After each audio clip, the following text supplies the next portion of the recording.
Clearly I am a top student who scores full marks in every subject. Yet on the first day of school I was expelled by the principal. Even my girlfriend, the school beauty Lu Ruyan, left me and turned to a rich second-generation guy. All because this is a world where everyone practices martial arts. Everyone can gain power and status through cultivation. And just when I was in despair, I accidentally discovered that I have the ability to pick up attributes others have dropped. Walking on the road, I picked up a strength attribute, instantly gaining a boost of 10,000 in strength. During a meal, I picked up a fragment of law, gaining the power to travel through time and space. As I looked at the scattered bubbles under my classmates' feet, I wondered if I could pick up some incredible attributes. On the podium, the middle-aged female teacher shouted, "Jiangyu, go home and reflect immediately. When your sister comes to school and apologizes to me, then you may return to school." Back at my seat, I packed up my things while checking my recent gains. In just a few seconds, my strength increased by 6 kilograms and my movement speed increased by 0.3 meters per second. After packing, I turned to leave, just as I was about to exit the school gate. A female classmate, Su Weiwei, my deskmate, caught up behind me panting, "The college entrance exam is imminent, why don't you apologize to our teacher? Let her forgive you this once." Hearing this, I smiled and shook my head. "You don't really think she's mad just because I was sleeping and wandering around in class, making me go home to reflect, do you?" Su Weiwei lowered her head, her face showing guilt. "Could it be about Zhang Hao?" "Right, Zhang Hao is her nephew." Seeing this, I nodded with a smile, stepped out of the school and walked towards the distant streets. As I walked on the road, a series of +1 mental strength from the system made me frown and subconsciously stop. Seeing this, I started wandering around a mental hospital, and as I walked, my own stats grew increasingly stronger as I picked up attribute bubbles. Unable to enter the mental hospital, I ran towards home and arrived shortly after. My older sister wasn't home, so I skillfully prepared a table full of warm dishes. Not long after I finished cooking, the sound of a door opening was heard. The door opened and a tall, beautiful young woman entered the room. Lin Yu put down the vegetables in her hand, washed her hands in the bathroom, and then sat down at the dining table to eat. Halfway through the meal, I suddenly looked up at Lin Yu and said, "I'm not planning to continue studying or take the college entrance exam, I'm going to apply to become a warrior." Lin Yu's gaze was full of disbelief. To become a warrior, one must have enough money, and she did not believe at all that I had the physical capability. Knowing Lin Yu didn't believe me, I continued eating silently without rushing to prove myself. After the meal, as usual, I went to wash the dishes. Meanwhile, Lin Yu remained seated on the sofa, returning calls to one customer after another, always with a smile on her face throughout the calls. While washing the dishes, I listened to Lin Yu's ingratiating laughter. Feeling uncomfortable inside, I put down the dishes and walked up to Lin Yu. Without waiting for her to react, I pulled her towards the martial arts academy. Soon we arrived at the martial arts academy. A sweet-looking female receptionist came forward and asked, "Can I help you with anything?" Hearing this, I politely replied, "Hello, I am here to assess for the preparatory warrior." The female receptionist smiled and led us towards the assessment area. The next moment, we were brought before a middle-aged man surnamed Zhang. He spoke, "Hit this punching machine with all your might. If your strength exceeds 300 kilograms, you'll pass the first test." Seeing this, I stepped up to the punching machine, took a deep breath, adjusted my state, and punched the machine. Watching the number 570 appeared, Lin Yu covered her mouth in shock, her face filled with disbelief. The man surnamed Zhang looked at Jiang Yu again, his expression slightly softened. He opened the nearby speed test track and said, "Run at full speed. If you can reach 10 meters per second, you will pass the preparatory warrior assessment." At the command of the man surnamed Zhang, I burst forth with power and the screen showed a speed of 21 meters per second. Then the man surnamed Zhang said, "Congratulations, you have passed the preparatory warrior assessment. With your talent, it won't take a year for you to become a true warrior." Hearing this, I gave an innocuous smile, not taking the words of the man surnamed Zhang seriously. According to the speed at which I pick up attributes, I could become a warrior tomorrow if I wished. Then the man surnamed Zhang handed me a white badge and a stack of Hanshare currency, saying, "I hope that after you pass the warrior assessment you can join the Longting Martial Arts Academy." "Thank you, I will consider it." Jiang Yu smiled as he took the badge and money and left the martial arts school with Lin Yu under the gaze of the other students. Along the way, Lin Yu was silent, her expression somewhat dazed, as if she hadn't quite recovered from the shock of Jiang Yu becoming a prospective warrior. She vividly remembered that just last night her brother was still a mere student. How could he have become a warrior overnight? It was simply unbelievable. Her eyes were fixed. intently on Jiang Yu as if trying to uncover all his secrets. Sister, actually, there's something I've been hiding from you for a long time. Several years ago, I started secretly working out without telling you. I didn't tell you because I was afraid that if you knew I was pursuing martial arts, you would work even harder to earn money, but now things will be better. Once I pass the warrior examination in a few days, you won't have to work so hard every day being bullied at the job. Then I'll take you to live in a mansion, drive a luxury car, and dine on gourmet food. We'll enjoy the life of the wealthy, Jiang Yu said with a smile. Lin Yu remained silent, only gripping Jiang Yu's right hand tightly as they walked down the street. The winter in the north always turned dark so quickly. It was just 6 o'clock in the evening, yet the sun was already gone and they needed the street lights to illuminate the path ahead. As they walked, the passers-by hurried by, each seeming to have urgent matters to attend to. The siblings first deposited the 50,000 prize money into the bank, converting it into digital currency, then bought some meat before heading home. It seems like institutions still prefer using cash as rewards to motivate others to strive harder. As they approached their residential complex, Jiang Yu spotted from afar a black car parked at the base of their building. Next to the car stood a young man in a black suit and sunglasses, holding a bouquet of flowers, seemingly waiting for someone. Is it him? How did he find this place? Lin Yu frowned, her expression darkening instantly. Just then the young man noticed Lin Yu and walked quickly towards her. He handed her the flowers with a smile. Lin Yu, you're finally back. I've been waiting here for you for half a day. This flower is for you. I hope you'll consider our relationship. Give me a chance. I really like you. Without even looking at the bouquet, Lin Yu replied emotionlessly, Mr. Zhang, I've told you many times, it's impossible between us. You are a rich second generation and I'm just a car buyer. We're not suitable. Lin Yu, give me a chance, Mr. Zhang pleaded, holding the flowers high. Ignoring Mr. Zhang, Lin Yu pulled Jiang Yu's hand and entered the building, heading towards the staircase. On the 48th floor, Jiang Yu returned to his room and sat on his bed, flipping through the history of this world. A century ago, aside from being a bit larger, this world wasn't much different from his previous life. 100 years ago, an unknown virus swept through along with a nuclear disaster at Foot Basin Island, causing countless creatures to mutate and become aggressive. In just 3 months, humanity's population plummeted by 30% due to attacks from alien beasts, with deaths reaching several billion. Meanwhile, the survivors discovered that their physical abilities were gradually enhancing due to a virus infection.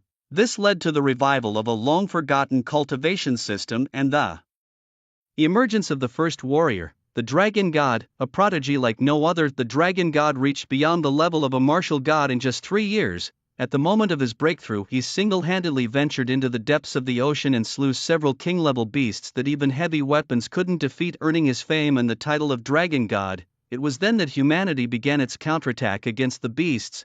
Over the years, as the number of human warriors increased, vast territories were reclaimed and numerous base cities were established.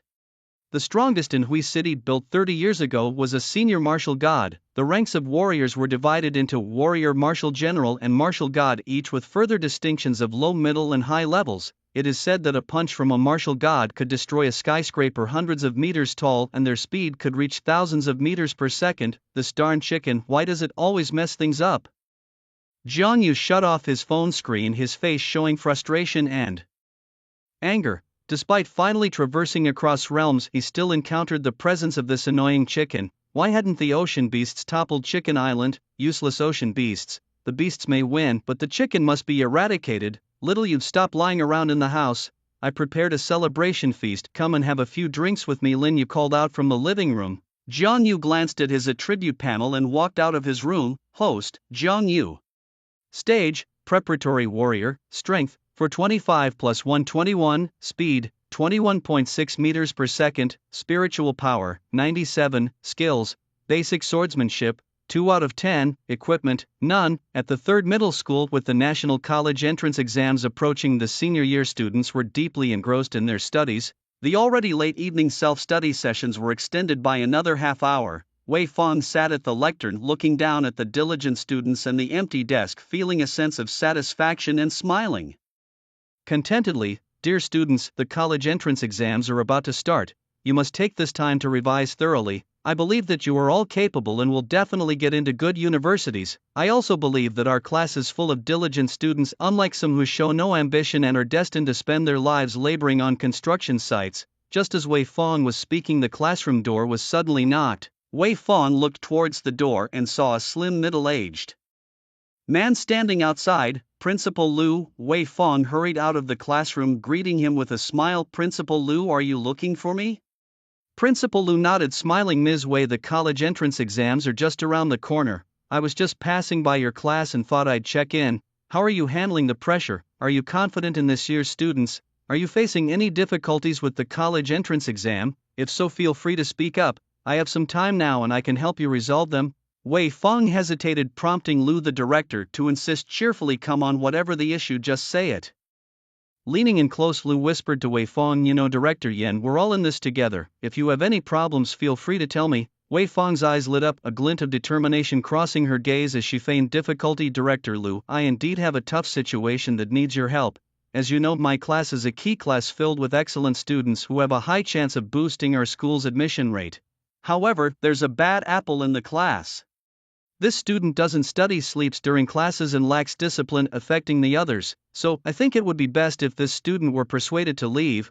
What do you think about this matter? Patting Wei Fong on the shoulder, Director Lu said sternly, Teacher Wei, your suggestion is excellent. Such students should be expelled. Come to my office tomorrow and I will sign the necessary documents. The next morning, Jiang Yu woke from his sleep and walked to the living room, gulping down a large glass of water. Looking around, he noticed that Lin Yu was already out, whereabouts unknown. After quickly freshening up in the bathroom, he stepped out of his room by 9 a.m. He hailed a taxi and headed straight to Huadu Street. Huadu Street is the busiest commercial street in the city of Huadu Base. It has everything one could imagine except text missing. Half an hour later, Jiang Yu got out of the taxi and looked at the bustling street and the attribute orbs on the ground that only he could see. Stepping forward, he felt a surge of excitement. Mine, all mine. Jiang Yu swiftly moved through the street, collecting attribute bubbles along the way, which were automatically absorbed into his body by the system. Congratulations, host gains +2 strength. Congratulations, host gains +1 strength. Congratulations, host gains +1 mental power. Congratulations, host gains +1 speed. As each bubble disappeared, Jiang Yu discovered a rule about the attribute bubbles. If they dropped from martial artists, the values started at 2, normal adults dropped 1, while healthy adults dropped about 0.8, elderly dropped 0.5 inch and children 0.3. There were also special cases such as otakus, whose bubbles were mostly mental power, and skilled artisans who dropped bubbles related to their craft, like Candied Hawthorne making clothes selling or pedicure skills. In just half an hour, Jiang Yu had collected 521 points of strength, 12 points of speed, and 102 points of mental power. His attributes now read: Host, Jiang Yu, Realm, Beginner Martial Artist, Strength, 526. Plus 521. Speed, 33.6 meters per second. Mental power, 199. Skills, Beginner swordplay, 2 out of 10, equipment, none. These data have already fully met the assessment standards for a martial artist. You must understand, for ordinary people to enhance their attributes, not only does it require long-term exercise but also a substantial amount of resources. The poor study, the rich practice martial arts. To become a true martial artist, merely absorbing energy from the air is hardly sufficient. Most wealthy families will include energy-rich foods in their children's diet, such as exotic beast meat, potions, and vitality energy. Yet he, simply by strolling around the streets, has transformed from an ordinary person into a martial artist. This speed of improvement, while not comparable to the scions of great families who can multiply their physical qualities with a single potion, is still outstanding across the entire Huadu Base city. His strength has broken through the 1,000 mark, and his speed has also met the assessment requirements for martial artists. However, my actual combat experience is far too lacking. Having physical qualities without real combat experience is not good for me. It's time to visit the martial arts gym again to gain some combat experience, Jiang Yu thought to himself, and casually hailed a taxi to head towards Longting Martial Arts Gym. The gym during the day had far more students than last night. Every few meters there was a student training hard. Jiang Yu found the man surnamed Zhang from last night and explained his purpose. After listening, Mr. Zhang led Jiang Yu into a closed room and began to speak. Jiang Yu, you're right. To become a true martial artist, having physical qualities alone is not enough. You also need a wealth of experience against opponents. Only by mastering both can you become a real martial artist and survive the battles against exotic beasts. This room is our gym's virtual combat room. it will simulate opponents for you to spar with based on your physical qualities and requirements. Although it's just a basic combat room, it's sufficient for you as a prospective martial artist for now, of course. Mr. Zhang paused, tapped twice on a wall, and a multitude of virtual projections appeared, continuing. You can also purchase some martial arts techniques to increase your real combat experience. However, as a beginner in the martial path, the training requirements for most martial arts are very high and it's difficult for you to start directly. I suggest you first purchase a basic training method. Once you've fully mastered the basic training method, then move on to practice martial arts techniques. As Mr. Zhang spoke, he tapped the wall again. The virtual projection changed and Jiang Yu looked up to see. Basic saber technique, 50,000, basic sword technique, 50,000, basic spear technique, 50,000, basic staff technique, 50,000, basic. All 18 types of weapons training methods were available, each costing 50,000. Jiang Yu turned to look at Mr. Zhang. Mr. Zhang, with his hands behind his back, said, "As you can see, none of the training methods are free. There's no such thing as a free lunch in the world, and this rule is specifically set by the gym to prevent some martial artists from trying to gain without working. If you want to obtain a training method, you need to exchange something for it. Money, contributions, and resources that you don't need. This is why many martial artists join a certain faction. Only by aligning with a faction can they gain certain privileges in some areas. Now, choose a cultivation method from these. Consider it a gift from an old man like me to a young person like you." Jiang Yu glanced over the various basic cultivation methods, his eyes flickering with contemplation. He immediately passed over less common weapons like the halberd, hook and fork, swords. Jiang Yu thought about it and eventually gave up. Mythical beasts are not like humans, they are enormous, often several meters or even tens of meters tall. Fighting such beasts with a sword, was he supposed to use a small knife to open their eyes? Finally, Jiang Yu's gaze settled on the long spear. As the saying goes, a weapon 1 inch longer is 1 inch stronger. 1 centimeter shorter could mean a difference between life and death. Just as Jiang Yu was about to choose the basic spear cultivation method, his peripheral vision caught sight of a unique cultivation book, Basic Guiding Technique. Wait, Jiang Yu looked back at the man surnamed Zhang and asked, "Brother Zhang, what is this basic guiding technique?" A smile appeared in the eyes of the man surnamed Zhang, who explained the basic guiding technique is a method of internal breathing. As is well known, our human breathing has a rhythm. Your breathing pattern when you are anxious is completely different from when you are calm. The basic guiding technique guides your breathing rhythm, keeping your internal energy and strength consistently balanced. Only by maintaining this can you sustain your combat effectiveness in battle. Hearing this explanation from the man surnamed Zhang, Jiang Yu made his choice and clicked on the basic guiding technique, saying, "Brother Zhang, I choose this one." Smart choice. The man surnamed Zhang smiled, visibly impressed by Jiang Yu. Soon after, the door to the combat room was knocked on. A female receptionist entered and handed a satellite communication watch to the man surnamed Zhang. Without even looking at it, he handed it directly to Jiang Yu, saying, "This watch contains the basic guiding technique you want. Train well. I see great potential in you and look forward to the day you become a martial artist." With that, the man surnamed Zhang turned and left the combat room. Curious, Jiang Yu opened the communication watch and accessed the basic guiding technique. The first thing that caught his eye was an image of a man sitting cross-legged on the ground, his heart facing the sky, alongside explanations of the basic guiding technique. Originating from ancient martial artists, this breathing technique emphasizes stable breathing and the integration of energy. Each inhalation and exhalation adjusts the body's energy, minimizing the stress on the internal organs and using the breath to drive the body's strength. It's like two people running a marathon with equal physical strength. One keeps a steady breathing rhythm while the other's breath fluctuates. Without a doubt, the latter cannot outrun the former. Sitting cross-legged on the ground, Jiang Yu mimicked the posture shown in the images and began to practice the basic guiding technique. Exhale. Inhale. Exhale. Inhale. At first, the cycle of breathing made him slightly uncomfortable. But as he focused more, he felt his breathing gradually stabilize and the pressure on his internal organs began to lessen. If we liken his breathing to a line, then his previous breaths formed a line with ups and downs. Now, however, it is a straight line. Both are lines, yet they represent different outcomes. Breathe in. Breathe out. As he begins practicing the basic guidance technique, Jiang Yu becomes completely immersed in it. His heart rate and pulse also start to follow a rhythmic pattern due to his training. Outside, a man surnamed Zhang approaches the reception desk paying 50,000 yuan for Jiang Yu. The female receptionist, puzzled, asks President Zhang, "You seem to have a high opinion of this young man named Jiang Yu?" Mr. Zhang smiles and shakes his head. 50,000 yuan isn't a lot for me. Jiang Yu performed well in the assessments, and I don't mind spending a little money to earn his favor. If he becomes a strong warrior in the future, then I've made a great deal. If not, it's no big loss for me. The receptionist smiles. I do hope he becomes a martial artist soon, that way our branch can have a capable young warrior to present at this year's martial arts conference and not finish last like the previous years. Mr. Zhang just smiles and says nothing. He too hopes that Jiang Yu will advance quickly. An 18-year-old martial artist is considered outstanding nationwide. Humans begin to formally engage with martial arts after turning 16. By 18 they participate in the preparatory martial artist assessments. Aside from some family descendants, among 10 students, barely 1 or 2 managed to become a preparatory martial artist at 18. Mr. Zhang had only seen formal martial artists at 18 in major families. Time passes. After completing the basic guidance technique, Jiang Yu starts to improve his practical combat experience.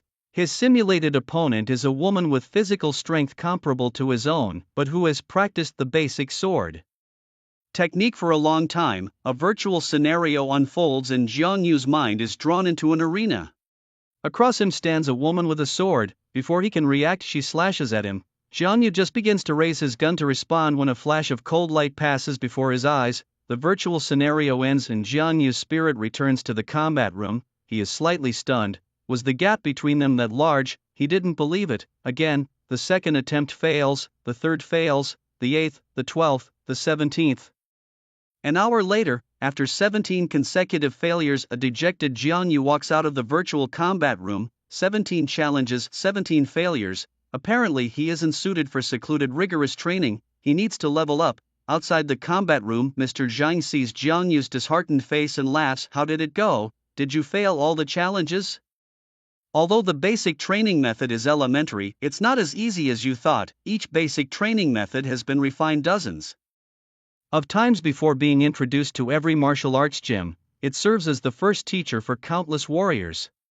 Take the basic sword technique for example. It includes slashing, chopping, spearing and stabbing, each with different intensities. When you can fully master one basic training method, then you'll be ready to pass the martial artist assessment. Jiang Yu gave a wry smile and shook his head. I understand now, Brother Zhang. I admit I underestimated the basic cultivation methods. However, I have a favor to ask. Could you take me to see the inner hall of the martial arts hall? I want to see how true martial artists train. The man surnamed Zhang sized up Jiang Yu and nodded slightly. All right, follow me. The inner hall where the martial artists trained was a different area from the outer hall where the students were. To put it metaphorically, if the outer hall was like the security lobby, then the inner hall was the real teaching building. They passed through a long corridor and after being checked by several armed guards, Zhang led Jiang Yu into the inner hall. As soon as they entered, Jiang Yu heard the system's notification in his mind.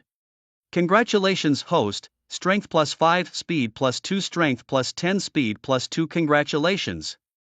The inner hall where the martial artists were was larger and more populous than the outer hall. Besides the training rooms, there was a hall similar to a bar. In the center of this hall there was a huge fighting ring with 2 martial artists competing, surrounded by many onlookers. There were also bars and booths around where muscular martial artists sat comfortably laughing and enjoying fine wines. Would you like a drink? Zhang picked up 2 glasses of clear wine from the bar and handed one to Jiang Yu. Thank you. Jiang Yu downed the wine in one gulp and looked around. The floor was scattered with attribute bubbles, and from time to time these bubbles would drop from the bodies of the martial artists. He quickly moved among the martial artists and the system's notifications kept ringing crazily. Congratulations, host. Strength plus 4, speed plus 2, strength plus 3. Ignoring the notifications, Jiang Yu walked towards the bubbles containing cultivation methods. Congratulations, host. You've picked up basic saber technique plus 1, basic fist technique plus 1, basic sword technique plus 1, basic saber technique plus 1. As each bubble disappeared, a wealth of cultivation experience flooded his mind. Each piece of experience was as if he had practiced hard for a long time, not only making him remember each move vividly but also forming muscle memory. Very good, this is it. Under Zhang's puzzled gaze, Jiang Yu walked around the hall, especially around the fighting ring, picking up each cultivation bubble. His practical experience was also rapidly increasing. Congratulations, host, you've picked up basic saber technique +1 +1 +1 +1 inch fist technique +1 Congratulations. When there were no more cultivation bubbles left on the floor of the hall, Jiang Yu finally returned to Zhang. Brother Zhang, I have finished my visit, we can leave now, Jiang Yu said with a smile. Okay. Zhang nodded, stood up and began to walk out of the inner hall. As they left the inner hall and returned to the outer hall where the students were, Jiang Yu learned more about joining the martial arts hall through Zhang's introduction. First, after joining, one would receive a free luxury villa and an annual martial artist subsidy of 3 million. Secondly, the martial arts hall would provide special protection for his family and some special care. When purchasing cultivation methods and resources, one can also enjoy various discounts. Along the path of cultivation, specialized teachers are available to provide guidance. Joining the martial arts school is like a farmer turning over a new leaf and singing a song of freedom. Not only can one gain status, wealth and money, but if you wish you could even marry a beautiful lady. How about it? Would you like to join our Longting Martial Arts School? Standing in front of the school's outer gate, a man surnamed Zhang made the invitation solemnly. Jiang Yu thought for a moment and then smiled, shaking his head. I will join a martial arts school, but not now. I remember you just mentioned that each school has 2 special recruitment quotas every year to recruit talented martial artists. Their treatment is better than that of ordinary martial artists, and I want to try for the special recruitment. Mr. Zhang smiled. He saw something called ambition in Jiang Yu. He stepped forward, patted Jiang Yu on the shoulder and said, you want to become a specially recruited martial artist, but do you know what the conditions are? Well, first you must be under 18 years old to become a martial artist. Moreover, you must cultivate a basic cultivation method to the entry-level realm. Furthermore, you need to achieve a SS rating in practical assessments, which means you have to hunt many times more exotic beasts than ordinary martial artists. Jiang Yu, it's good to have ambition, but it's incredibly difficult to get through special recruitment. With over 100 billion people globally, the number of students who make it through special recruitment each year is very few. In our Huadu-based city, there hasn't been a specially recruited martial artist for 10 years. Saying this, Mr. Zhang sighed and shook his head. Jiang Yu smiled, said little and turned to walk away into the distance. In a lifetime, some things are worth trying. The old him might not have been capable, but the current him possesses a unique treasure. The function of this treasure is to turn the impossible into possible. Sighing as he watched Jiang Yu's retreating figure, Mr. Zhang shook his head and turned back to the martial arts school. He acknowledged that Jiang Yu's physical values far surpassed many of his peers, but with Jiang Yu's current strength, it was simply impossible to pass the special recruitment. Meanwhile, as Jiang Yu walked, system prompt sounds kept ringing. Congratulations, host. Strength +1 +1 +2 +0.5. Jiang Yu ignored them, focusing instead on the cultivation methods that had filled his mind. Each cultivation method was deeply ingrained in his mind, as if he had been practicing them for a long time. During his visit to the martial arts school, he had gathered hundreds of basic techniques for knives and fists, though techniques for swords and spears were relatively fewer. This was enough to show that most martial artists preferred to practice with knives. Host, Jiang Yu, level, basic martial artist, strength, 800 + 700, speed, 38 meters per second, mental power, 199, skills, basic knife technique, 123/10+, basic fist technique, 153/10+, basic spear technique, 30/10+, basic sword technique, 50/10+, equipment, none. The attribute panel appeared, and behind each basic skill there was an additional plus sign. Jiang Yu thought for a moment and tried to direct his mental power towards each plus sign. Boom! A vast memory surged into his mind, helping him organize his understanding of the cultivation methods. In the memories, there were people practicing spear techniques, knife techniques, and sword techniques. If the cultivation bubbles he had previously collected were the unique cultivation insights of other martial artists, fragments of broken memories, then the emergence of this particular memory was like organizing these broken pieces into a complete cultivation thread. As the memory continued to sort itself out, it also started to alter Jiang Yu's muscle memory. A few dozen seconds later, the memory faded.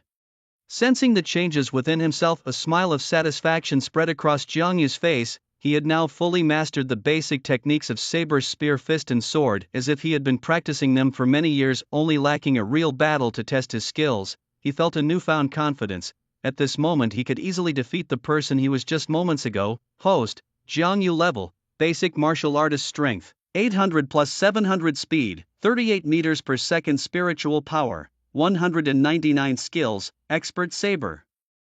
Technique, 3 out of 1000, expert fist technique, 3 out of 1000, beginner spear technique, 20 out of 100, beginner sword technique, 40 out of 100, equipment, none. The plus signs in the skill bar disappeared, indicating that his saber and fist techniques had reached expert level. Jiang Yu understood that each cultivation method was divided into levels, from basic to beginner, then expert, proficient, mastered, thoroughly understood, perfected, transcendent, and ultimately peerless. Each level represented the depth of mastery over the cultivation method. Mr. Zhang had mentioned that to gain special admission into the martial arts school, one needed to bring any basic technique up to the beginner level.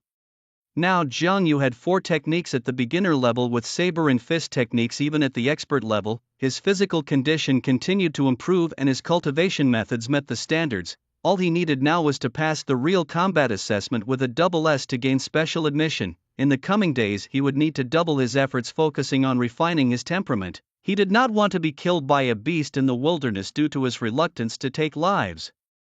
Lost in thought, Jiang Yu took a taxi home. Inside the house, Lin Yu had already returned. Seeing Jiang Yu come back, Lin Yu sat on the sofa, her mouth opening and closing a few times as if she had something difficult to say. "Sister, is there something you want to tell me?" Jiang Yu asked as he casually took off his sports shoes and slipped into slippers to walk inside. "Xiaoyu.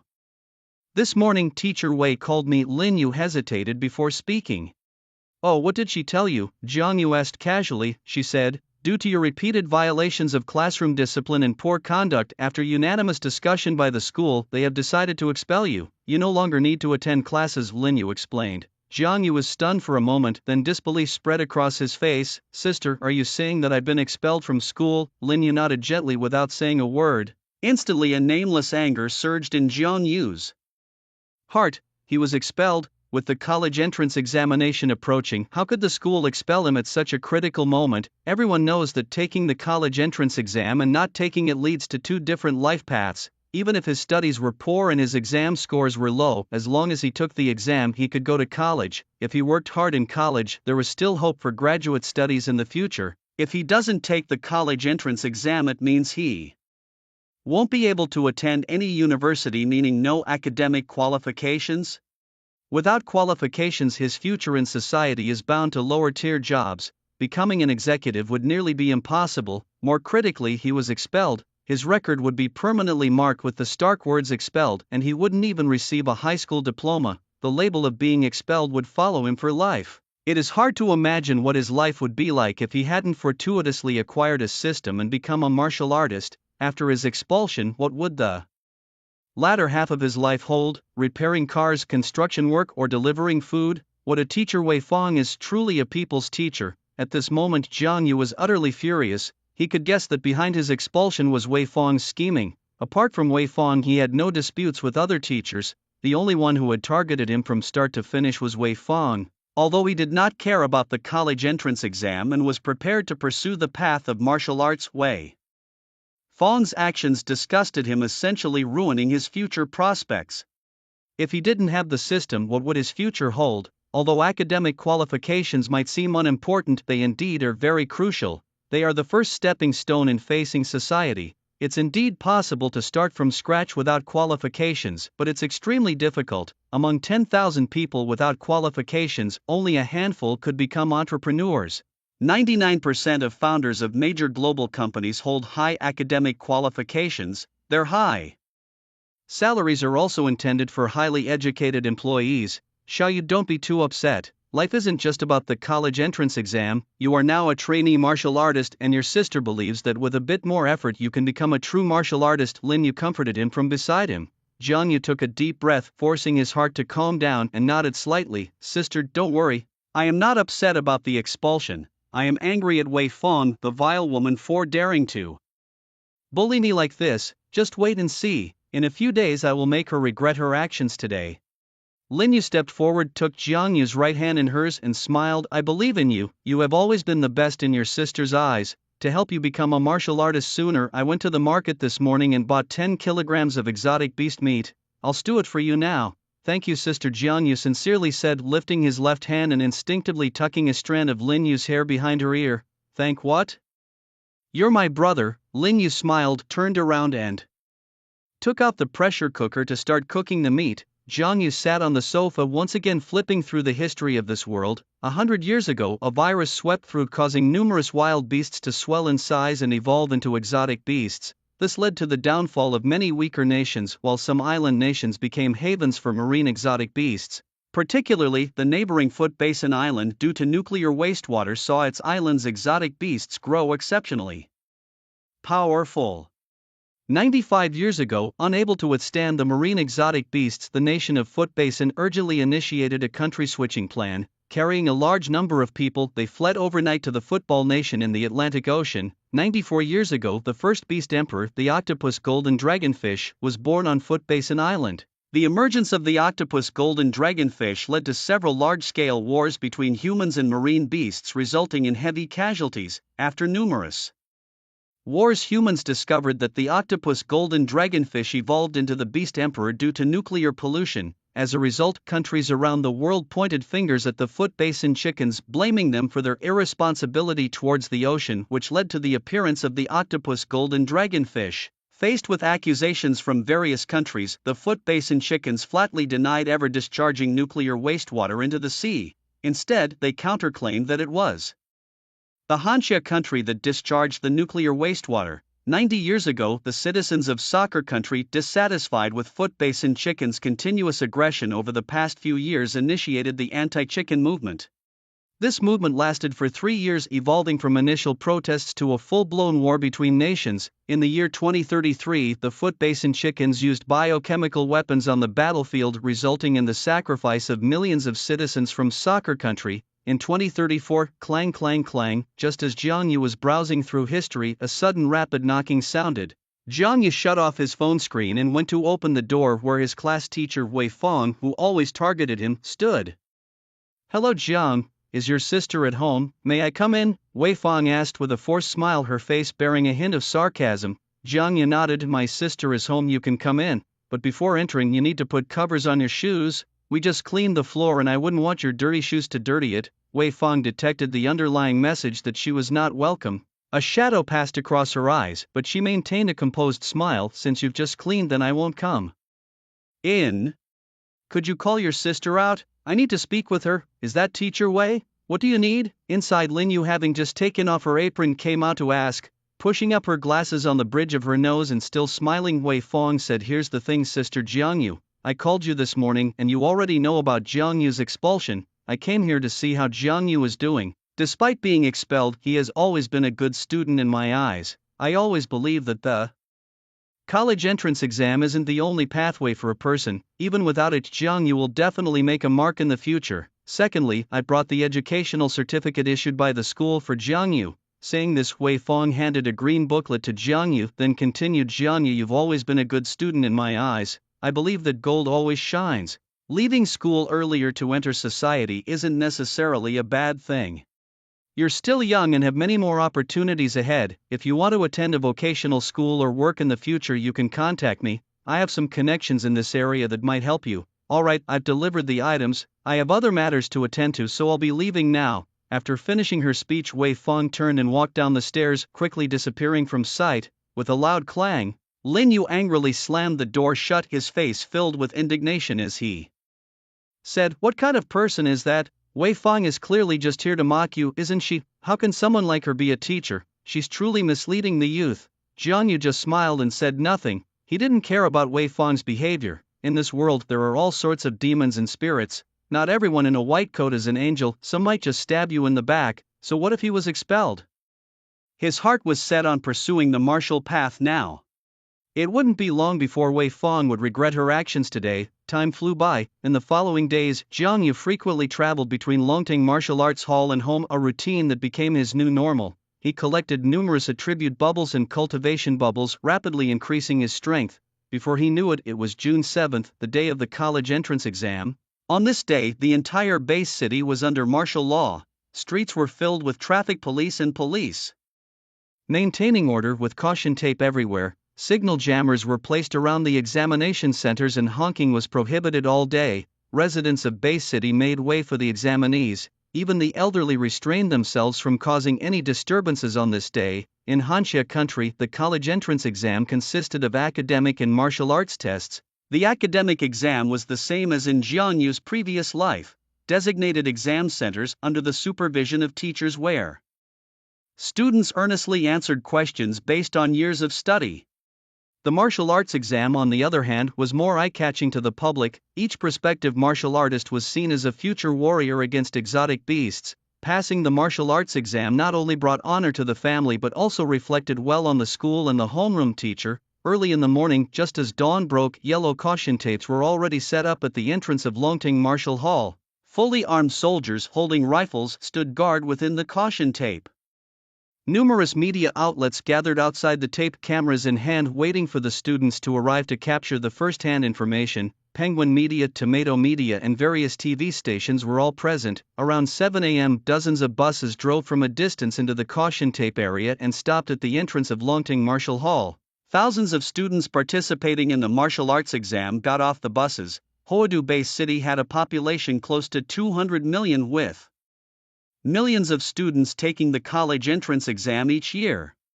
While most opted for the academic test, over 10,000 students participated in the martial arts exam. These students, based on the district of their schools, were assigned to various martial halls for the exam. Jiangyu's former school, 3rd Middle School, due to being located in Dongyang District, was assigned to Longting Martial Hall in the same district. Along with 3rd Middle School, more than a dozen other high schools, totaling over 1,200 students, were also assigned to Longting Martial Hall. Each school students, led by their teachers, disembarked the buses and lined up within the caution tape, quietly waiting for the martial arts exam to begin. Wei Fong, with more than 30 students from 3rd Middle School, got off the bus looking refreshed and alert.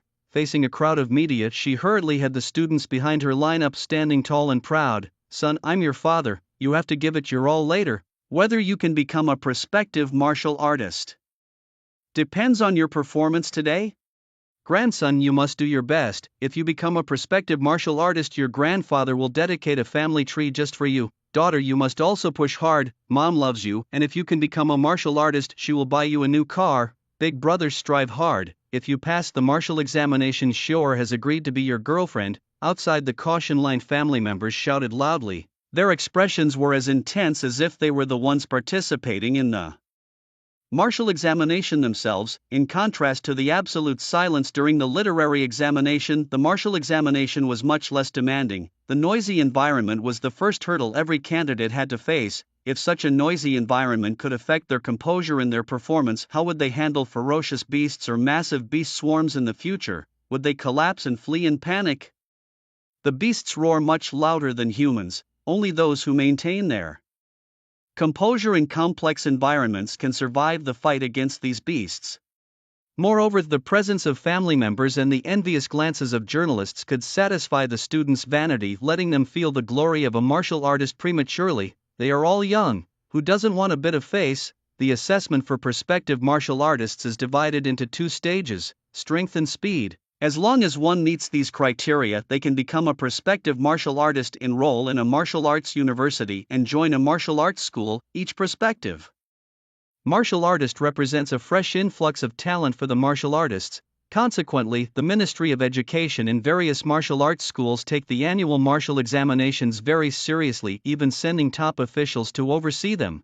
The official from the Ministry of Education overseeing the Longting Martial Arts School was a middle-aged man named Mr. Wu. He is the education director of Dongyang District and had arrived at Longting Martial Arts School early in the morning, waiting for quite some time. Seeing the spirited candidates, he nodded in satisfaction. At 8 in the morning, as the bell rang, the gates of Longting Martial Arts School automatically opened. Under the watchful eyes of all the parents and journalists, Director Wu, accompanied by students and teachers from various middle schools, entered Longting Martial Arts School. At that moment, the school was devoid of other students, leaving only a remarkably quiet assessment hall. Inside the hall, rows of chairs were set up along with 10 arm strength testing machines. Next to each machine stood a tall lady in black stockings holding an identity scanner. A man surnamed Zhang, holding a microphone, stood in front of all the ladies facing the candidates. Once all the candidates and teachers were seated, he sternly announced, "Welcome to the assessment for prospective martial artists. I am the chief examiner. My name is Zhang Ming. You can call me Examiner Zhang." This year's assessment remains the same as in previous years. Each of you has 3 chances to pass the assessment. As long as your strength and speed meet the standards in 2 out of these 3 chances, you will have passed the assessment. Next, I will give you 10 minutes to adjust your state. After that, the assessment will officially begin. The students were all ears, seizing every moment to adjust their state of mind. The atmosphere in the hall suddenly became extremely silent. Not a soul spoke. Each student's heart was filled with nothing but nervousness. The results of over 2 years of their hard training were to be revealed today. Passing the exam would allow them to attend a prestigious martial arts university and join a dojo, paving the way for a promising future. Failing meant that all their efforts over the past 2 years would be in vain, leaving them no choice but to attend a regular university. They would then have to attempt the preliminary martial examination as university students. It's crucial to understand that the martial examination does not offer a retake. It doesn't allow candidates to participate twice as high school students. If one fails the university entrance exams, they can only re-attempt the preliminary martial examination after starting university. And the difference in treatment between passing the martial exam before university and after is significant. The former not only gets to attend a prestigious martial arts university but also joins a dojo a year earlier, benefiting from its resources. The latter, however, ends up wasting a year at a regular university. Thus, each year's martial examination is a decisive moment for these martial students. 10 minutes passed quickly. All candidates held their breath. A man with the surname Zhang, holding a list, called out, "Ladies and gentlemen, the 10 minutes are up. Next, those whose names I read, please come up with your ID card to test your arm strength." He began reading the names. From 2nd Middle School, Wu Jingming. From 3rd Middle School, Lu Shuang. From 14th Middle School, Wang Ershi. From 18th Middle School, Lu Nang. As the names were called, 10 anxious candidates approached the arm strength testing machine, handed over their ID cards to the young lady for verification, and faced the machine. "Begin," said Zhang Ming expressionlessly. Thump, thump. The candidates hit the arm strength tester. 298. 273, 299. Not qualified, 271. 277, 286. Not qualified, not qualified, not qualified. Next up were Wang Tai, Lu Xiu, Li Meng. Punch strength 293. 289, 285. Test score not qualified, punch strength 303. 305, 304. Test score qualified, test score qualified, test score not qualified. Next group. Next group.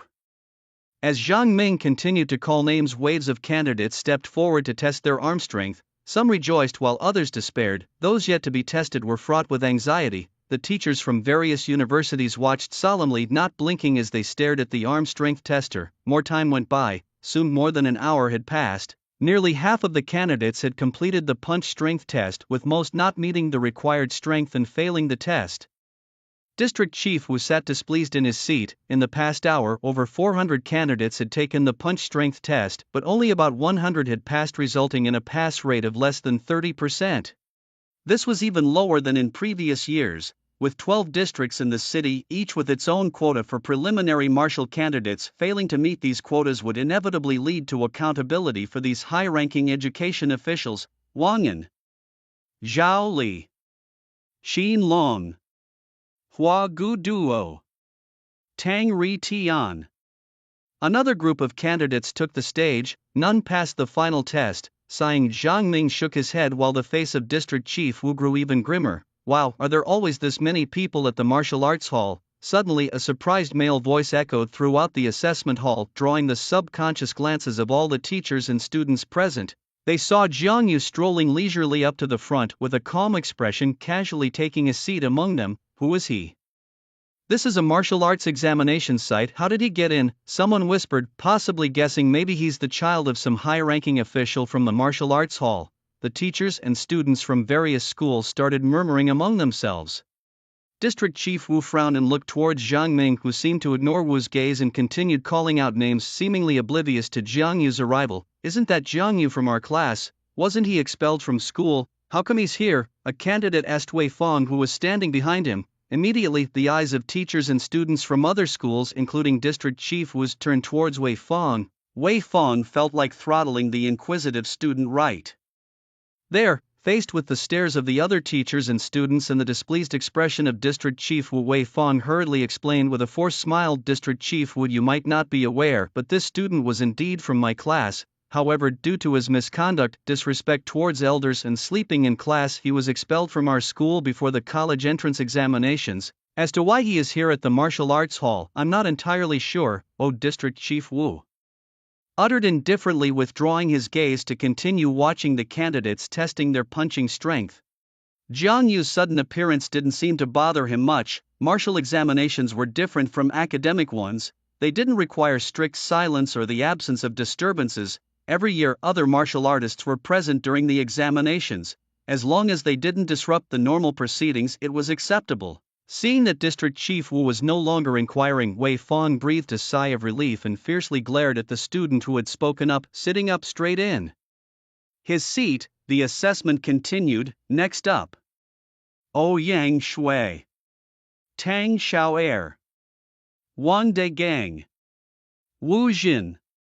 Zhang Ming continued calling names. At Wei Fong's signal, a dark-skinned boy and 9 other candidates from various schools stepped up to the punching strength machine. Watching the dark-skinned boy, Jiang Yu's eyes narrowed slightly, a gleam flashing through them. He knew this boy. He was his classmate named Wu Jin, known for his two-faced nature, always reporting to teachers behind others' backs. Wu Jin was the very person who had sarcastically taunted him on his first day after transferring classes.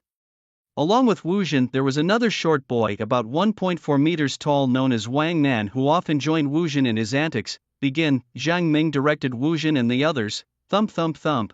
The sounds of impact rang out as the punching strength values appeared. Ouyang Shui's strength read 358, 368, 382. Test passed. Tang Xiao'er's strength read 299, 300, 301. Test passed. Wang Dagong's punching power reads 289, 291, 287. Test failed. Wu Jin. Zhang Ming furrowed his brows and continued. Punching power 217, 215, 213. Extremely failed. No. Impossible. Wu Jin stared at his punching power values, his face filled with disbelief. A snicker suddenly rang out, echoing through the entire assessment hall, reaching the ears of all teachers and students. As everyone turned towards the sound, they saw Jiang Yu looking at Wu Jin with a mocking expression, his eyes filled with disdain. "Jiang Yu, what are you laughing at?" Wu Jin shouted angrily, glaring at Jiang Yu. Already in a bad mood from failing the test, Jiang Yu's sudden mockery made him feel humiliated and unable to save face. Jiang Yu shook his head with a smile and said, "Nothing much, I'm just laughing at certain people who, despite having only a punching power of 200 kilograms, dare to participate in the preliminary martial artist assessment, truly overestimating themselves." Wu Jin was about to retort when something suddenly occurred to him. His face shifted from anger to a mocking smile. "Jiang Yu, a poor student expelled from school, what right do you have to sit here and mock us? If you think you're capable, why don't you take the test? Do you really think you can pass the punching power test? Fine, I'll do it," Jiang Yu said with a nod, stepping towards the arm strength testing machine. He was never a person to suffer in silence or swallow grievances. If someone slapped him, he would never ask if their hand hurt. His principle in life was to counter evil with evil, violence with violence, and repay kindness with kindness. If someone mocked him, he was sure to mock back. Everyone was human for the first time. Why should he yield to others? District Chief Wu's brows furrowed, casting a displeased glance at Wei Fong. At such a critical moment of the martial examination, it was inappropriate for someone to cause trouble, especially someone who had been a student of the 3rd middle school. Seeing the meaning in District Chief Wu's eyes, Wei Fong quickly stood up and shouted at Jiang Yu, "Jiang Yu, what are you doing? This is a critical moment of the martial examination. You can't cause trouble here. Listen to the teacher's advice and go home. Although you were expelled from school, the teacher also told you a few days ago that life isn't just about one path. You wouldn't want to end up being investigated for disrupting the martial examination, would you?" Ignoring Wei Fong, Jiang Yu walked up to the arm strength testing machine in front of Wu Jin and threw 3 punches. Bang, bang, bang. 2,770, 2810, 2920. 3 red numbers appeared on the screen. Everyone present, including Jiang Ming, was stunned by the red numbers: 2770, 2810, 2920. How is this possible? He's about the same age as me, how could he have such high punching power? These three values have completely surpassed the standards for preliminary martial artists. Even passing the official martial artist examination would be easy. No, such punching power is comparable only to intermediate martial artists. At his young age, he already possesses the strength of an intermediate martial artist. All the teachers and students looked at Jiang Yu in shock, their faces filled with disbelief. District Chief Wu's dissatisfaction with Jiang Yu vanished instantly, and his gaze towards Jiang Yu was filled with admiration and eagerness. No. Impossible, how could he possibly throw a punch with a force of over 2,700 kilograms? It's fake, this number must be fake, the machine must be malfunctioning. It definitely is, Wu Jin shouted and screamed. He couldn't accept his defeat. What was even harder for him to accept was that Jiang Yu, whom he had always looked down upon, was able to deliver a punch 10 times stronger than his own. This shattered his long-held sense of superiority. He felt a huge drop in his spirits, as if he had fallen from heaven into hell. Jiang Yu didn't explain much. He simply moved to another arm strength testing machine and threw 3 more punches. Bang, bang, bang. 2,835. 2,900, 2,970. 3 new numbers appeared. The teachers from other schools, shocked, turned their gaze back to Wei Fong, their eyes sparkling with a strange light. They clearly remembered that Wei Fong had just mentioned that Jiang Yu was expelled from school due to misconduct and sleeping during classes. What a misjudgment! If it were up to them, with a martial arts genius like Jiang Yu, it wouldn't matter even if he never attended classes. A punching force of nearly 3,000 kilograms was not something an ordinary genius could achieve. Many schools would break their heads over acquiring such a talent, offering various generous terms, yet Wei Fong and others had expelled such a genius. At this moment, Wei Fong stood frozen, staring at those 3 red numbers, a strong sense of regret surging within her.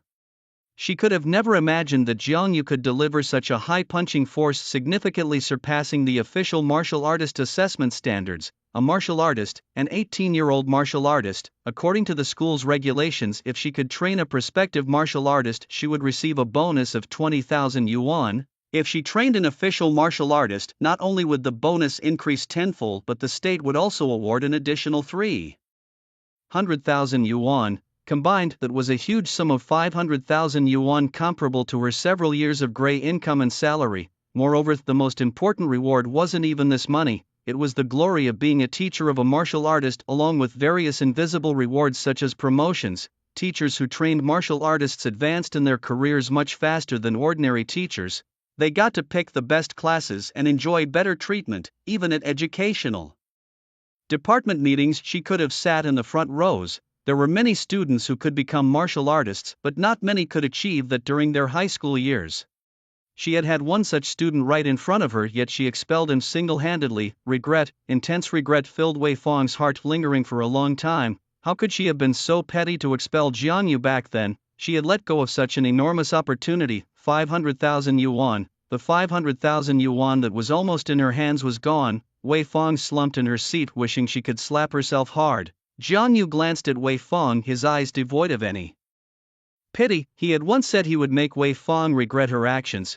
This was just the beginning. He would make her regret more and more, to the point of questioning her life. If she wanted to ruin his latter half of life, then he would make her live a life full of regrets. There's no need to explain a life full of cheats. Without the system, he would now be standing on the street, watching the students taking the college entrance examination with envious eyes. Jiang Yu's thoughts quickly shifted, and he walked up to Jiang Ming with a smile, saying, "Brother Jiang, I want to participate in the special recruitment assessment." Jiang Ming took a deep breath, carefully sizing up Jiang Yu as if he was looking at a monster. He remembered that just 7 days ago, when Jiang Yu came for the preliminary warrior assessment, his punch strength was only a little over 500 kilograms. In just these few days, Jiang Yu's punch strength had increased almost 6-fold, reaching nearly 3,000 kilograms. It was simply unbelievable. Had he not seen it with his own eyes, he wouldn't have believed it. Such a rate of improvement in strength could already be comparable to warriors who practiced the source energy techniques, but he knew Jiang Yu had never trained in source energy techniques. Over the past few days, he had seen Jiang Yu in the martial arts hall every day. Jiang Yu would first stroll around the hall and then lock himself in the virtual combat room. The only conversation between them had been last night when Jiang Yu borrowed a special access card for the martial arts hall from him. Did this mean that Jiang Yu, with just a basic guiding technique, had increased his punch strength by over 2,000 kilograms in just a few days? What kind of genius was this? Wu Zhangming couldn't imagine it. Looking at Jiang Yu's face, his heart grew more excited. His martial arts hall Longting hadn't seen a true genius for many years. As a result, they had been at the bottom of the martial arts hall conference for several years. If Jiang Yu could represent them at this year's martial arts hall conference, wouldn't their hall be able to redeem their past shame? A smile brightened Jiang Ming's face as he thought about it. Patting Jiang Yu's shoulder solemnly, he asked Jiang Yu, "Tell me, have you been practicing the basic guiding technique these past few days? Have you mastered it?" Jiang Yu nodded gently. Good, good, good. Jiang Ming laughed out loud, ignoring the other candidates and pulling Jiang Yu to the speed testing track. He said eagerly, "Jiang Yu, come on, run as fast as you can, let me see your speed."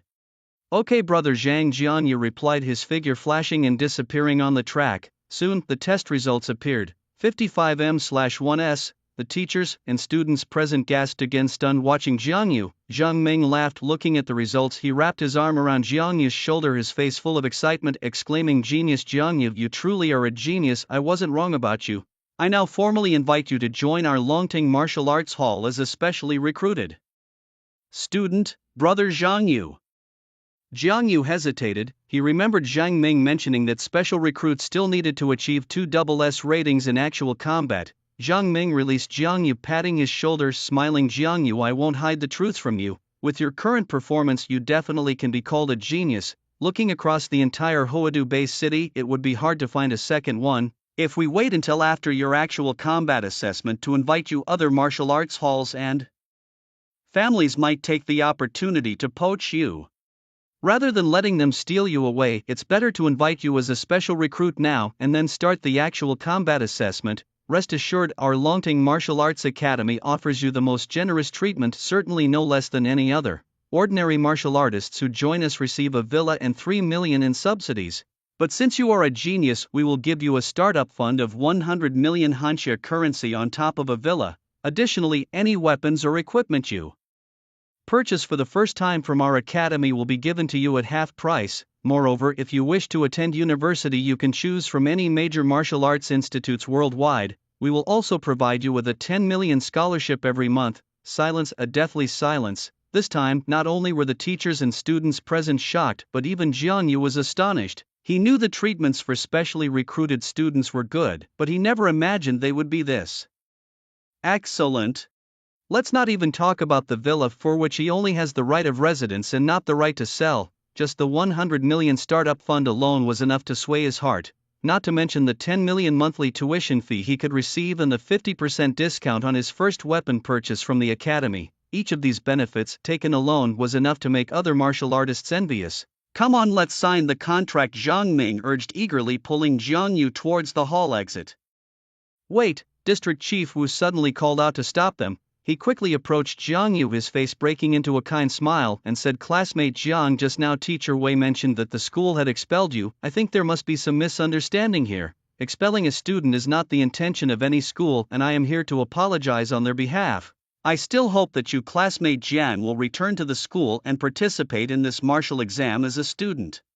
Of course, our Ministry of Education will not be stingy and will award you a certain bonus." Saying this, District Chief Wu bowed to Jiang Yu. Jiang Yu smiled and shook his head. "District Chief Wu, let me give you a gift. This gift was personally given to me by Teacher Wei." As he spoke, he pulled out a green booklet from his pocket, handed it to District Chief Wu, and then turned to follow Jiang Ming. Curious, District Chief Wu opened the green booklet, and upon seeing the words inside, he became furious. It read Certificate of Learning. As the district's education chief, how could he not know what a certificate of learning represented? Only students who were forcibly expelled from school would have such a certificate. By giving him the certificate of learning, Jiang Yu was clearly rejecting his proposal and indicating there was no misunderstanding. District Chief Wu's expression darkened, and he glared at Wei Fong with a menacing look. In a fit of anger, he threw the certificate of learning at Wei Fong's face and bellowed, "You fool, look at what you have done, expelling a specially recruited student. I formally tell you, from this moment on you are suspended. You just wait for the organization's investigation." After speaking, District Chief Wu turned around and stormed out of the hall. "An assessment? What's the point of assessing now? A specially recruited student had slipped right under his nose. He had no mood to continue overseeing the exam. Even if all the candidates present passed the preparatory martial artist exam, they couldn't compare to one specially recruited student. A specially recruited student, such a rarity in a city of nearly 200 million people over 10 years. If Jiang Yu had not been expelled by the school as a special recruit from the school he managed, he could have basked in the reflected glory. At the very least, the position of Minister of Education for Huadu-based city would have been within his reach. Now, due to a single action by the third middle school, his path to promotion was destroyed. District Chief Wu grew angrier as he thought about it. While walking, he pulled out his mobile phone and dialed a number, barking orders. Investigate. I want a thorough investigation. I need to know all the reasons behind Jiang Yu's expulsion. If someone played dirty using those unspoken school rules, then suspend them from their job. Suspend 1 for 1, 10 for 10. I don't believe they can cover the sky with one hand in the school. Yes, District Chief. A female voice responded from the phone. District Chief Wu hung up without looking back. Leaving the assessment hall, inside the hall, Wei Fong listened to District Chief Wu's conversation and felt darkness looming before her eyes. Almost fainting, it was over. She knew she was done for. The things she had done to Jiang Yu were witnessed by many teachers and students and could not withstand scrutiny. Although no one spoke up normally out of respect for her, now that District Chief Wu had personally spoken, the deed she had done would soon be laid bare on his desk. And not just those, the gifts she received during festivals and some gray income would also be exposed due to this incident. At that time, she would face more than just suspension. She might even end up working in a prison sewing factory. It was possible that her family could also be implicated because of her actions. Regret surged through Wei Fong's heart. Why did she ever think that Jiang Yu, being an orphan and from an ordinary family, was easy to bully? Why couldn't she have treated him like she treated the other students? Who would have thought that Jiang Yu, whom she had always looked down upon, could become a special recruit? If she hadn't expelled Jiang Yu, wouldn't she now be honored? Regret. Wei Fong slumped in her seat, her eyes dim, her face full of remorse. The other teachers, seeing this, showed mocking expressions. They knew that Wei Fong was finished. From District Chief Wu's attitude, it was clear that he was truly angered. Who wouldn't be angry about this? After 10 years in Huadu-based city, a special recruit finally emerged, only to be expelled by Wei Fong and others. A great fortune lost. Teacher, District Chief Wu has left, and so has the assessor Zhang. What about our assessment? A candidate suddenly asked, snapping all the teachers and students except Wei Fong back to reality. Right, Zhang Ming has left, so what about our assessment? Let's wait a bit. Signing a contract shouldn't take too long, a teacher said. All the teachers and students had no choice but to sit quietly in their seats waiting for Zhang Ming's arrival. It's impossible. How could Jiang Yu possibly be a martial artist invited by the martial arts hall at great cost? This is completely impossible. Wu Jin stood on the ground, muttering to himself, his eyes filled with jealousy and envy. The one he considered worthless had suddenly become a prized asset in the eyes of others, reaching heights he could never achieve. How could he accept this? Jealousy disfigures one's character. Now he was consumed by jealousy and dissatisfaction. Meanwhile, Zhang Ming, having exited the hall with Jiang Yu, entered an office. After quickly drafting a contract, Zhang Ming handed it to Jiang Yu, saying, Jiang Yu, please review the contract. If everything looks good, you can go ahead and sign. Okay. Jiang Yu took the contract and carefully read through it. It detailed the compensation offered by the martial arts school and the obligations he would need to fulfill in the future. The compensation was exactly as Zhang Ming had described. The first obligation was that he must never betray the martial arts school or compromise its interests at any time. In certain situations, he was required to protect the school's interests. The second stipulation was that during beast tides he had a duty to defend the city base, repel the beasts, and protect the people's property. The contract included other clauses as well. After reviewing, Jiang Yu found no issues and quickly signed his name. Very good, Zhang Ming said with a smile as he took back the signed contract and then handed Jiang Yu a set of keys, adding, from now on, Villa number 2 in the prestigious Flower District is yours. Additionally, there's a sports car in the villa. 1 billion in startup funds will also be transferred to your account within 5 minutes. Do you have any other requests? Jiang Yu shook his head. Ding. The notification of 1 billion yuan deposit into his bank account made his eyes brighten. Zhang Ming patted Jiang Yu on the shoulder and said, the money has been deposited. the satellite communication watch on your wrist can access the martial arts school's internal marketplace. You can order whatever you need directly. The martial arts exam hasn't finished yet, so I will leave you to it. If you need anything in the future, you can contact me through the communication watch. I've already given you my number. Okay, Jiang Yu nodded. Jiang Ming then turned and left the office. Holding the keys in his hand, a thrill of excitement crossed Jiang Yu's face. In his 2 lives, this was the first time he owned a villa. Let's go check out my new home, he thought, filled with anticipation as he left the office through the school's back door, the same way he had entered. However, exiting through the back door wasn't easy and required a special pass like the one Jiang Ming had lent him. After leaving the martial arts school, Jiang Yu hailed a taxi and headed straight for the Flower Villa district. On the way, he pulled out his phone and called Lin Yu to share the exciting news of his special recruitment. Learning that Lin Yu was at a car dealership handling resignation procedures, Jiang Yu chuckled and shook his head. Resignation is good. Over the years, Lin Yu has made many sacrifices to support my education and endured much disdain. Now, as a martial artist, I am capable of supporting Lin Yu and providing a better life. The Flower Villa district, located halfway up a hill in Hui City Base, was a place many aspired to live in. Those who lived there were not just rich or noble, but exclusively martial artists.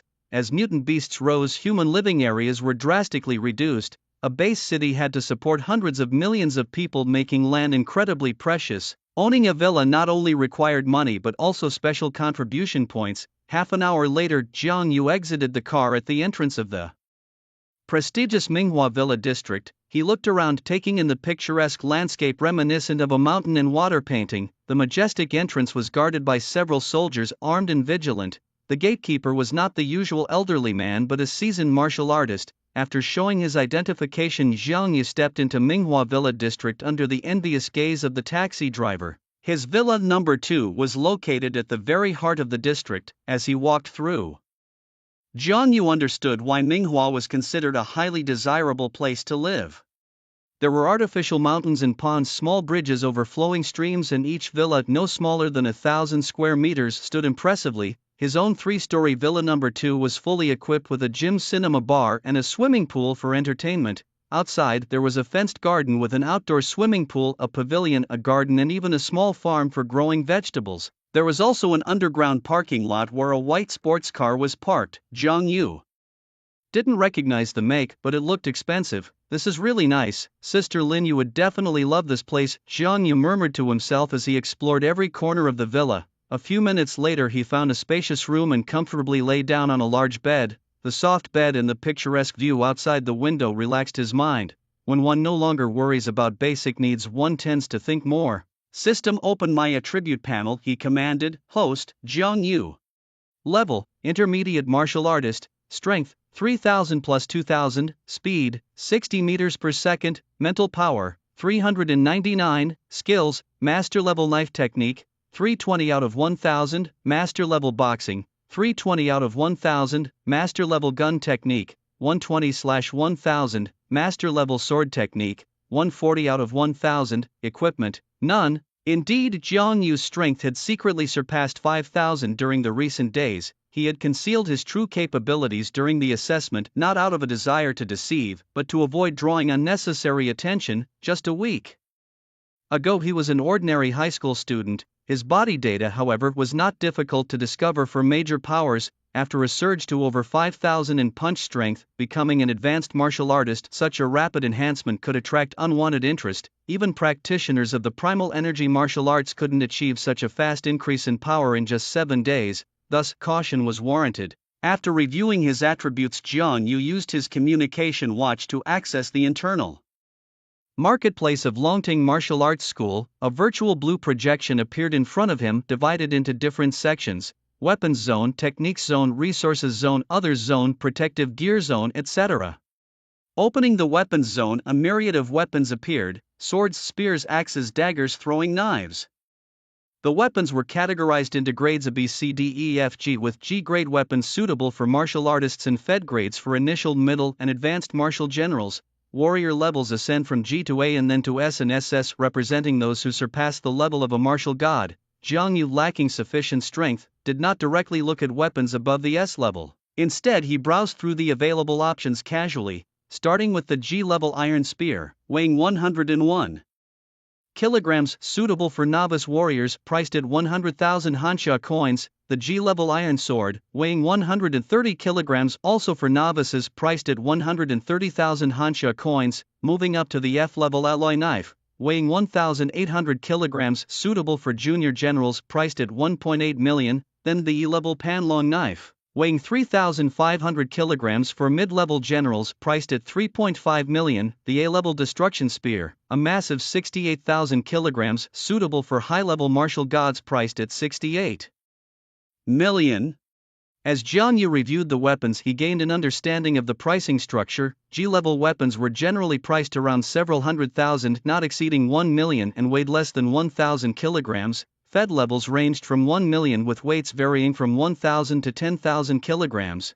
ABC levels were priced in the tens of millions, with weights ranging from 10,000 to 100,000 kilograms. Given his current strength, an F-level weapon was the most appropriate choice. However, the price for F-level weapons was around 1 million each, and buying one might waste his opportunity to make a purchase at half price. If he wanted to maximize his discount, he could opt for an A-level or even an S-level weapon, but he couldn't physically manage their weight. Such a dilemma. An A-level weapon alone weighed a staggering 68,000 kilograms. Even with his pickup system, it would take a long time to gather the attributes necessary to lift such a weapon. It's important to note that lifting a weapon and wielding it effectively are two different concepts. According to data published by the Martial Arts Gym, a warrior's strength must be 10 times the weight of the weapon to effectively utilize its power. This means that to use an A-level weapon effectively, Jiang Yu would need to increase his strength to several hundred thousand. It's truly insane. An A-level weapon's weight was comparable to the sea god's trident held by his third son. Maybe it's better to check other areas first.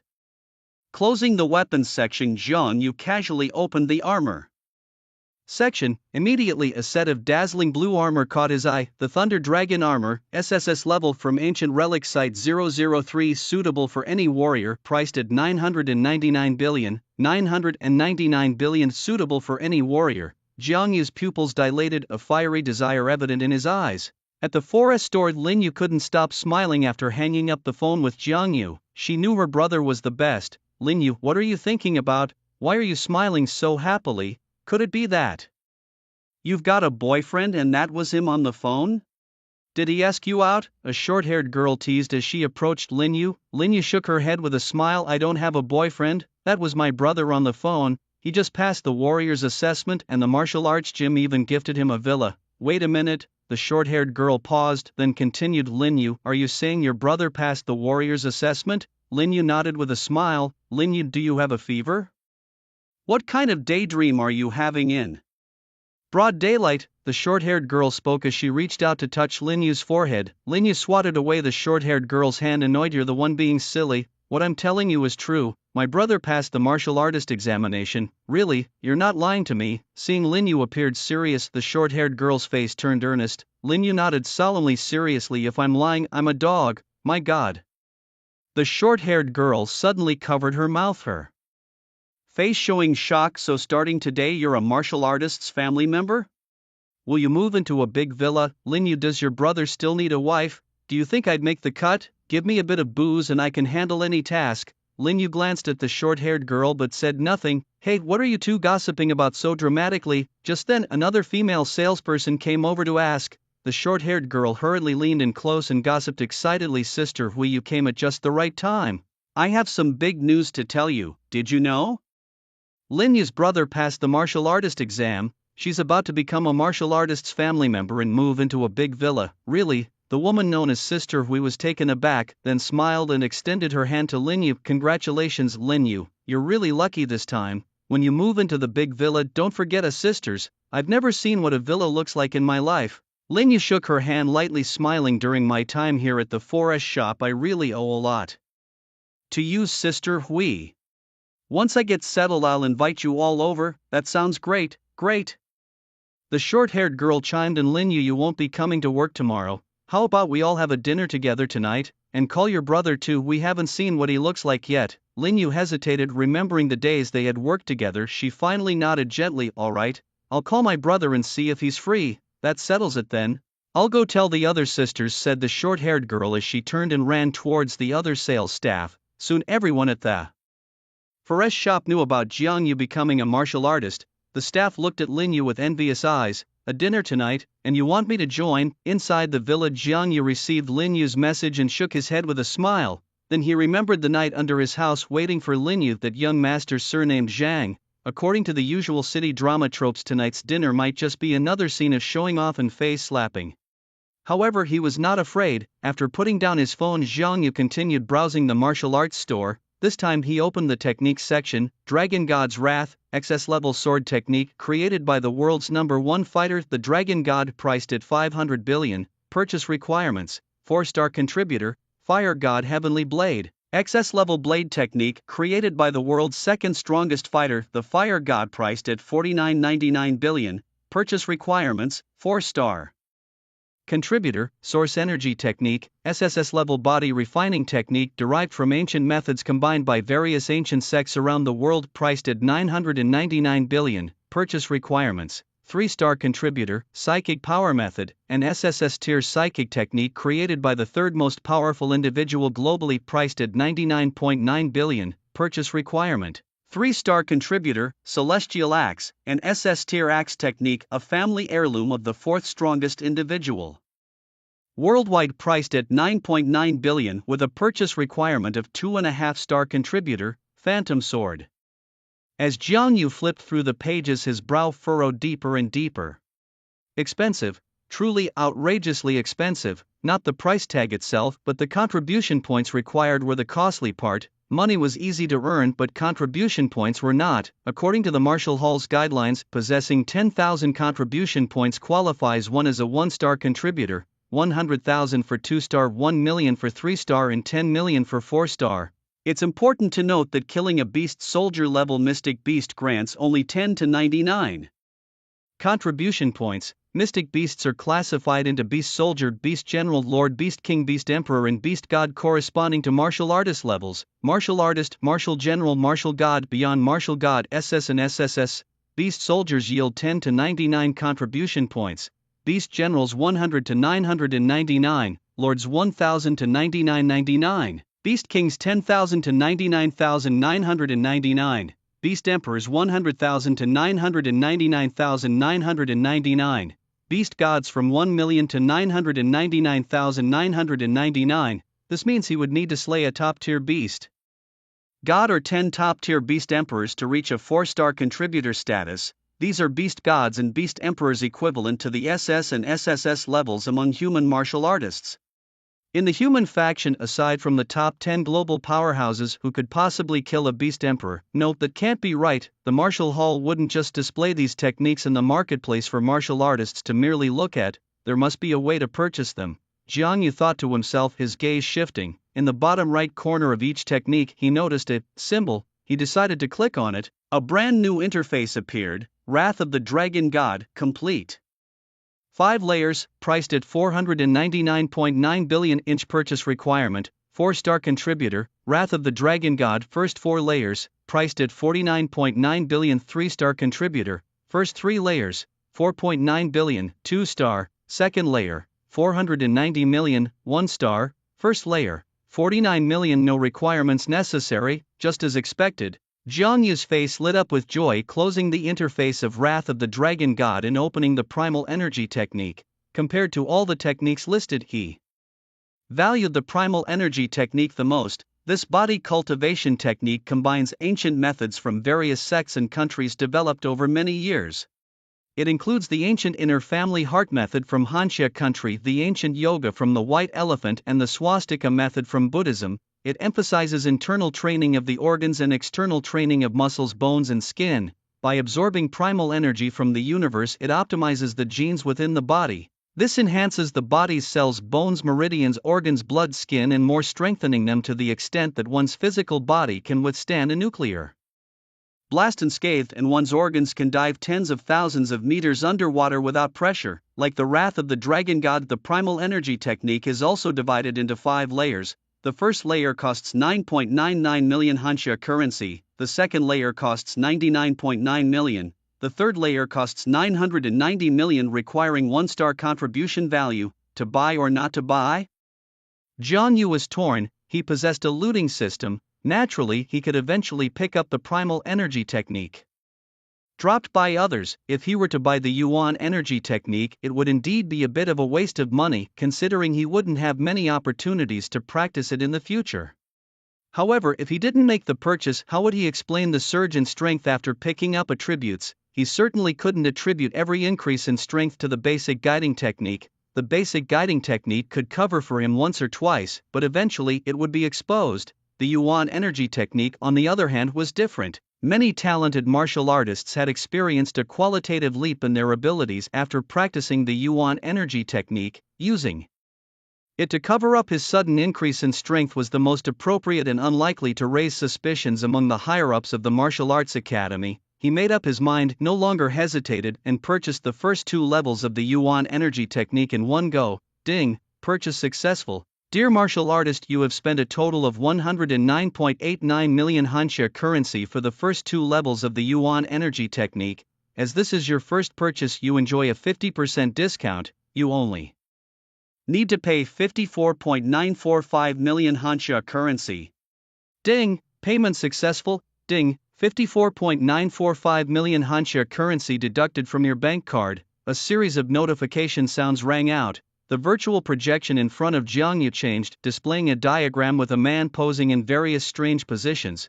Following the man's poses, Jiang Yu practiced earnestly. With each movement, streams of cosmic Yuan energy entered his body through the soles of his feet and the top of his head. Although the energy was minimal, it caused every cell in his body to voraciously absorb it. Time flew by. As Jiang Yu practiced, the sun unknowingly set and a beam of golden light shone into the villa, illuminating him. Jiang Yu seemed to enter a state of self-forgetfulness, maintaining a pose without moving. Meanwhile, a group of students who had just completed their last college entrance examination for the day dragged their highly stressed bodies back home. Su Weimei lived in an apartment complex with an elevator. As soon as she got home, she eagerly checked her phone's Penguin group chat to see how her classmates had done.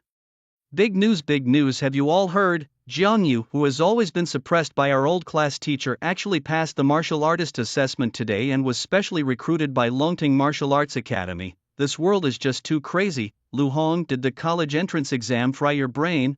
What are you barking about? You say Jiang Yu passed the martial artist assessment? That's less believable than you getting admitted to Tsinghua or Peking University. With Jiang Yu's rubbish skills, he couldn't even pass the preliminary martial artist assessment, let alone the actual one. You don't even know how to brag. Wuzhanghao, what I'm saying is true, believe it or not. Many students already know about this. Oh, and also, I heard from students from other schools that our old class teacher was suspended by the education district for suppressing Jiang Yu. The news about Jiang Yu passing the martial artist assessment and being specially recruited by Longting Martial Arts Academy is true. I also heard from other school students who attended the martial examination.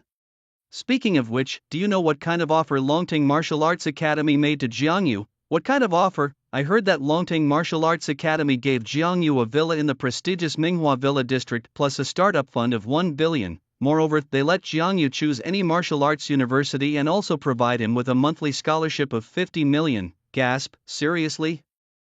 According to what you're saying, does that mean Jiang Yu has struck it rich and become someone we all look up to now? If you don't believe it, you can search on the forums of various universities. All the forums are discussing this matter now. Su Weimei scrolled through the chat history in the group, her eyes filled with disbelief. She quickly opened the forum of her school and started browsing through the posts. Shocking news, 3rd Middle School actually has a special admission student who was signed by Longting Martial Arts School with an annual scholarship of 1 billion yuan. My heavens, an 18-year-old youth who can deliver a punch with nearly 3,000 kilograms of force, is he even human? Major news, Jiang Yu is hailed by Longting Martial Arts School as a once-in-a-century genius, and his real identity is just a poor student who was expelled from 3rd Middle School. The forums discussed Jiang Yu's performance during the assessment. As Su Weimei continued to scroll, her expression shifted from disbelief to shock and incredulity. She couldn't help but believe it. In many forums, there were glimpses of Jiang Yu during the assessment, although the photos were somewhat blurry. As Jiang Yu's former deskmate and girlfriend, she recognized him at first glance. That person in the photos was Jiang Yu. Jiang Yu has truly become a martial artist. Su Weimei covered her mouth, her face showing shock that lingered for a long time. She vaguely remembered the words she said to Jianyu when he left the school a week ago. After today, we might no longer walk the same path. Indeed, they truly weren't walking the same path now. She could no longer keep up with Jianyu's pace. Ding dong. Ding dong.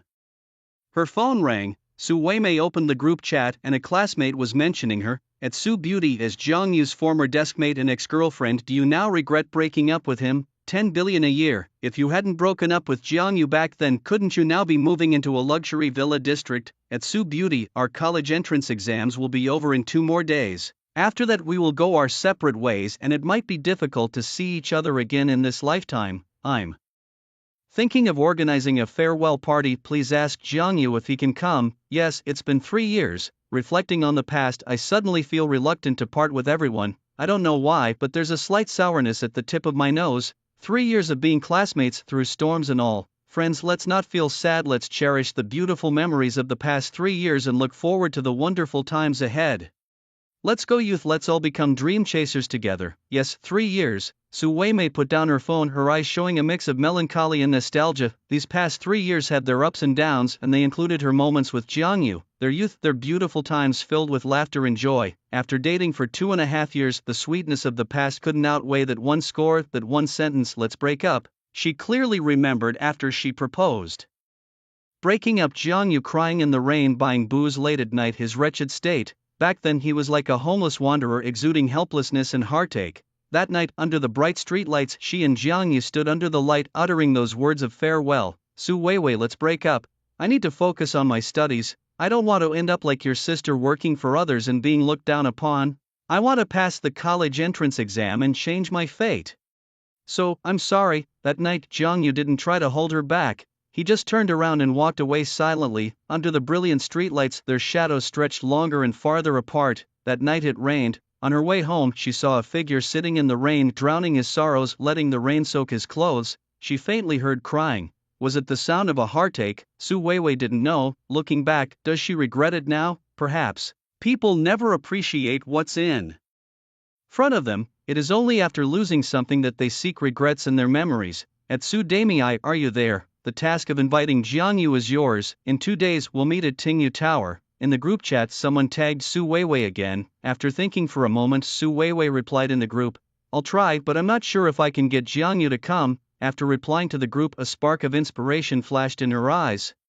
She opened her chat with Jiangyu and quickly typed out a message. Jiangyu, the class is having a farewell dinner at Tingyu Tower in 2 days. Will you come? She sent the message and waited quietly for Jiangyu's reply. A minute passed, 10 minutes, an hour. But still, there was no response from Jiangyu. Does he not want to talk to me, or has he not seen the message? Su Weiwei muttered to herself, a trace of sadness in her eyes. On the other side, after completing his cultivation of the Yuan energy technique, Jiangyu also saw the messages from other classmates. Although he had been expelled from school, he was not removed from the group. Was he sad, regretful? Maybe. 3 years as classmates, there was certainly some reluctance to part.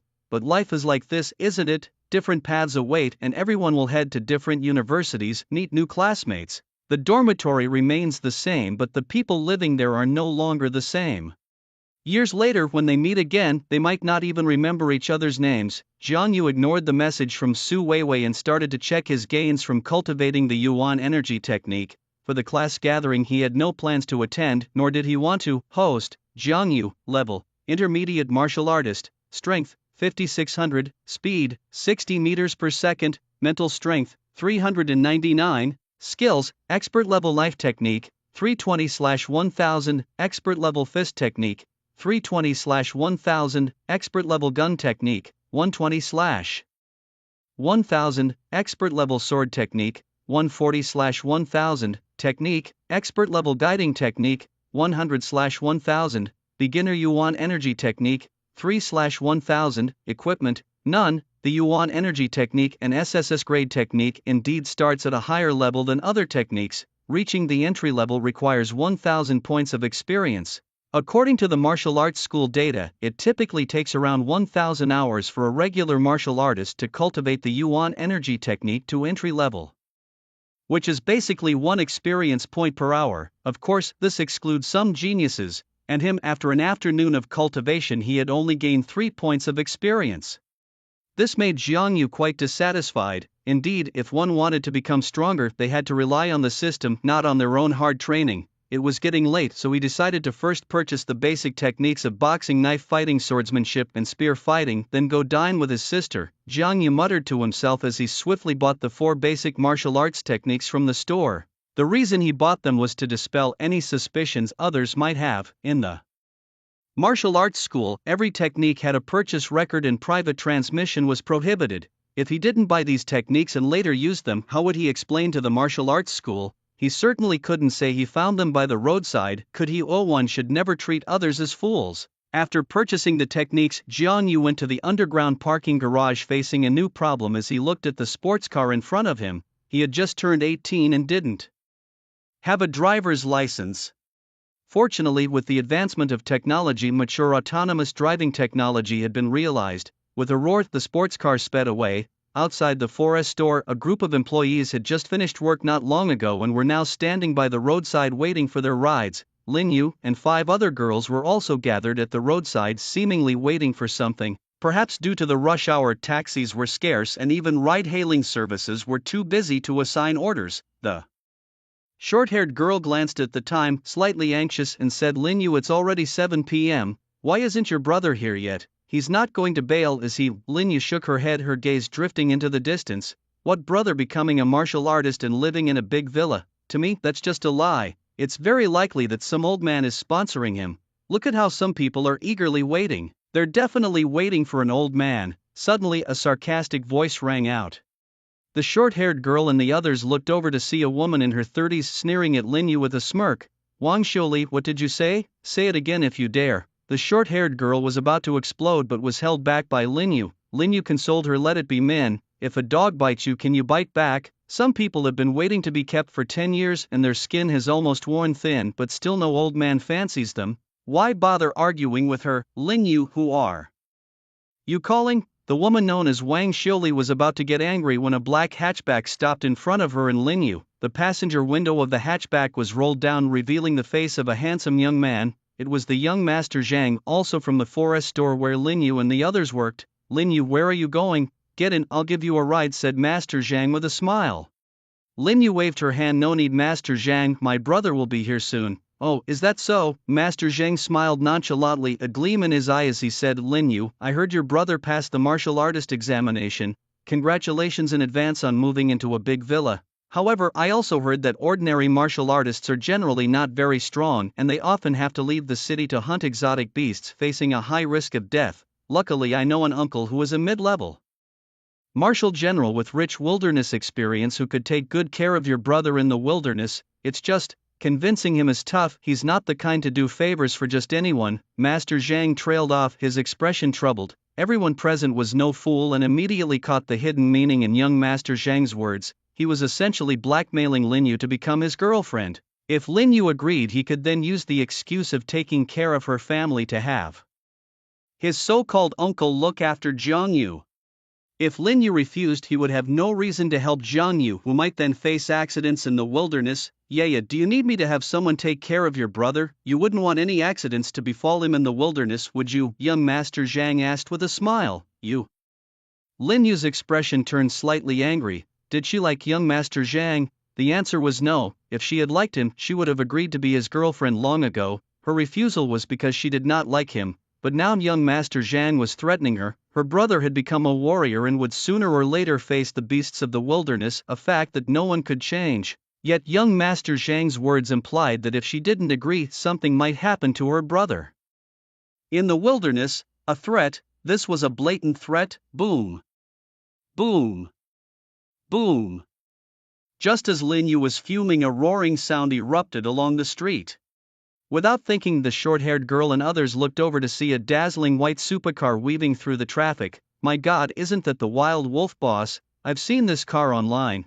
It's said to cost over 17 million and there are only 3 like it in Huidu Base City. Wait, look, it's heading this way. Quick, touch up our makeup. What if there's a young master in the car?" the women exclaimed. Some even started applying makeup right there. V-room. The supercar sped up and stopped in front of the women, revealing an extremely handsome face. "Handsome, can I add you on WeChat?" A woman approached the car and asked, "Xiaoyu?" Lin Yu saw the young man in the car and her eyes widened in disbelief. "Sister." Jiang Yu ignored the woman asking for his WeChat, got out of the car and walked over to Lin Yu, giving her a big hug. "Sister?" The short-haired girl and other women were stunned, sizing up Jiang Yu with eyes full of admiration.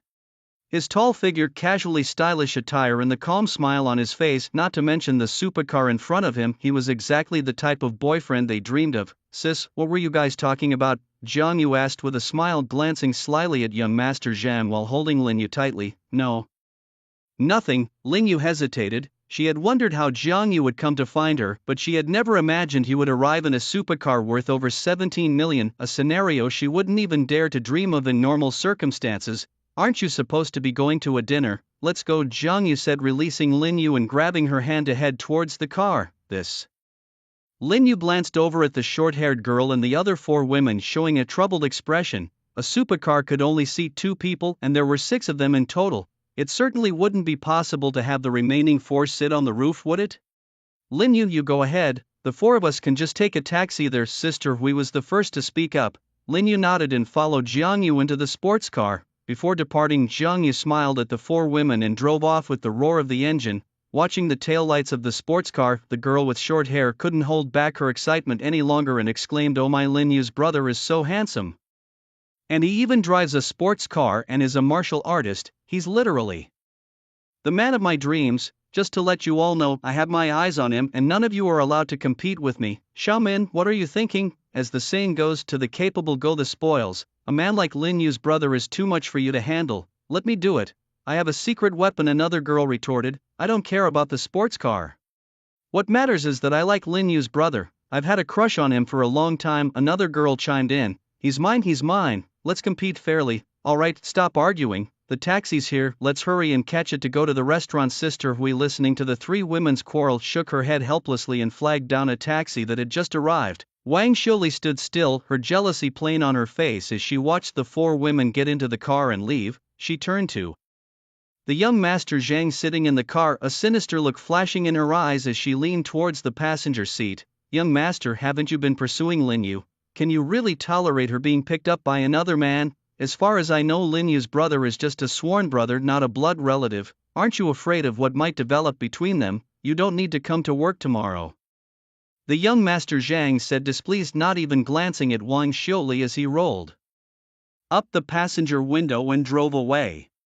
On the road, Lin Yu sat in the passenger seat, still in disbelief. She couldn't believe that one day her brother would come to find her in a sports car. It felt as unbelievable as winning 220 million from a 100,000 yuan lottery ticket. Who would believe that? "Sister, the martial arts school said your brother is a genius. Not only did they give me a sports car, but they also gave me 1 billion Hanxia currency. In other words, in the future you can only live the life of a wealthy lady." Jiang Yu explained with a smile. After a long while, Lin Yu finally accepted the reality and turned to look at Jiang Yu. The two sat in the car, eyes locked.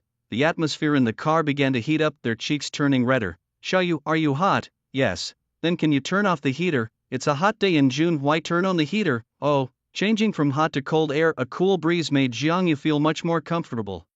Suddenly, a sharp brake sound came, causing Jiang Yu and Lin Yu to shake. Jiang Yu stabilized himself and looked ahead. For some reason, the road was congested. Cars were forced to stop halfway. Getting out of the car, Jiang Yu looked into the distance. The congestion was not short, spanning hundreds of meters. Not far ahead, there was a blue sign, "Road construction ahead, please detour." Always fixing the roads every single year. Can't they fix it properly once and for all? A car owner complained. Jiang Yu looked around and saw that the number of vehicles on the road was increasing and the traffic was getting worse. All that remained was the narrow gap between the cars, just wide enough for a person to pass through. An idea sparked in his mind. Amidst the astonished gazes of many car owners, he placed his hands under the chassis of a sports car and hoisted it above his head. With the current strength of 5,000 kilograms, lifting a sports car was no problem at all. Holy smokes, can this even work? The car owners watched in shock as Jiang Yu proceeded forward between the cars. "Damn, why didn't I think of this?" mused a warrior car owner, suddenly enlightened by Jiang Yu's action. He imitated him, lifting a car and maneuvering through the gaps. Where there was one, there would be more. Soon more warriors lifted their cars and headed towards the less congested roads, moving quite swiftly. Hey. I told you to look at the road, why are you dragging a double-decker bus? Someone shouted urgently. Put the bus down quickly. The old men and women on the bus are scared to death, they think the bus is flying. Unaware of the chaos unfolding behind him, Jiang Yu, after clearing the congested section, set down the sports car and continued driving towards the restaurant. The destination was a restaurant named Gathering Hall, a year-old establishment renowned for its roast duck served in thin slices wrapped with scallions and cucumber. Meanwhile, on his way to the restaurant, District Chief Wu looked at the investigation report in his hands, feeling a surge of anger burning within. A piece of torn paper. A petty and biased homeroom teacher had cost him a special admission student and a fast track to a ministerial promotion. This is outrageous, he thought. The position of Minister of Education for Huadu Base City was about to be vacated. All 12 district chiefs had their eyes on this position. At such a critical moment, a special admission student was expelled, he thought. If this reaches higher authorities, won't it reflect negligence on my part? It must be dealt with strictly. Growing angrier, Chief Wu took out his phone and dialed, "Notify all school principals in Dongyang District to convene at the Education District office tonight. Also, investigate thoroughly Wei Fong and his family to see if they have accepted any gifts from parents. Moreover, any teacher involved in the expulsion of Jiang Yu should be suspended or demoted as necessary. Students like Zhang Hao and Wu Jin should be severely reprimanded." At the Longting Martial Arts Academy, after a day of martial arts exams, Zhang Ming stood alone on the dragon sculpture, gazing into the distant sky. It wasn't long before a blue warship appeared from afar, hovering above Longting Martial Arts Academy. A white-haired young man descended from the warship and floated before Zhang Ming, his demeanor casual. "Old Zhang, what's so urgent that you called me back from the wilderness?" "I was crocodile fishing." Without mincing words, Zhang Ming tossed a tablet to the white-haired youth, saying sternly, "Calling you back urgently means there's important business. I discovered a special admission student in today's martial arts exam. His information is on this tablet." The young man with white hair raised his eyebrows, instantly shedding the frivolity on his face as he opened his tablet. Information about Jiang Yu appeared before him. Name: Jiang Yu, male, 18 years old, from Dongyang District of Huadu Base City in Hanxia Country. Punching power assessments: 2,835, 2,929, 70. Speed: 55 meters per second. Beginner level guide technique. 18 years old, nearly 3,000 in punching power. The pupils of the white-haired youth constricted as he looked at Zhang Ming in astonishment. Zhang Ming nodded and said, "Jiang Yu came to our Longting Martial Arts School 7 days ago. At that time, he participated in the assessment for preparatory martial artists with a punching power of over 500 kilograms. Today, 7 days later, he participated in the martial artist assessment again, and his punching power has reached nearly 3,000 kilograms. However, I could tell that he did not use his full strength during the assessment. He is a genius, comparable to the descendants of major forces. Of course, what makes me value him the most is not just this but his background. During the day, I had someone investigate his family background. He is an orphan. His parents were killed by mutant beasts when he was very young. So when do you plan to start the special recruitment assessment for him?" The white-haired youth took over the conversation. Zhang Ming thought for a moment and replied, "In 2 days. There will be a martial artist assessment in 2 days, and I plan to let Jiang Yu participate as well." "Why not in 2.5 days?" the white-haired youth curiously asked. Zhang Ming's expression shifted as he sized up the white-haired youth. "Xiao Haizi, Kunlong, resistant to wolves." The corner of the white-haired youth's mouth twitched slightly as he shrugged lightly. "Tell me, what do you want me to do?" Zhang Ming didn't answer immediately but opened his communication device and sent a list to the white-haired youth, saying, "This is a list of mutant beasts I've compiled. Use the last 2 days to capture them alive and bring them to the assessment site." The white-haired youth opened the list, and upon seeing the mutant beast information on it, his entire demeanor froze. Incredulously saying, "So many? Old Zhang, have you lost your mind? Jiang Yu is just an intermediate martial artist. Why do you want me to capture a black rhino? You know, the black rhino is a high-level beast soldier, and with its thick fur, even junior war generals are reluctant to face it in the wilderness. By doing this, aren't you sending Jiang Yu to his death?" Zhang Ming shook his head. "It all depends on how you handle it. Won't you weaken the black rhino beforehand? The struggle between humans and mutant beasts is never a head-on collision but about finding weaknesses. The genius we want to cultivate is not a brute who only knows brute force. He needs to have the calm and courage to face strong enemies." "All right, I understand," said the white-haired youth as he turned to leave. "Wait," Zhang Ming called out to him, "continuing this martial artist Assessment. I plan to broadcast it live to be seen by every resident of Huadu-based city. It's been 10 years since our Huadu-based city has produced a genius martial artist. This has led many students to lose interest in becoming martial artists, seeking only comfort. They need a battle, a passionate battle, to awaken the fervor in their blood. The young man with white hair furrowed his brow. Old Zhang, you're starting a live stream. Do you think the apprentices participating in the assessment would agree?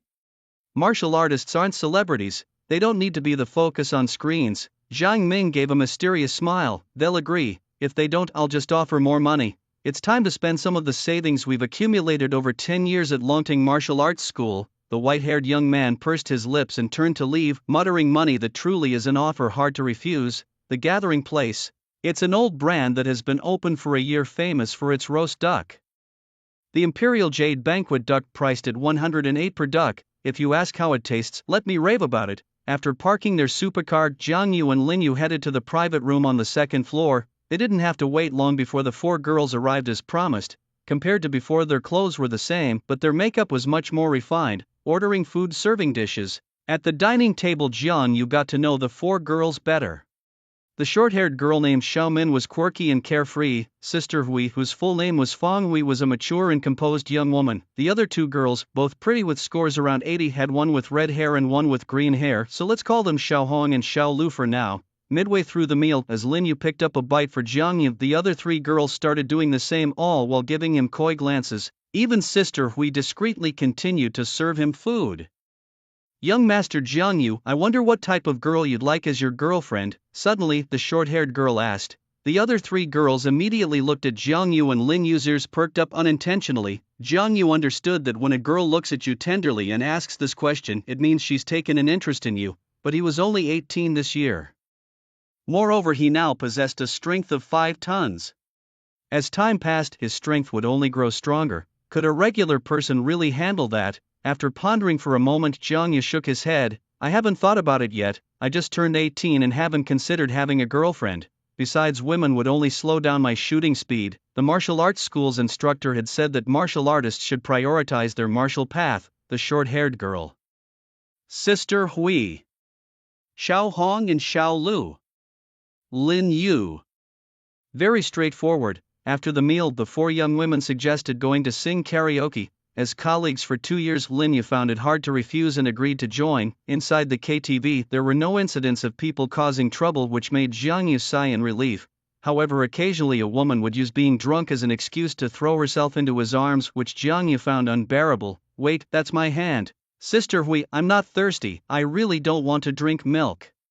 Xiaolu, you're drunk. Why lie on the sofa? Why in my arms? Bored to the core, Jiang Yu decided to leave early and walked alone on the street. Along the roadside, various attribute bubbles dropped, automatically collected by the system. Congratulations host, strength +1. Congratulations host, speed +1. Congratulations host, endurance +1. Suddenly Jiang Yu felt an incredible surge of attributes flooding into his body. Xiao Chang's strength had significantly increased. Looking up, he realized he had unknowingly arrived in front of a hotel. Inside, there were bubbles everywhere, each representing an increase in stamina. Congratulations host, stamina +1. Congratulations host, stamina +1. Congratulations host, stamina +1. Congratulations. As Jiang Yu walked into the hotel, he collected these stamina bubbles one by one. He felt certain parts of his body undergoing massive changes, becoming stronger. This transformation excited him even more than becoming a martial artist. However, as he passed by a room, the scene inside made his blood surge. Really, how can they not close the door when doing such things? With a bang, Jiang Yu closed the door for them and continued forward without lingering. Inside the room, a man and a woman were startled by the sound of the door closing. They had been discussing a script and had forgotten to close the door. No wonder they felt a constant draft on their backs. Congratulations host, stamina +1 +1 +1 +1 +1 +1.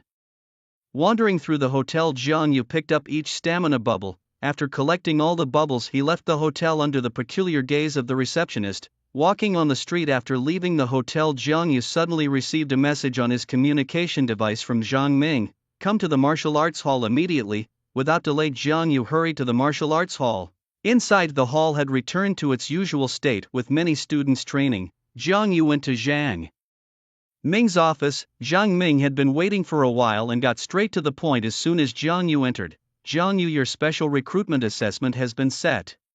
It will take place in 2 days alongside other martial arts students. Many leaders and senior members of the martial arts hall will be watching your performance. You must try your hardest. After all, you need to achieve a double S score, which is much harder than for other students. Additionally, this assessment will be broadcast live to all the residents of the base city. As the youngest martial artist in the base city, I hope you can be in your best form and show your best side to every viewer of the live broadcast. Jiang Yu frowned slightly. He understood the saying, the shot hits the bird that pokes its head out. The world was not as calm and safe as it appeared on the surface. Beyond the Longting Martial Arts Hall, which aimed to maintain social order and resist strange beasts, there were many dark organizations hidden underground. These dark forces, driven by profit and selfishness, would dare to do anything if the price was right. They'd go as far as killing martial artists, deliberately causing beast tides, or colluding with spies. There was nothing they wouldn't dare to do. And now, the news of his special recruitment had already been leaked by many students. Was it really a good idea to make such a big deal out of the live broadcast? What if it backfired? Moreover, there had been news in the past few years about talented martial artists being assassinated. To give a nearby example, the neighboring Foot Basin Chicken did not wish for a genius martial artist to emerge from Hanxia country. Fame, after all, never brings anything good. Seeing Jiang Yu's concerns, Jiang Ming stepped forward, patted him on the shoulder and said, Jiang Yu, I understand your worries. This is something you must go through after becoming a martial artist. Do you think you can just avoid live streaming and pass the martial artist examination quietly? Do you think you can slowly build up your strength without being noticed? You are mistaken. Even if you do not livestream, as long as you participate in the martial artist examination, your identity will still be exposed to the dark organizations. Spies are everywhere, you cannot hide from them. What I can do is to provide some financial support to help you grow rapidly. I have decided to reward you based on your popularity during the livestream, $1 per popularity point. Moreover, all the tips received during the livestream will be yours alone. The martial arts hall will not take a cut. Work hard. I look forward to the day you pass the examination. Jiang Ming finished speaking, patted Jiang Yu's shoulder again and left the office. Jiang Yu stood still, never having imagined that one day he too would be live streaming. With nearly 200 million people in Huadu Base City, even if only 1/10 or 1/100th of them watched the live stream, that's still 10 million or 1 million in popularity. What a huge number! In his previous life, if Tomato had given him a million level popularity, he wouldn't have failed. He would rather sleep than write. What about exploding in popularity? Wouldn't that be great? Recalling the bitterness of his previous life, Jiang Yu couldn't help but smile wryly and also left the office. With 2 more days, he had enough time to enhance his strength by another level. After leaving the Longting Martial Arts Hall, Jiang Yu returned to the KTV. At this time, the girls were finishing up. They were quite drunk and staggered as they walked. Even Sister Hui, the mature and older sister among them, had blurry eyes and seemed ready to throw herself into Jiang Yu's arms, wanting to wrap her long legs around him to let him feel the warmth of a mature woman. Jiang Yu had no choice but to send each of the 4 drunk girls home one by one. By now, it was already 11 p.m. Cars moved along the streets, and from time to time one could see rooms lit up in the high-rise buildings with shadows that seemed to be students studying by lamplight. Inside one of the rooms, Su Weimei closed the book on the desk and rubbed her head, then glanced at the clock. Seeing it was 11 p.m., she silently turned on her phone and opened the Penguin Message app. The class group was still active with unread messages topping 99 plus, but she ignored the group chat and instead stared at a gray profile picture, speechless. No reply. It had been 5 full hours since she sent Jiang Yu a message and he had not replied. The earliest reply was a cracked red heart from half a year ago. Holding her phone tightly, a sorrowful look flashed in Su Weimei's eyes. This was the first time since their breakup that she longed to receive a message from Jiang Yu. Regretful, perhaps. He was her first love and she was his. As the night deepened after sending the girls back, Jiang Yu returned to his new home with Lin Yu. Looking at the large villa in front of her, Lin Yu sobered up. In this moment, she finally understood why the short-haired girls had drunk so much. It wasn't about the wine. They saw her as a close friend, but they were actually trying to get close to her brother. Sister, you should find a room to rest for now. I need to step out for a bit, Jiang Yu said, then turned and drove his sports car away from the villa. The roads were nearly empty at night. As he drove, he collected numerous attribute bubbles into his body. Congratulations, host. Strength +1 +1 +1. Speed +1 +1. Mental power +1 +1 +1. These attribute bubbles also had a time limit. They wouldn't just remain on the ground indefinitely. Jiang Yu watched as several bubbles disappeared right before his eyes. Congratulations, host. Strength +1 +1. Congratulations, host, you have obtained the ice attribute. Would you like to activate the ice ability? Huh, a different voice suddenly echoed in Jiang Yu's mind as he was driving. Ice attribute, ability. Jiang Yu raised an eyebrow. In the past few days, he had thoroughly researched information about martial artists.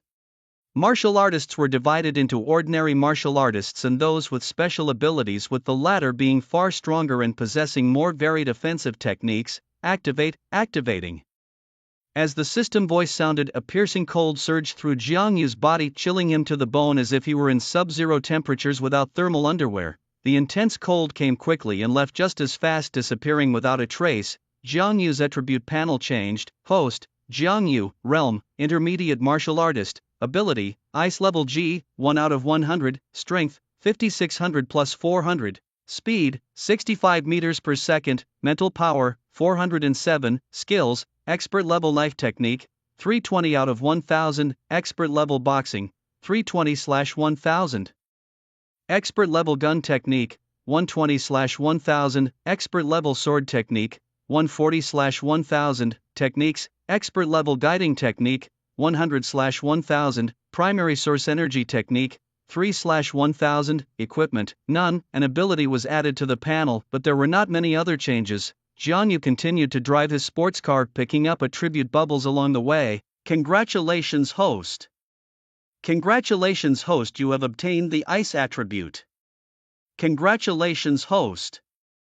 Meanwhile, Wei Fang sat on a cold bench, her eyes lifeless, filled with despair. She could never have imagined that one day she would be taken away for investigation. Today not only was it a pivotal moment for students taking their college entrance exams and changing their destinies, but it was also a turning point in her life. During the day she had made countless calls, but without exception no one was willing to help her. Just a few days ago she had been sitting in the classroom full of arrogance, mocking Jiang Yu. Now looking back, Jiang Yu had become highly sought after while she had become a prisoner. Jiang Yu, it was all Jiang Yu's fault. If Jiang Yu had not become a martial artist or had not passed the martial artist assessment, would the authorities still be so fixated on this matter? Yes, if Jiang Yu had failed the assessment, the authorities wouldn't be as upset and her sentence might have been lighter. Fortune favors the bold. After all, for what she had done she deserved many years in prison. It might as well be a few more years. Jiang Yu had ruined her and she would not let him have an easy time. She wanted to ruin Jiang Yu's martial arts journey just as she had tried to ruin his studies. A fierce light flashed in Wei Fang's eyes and she suddenly pretended to be gasping for air, shouting loudly, "Quick, someone come. I'm having a heart attack. I need to go to the hospital." 2 days later, the Gokka was finally over and classmates of 3 years began to go their separate ways. At Longting Martial Arts Academy, dawn was just breaking when Jiang Yu arrived in the grand hall, waiting for the day to begin. Today was the day of the martial arts assessment. Inside the hall, aside from him, there were hundreds of other students prepared to undergo the assessment. They rubbed their hands and flexed their muscles, their faces lit with excitement and anticipation. Passing today's assessment would make them official martial artists eligible to receive the rewards provided by the academy. A villa plus 3 million Hanxia coins. The martial arts assessment did not discriminate by identity, whether one was a student or a delivery boy. As long as they had a clean background with no criminal record and met the requirements, they could participate. Among the candidates, Jiang Yu noticed several in their 30s. Like the others, they were here for the assessment. Age was no barrier in martial arts. Even those in their 80s could participate. However, the academy did not allow exploitation of its resources. According to its rules, the younger one broke through as a martial artist, the better the treatment they received. Conversely, the older one was, the lesser the benefits. The world's #1 martial artist Dragon God had stated that the prime age for breaking through and practicing martial arts was between 16 to 30 years. Beyond this period, even if one became a martial artist later, their martial arts potential would be limited. If an 80-year-old passed the assessment, they would only receive a martial artist badge. While Jiang Yu was observing other candidates, they were also scrutinizing him. Mainly because Jiang Yu was exceptionally young. Almost all the other candidates were above 22, with only Jiang Yu being 18. An 18-year-old, no matter how mature in spirit, could not hide his youthful appearance. Who was this kid, who brought a child into the academy? Is he here to do his summer homework? Shu, would you keep it quiet? Do you know who he is? His name is Jiang Yu. He's this year's special recruit to the academy, and at just 18 he can deliver a punch. Nearly 3,000 kilograms in force. I believe he's 18-inch, but a special recruit with a punch of 3,000 kilograms? I don't buy it. Our Huicheng base city hasn't had a special recruit in 10 years, let alone one with such a powerful punch. It's true you should spend less time obling girls online and more time reading local news. Jiang Yu becoming a special recruit has been all over the hot searches of our base city. Not just our city, but residents of other base cities know about it too. Really, I blame the platforms for always pushing pretty girls at me. Once I pass the martial artist assessment, I'm definitely going to find some myself. The murmurs around him made Jiang Yu frown. Was the news of his special recruitment spreading that fast? Indeed, Zhang Ming was right. Even if he chose not to livestream, he couldn't hide his identity. Likely many powers already had his detailed background information, but Jiang Yu looked towards his attribute panel. Host, Jiang Yu, rank, Junior Martial General, special ability, Ice type G level, 80 out of 100, strength, 8900 plus 3100, speed, 250 meters per second, mental strength, 800, mastery in knife techniques, 520/1000, mastery in fist techniques, 520/1000, mastery in gun techniques, 220/1000, mastery in sword techniques, 240/1000, techniques, mastery in guiding skills, 400/1000, beginner in source energy techniques, 8/1000. His explosive increase in strength is the source of his confidence. His current power and speed have fully reached the level of a junior martial general. The realm of martial artists is subdivided into a strength of 1,000 kilograms and a speed of 25 meters per second for junior martial artists, a strength of 3,000 kilograms and a speed of 50 meters per second for intermediate martial artists, a strength of 6,000 kilograms and a speed of 100 meters per second for senior martial artists, and breaking through 10,000 kilograms in strength and 250 meters per second in speed is considered a junior martial general, and so forth. Suddenly everything went quiet. Zhang the examiner had appeared. Someone in the crowd shouted and the entire hall instantly fell silent. Jiang Yu looked around. Zhang Ming, with his hands clasped behind his back, descended from the second floor. Following him was a young man with white hair. Ladies and gentlemen, Zhang Ming's voice was not loud, but it echoed in the ears of all the trainees. Welcome to the martial artist examination. Soon you will become martial artists. I congratulate you all in advance. However, his expression turned stern. The martial artist examination is unlike any other. It can be lethal. If you fear death, there is still a chance to withdraw. Once you reach the site of the exam, it will be too late to leave. If anyone wants to opt out, do so now. No one moved. Zhang Ming nodded in satisfaction and turned to the white-haired young man. The white-haired young man stepped forward and said, "Ladies and gentlemen, my surname is Bai. You can call me instructor Bai. I will be leading you to the examination site. Before we go, each of you needs to sign a life and death agreement. The site of the examination does not regard life or death. The agreement has already been sent to each of your communication watches. Sign your name on it now." Jiang Yu opened his communication watch and indeed saw the electronic agreement. Without hesitation, he quickly signed his name. Once everyone had signed, instructor Bai waved his hand grandly. Depart. Outside the martial arts school, everyone boarded a bus heading to the examination site. The so-called examination site was actually a small town named Jingtian Town. Before the rise of strange beasts, over 10,000 people lived in the town. As the beasts rose, these people moved to the base city and the town was naturally vacated. Gradually, Jingtian Town became the examination site for the Longting Martial Arts School. At a clearing about a mile away from Jingtian Town, as Jiang Yu and the others arrived, there were already dozens of buses parked. Around the clearing were numerous other trainees from different martial arts schools also waiting to take part in the martial artist examination. Huadu Base City had many martial arts schools. Some trainees, due to the distance from Longting Martial Arts School or better offers from other schools, chose to join other institutions. However, despite the numerous schools, they lacked the capability to clear a specific area for the examination site, nor did they have the authority to issue martial artist badges, so their students could only join the assessment with the Dragon Rise Martial Arts School. Here they come, the people from Dragon Rise Martial Arts School. With the arrival of Jiang Yu and others, the students from other martial arts schools naturally turned their attention towards them. Who is he, so young, and why has the Dragon Rise Martial Arts School brought a child this time? A child. His name is Jiang Yu, a genius specially recruited by the Dragon Rise martial arts school this year. A mere 18 years old, he already possesses a striking force of 3,000 kilograms, a true prodigy.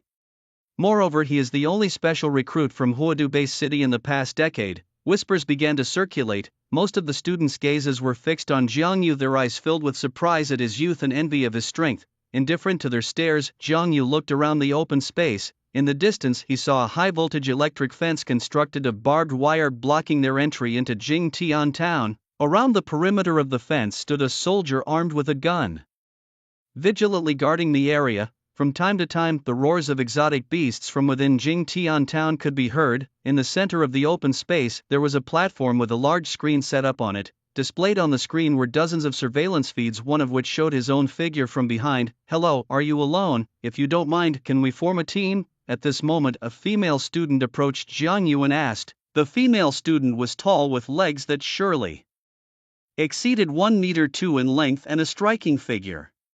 "Brother, don't listen to her. What strength does a woman have? Come join us instead. We are men who have ventured into the wilderness." Another burly man stepped forward and invited. Jiang Yu smiled and shook his head. "Sorry, I don't have plans to join a team at the moment." Forming teams was allowed in the martial arts assessment. After all, for each additional member in a team, the assessment quota increased accordingly. Originally, the quota for one person was to kill 10 exotic beasts. For 2 it became 20. Gather, gather. The call came from the platform. Instantly, all the students ran towards the platform. The female student and the burly man included, forced to give up, persuading Jiang Yu for the moment. "Ladies and gentlemen," the young man with white hair stood on the platform, his piercing gaze sweeping over each student. "I am the assessor for this session. You can call me instructor. Bye. Before we begin, I want to reiterate the rules of the assessment. As usual, you have 12 hours.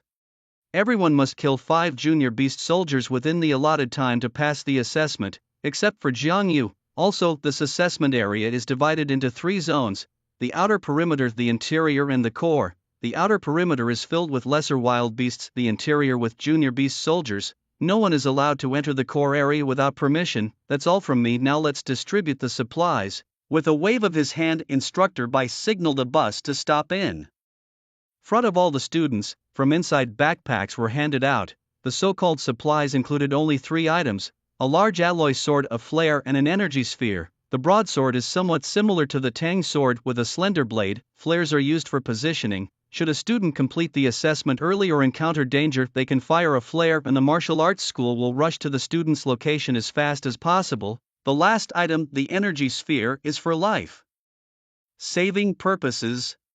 It can release a powerful electric net that protects the student. Although everyone has signed a life and death agreement, the martial arts school can't really let the students die at the claws of the beasts. "Instructor, may I ask, what are the assessment criteria for special admission students?" suddenly a student in the crowd asked. Instantly, all eyes turned to Jiang Yu. The white-haired young man coughed lightly and said without hesitation, "According to the rules of the martial arts school, a special admission student needs to achieve a double S rank in the assessment. That is, Jiang Yu needs to kill 100 junior beast soldiers and also slay 1 intermediate beast soldier to pass the assessment." The crowd gasped, looking at Jiang Yu with sympathetic eyes. A junior beast soldier is equivalent to a junior martial artist, matching their strength. They found it challenging just to kill 5, whereas Jiang Yu had to kill 100, including an intermediate beast soldier. However, when the students thought of Jiang Yu's punching power, they felt reassured. A punching power of 3,000 kilograms, that's already at the standard of an intermediate martial artist. Killing 100 junior beast soldiers would be a breeze. Wait, with Jiang Yu's 3,000 kilograms of punching power, isn't killing 100 junior beast soldiers just like playing a game? He only faces 1 beast of the same level while we face 5. Comparing this, why do I feel like his assessment is lighter than ours? Exclaimed a chubby student as if he had discovered a new continent. The other students also came to this realization. Indeed, compared to them, Jiang Yu's assessment seemed lighter. The white-haired young man smiled, a hint of mockery in his eyes, and said, "Given Jiang Yu's high strength, the usual assessment criteria for special admission students are ineffective for him. Therefore, we've decided to add 1 more high-level beast soldier to his challenge. Jiang Yu, do you have any objections?" "No," Jiang Yu said calmly, turning his head to glance at the chubby student who spoke earlier. The chubby student shivered, quickly realizing and uncertainly asking another student nearby, "Hey buddy, did my words just now offend someone?" The asked student nodded slightly and instinctively moved away from the chubby one. "Alright, I now declare that the assessment officially begins," said the white-haired young man with a smile. Buzzing sounds filled the air as dozens of helicopters flew in. Helicopters? What are so many helicopters doing here? Don't you know? The entire area around Jingtian town is enclosed by an electric net. We can only enter by parachuting, a real-life battle royale, parachuting, but I'm afraid of heights, the students chattered among themselves. Jiang Yu remained silent, not paying attention to the others, walking alone on the open ground. Congratulations to the host, strength +1+1+1. Congratulations to the host, speed +1+1+1. Congratulations to the host, mental power +1+1. The white-haired young man watched Jiang Yu's actions completely baffled. He had heard from Zhang Ming that Jiang Yu liked to wander aimlessly when he had nothing better to do.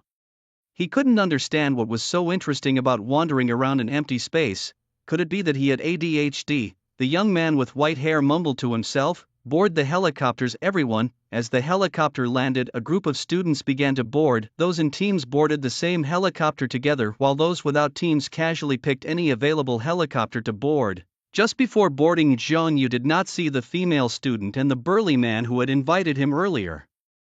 Perhaps his assessment score was too high, intimidating the other students. "Let's go. I will definitely pass the martial artist examination. I will make a name for myself, become a true martial artist and improve my family's living conditions. Sure, just you wait. I'll become a martial artist and then marry you." With their desires to become martial artists, the students ascended in the helicopters. The field suddenly seemed much more spacious. The young man with white hair walked toward a bus and said to the staff inside, "Immediately activate the surveillance for Jingtian town and deploy drones to follow. Broadcast this assessment live to every resident's mobile phone in the base city." Yes, the staff wasted no time and began typing rapidly on the keyboard. Soon hundreds of drones took off, following behind the helicopters. Meanwhile, the large screens outside also changed their displays, focusing mainly on Jiang Yu among a few others. Not all students were featured in the live broadcast, only those who were deemed to have potential. Otherwise, it would be impossible to broadcast thousands of students. Although Jingtian town was called a town, it was quite large. Dozens of helicopters flew into it and quickly spread out. Sitting in the helicopter, Jiang Yu could clearly see that students were already starting to jump. Those who jumped chose the periphery, none chose the interior. Clearly they wanted to start with lesser beasts to practice. Mutated beasts. They were called so because their bodies had undergone mutations, becoming stronger and even developing intelligence. Underestimating them could easily lead to disaster. Moreover, apart from a few, most of the students participating in the martial artist assessment had never directly encountered these mutated beasts, nor had they killed any. They needed these lesser beasts to build their courage to no longer be afraid. "Brother, we've entered the outskirts of Jingtian town. Where do you plan to jump?" Inside the cabin, an attendant asked while handing a parachute backpack to Jiang Yu. Although the helicopter wasn't flying very high, it was still over 100 meters above the ground, a height that could kill even a martial artist if they jumped without a parachute. Taking the backpack and strapping it on, Jiang Yu looked down at the ground and replied, "Let's go straight to the interior. I don't have time to waste on these lesser beasts." Like the others, he too had only 12 hours. During this time, he needed to kill 100 junior beast soldiers. A mid-level beast soldier and a high-level beast soldier confronted him. Fortunately, his strength had already reached that of a junior war general. As long as he didn't act rashly, defeating these beasts wouldn't pose much of a problem. "Alright, let's head straight inside," he decided. The receptionist did not try to dissuade Jiang Yu. The helicopter soared through the sky and 5 minutes later it hovered above the interior of Jingtian town. Looking down from above, Jiang Yu immediately spotted several low-level beast soldiers prowling the streets below. They resembled a cross between dogs and wolves with fierce countenances. "Brother, can we jump out here?" the receptionist asked. Jiang Yu nodded lightly, ready to jump, when suddenly he recalled the words whispered to him by a white-haired young man on the way there. "Kid, during the assessment, if you can show off, then show off as much as you can. You represent our Longting martial arts school, you can't let our style be anything less than impressive. Plus, this live broadcast comes with a tipping feature. Once you ramp up the style, won't those little gifts start flowing in? Show off?" A glint flickered in Jiang Yu's eyes as he shook his head silently, dismissing the idea with a leap from the helicopter. "Show off? That was something he could never do, it didn't fit his persona at all. He was after all a sunny and cheerful young man. Below him was a commercial street lined with abandoned vehicles. The paint on some of the cars had rusted, giving them a decrepit appearance. With a loud thud, Jiang Yu landed on the ground, cutting away his parachute and surveying his surroundings. The area was teeming with different types of beasts, mainly categorized into 3 types according to the data he had: the shadow cat, a small and incredibly fast feline; the steel hare pig, large but slow, covered in steel-like bristles, known for its defense; and the jawhound, balanced in speed, attack and defense, with a biting force that was extraordinarily fierce. These 3 types were common in the inner parts of Jingtian town. Of course, there were other beasts, but their levels did not exceed that of low-level beast soldiers. Higher-level beast soldiers were only found in the core areas. Meow. As Jiang Yu was assessing his surroundings, a cat's meow drew his attention. Looking towards the source, about 5 meters to his right front, a shadow cat with an all-black coat and the size of a small dog was perched atop an abandoned car, its blue eyes staring intently at him. "I'll start with you." Jiang Yu drew the long sword from his back. Meow sensing the danger, the shadow cat leapt from the car roof and charged towards Jiang Yu. Its speed was remarkable, far surpassing that of an average low-level warrior, even reaching speeds of 30 meters per second. To an ordinary warrior, this creature would be unmanageable and could even prove fatal, but in Jiang Yu's eyes, its speed was insufficient. It seemed very slow. Just as it closed the distance to less than 3 meters, the shadow cat made a sudden leap, its claws aiming for Jiang Yu's face. Now, in that instant, Jiang Yu moved. His figure vanished from the spot and his long sword transformed into a streak of light, slashing across the neck of the shadow cat. Hooks. Blood splattered. Meow, the head of the shadow cat separated from its body and the lifeless corpse fell to the ground, its body still twitching in its final moments. The first one, Jiang Yu waved to the drone behind him, signaling it to record the moment. When Jiang Yu made his first kill of an exotic beast, he felt little discomfort in his heart. In fact, it felt quite ordinary. For many trainees, killing an exotic beast on their first try isn't an easy task, apart from their own strength, which is no less formidable than that of a martial artist. These beasts exude a fierce aura. Their attacks are also unpredictable. Many students facing an exotic beast for the first time are often overwhelmed by this fierce aura, unsure of how to attack, thus unable to utilize even a third of their strength. This is why many students start by targeting lesser exotic beasts. Killing these beasts, seeing the blood, enhances their ferocity, giving them the courage they need to face more formidable beasts.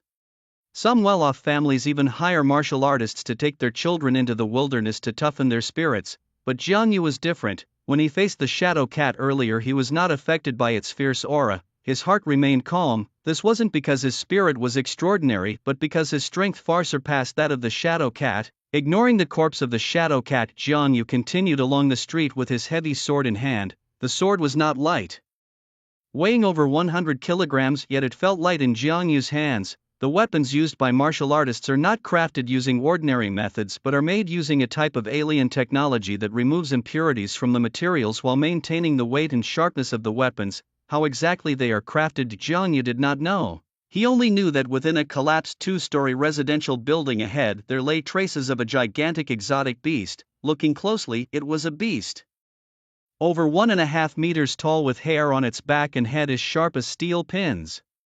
At the corners of the beast's mouth were 2 thick tusks, which reflected a chilling light under the sun. This was a steel fur boar, a junior beast soldier known for its defense. Compared to the shadow cat, Jiang Yu preferred the steel fur boar because its entire body was valuable. It was about twice the size of a normal domestic pig. Not only was its meat delicious, but it was also very expensive. Every kilogram of steel fur boar meat could sell for over 1,000 yuan in the market. It was a type of meat often consumed by many aspiring martial artists. Even the steel-like hairs on its back could be made into steel wool pads for scrubbing pots and other items. The steel fur boar in front of him weighed about 600 kilograms, grunting.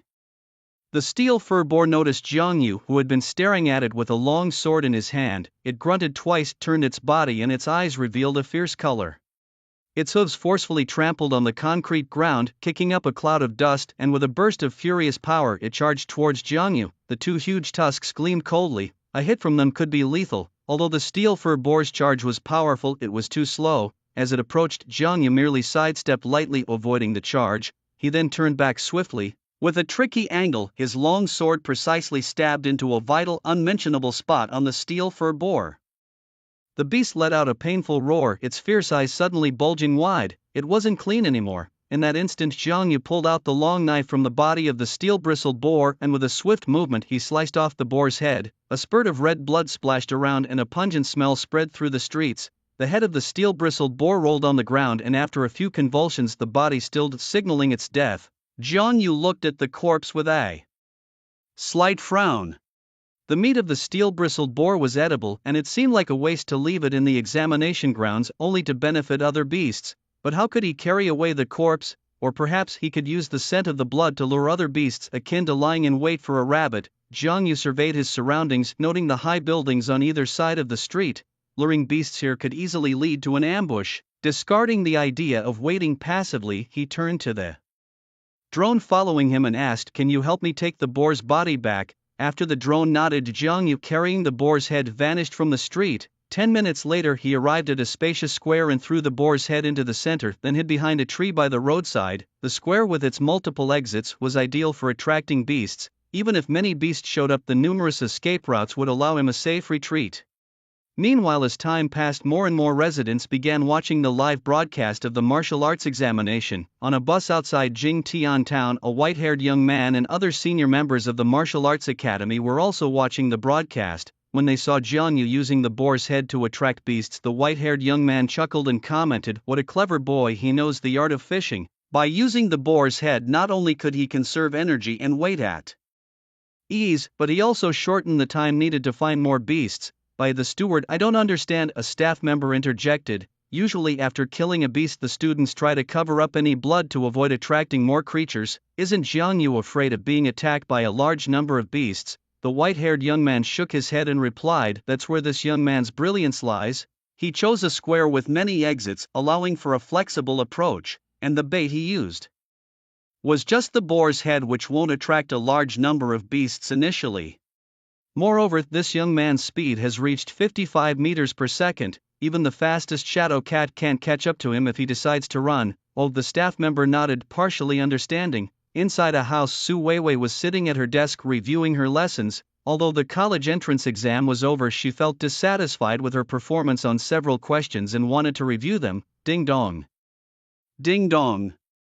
Her phone suddenly started ringing continuously with notification sounds. With a frown, Su Weiwei opened her phone to find messages from her class group. "At everyone, are you guys watching the martial arts examination live?" Jiang Yu was there. He really went to participate in the martial arts assessment and has already killed 2 junior beast soldiers. Now he's ranked first in the examination. "At everyone, I have a video of Jiang Yu killing the beasts. It's so cool, I'll send it to you guys." At the bottom of the message, there were 2 recorded videos. Su Weiwei opened them. One video showed Jiang Yu killing a shadow cat, while the other captured the scene of him killing a steel fur boar.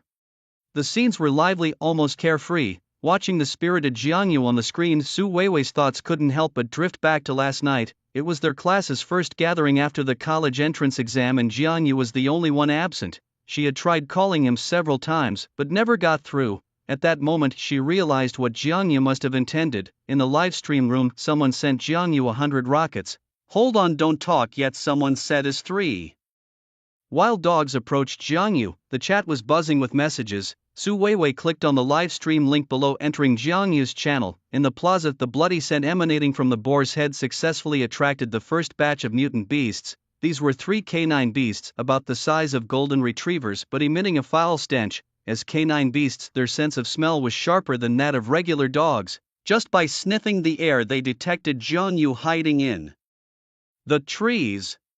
"Have I been spotted?" Jiang Yu wasn't perturbed. He leaped down from the tree, standing opposite the 3 fang dogs. Growling, the beasts crouched with their claws extended, teeth bared in aggression, dripping foul saliva. "Let's deal with you first." Without any delay, Jiang Yu, carrying a long sword, flashed past the 3 dogs. Although the beasts were fast, reaching speeds up to 25 meters per second, they were no match for Jiang Yu. In a blur of motion, 3 dog heads were sent flying into the air. At this moment, even heads couldn't save their lives. "Congratulations, host. Bite force +1. Sense of smell +1. Bite force +1. Sense of smell +1. The system's sudden notification paused Jiang Yu's corpse collecting actions. He looked down at the ground where several attribute bubbles lay. mutant beasts drop attribute bubbles too. Jiang Yu was momentarily stunned, then it dawned on him, the system had never stated that only humans could drop attribute bubbles. After collecting the attribute bubbles from the ground, Jiang Yu piled the bodies of the 3 canine beasts with the boar's head to attract other mutant beasts, then hid in the trees again. The area was vast, and no matter how many beasts attacked, he was confident of escaping unscathed. Soon a second wave of beasts, attracted by the smell of blood, approached, and Jiang Yu eliminated them as well, collecting several more attribute bubbles. Time flew by. In every corner of Jingtian Town bloody battles raged. Some students, adapting to the mutant beasts, ventured deeper, beginning to hunt down the initial ranks of beast soldiers. Inside a dilapidated residential building, 3 female students, after working together to kill a shadow cat, sat on the floor out of breath. Sister, and this shadow cat is really tough. No wonder it's the beast students least want to face. If it weren't for the 3 of us teaming up, we might have really fallen to it today. Its movement speed was incredibly fast. It was hard to imagine how those solo students managed to kill it by themselves. A young-looking female student, still visibly shaken, said while patting her chest. Another girl nodded in agreement, adding yes, that shadow cat was really tough. I wonder how the other students are doing. Without meaning to, the idea sparked interest in the petite-faced girl, who then shook her wrist device, suggesting, why don't we check the rankings? Before the assessment began, each student's communication watch was loaded with a map of Jingtian Town and the student rankings. The map was to ensure no one would get lost, while the rankings were to incite a sense of competition among them. Opening her device, the young-looking girl's pupils suddenly shrank as she stared at the screen in disbelief, exclaiming, "Oh my god, how is this possible? The top-ranked Jiang Yu, he has already killed 36 junior beast soldiers." The student known as Sister, and along with the other girl, were equally stunned and quickly checked the rankings themselves. The first place was indeed Jiang Yu with 36 kills, followed by Wang Wei with 3, and An Jing with 1. How did Jiang Yu manage to kill 36 junior beast soldiers so quickly? One of the girls remarked, dumbfounded. It had been less than 3 hours since the start of the assessment. This meant Jiang Yu was averaging 12 kills per hour, or 1 every 5 minutes. Sister, in the shocked, appeared more composed than the others. She shook her head and said solemnly, "It's not just that. Don't forget he needs time to travel too. Those 36 beasts won't just be sitting together waiting. Jiang Yu had to find them. He must be killing them in less than 5 minutes each. Doesn't he have a live stream? Why don't we check it out and see for ourselves?" Taking the suggestion, the petite-faced girl immediately accessed Jiang Yu's livestream and projected it for Sister and the other girl. The scene they witnessed left them dumbstruck once more. In the livestream, Jiang Yu was facing the onslaught of 12 shadow cats. Each swing of his sword resulted in a fallen shadow cat. The speed, which was the shadow cat's strength, seemed like an old man's stroll in front of Jiang Yu, unable to dodge his swift blade strikes. With several flashes of his sword, 12 shadow cats lay in a pool of blood, surrounded by dozens more bodies of other beasts. The 3 girls looked at each other, shock evident in their eyes. Together, they had barely managed to kill 1 shadow cat, whereas Jiang Yu effortlessly took down 12. The gap in their abilities was staggering. Is this the strength of a specially recruited student? The petite-faced girl exclaimed in amazement. Sister and remained silent. She had once invited Jiang Yu but had been turned down. Now it seems that if they teamed up with Jiang Yu, they would only become a burden. Is this the strength of a specially recruited student? Sister muttered to herself. The shocked weren't limited to the 3 girls. At the same time, many viewers in Jiang Yu's livestream were also deeply shocked. Ordinary residents were somewhat better off, unaware of the ferocity of the shadow cat, simply watching the excitement. However, some martial artists were not so calm. They had participated in martial artist assessments and knew how troublesome shadow cats could be. It's no exaggeration to say that out of 100 students who died, 95 perished at the paws of shadow cats. Their movement speed is fast, and with their small size, once they launch a sneak attack, few students can react quickly enough. Zhang Ming, sitting in the martial arts hall office, watched Jiang Yu's livestream with a satisfied smile on his face, casually donating 10,000 rocket gifts. Thanks to Zhang Ming for the 10,000 rockets. Inside the live stream, a barrage of rockets soared, covering the entire screen. 1 rocket equals 2,000 Hansha coins. The live stream was set up by Longteng Martial Arts Hall, and the name Zhang Ming was familiar to major forces. With Zhang Ming's donation, rockets appeared in the live stream as if they were free. Li Er donated 100 rockets. Wang Teng donated 1,000 rockets. Lu Xiu donated 200 rockets. The rockets soared, astonishing countless viewers. On the square, the number of beasts was increasing. the 70th beast, it was time to leave the square. Jiang Yu casually killed a toothed dog, looking at the large number of beasts gradually approaching the square, and without turning his head ran off into the distance. By this time hundreds of beasts had been attracted by the smell of blood near the square. Even he couldn't boast of killing all these beasts. It would be better to go elsewhere and kill isolated beasts. It was now 3 o'clock in the afternoon, 5 hours since the assessment had started, and he had enough time to complete the task. Jiang Yu thought to himself as his figure quickly sprinted through the streets. His speed was 250 meters per second, which is 900 kilometers per hour. However, he didn't run at full speed, but at about 50 meters per second on the streets. Even when killing beasts, he did not use his full strength but maintained the level of an intermediate martial artist. Even the strength of an intermediate martial artist was enough for him to pass this assessment. The scenery of the streets flashed by, and one beast after another died by Jiang Yu's hand. Congratulations host, bite force +1. Congratulations host, sense of smell +1. Congratulations host, speed +2. Congratulations host, skin thickness +1. 1 by 1 inch attribute bubbles were collected by Jiang Yu. Ignoring the system, Jiang Yu continued to hunt isolated beasts on the streets. Unknowingly he arrived at a T-junction. In front of him to the right 3 female students were surrounding and attacking a steel-haired pig. He initially did not want to interfere, ready to turn around and leave. Suddenly a shadow cat sprang out from a corner, pouncing towards a female student with her back to him. The female student, as if frozen in fear, turned her head to see the incoming shadow cat and did not move. Without a second thought, Jiang Yu reflexively threw his longsword like a spear at the shadow cat. It wasn't that he wanted to play the hero to save the damsel in distress, but he was currently being live-streamed and every move he made was visible to the outside world. Anjing was panicking now. Just after she and her companion had managed to defeat a steel-haired boar and she was catching her breath, she suddenly sensed danger behind her. Turning around, she saw a shadow cat pouncing towards her. She wanted to defend herself, but it was too late. She could only watch helplessly as the shadow cat approached. Was this the end? Feeling helpless, Anjing slowly closed her eyes. Suddenly a whooshing sound filled the air and a long sword pierced through the body of the shadow cat, pinning it against the wall to her left. Only then did she see Jiang Yu not far away. It was him. A light of relief and joy flashed in Anjing's eyes. Jiang Yu ignored her gaze, walked over to the wall, pulled out the sword and walked away. Wait, wait! Watching Jiang Yu's retreating figure, Anjing suddenly called out. She quickly ran in front of him, bowed deeply and said, "Thank you for saving me just now. It might have been a small effort for you, but for me it was a life-saving grace. If possible, could you leave your contact information? After the assessment is over, I would like to thank you properly for saving my life." Jiang Yu looked Anjing up and down without saying a word. Was Anjing beautiful? Very much so. Tall and curvaceous, her face exuded maturity and steadiness reminiscent of a youthful ant. However, Jiang Yu still shook his head and refused, moving forward. A test of resistance to feminine allure? Which cadre can't withstand such a test? Rejected. Anjing stood still, a flicker of light passing through her eyes as she watched Jiang Yu disappear into the street. Only then did she turn her gaze back to her 2 companions. A petite female trainee approached her, teasingly saying, "So sister, and did you feel your heart flutter just now?" That was a classic hero saving the beauty moment. Jiang Yu is handsome, talented and strong, and you with your stunning looks are the beauty of our martial arts school. You two are a match made in heaven. How about it? Should I find out Jiang Yu's contact information for you? Thump. Anjing flicked the trainee's forehead, annoyed. "I just wanted to thank him for saving my life. Besides, I am 6 years older than him." As she spoke, Anjing blushed slightly. The petite trainee didn't care and retorted, "So what if you're 6 years older?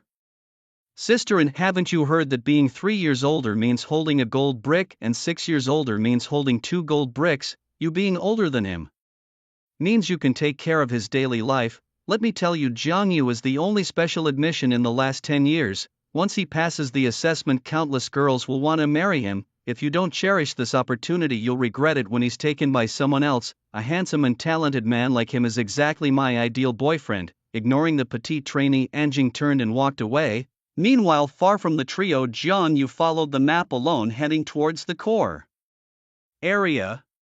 Along the way he felled one exotic beast after another with his long saber. Quickly he completed the assessment task of 100 exotic beasts. Before him now stood a towering wall, several tens of meters high, stained with black blood marks. Jiang Yu stood at the base of the wall, a rare look of solemnity on his face. This wall marked the boundary between the inner area and the core area. Beyond the wall lay the place where many trainees would stop, unwilling or unable to go further. The core area inhabited by mid-level and high-level beast soldiers. In the past, some trainees, overestimating their strength, had recklessly entered the core area only to be devoured completely by the exotic beasts. Now he was about to step into this region, but the question remained, how should he enter? As Jiang Yu pondered this, staring intently at the high wall, a drone, seemingly understanding his dilemma, flew towards the right side of his hand. He quickly followed it and, sure enough, found a metal door in the wall some distance away. Beyond the door lay ruins. If the outer area was likened to a wilderness and the inner area to a deserted city, then the core area was truly a wasteland. As far as the eye could see, hardly a single building stood intact. Everywhere were ruins and rubble, a scene of utter devastation. The ground sporadically displayed the skeletal remains of exotic beasts. Pushing open the door, Jiang Yu was immediately enveloped by the scent of decay. From afar, the roars of exotic beasts could be heard.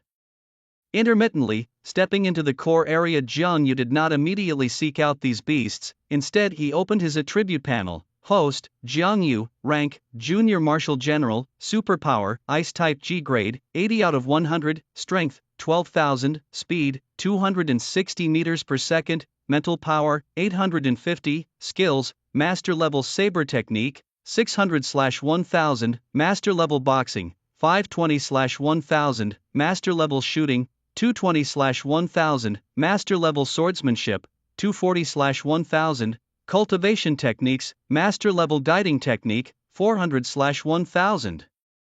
Junior level source power method, 8 out of 1000. The attribute panel showed little change. It did not display senses like smell or biting strength, but his saber technique proficiency had increased by 80 points of experience. Gaining 80 points in less than 6 hours was a talent considered above average even outside. After checking the attribute panel, Jiang Yu gripped his long saber and headed towards the center of the core area. It was only there one could find high-level beast soldiers. Compared to the inner area, the core area had fewer exotic beasts. Walking along, Jiang Yu occasionally saw the bones of exotic beasts but rarely spotted any living creatures. This entire core area, before the rise of the exotic beasts, was the central and most bustling part of Jingtian town. Following the beast uprising and mass relocation of the residents, this place was designated as the core area for trainee assessments. Just as Jiang Yu was lost in his thoughts, a low growl suddenly erupted. A fierce exotic beast resembling a mouse but the size of a tiger, with dark gray fur and unusually strong forepaws and a pair of blood-red eyes, blocked his path. What particularly caught Jiang Yu's attention was the tail behind the creature, which was over 2 meters long and covered with backward-pointing spines. A mid-level beast soldier, the pulling rat. Jiang Yu slightly furrowed his brow. Like the shadow cat, the pulling rat was one of the beasts that many warriors preferred to avoid. It wasn't that it was exceptionally strong or fast, but rather that this creature was incredibly cunning and quick at burrowing.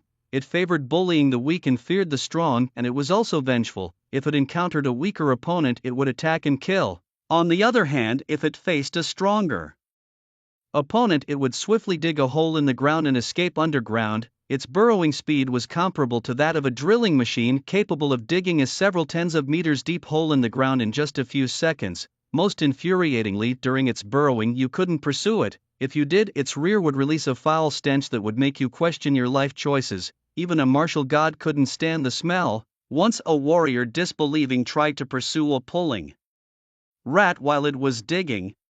He ended up knocked out by the stench and became the rat's meal. Most importantly, this creature held grudges. If you didn't kill it on the spot, it would stealthily follow you, waiting for your weak moments or injuries to strike and kill you. Therefore, this led many warriors to simply turn around and leave upon spotting a pulling rat. After all, nobody ate rat meat. A low-value, troublesome and vengeful beast was something many warriors were reluctant to face. Forget it, I'll hunt other beasts instead. This one is too much trouble, Jiang Yu muttered to himself, intending to leave the pulling rat and search for other creatures. Squeak, squeak.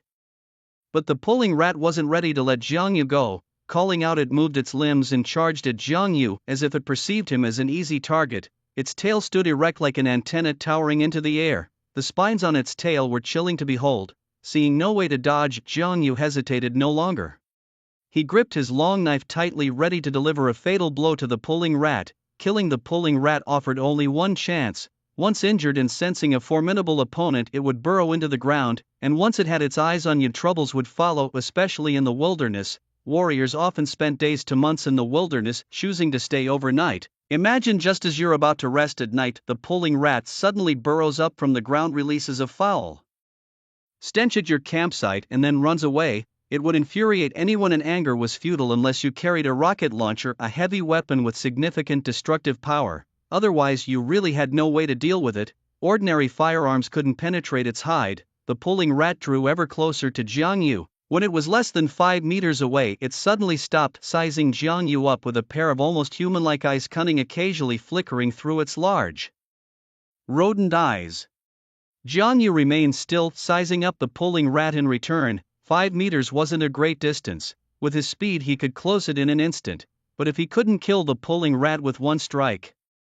The groundhog let out a fart and ran. He certainly didn't want to be knocked out by the stench. Thus, man and rodent faced each other across the distance. Suddenly, a breeze blew by, dropping a fallen leaf right between them. At that moment, Jiang Yu moved. He sprinted forward, his long sword aiming straight for the groundhog's head. Sensing danger, the groundhog turned to flee, smoke beginning to emit from its rear. However, it had underestimated Jiang Yu's speed. With Jiang Yu at full throttle, the groundhog had no chance to escape. With a splat, a stream of red blood sprayed out as the groundhog's head rolled onto the ground. At the same time, the smoke from its rear billowed out. A putrid smell spread through the air. Seeing this, Jiang Yu quickly moved away from the groundhog, keeping a safe distance. The smoke grew thicker and the foul odor intensified. The groundhog's body lay on the ground, surrounded by the smoke. From a distance, Jiang Yu watched the rising smoke and breathed a sigh of relief. Thankfully, he was decisive. Otherwise, a whiff of that smoke and he wouldn't need to eat for days. With the groundhog dead, Jiang Yu glanced at the corpse, chose a different path and continued towards the central area of the core zone. His assessment task now only left one high-level beast soldier. In a secret room in Huidu Base City, 3 mysterious figures in black robes gathered around a round table. One of them spoke up. "Gentlemen, you are both aware of the special recruit appearing in Huidu Base City, right? This special recruit named Jiang Yu is an orphan with no background except for a childhood friend who is like a sister to him. The higher-ups want us to nip his potential in the bud. We cannot allow him to rise successfully. Hanxia country already has enough martial arts geniuses, and their presence has long been a threat to our great Chicken Empire's security. We must eliminate these geniuses, causing a generational gap among the young martial artists of Hanxia country. Only then can we fulfill our ancestors' wishes, step onto Hanxia's land, and complete the glory of East Asia." The other 2 mysterious figures stood and bowed in agreement. As for the high-level beast soldier, "Where are you?" Jiang Yu strolled through the central area, his eyes scanning the surrounding streets. Along the way, numerous mid-level beast soldiers fell to his blade. According to the assessment rules, the bodies of the beasts killed during the assessment belonged to the student. A kilogram of steel-haired pig meat could sell for over 1,000 Hanxia currency in the outside world, while a kilogram of mid-level beast soldier meat could fetch over 3,000 per kilogram. The saying "poor in literature, rich in martial arts" was not just an empty phrase. The meat of these beasts was not only delicious but also rich in energy. Just as Jiang Yu was searching for more beasts, a loud moo echoed in his ears. His eyes narrowed as he leaped towards the source of the sound. The presence of a moo meant there was a cow, and beef was a prized commodity. Carrying a long sword that weighed over 100 kilograms, Jiang Yu quickly arrived at the source of the mooing. Looking around, he found himself beside an artificially created lake. In the midst of a tranquil lake, a black rhinoceros, as formidable as a full-grown elephant and with a visage of fierce majesty, stood bellowing at the sky. Its horn, sharp as a scimitar, crowned its head, and its thick, rugged skin seemed almost impenetrable. Even from a distance, one could feel the fearsome aura emanating from the beast, commanding awe and fear alike. Its dark eyes, stern and cold, emitted a roar so thunderous that it stunned dozens of small birds perched on nearby tree branches. This creature was a high-level beast soldier, the Black Rhino. Perched atop a crumbled wall, Jiang Yu slightly furrowed his brow. Known for its tough skin and powerful charge, the Black Rhino could sprint at speeds up to 90 meters per second, equivalent to over 300 kilometers per hour. Its striking force was immense, comparable to the full burst of a junior martial warrior. Most daunting was its hide, incredibly thick, so much so that even F-grade weapons wielded by junior warriors could hardly make a scratch. In other words, you might strike it numerous times without effect, but a single charge from it could be devastating. As Jiang Yu surveyed the Black Rhino, it too noticed him. Standing against the backdrop of the ruins, he was hard to miss. The rhino bellowed angrily, murder flashing in its eyes. With nostrils flaring and sending jets of steam into the air, it stamped the water fiercely with its hind legs and charged towards Jiang Yu. Its approach like a thundering herd of horses. In a blink, it was upon him. Jiang Yu, no fan of being charged at, did not take the beast's assault lightly. Swiftly he dodged to the side, and as he passed by, his blade struck the rhino's back, eliciting a harsh, grating sound. The knife only left a white mark on the rhino's tough skin, further infuriating the creature. After ramming into several walls, the black rhino, with eyes burning red, turned sharply and charged at Jiang Yu again. Dodging agilely like a nimble monkey, Jiang Yu evaded the rhino's relentless attacks.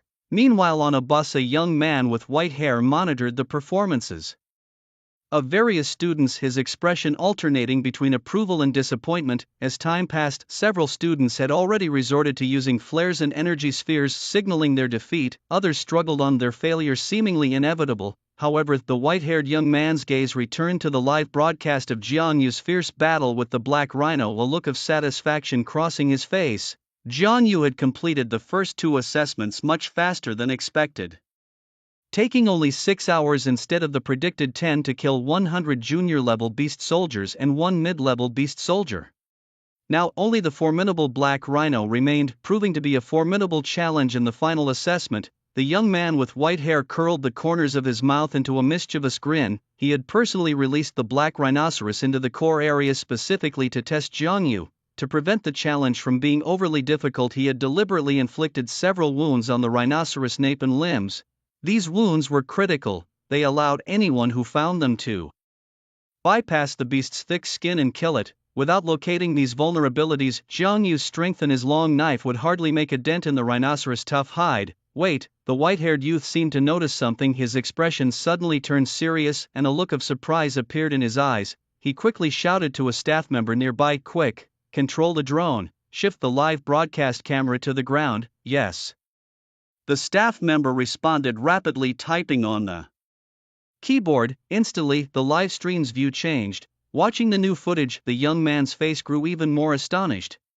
In the video, Jiang Yu was not only dodging the rhinoceros charges but also intermittently creating ice walls with his hands, placing them under the beast's feet. A superpowered warrior. This kid was also a superpowered warrior. No wonder his strength had improved so rapidly. The youth couldn't keep calm anymore and immediately called Zhang Ming. There was no need for him to make the call, as Zhang Ming had also seen the ice walls created by Jiang Yu and was equally surprised. He had never imagined that Jiang Yu was not only a genius but also possessed superpowers. "Chairman Zhang, congratulations to you. Who would have thought that a casual decision of yours would bring you a genius-level superpowered warrior?" a female receptionist said with a smile. Zhang Ming shook his head and laughed. "You're mistaken. It wasn't a casual decision, but rather the persistence I've maintained over the years.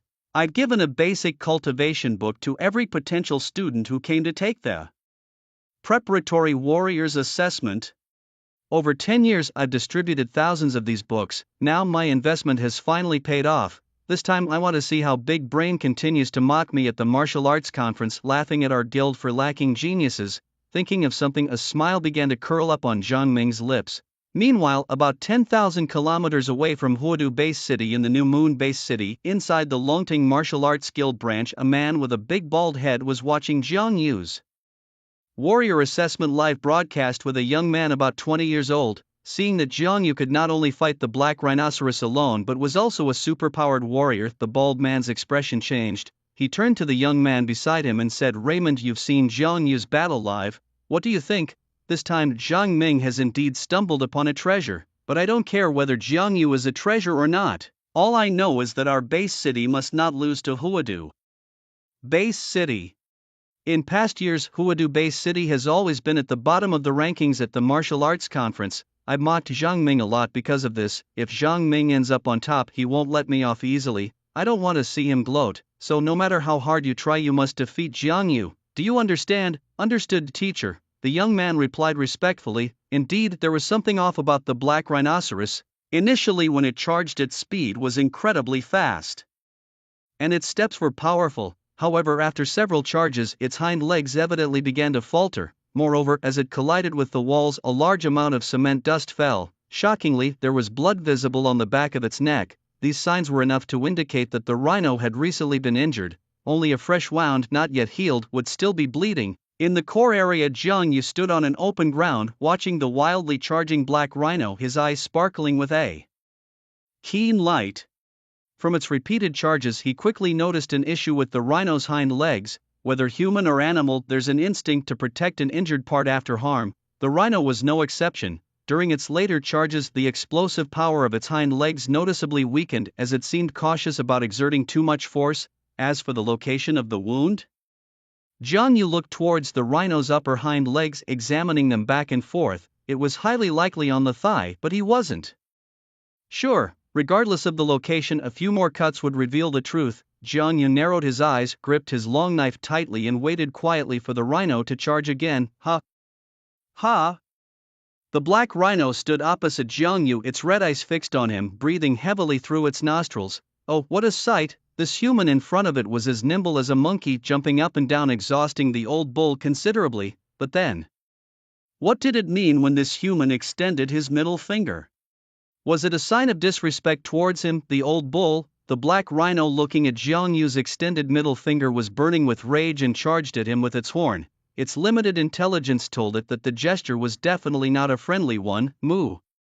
The fierce bull charged. Facing the oncoming black rhino, Jiang Yu held his long knife horizontally and, in the moment just before their collision, swiftly dodged and slashed at the rhino's rear thigh. Screech! The grating sound echoed again. There was no wound on the black rhino's thigh. Not on the thigh. Jiang Yu was slightly startled, and seizing the moment, he grabbed the rhino's tail and leapt onto its back.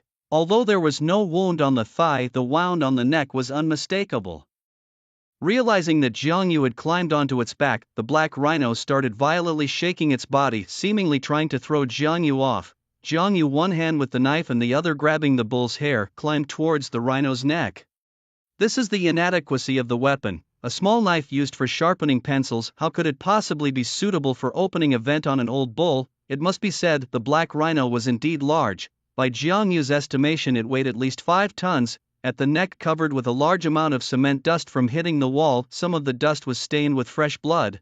Jiang Yu ran to the neck, and indeed, beneath the cement dust, he saw a wound cut by a sharp blade. He did not hesitate. One hand grasping the bull's hair, he raised his long knife and slashed at the neck of the black rhino. Sensing its impending death, the black rhino struggled even more fiercely. However, unfortunately for the rhino, Jiang Yu had not an ounce of mercy or sympathy. His blade fell decisively. With a thud, the massive bull's head rolled off and a stream of hot blood spurted out. Jiang Yu leapt off the back of the black rhinoceros, his expression indifferent as he looked at its corpse.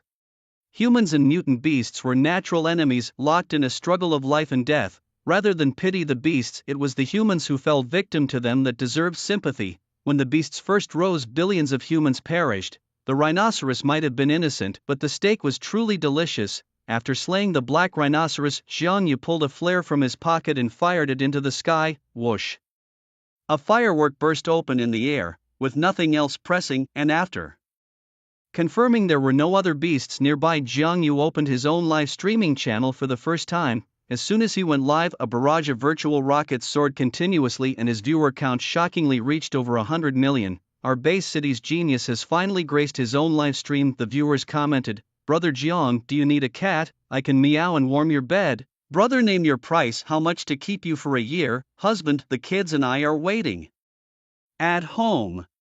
Startled by the flood of frantic comments, Jiang Yu quickly shut down the live stream. He then turned to check the rankings of the trainees. First place, Jiang Yu with 100 junior beast soldiers, 20 intermediate and 1 senior beast soldier defeated. Second place, Wang Hui with 5 junior beast soldiers. Third place, and Jing with 5 junior beast soldiers defeated. Some trainees passed, others failed. Jiang Yu even saw a list of deceased trainees at the end of the rankings. Ranked 1001st, Fei Wu with 0 kills, deceased. Assessments always had risks. Even with energy spheres, not all casualties could be avoided. Nobody wished to see death. Time flew swiftly. Soon a helicopter arrived from the horizon. After boarding, the helicopter carried Jiang Yu away from the assessment area. Sitting inside, Jiang Yu reflected on his personal shortcomings during the assessment. First, he lacked a manual of movement techniques. A good one could definitely make dodging in combat much easier. Second, weapons. Although his long sword was fine, it was indeed too light for him.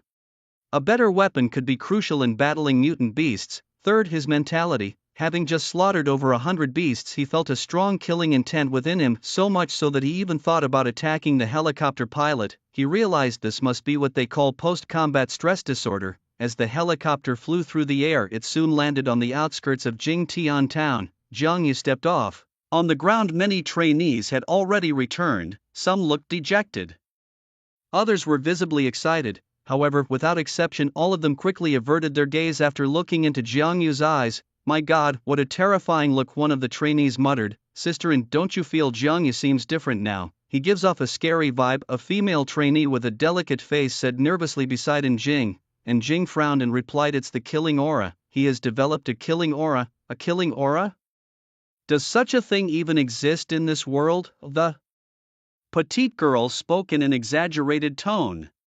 Quietly, and Jing nodded slightly. "Killing intent." Jiang Yu frowned but did not pay attention to the three women. Instead, he walked towards a large rock. At this moment, there were only 4 hours left until the end of the assessment. Some of the students were still in Jingtian town. The assessment would not truly end until all these students had emerged. By then, someone would naturally announce the results of the assessment. Although he already knew the outcome, "How do you feel? Has your temperament changed?" Suddenly, a frivolous voice rang out behind Jiang Yu. Turning around, he saw a white-haired young man coming towards him with a smile, holding a bottle of clear liquor in his hand. "Here for you." The white-haired young man casually tossed the bottle of liquor to Jiang Yu, then walked up to him with a light smile and said, "This change in your temperament is a very normal phenomenon. Many martial artists have experienced it, and we call it the aftermath of slaughter. This symptom appears because you have lived too comfortably for many years, making it difficult for you to adapt to such large-scale slaughter immediately. Not just you, many veteran martial artists experience these symptoms after returning from the wilderness. Long periods of tension and killing can cause psychological repression in them. That's why martial arts institutes specifically have bars and arenas to allow them to relax and avoid developing mental illnesses." "Of course you have actually done very well, at least you are calm now." "Thank you for the compliment," Jiang Yu said, opening the liquor bottle and downing it in one gulp. He was used to drinking, and for him the clear liquor was just like drinking juice. After finishing the bottle, Jiang Yu belched. The white-haired young man nodded in satisfaction, then turned his head to look in the direction of Huidu Base City. Boom! A warship was flying towards them from the horizon. "Let's go, they are here. Follow me to greet them." The white-haired young man patted Jiang Yu's shoulder and walked towards the open space ahead. Jiang Yu followed closely behind. Soon the warship landed in front of the two men, and 4 martial artists in combat suits disembarked. The leader was a woman. "It's her." Jiang Yu was startled when he saw the woman. He recognized her as the strongest person in Huidu Base City, the only high-level martial god Qiuyu whom he had seen on television before. Following the woman were Zhang Ming, a bald man, and a young man. "Why is he here?" The white-haired young man looked towards the bald man, frowning slightly. "You are Jiang Yu, you are very good. Come along with us." The woman glanced at Jiang Yu appreciatively, then turned and walked towards a bus parked nearby. As Zhang Ming passed by Jiang Yu, he nodded silently, signaling him to follow. The group of 6 entered the bus. "Take a seat," Qiuyu indicated. Zhang Ming and the others sat down, and after a moment's hesitation, Jiang Yu also sat down. In the past, he would never have dared to take a seat, but now he only hesitated for a moment. He was very aware of Qiuyu's high status, the #1 person in Huidu Base City, holding absolute power over life and death, a major figure who could cover the sky with one hand. In his previous life, this would have been equivalent to a military commander of a large province with a population of 200 million. In a position of such high authority, the olden would never dare to sit as an equal. Yet, as Jiang Yu adjusted his posture subtly, his eyes caught sight of 2 attribute bubbles that had fallen near Autumn Moon's feet. "Congratulations, host. Strength plus 150, congratulations, host. Mental power plus 100. These were the largest attribute bubbles he had seen to date, a testament to their impressive scale. But reflecting on Autumn Moon's abilities, Jiang Yu found reassurance. As a high-level martial god, her punches could exert a force of 600,000 kilograms. Thus, attribute bubbles in the hundreds were hardly surprising. "Jiang Yu," Autumn Moon said with a smile, breaking the silence, "I've looked into your background. You're an orphan raised by an elderly couple, and you have an older sister figure named Lin Yu who used to work in a car dealership. Despite your humble origins, you've managed to become a specially recruited student, which speaks volumes about your talent. I've heard that you're an ice-type ability martial artist. What level is your ice ability at now?" After a moment's thought, Jiang Yu replied, "It's currently at G level." but I have a feeling it will break. Through to F level soon, good. Autumn Moon nodded in satisfaction, her expression suddenly becoming serious as she fixed her gaze on Jiangyu. Let me ask you something, Jiangyu, would you like to become my disciple? Before Jiangyu could respond, Zhang Ming and others widened their eyes in shock. They were well aware of Autumn Moon's strength and status. As the youngest instructor at the Kyoto Martial Arts Academy and a prominent figure in her 30s, she held a high position in the city's base. Numerous young martial artists had sought to become her disciples only to be turned down, and now she was offering to take Jiangyu as her disciple herself. Most importantly, Autumn Moon was not just powerful, she was also a stunningly beautiful woman. I am willing, Jiangyu replied without hesitation, standing up immediately to pour tea for her. Why wouldn't he accept? Whether she was a beauty or an old woman, becoming her disciple meant having a powerful backer, an essential part of human relations. Besides, he had nothing to lose. Very good, Autumn Moon smiled, letting Jiangyu pour her tea. This scene was of course captured by a drone and broadcasted live. The live stream, initially filled with praise, suddenly erupted in curses. Jiang thief, how dare you become my goddess's disciple, aiming to betray her. Draw your sword, for if I do not cut you down today, my name isn't Chao Xuanda. Since Chao exists, why Jiang? Goddess Autumn Moon, please don't accept this guy as your disciple. I admit Jiangyu has some talent, but it's not much. Goddess Autumn Moon, this guy looks slick and untrustworthy. Please stay away from him. The chat in the livestream was relentless. On the bus, as Jiangyu officially became Autumn Moon's disciple, some were joyful while others were distressed. The bald man sitting in his seat looked worried. He had traveled thousands of miles from New Moon Base City hoping to seize an opportunity to recruit Jiangyu. He had already planned the conditions for poaching talent, offering 3 times the salary of the Huicheng base, but before he could find the opportunity, Zhou Yue preemptively took Jiangyu as her disciple. Facing a senior martial god, he was out of his depth. He suspected that Zhou Yue had taken Jiangyu as her disciple deliberately to thwart his poaching attempt. A woman, huh? The big bald man grimaced, his face a canvas of all his emotions. Short of inscribing "baby is unhappy" in bold letters, Zhang Ming laughed, remarking it seems someone's plans have fallen through. Coming all this way only to face such hardship. Here lay big head, don't go just yet. Let me treat you to some of Huicheng Base City's delicacies. Humph. The big bald man ignored Zhang Ming as time ticked by, quickly passing 4 hours. The students still in Jingtian town, regardless of whether they had completed the martial assessment, were picked up by a helicopter. Let's go, we'll host the final ceremony. Zhou Yue stood up first, heading towards the coach bus. Truthfully, such a minor event like the martial assessment didn't require her personal attendance. However, hearing that someone from the Xinu base city might be there to poach talents, she had made a special trip. 12 hours had passed. Some students passed the assessment, some were eliminated, and those injured were sent for treatment. Of the many students present before the assessment, only a fraction remained to await the announcement of results. Those who failed had neither the face to stand below the stage nor the heart to watch others receive their warrior badges. Hey, you don't know yet, right? I actually killed 5 shadow cats this time. Pretty awesome, huh? You think killing 5 shadow cats is awesome? What about Jiangyu killing 100 junior beast soldiers? Is he not insanely talented? He's just a freak. He's a specially recruited student. You're comparing me with him. I'm not worthy. Worthy of what?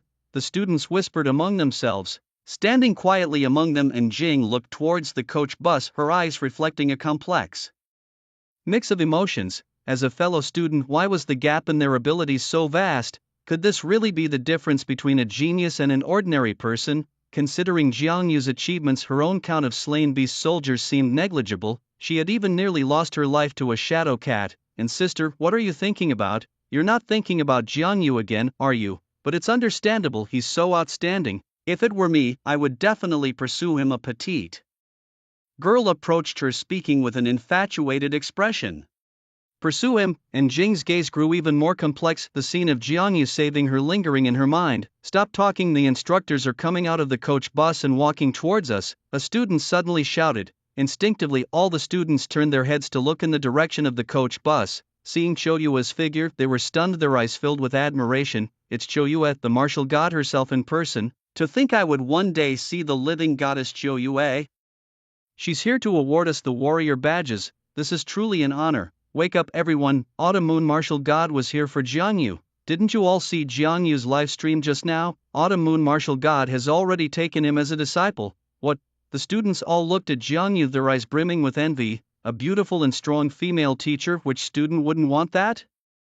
If it were any other student who became a disciple of Autumn Moon Martial God, they would definitely be the first to object.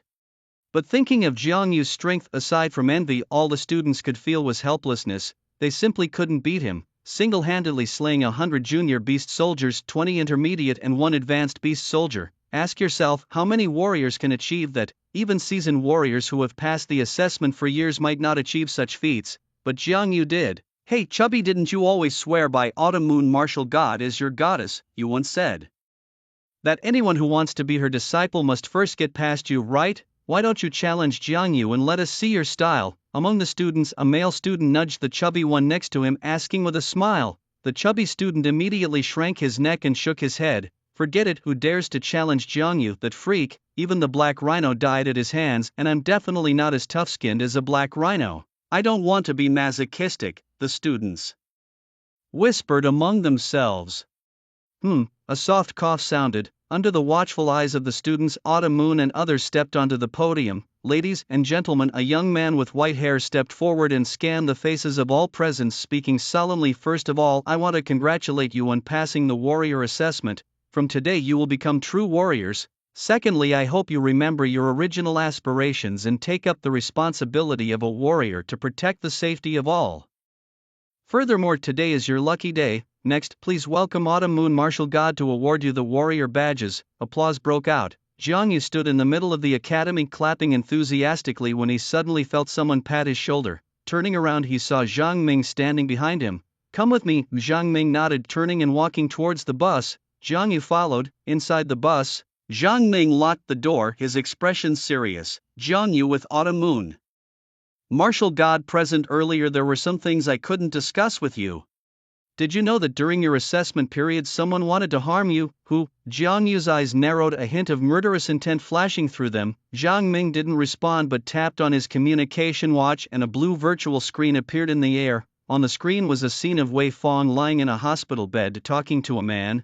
Big brother, you must help me, you're the only one who can help me now. Jiang Yu must not pass the warrior assessment, he simply must not. If he passes, I'm ruined in my next life. You have to find a way, stop him, preferably let him die in the assessment area. Wei Fong's voice rang out and Jiang Yu's face instantly darkened. He and Wei Fong had no deep hatred just because of a torn piece of paper. Wei Fong had repeatedly targeted him in class, preventing him from studying properly. Now he even wanted him dead in the assessment area to put him to death. Is Jiang Yu's sword not sharp? Clank. Zhang Ming turned off the screen and said, Jiang Yu, Wei Fong is not worth mentioning. Her intent to harm a warrior is a capital crime in itself, and no one can save her. But her brother is a bit more troublesome. His name is Wei Wu, and he had already advanced to a junior war general 2 years ago. The siblings share a close relationship, and Wei Wu is already aware of Wei Fong's situation. He will definitely not let this go. You must be very careful. Ha! Jiang Yu suddenly laughed and asked, Brother Zhan, looking at my current situation, doesn't it seem like after dealing with the small one the big one comes along? Oh, Zhang Ming nodded, patted Jiang Yu on the shoulder and comforted him. Jiang Yu, don't worry too much. As soon as we spot Wei Wu in the Bay City, we will arrest him immediately. Also, there's something else you might want to know. Do you know how much money you earned from this warrior assessment? How much? Jiang Yu's eyes lit up, showing anticipation. Zhang Ming smiled and stretched out 10 fingers. 10 billion, Jiang Yu asked uncertainly. Zhang Ming nodded slightly. Jiang Yu gasped, his expression momentarily stunned. 10 billion, laid out on the ground, that's like a bed. Jiang Yu, your livestream had over 230 million views. I told you 1 point of popularity earns you 1 Hanxia currency, so that's 230 million, plus the beast corpses you hunted. The black rhino alone was worth 2 billion inch, and the rest added up to 1 billion. I have already converted these into Hanxia currency. Additionally, due to your outstanding performance, the continuous rockets in the livestream brought in donations amounting to 5 billion, so your total earnings are 10 billion and 30 million. Jiang Yu was somewhat surprised. Hearing Zhang Ming read out the numbers, he finally understood why so many people in his previous life wanted to do live streaming. This is just pure profit. And it doesn't even require any capital.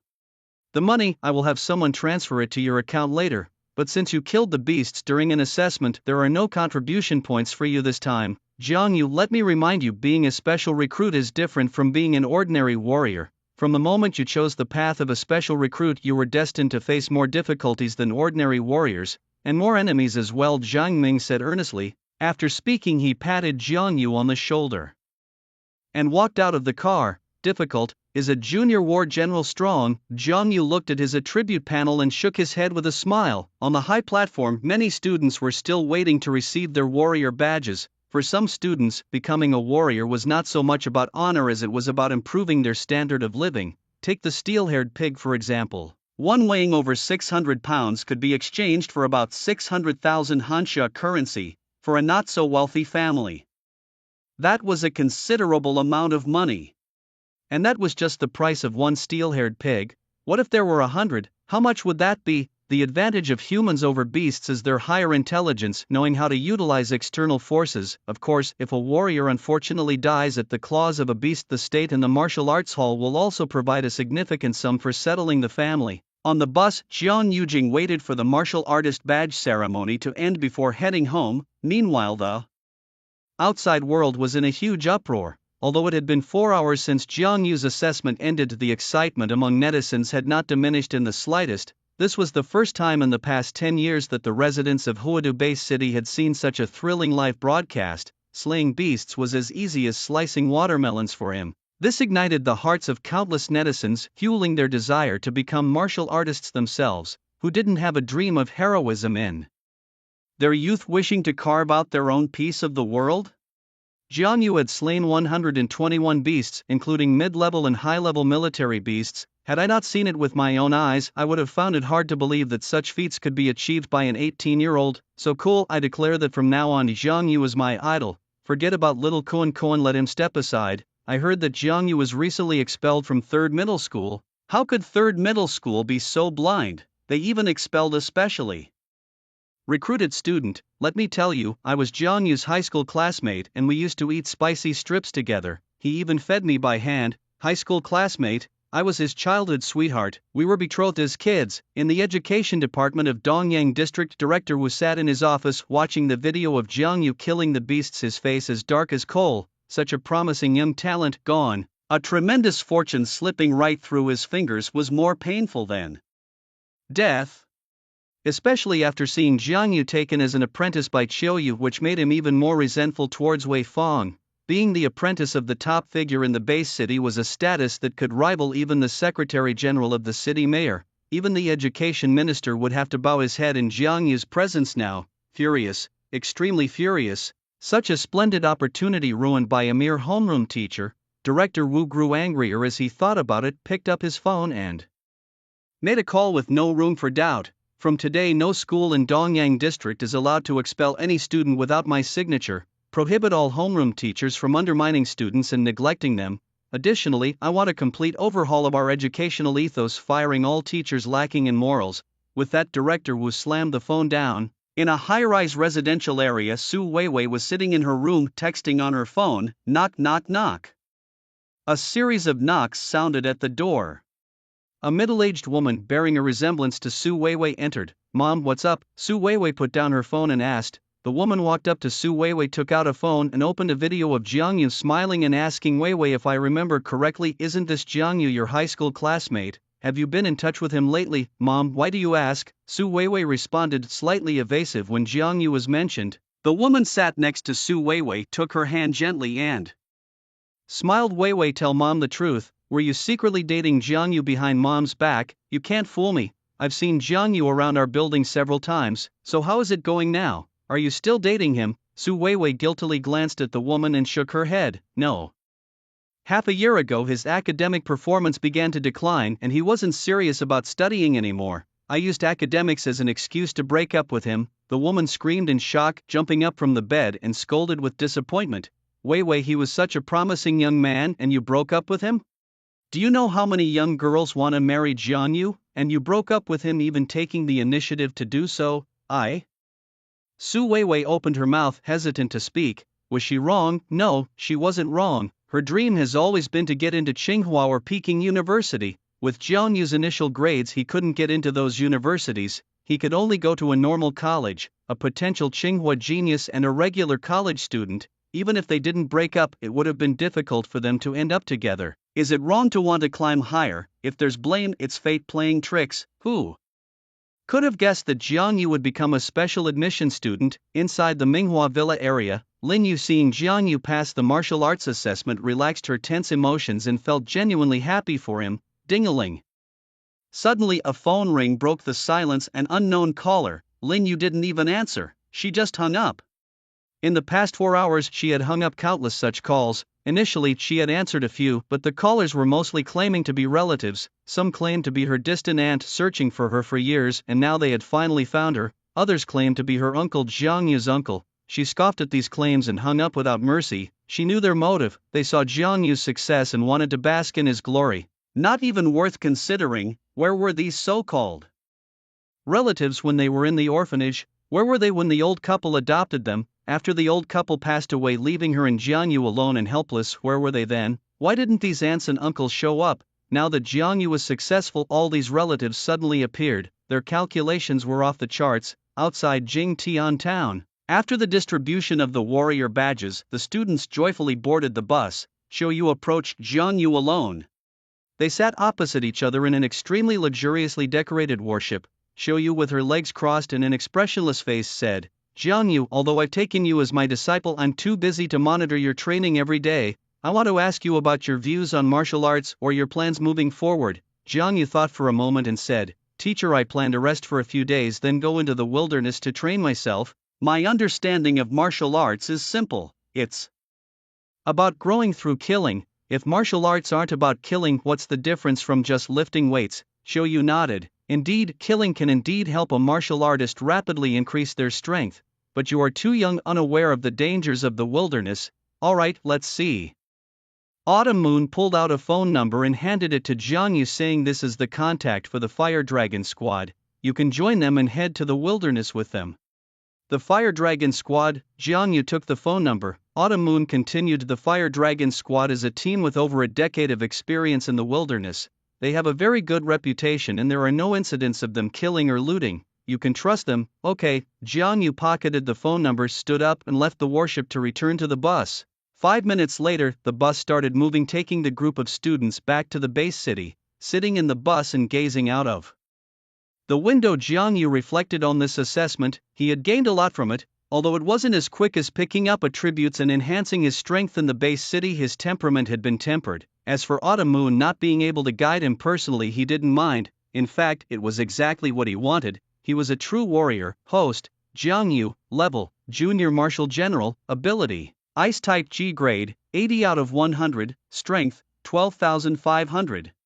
Speed, 260 meters per second, mental strength, 950, skills, Master level knife technique, 600/1000, Master level fist technique, 520/1000, Master level gun technique, 220/1000, Master level sword technique, 240/1000, techniques, Master level guiding technique, 400/1000, Junior origin energy technique, 8/1000, mental strength reaching 950. He had a premonition that once his mental strength broke through 1000, he would activate telekinesis. The scenery outside the window flew by. 2 hours later, they stopped at the entrance of Longteng Martial Arts School. By then, the sky outside had completely darkened. After saying goodbye to Zhang Ming and others, Jiang Yu returned alone to the Minghua Villa. As soon as he entered, he saw that Lin Yu had already prepared dinner and was waiting for him. A simple meal. After dinner, Jiang Yu returned to his room, lay on his bed, and started browsing the internal marketplace of the martial arts school. First, he needed to purchase a technique for body cultivation. Second, a suitable weapon. He had visited the martial arts school and observed that most of the martial artists there did not have high strength and few had cultivated body techniques. After all, truly powerful martial artists either stayed in the wilderness or secluded themselves at home for cultivation. Only those who could not afford training equipment would spend a long time in the martial arts school. F-grade black blade, weighs 1700 kilograms, suitable for junior martial generals, priced at 1.7 million. F-grade red tassel spear, weighs 2100 kilograms, suitable for junior martial generals, priced at 2.1 million. E-grade panlong blade, weighs 3500 kilograms, suitable for intermediate martial generals, priced at 3.5 million. D-grade black obsidian spear, Weighs 8,500 kilograms, suitable for senior marshal generals, priced at 8.5 million. After some selection, Jiang Yu purchased the E-grade Panlong blade and the F-grade red tassel spear, one weighing 2,100 kilograms and the other 3,500 kilograms, both suitable for his use in the near future. After purchasing the weapons, Jiang Yu continued to browse through the equipment needed for venturing into the wilderness in the marketplace. The wilderness was not like the base city. It was fraught with dangers requiring him to be fully equipped. For example, a combat suit. When Jiang Yu opened the page for the combat suit and saw the price, he was stunned. Expensive, ridiculously expensive. A single G-level combat suit costs upwards of $1 million. G-level weapons only go for around 100,000, and a Fed-level suit, that's upward of 10 million. Indeed, combat suits are the priciest. Jiang Yu muttered to himself, continuing to flip through the catalog. Although combat suits are expensive, they are expensive for a reason. They not only require excellent defense capabilities but also need to be comfortable to wear without hindering the warrior's movements. A good combat suit could save a warrior's life at a critical moment. C-level combat suit, priced at 100 million. B-level combat suit, priced at 300 million. A-level combat suit, priced at 500 million. S-level combat suit, priced at 1 billion. 1 billion. Jiang Yu frowned slightly. He had thought his recent windfall of 1 billion was enough for him to splurge for a while, but that was just the cost of one S-level combat suit. However, if it's a life-saving piece of equipment, what's a high price to pay? With determination in his eyes, Jiang Yu immediately purchased the S-level combat suit. The 10 billion he just got was wiped out in an instant. Although warriors earn money quickly by hunting exotic beasts, they spend it just as fast. The next morning, a doorbell rang. A warrior delivered the items Jiang Yu had purchased right into his hands. Items bought within the Martial Arts Institute, no matter how far, are always delivered the next day on time. The delivery people are almost always warriors too. Take the red tassel spear for instance. Ordinary people can't even lift it. Besides the two weapons, the remaining item was the S-level combat suit, the very reason Jiang Yu spent $1 billion. This so-called combat suit is a 5-piece set. Battle boots, leg guards, arm guards, goggles, and a full suit made of an unknown material. The suit Jiang Yu bought was in a deep blue color. Wearing it felt not only comfortable but also exceedingly snug. It did not hinder his movements at all. The goggles had a small switch. Once pressed, they could not only function as a satellite watch but also identify various exotic beasts. Indeed, the pricey items come with their advantages. Wearing the combat suit, Jiang Yu practiced basic rifle techniques in the courtyard, then slung the long gun over his shoulder and left the villa district. His current strength was 12,500, but to handle the red tassel spear and the coiling dragon blade comfortably, he still needed to increase his strength at least to over 20,000. Congratulations, host, strength +1 +1 +1 +1. Congratulations, host, strength +1 +1 +1 +1. Along the way, various attribute bubbles were picked up by the system, converting into Jiang Yu's strength. On the roads he traveled, seeing Jiang Yu carrying the long gun, everyone showed envious expressions. If anyone was the talk of the town during this period, it was undoubtedly Jiang Yu. A high school student's counterattack was making waves across the entire Huiji base city. Of course, this also meant countless watchful eyes in the shadows.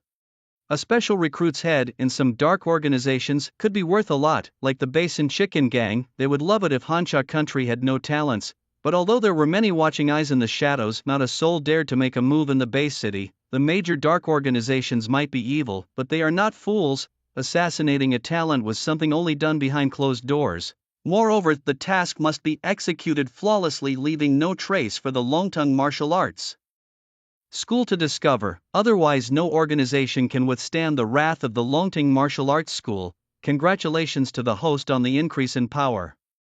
Congratulations to the host.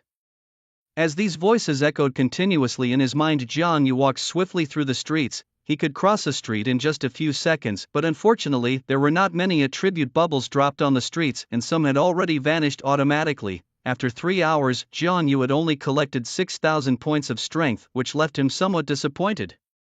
In Huicheng Base City, with a population close to 200 million, if each person dropped 1 point of strength per day for him to collect.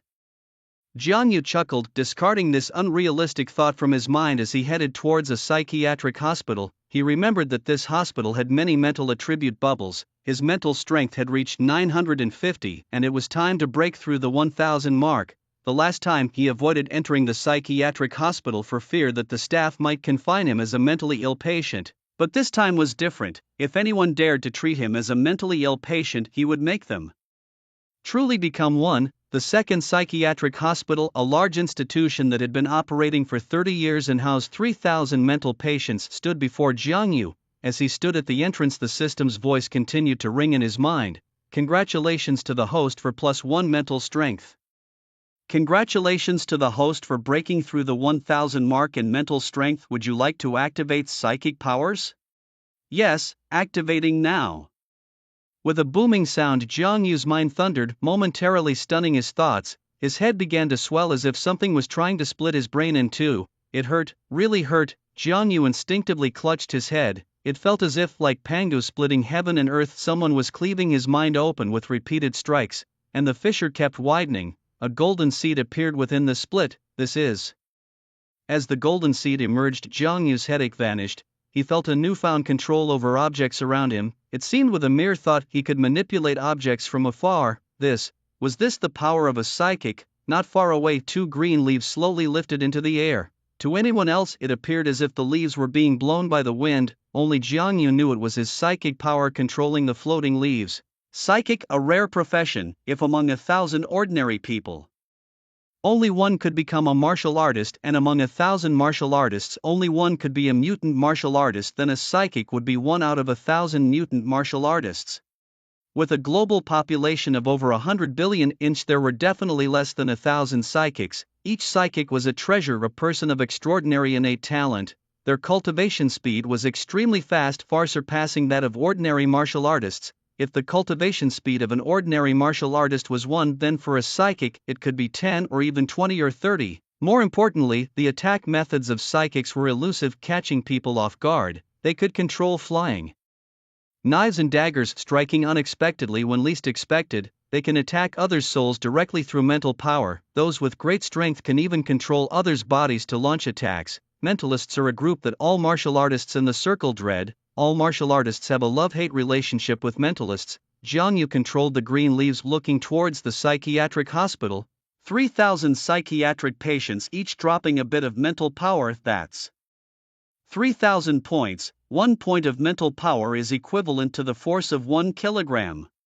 Jiang Yu could control an object weighing 1 kilogram with this power. 3,000 points equate to 3,000 kilograms. Without hesitation, Jiang Yu vaulted over the wall into the psychiatric hospital. He began to run swiftly along the paths inside the hospital. Congratulations to the host on the mental power. Congratulations to the host on the mental power. Inside the security room, a security guard was yawning, completely unaware of Jiang Yu's intrusion, not even bothering to glance at the content on the surveillance screens. This is a psychiatric hospital. Who would come here if not for psychiatric reasons? Except for the mentally ill. Congratulations to the host on the mental power. Inside the psychiatric hospital, Jiang Yu, moving at nearly 300 meters per second, dashed swiftly. Within just 1 minute he had made a complete round of the entire psychiatric hospital, gathering over 7,000 mental bubbles, more than double his anticipated haul. After ensuring no mental bubbles were missed, Jiang Yu climbed back over the wall. His current physical data is: host, Jiang Yu. Realm, Junior Martial General, Mentalist, Senior Martial Artist. Special ability, Ice Type G level, 80/100, Strength, 18500, Speed, 280m/s, Mental Power, 8000, Skills, Master Level Knife Technique, 600/1000, Master Level Boxing, 520 out of 1000, Master Level Gun Technique, 220/1000, Master Level Sword Technique, 240/1000, Cultivation Techniques, Master Level Channeling Technique, 400/1000, Junior Primary Energy Technique, 8/1000. An additional profession appears on the attribute panel.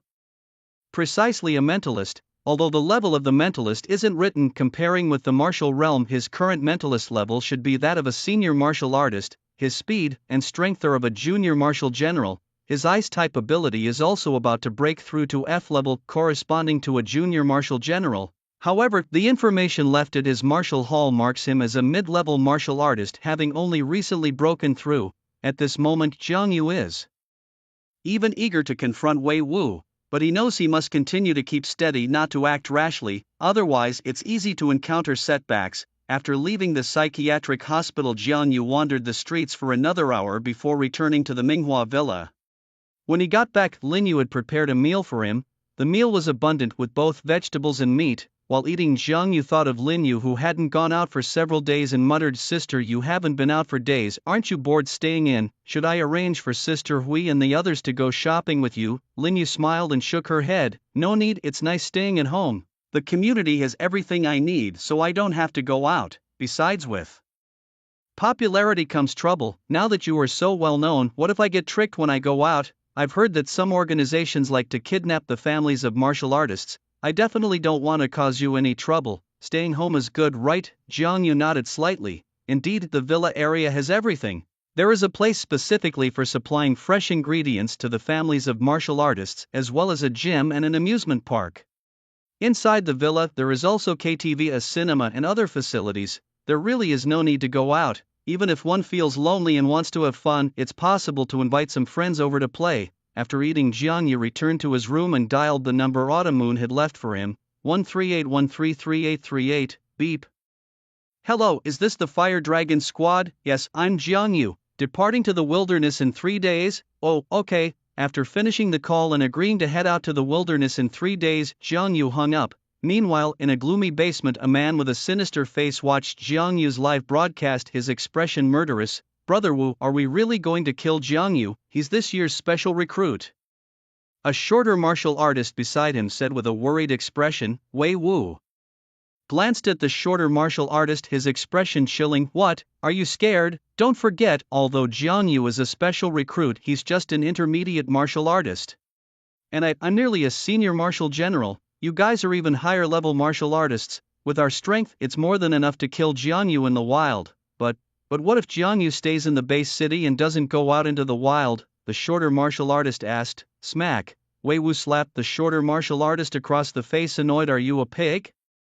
If he doesn't go to the wilderness voluntarily, can't you kidnap someone close to him and force him to go? Let me tell you the truth, I don't want to kill Jiang Yu because of my sister. Someone approached me offering S-Class Earth Dragon blood as a reward to hire me to kill Jiang Yu. I'm getting old, nearly 50 years old, yet still far from reaching the level of a martial god. In a few years, my potential will be exhausted. Without external help, I will never reach the level of a martial god in this lifetime, so Jiang Yu must die.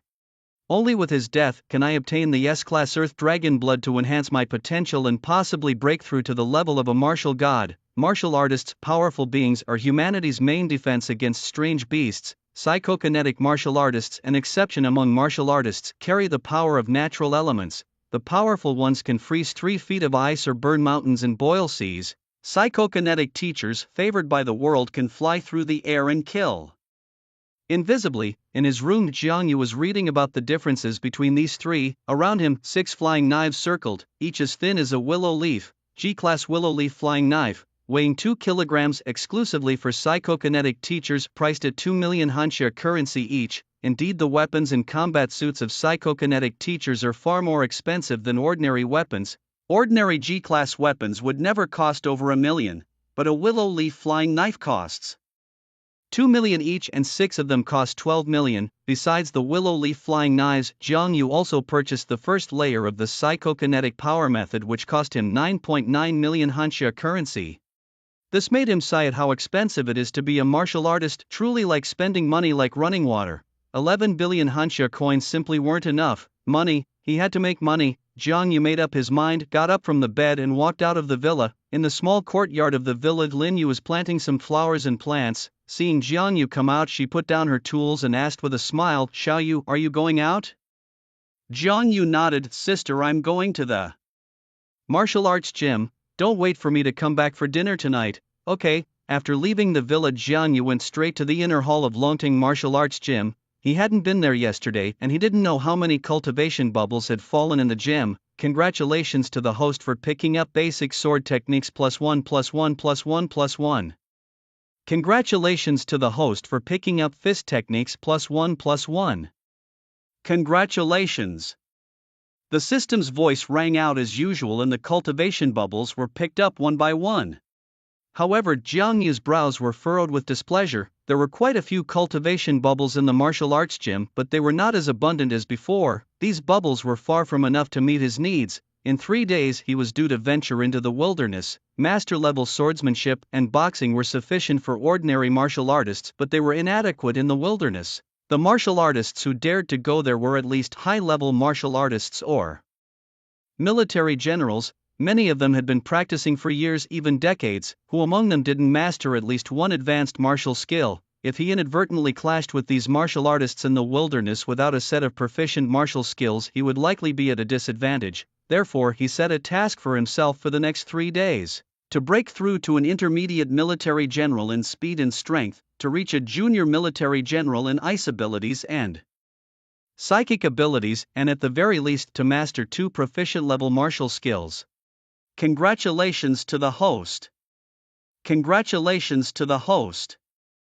Jiang Yu wandered inside the gym. Unconsciously he arrived at the office door of Zhang Ming. He originally intended to turn around and leave, but after a moment of thought he decided to push open the door to Zhang Ming's office. Jiang Yu, what brings you here? Zhang Ming looked surprised. Jiang Yu smiled and said, Brother Zhang, I came here because I need a favor. I want to ask if you know which martial arts gym has the most martial artists besides ours. Given the population of nearly 200 million in Huadu Base City with a ratio of 1,000 to 1, there should be about 200,000 martial artists. Some had already joined the army, some stayed in the wilderness, and others stayed at home to cultivate. Excluding them, most of the remaining martial artists were scattered across various martial arts gyms. Longting Martial Arts Gym had the most martial artists, but after his prolonged collection, the cultivation bubbles in Longting Martial Arts Gym had all been picked up. He needed to go to other gyms to pick up those never-before collected cultivation bubbles. Which gym has the most martial artists? Zhang Ming frowned, thought for a moment, and then said it should be Xinyang Martial Arts Gym to the north. Its master is an old martial god, although he has already retired. But having the title of a martial god has also attracted many martial artists. Wait. Zhang Ming's expression suddenly changed. He looked carefully at Jiang Yu, his face full of surprise. Jiang Yu, don't tell me you're asking this because you want to challenge them. Jiang Yu's eyes lit up. This was indeed a great idea. He had already collected all the cultivation bubbles within the Dragon Rise Martial Arts Gym. Why couldn't he use the pretext of exchanging martial insights to collect cultivation bubbles from other gyms? Although this could easily cause dissatisfaction among other gyms, as long as he lost the matches no ill feelings would arise. Who wouldn't want to challenge someone with the title of a genius special recruit? This way he would maintain the dignity of the other gyms while gathering a large number of cultivation bubbles. It was a win-win situation. Jiang Yu's eyes shone brighter. Seeing this, Zhang Ming immediately knew he had guessed Jiang Yu's thoughts. A spark of inspiration flashed through his mind and he said with a smile, Jiang Yu, if you want to challenge other gyms, I know just the place where you can make a remarkable harvest. Where? Jiang Yu asked eagerly. Xinyue Base City, the Dragon Rise Martial Arts Gym. Zhang Ming replied without hesitation, a mischievous glint in his eyes. Xinyue Base City? Jiang Yu frowned slightly. If he remembered correctly, Xinyue Base City was about 10,000 li away from their Huadu Base City. Yes, Xinyue Base City, the Dragon Rise Martial Arts Gym branch there has many martial artists and on average their strength is somewhat higher than that of our martial artists in Huadu Base City. Challenging them would be most appropriate.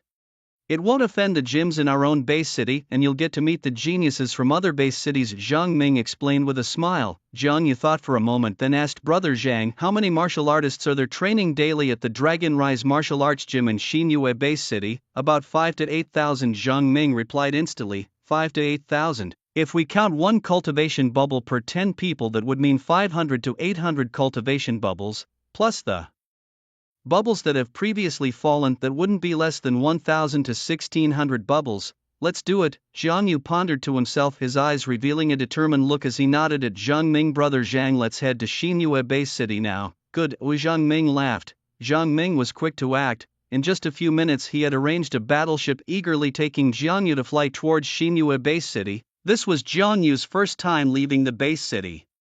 Sitting on the battleship looking down, the entire Huadu Base City looked like a besieged fortress. High walls and electric fences tightly sealed the city and the residents inside lived like ants in captivity, never able to see the outside world for their entire lives. Ancient trees towered into the sky and in the wilderness huge trees blocked the sun. In the distance Jiang Yu could still hear the roars of mythical beasts. Jiang Ming sat opposite Jiang Yu holding a cup of clear wine. His expression relaxed. He vaguely remembered 3 years ago when Thunderhead had brought people to challenge their Huadu base city. The smugness on his face was almost tangible. Now, the tables had turned, 3 years in the east, 3 years in the west. Do not bully the poor in middle age, he thought. It was time for him to reclaim the stage. As his thoughts shifted, Jiang Ming looked towards Jiang Yu, who was still gazing out the window, and said, Jiang Yu, you've been in the base city since you were born?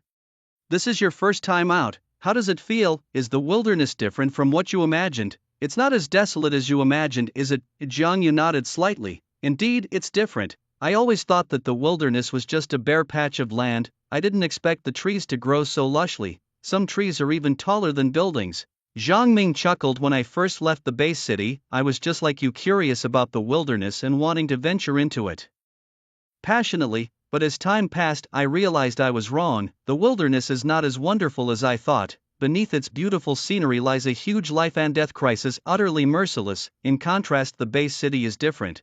Although it seems like a cage, it can protect the residents' safety, giving the weak a hope to live. Jiang Yu, do you know about the beast siege that happened in our base city 16 years ago, and the casualties it caused? Jiang Ming suddenly asked, changing the tone of the conversation. 16 years ago, Jiang Yu's expression became serious as he recalled the records of that beast siege. That siege was also the main cause of the loss of his parents. According to the records, countless beasts surged out of the wilderness and launched a deadly attack on Huidu base city. All the beasts were like mad, fearless of death, continuously charging at the electric fences and storming into the base city to attack the residents. The final casualty figures were reported to be over 3.86 million people. 3.86 million people, Jiang Yu said firmly, but Jiang Ming shook his head. No, not 3.86 million, but 4.02 million. The figures you know are just the casualties among ordinary residents. There were also 160,000 soldiers and martial artists who died, including 130,000 soldiers and 30,000 martial artists. Even Lei Gang, a mid-level martial god who came to support, died in that beast siege. So Jiang Yu, becoming a martial artist is not just about honor but more about the responsibility on your shoulders. No matter how far you can go in the future, I hope you can protect the peace of our community. I will, Brother Zhang. Jiang Yu nodded solemnly. The atmosphere inside the warship became very somber. Perhaps thinking about the last beast siege made Jiang Ming's mood melancholy, and he remained silent throughout the journey. With nothing else to do, Jiang Yu started reading about the records of the New Moon Base City. New Moon Base City, established 60 years ago, it was built over 30 years before Huidu Base City. The founder was a female martial god named New Moon. Its population is twice that of Huidu Base City, reaching a total of 400 million. Naturally, the number of martial artists there also surpasses that of Huidu Base City. Moreover, Huidu Base City has not seen a genius-level martial artist in the past decade. This has led to New Moon Base City overshadowing Huidu Base City for the past 10 years. The president of the Long Tang Martial Arts Hall in New Moon Base City is named Lei Xiao. Because his head is larger than average and he is bald, people often call him Lei Big Head or Lei Baldy. Despite the nicknames, no one dares to underestimate Lei Xiao. This is because he is a respected martial god who also possesses thunder-type abilities. His signature move Thunderstrike once killed a leader-level beast. He is also famous among martial gods for his lightning 50 whips. As Jiang Yu and his companion were seated in the warship speeding towards the Crescent base, news of their impending challenge had already reached Lei Xiao. He immediately summoned dozens of skilled martial artists to the dojo. Gentlemen, inside the dojo's grand hall, dozens of talented fighters gathered, each a pride of Crescent Base City. Lei Xiao stood at the forefront facing the warriors with a large screen displaying Jiang Yu's image beside him. He shouted, "Gentlemen, you all must recognize this martial artist. He is Jiang Yu, the only special recruit from Huadu Base City in the past decade. Many of you have surely seen his combat videos. Regardless of what you think of him, I have some bad news. He's here, with full intent to battle. He has set out from Huadu Base City to challenge us, to kick down the door of our Crescent Base dojo. You are the pride of our dojo, and now I give you a task. Defeat Jiang Yu and uphold our dojo's honor. Let the warriors of Huadu Base City know that we in Crescent Base City are the strongest. Do you have confidence?" "Yes." The dozens of warriors shouted in unison, their voices echoing throughout the dojo. Seeing their high spirits, Lei Xiao nodded in satisfaction and continued, "Since you are so confident, ready to fight for our dojo, then I shall not be stingy. I announce that anyone who defeats Jiang Yu will receive a grade C enhancement serum from me. I will personally train him for a month and also grant him a spot in the genius selection contest." The warriors inhaled sharply upon hearing Lei Xiao's words, their faces alight with fervor. "A grade C enhancement serum," Lei Xiao went on, "sells for $1 billion in the market. It can greatly strengthen a warrior's physique, and the subsequent rewards are even more substantial. Who is Lei Xiao? A martial god. To be trained by him for a month is a dream many warriors yearn for, and a spot in the genius selection contest is something extraordinary. That is a grand event where hundreds of dojos and thousands of young warriors from the entire base city compete for a single spot." The warriors were abuzz with excitement. At this moment in their hearts, Jiang Yu was no longer just a challenger, he was a coveted prize. Lei Xiao saw the expressions of the warriors and shifted his tone. "However, you must not underestimate Jiang Yu. Although he is only 18 this year, he has rich combat experience and formidable strength, making him a formidable opponent. Among you, many may not be his match. Only Zhao Li could truly defeat him." At that moment, a martial artist spoke out, visibly unconvinced. "We acknowledge that Jiang Yu is talent, but he has only been a martial artist for a few days. Most of us here are around 20 years old. Our strength has reached that of advanced martial artists, having ventured into the wilderness 2 or 3 times. In terms of age, we are not much older than Jiang Yu. In terms of strength, he is merely a mid-level martial artist, while we are advanced martial artists. In terms of experience with enemies, he has never been to the wilderness, whereas we have fought with exotic beasts several times. No matter how you look at it, how could Jiang Yu be our match? It's better if he doesn't come. But once he does, we must let him know that there are always bigger fish. Confidence is good, but let's not underestimate the people of the world. While Jiang Yu hasn't arrived yet, you all should take the time to adjust your own states. I'm looking forward to hearing good news from you." After dropping these words, Lei Xiao left the hall with his hands behind his back. After he left, the warriors immediately started whispering among themselves, "Humph, a mere 18-year-old boy dares to challenge our Xinyu base. This time I must show him how vast the heavens and earth are." One warrior said indignantly, "That's right, we must teach Jiang Yu a lesson. Let him know that our Xinyu base is not something his Huadu base can compare with. Yes, we must show him the strength of Xinyu base." The warriors agreed, their faces showing a united front of anger and hostility. What is challenging a base? To put it nicely, it's called exchanging martial insights. To put it harshly, it's smashing up the place and slapping our faces. As young men in their 20s, they are in the prime of their vigor. Jiang Yu coming to slap their faces, how could they not be angry? Especially since, for the past decade, Huadu base has always been inferior to their base. Now Huadu base actually thinks they can challenge them. How could they accept this, feeling like a kind of rebellion? How strong can Jiang Yu be?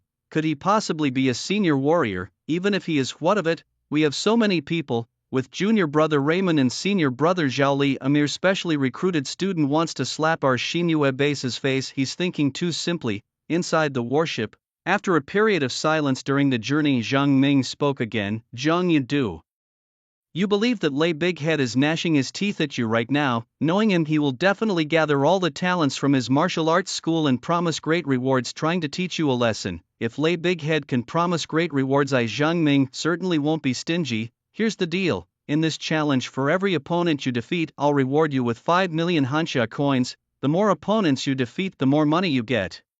No upper limit. If you really manage to take down Lei Big Head's martial arts school, I'll give you a mysterious gift as well." "Brother Zhang, are there many talents in Xinyu base's Longting martial arts school?" Jiang Yu took over the conversation. Zhang Ming tapped a few times on his communicator watch and a virtual screen was projected in front of Jiang Yu, displaying the portraits of 2 warriors. Jiang Yu recognized one of them. It was the young man who had followed Lei Xiao at the assessment site yesterday. The other person had a clean-looking face, determined eyes, and sported a beige-fringed hairstyle. Pointing at the portraits, Zhang Ming said seriously, "Jiang Yu, although there are many talents in Lei Big Head's martial arts school, these 2 are the most talented. The young man on your left, named Raymond, is Lei Big Head's own son. Like you, he is also a warrior with special abilities. His ability is thunder and lightning, and his strength is at the level of a senior warrior.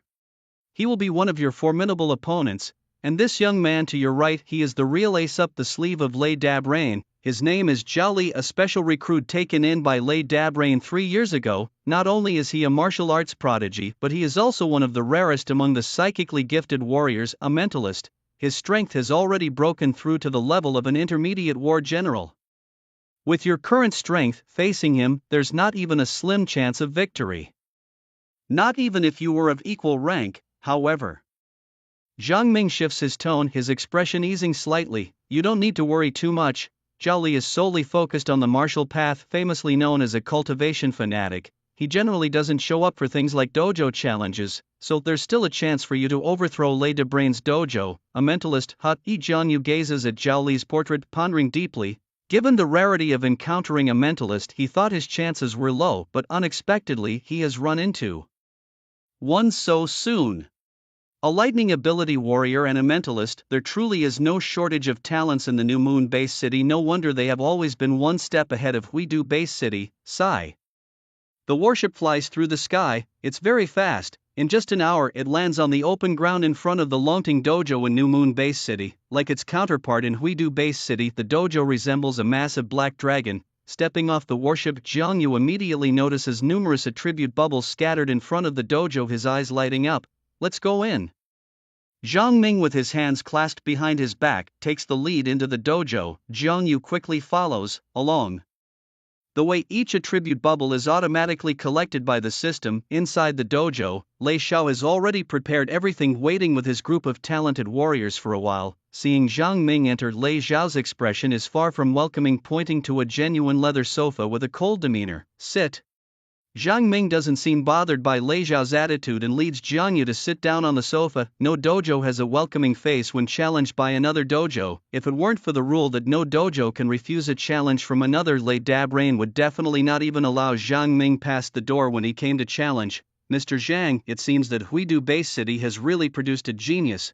Look at how proud you are, rushing over to challenge my dojo. What, have you so quickly forgotten the last time your dojo was challenged? You want to lose face in our base city again? Lei Xiao says sarcastically. Jiang Ming smiles. It's not yet certain who will be the one losing face. Seeing all these warriors you've gathered, are you afraid of losing? If you're scared, just say it. Don't cry when you lose later. Lose? We'll see who ends up losing, Lei Xiao retorts. While the two exchange barbs, Jiang Yu's eyes sweep over the dojo floor.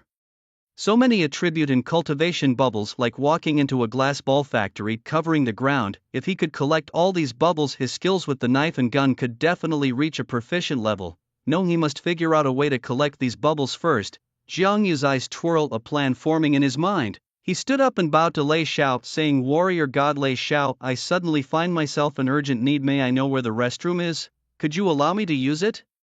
A restroom? Lei Xiao paused for a second, then casually pointed down a corridor. Go through this corridor and turn right up ahead. Thank you. Jiang Yu made his way to the restroom under the gaze of the gathered martial artists. Congratulations, host, for acquiring sword technique +1/+1.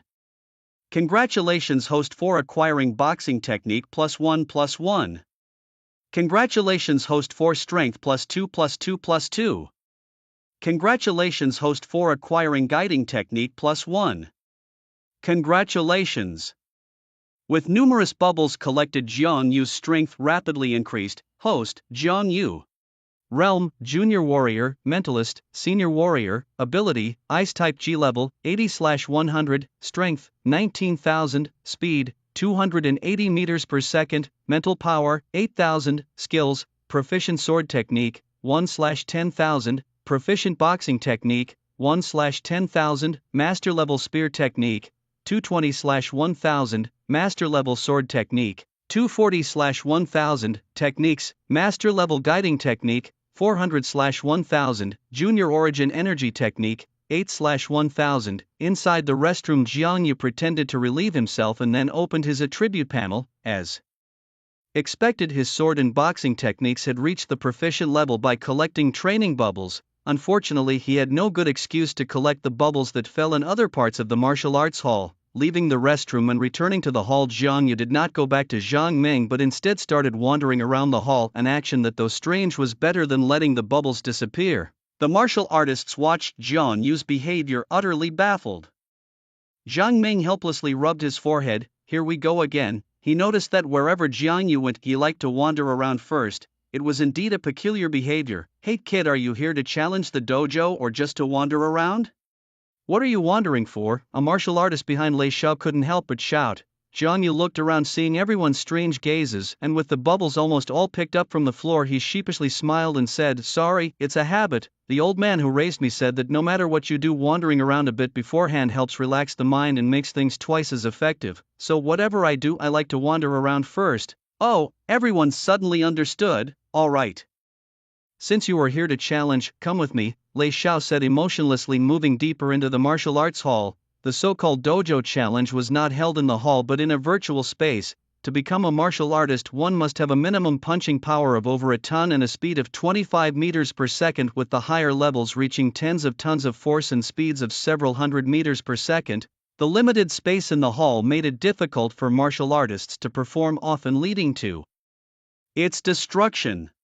Thus, the virtual space was created. The two martial artists wanting to compete would need to sit in a virtual pod and enter the virtual space, where the pod would create a virtual body for each martial artist that matched their physical and mental attributes perfectly in the simulated environment. It's worth noting that the physical data of the warriors is highly classified. Apart from a few senior members of the Dragon God organization, no one else has the right to access the physical data of the warriors through the virtual pods. Even branch presidents like Zhang Ming and Lei Xiao have no such rights. They are only permitted to use the data, not to read it. Following Lei Xiao, Jiang Yu and others arrived at a room about 100 square meters in size. The room contained 10 virtual pods and the walls were occupied by large screens. "Go on, take a seat," Lei Xiao pointed to an open virtual pod and said to Jiang Yu. Without hesitation, Jiang Yu strode over and sat down in the pod.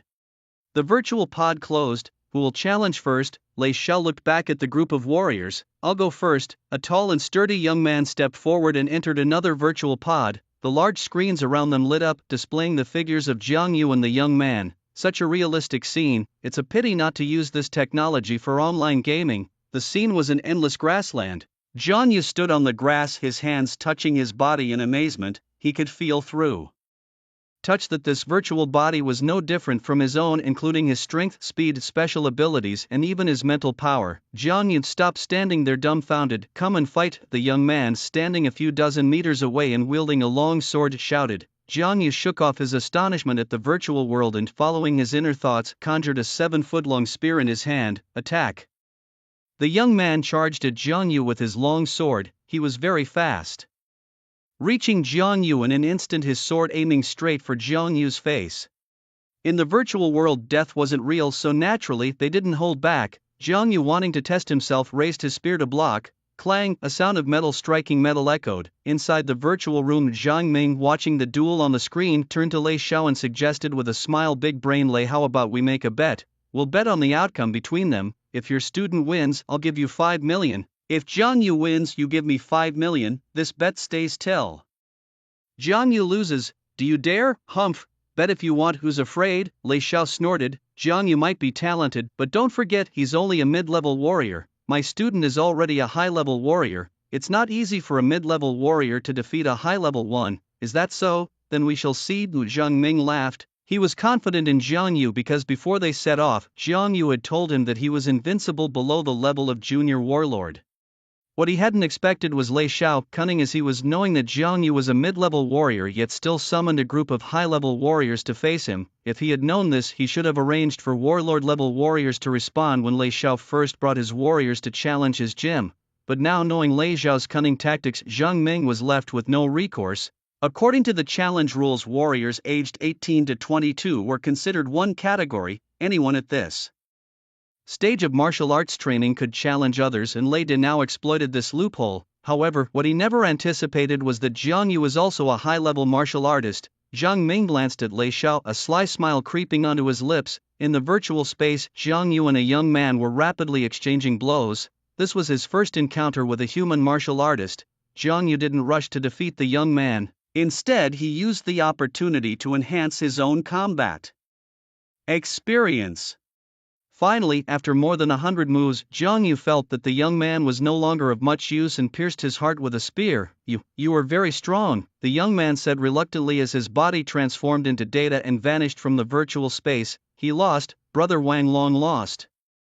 Even though Brother Wang Long wasn't the top genius of our martial arts hall, his strength was still among the top 10 of high-level martial artists, yet now he was defeated by a mid-level martial artist. Inside the virtual room, all the martial artists looked on with faces full of surprise. Wang Long emerged from the virtual pod, his face flushed with shame. Zhang Ming, seeing Lei Xiao's unpleasant expression, chuckled and said, "Lei De, now your student has lost. Remember the 5 million. Lei Xiao snorted coldly. "It's just a defeat. What's there to boast about? Who's next? I'll go." A female martial artist responded, stepping into the virtual pod. It was Sister Lu Yan.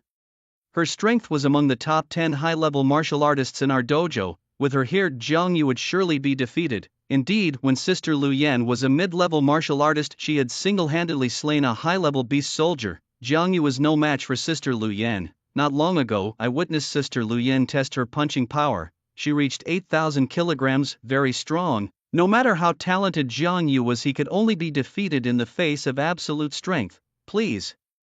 Lu Yan, much more polite than Wang Long, bowed to Jiang Yu before drawing her sword and attacking decisively. Her swordsmanship was resolute, without any unnecessary flair, and each strike targeted Jiang Yu's vital points, deadly in intent.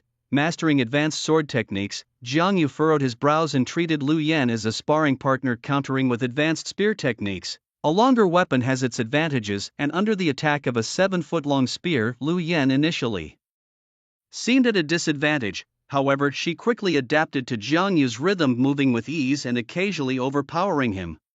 The long sword in her hand whirled fiercely, truly worthy of being Sister Lu Yan, as she pressed Jiang Yu continually after the initial disadvantage. If this continued, Jiang Yu's defeat was imminent. What about special admission students? Are they so great? Now he can only struggle under Sister Lu Yan's assault. The cultivation of mental fortitude and combat experience can't solely rely on talent. Sister Lu Yan, having ventured into the wilderness to hunt exotic beasts 3 times, had long developed a resolute martial heart. Defeating Jiang Yu was only a matter of time. In my view, Sister Lu Yan's current strength could even challenge a junior martial general. The martial artists around them buzzed with discussion. Lei Xiao glanced at Zhang Ming and, with a forced smile, said, "Congratulations, this time a truly promising talent has been found. Not only is he a martial artist with special abilities, but he also mastered marksmanship at the age of 18. No wonder he had the courage to challenge our martial arts school.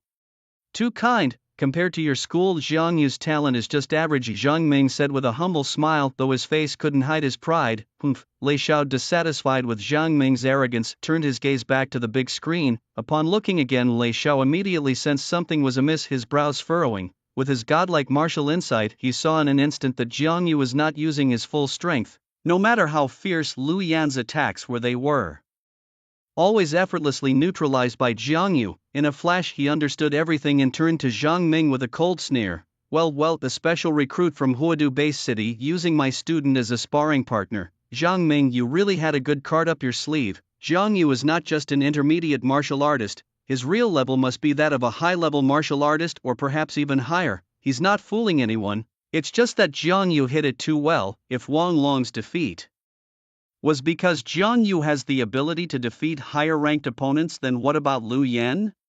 As a student of my martial arts school, I know Lu Yan's capabilities well. He's a genius who could defeat higher-ranked beast-level martial artists even while still at the intermediate level. Jiang Yu can handle Lu Yan with ease even without using his full strength. This clearly shows that Jiang Yu's strength is superior to Lu Yan's. He's just hiding his skills. Well, Lei Xiao looked at Zhang Ming, his gaze growing colder. This crafty old man, truly cunning. Jiang Yu clearly has the strength of a high-level martial artist, yet he deceived him by saying he was only an intermediate. If he hadn't been cautious and gathered a group of high-level martial artist students, his face would have been swollen by now thanks to Zhang Ming. Zhang Ming just smiled, saying nothing. The surrounding martial artists were stunned.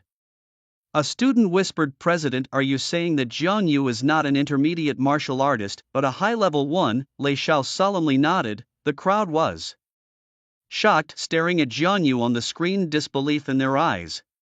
An 18-year-old high-level martial artist, such talent even in the large base cities would be considered genius level. In contrast, when they were 18, they had just passed their martial exams. Even Zhao Li, the most talented among them, was only a junior martial artist. Suddenly, the martial artists felt disheartened and ashamed. They couldn't compare. Truly, they couldn't compare. Before this, although they knew Jiang Yu was a specially recruited student with strong talent, they believed that with a few more years of training than Jiang Yu, their strength was higher and sufficient to defeat him. But now, despite being younger, Jiang Yu's strength matched theirs, wiping out their only advantage. The only martial artist not disheartened was Wang Long. He believed that losing to someone younger and supposedly weaker was a disgrace. It was a shame for the martial arts school. But upon hearing that Jiang Yu was a high-level martial artist, he suddenly felt no shame. Is it shameful to lose to a genius of the same realm? Not at all. On the contrary, years later, when Jiang Yu has risen to prominence, he could boast about it to others. Back in the day, he had faced off against a genius for 100 moves before he was defeated. In the virtual space, as time went on, Lu Yan also noticed something was amiss. She quickly distanced herself from Jiang Yu and said sternly, "You're not a mid-level martial artist. A mid-level martial artist doesn't have such strength." Jiang Yu smiled, leapt up, and his spear pierced through Lu Yan's chest. Lu Yan opened her mouth as her figure faded away in the virtual space. The virtual pod opened. Lu Yan stepped out of the pod, glanced at Jiang Yu still inside the pod, and walked up to Lei Xiao with a remorseful expression. "President, I'm sorry I let you down. I lost." Lei Xiao nodded without a word. She lost. Senior Lu Yan really lost. The martial artist sighed in disappointment. Before, they might have been shocked and regretful at Lu Yan's defeat. But after learning about Jiang Yu's true strength, they had anticipated Lu Yan's failure. "Next, who among you will go?" Lei Xiao's sharp gaze swept over all the martial artists present. They all lowered their heads, none daring to step forward. "Useless, all of you are useless. Just one Jiang Yu and you all cower. If you encounter powerful beasts in the wilderness in the future, will you also close your eyes and wait for death?" Lei Xiao roared in frustration, his face filled with anger. Some martial artists wanted to step up, but then they thought even Lu Yan had lost. Going up themselves would only be humiliating, so they could only shake their heads in resignation. "I'll go." At that moment, Lei Meng stepped forward and walked into the virtual pod. Lei Xiao's expression finally eased, his face expressionless as he said, "The path of martial arts relies not only on strength but also on the courage to face the strong without fear and the resolve to risk everything. If you can't do this, you might as well quit martial arts and switch to a desk job to avoid throwing your life away needlessly." The martial artists, chastened by Lei Xiao's lecture, dared not retort. Inside the virtual space, Lei Meng stood opposite Jiang Yu. Unlike others who underestimated their opponent, Lei Meng's expression was much more serious. He looked at Jiang Yu and said, "Jiang Yu, I know you're strong, having advanced to a high-level martial artist and possessing ice abilities, but this fight is about our martial hall's reputation. I hope you'll give it your all. My strength is not comparable to Wang Long and Lu Yan." "Lei Yan armor," Lei Meng declared, shouting loudly. Instantly lightning wrapped around his body, forming an armor. His aura surged in a moment. "Lei Yan armor, your famous technique. This kid Lei Meng is good, mastering the Lei Yan armor at such a young age. Not bad, not bad, truly a case of like father, like son," Zhang Ming sincerely praised. "Humph," Lei Xiao showed a prideful expression, completely ignoring Zhang Ming. Did Zhang Ming think that by complimenting his son a couple of times he could be forgiven? Impossible, absolutely impossible. "What is Lei Yan armor?" "Lei Yan armor is the president's famous technique. Back in the day, it was with this armor that the president alone killed 3 leader-level beasts without a scratch. That's strong.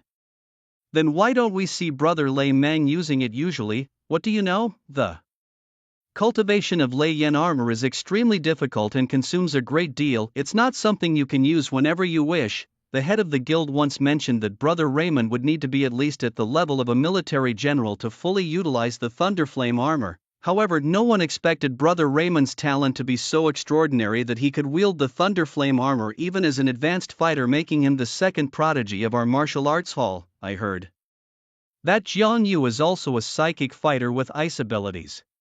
It's just not known how powerful his abilities are. If they're not as good as Brother Raymond's, he might really lose this time." While the fighters were discussing, a person walked into the virtual room. Upon seeing this person, everyone in the virtual room was momentarily stunned. "Brother Zhaoli." They greeted Zhaoli with respect, their faces full of admiration, and no one dared to whisper anymore. Zhaoli, a special recruit taken by Lei Xiao 3 years ago, was a psychic. Among those present, if there was anyone to be feared after Lei Xiao, it was Zhaoli. Since becoming a fighter, he has seldom been defeated. His only defeat came at the hands of a top prodigy from a large base city. In that battle, Zhaoli, as a junior general, fought against a mid-level general and, despite losing, was still honored. Zhaoli glanced at the other fighters, nodded, and walked up to Lei Xiao, bowing slightly. "Master, you called for me?" Lei Xiao didn't speak but pointed at the large screen. Zhaoli looked towards the screen and saw Jiang Yu fighting, his eyebrows slightly furrowed. "Master, do you want me to go up?" Lei Xiao nodded slightly. Jiang Ming immediately objected, angrily saying, "What do you mean by this, Lei? Can't you take a loss? Why did you call Zhao Li here? Isn't this just bullying? Jiang Yu is only 18 years old." "Bullying," Lei Xiao replied coldly with a laugh. "Zhao Li is only 21 years old. According to the rules, he has the right to fight. I'm just following the rules. How is this bullying? Besides, even if it's bullying, it's not as severe as your bullying, Jiang Ming. You told me Jiang Yu was only a mid-level fighter when he clearly has the strength of an advanced fighter. If I hadn't been cautious, my martial arts hall would have been finished by now because of you. If you can find a 21-year-old mid-level general yourself," Lei Xiao said, folding his arms behind him. "You." Jiang Ming stared at Lei Xiao's bald head, wishing he could flick it a few times.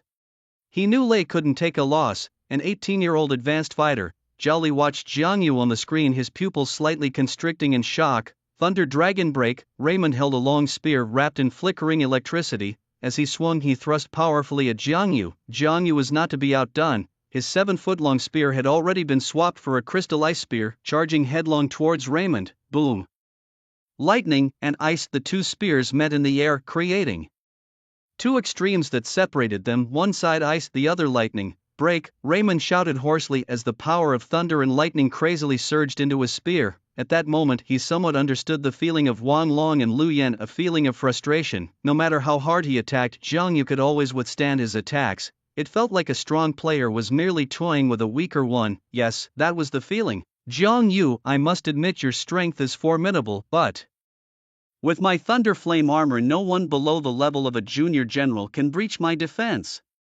Laimon roared loudly, his face contorting fiercely from the strain. "Is that so?" Jiang Yu replied with a slight smile as a thick layer of ice began forming on the ground around him, rapidly spreading and soon freezing Laimon's legs and creeping towards his upper body. "Laimon is going to lose." In the virtual room, Zhao Li watched the duel on the screen, his expression unreadable. "Zhao Li, you see it too?" Lei Xiao asked, his face tense, glancing inadvertently at Jiang Ming, a sharp light flickering in his eyes as he recognized Jiang Yu's true strength. Zhao Li nodded slightly. From their duel, it's clear that Jiang Yu has yet to unleash his full strength. He's not a middle or a senior warrior, he must be a junior warlord. "A junior warlord," the warriors exclaimed in shock upon hearing this. They stared at Jiang Yu on the big screen, their minds going blank. A junior warlord, an 18-year-old junior warlord. Such prowess was not even achieved by Zhao Li at 18. Only those prodigies from large base cities and prominent families could possibly achieve this at their age. No, perhaps even those from the great families couldn't break through to a junior warlord at 18. Silence, a deathly silence. The warriors were long unable to snap out of their stupor. If the high-level warrior Jiang Yu had already discouraged them, the current Jiang Yu was an existence they could only look up to. They might spend their entire lives unable to catch up to Jiang Yu's footsteps. Lu Yan looked towards Jiang Yu in the virtual pod, her eyes showing determination. Becoming a strong warrior had always been her goal. "Yes, exactly, a junior warlord." Lei Xiao nodded in agreement, then suddenly grabbed Jiang Ming, shouting angrily, "Jiang Ming, you've gone too far, this is outright bullying. You described a junior warlord as a middle-level warrior, have you no shame? A junior warlord, an 18-year-old junior warlord? How could you bully someone like this?" Furious, at this moment Lei Xiao was truly furious. Jiang Ming wore an innocent expression, but internally he was bursting with joy. An 18-year-old junior warlord, a talent that many prayed for but could never hope to achieve. 10 years, he had waited for this day for a full 10 years. After his outburst, Lei Xiao released Jiang Ming's collar. He admitted he was angry now, but more than anger he was envious of Jiang Ming. "Old Lei, don't be angry, think about the hardships I've endured for the last 10 years, rest assured the mockery you hurled at me back then I will definitely return in kind," Jiang Ming said with a smile, feeling vindicated. Lei Xiao said no more, only quietly watching the big screen. On the screen, as Laimon was completely frozen, the battle came to an end. With a hiss, the virtual pod opened and Laimon stepped out, shaking his head in dejection. Zhao Li walked up and patted his shoulder. "Don't be disheartened, it's normal to lose to him, he is a junior warlord." A junior warlord? Lei Xiang was also shocked. "Jiang Ming, how about we make a bet?" Lei Xiao suddenly spoke up. "Bet on what?" Jiang Ming asked in response. "Let's bet on whether Jiang Yu can withstand Zhao Li's 100 moves. If he can, you win. I'll give you my SS grade True Dragon Blood Elixir. If he can't, you lose and you give me the Millennium Thunderwood Heart. How about it? Do you dare to bet?" Lei Xiao asked. Jiang Ming frowned, his mind pondering. The SS True Dragon Blood Elixir. made from the blood essence of an SS-class Jiao dragon and many precious herbs, was priced at over 10 billion and was a rare treasure. The Millennium Thunderwood heart was no less valuable, also an SS-class treasure, rare and sought after. To bet or not to bet, Jiang Ming hesitated. Although he had confidence in Jiangyu, Zhao Li was also a genius and a psychic master at that. It would be truly difficult for Jiangyu to withstand Zhao Li's 100 moves. Are you going to bet or not? What are you scared? Lei Xiao sneered, his glance at Jiang Ming filled with mockery. Let's bet. Who's afraid? Jiang Ming clenched his teeth and agreed. Good. Lei Xiao nodded in satisfaction, turning to look at Zhao Li. Zhao Li walked towards the virtual pod. Wait, Jiang Ming suddenly spoke up. Jiangyu has already fought 3 matches. Although physical strength isn't consumed in virtual space, it still drains mental energy. I propose that we let Jiangyu rest for a few minutes before starting the match. Fine, have it your way. Lei Xiao didn't argue and reached out to shut down the virtual space. The large screen went dark. Jiangyu's consciousness returned to his body. The virtual pod opened and Jiangyu immediately saw Zhao Li with his head full of white-gray hair and instinctively frowned. He stepped out of the virtual pod and walked up to Jiang Ming, asking, Brother Zhang, is the challenge over? Jiang Ming shook his head. Not yet.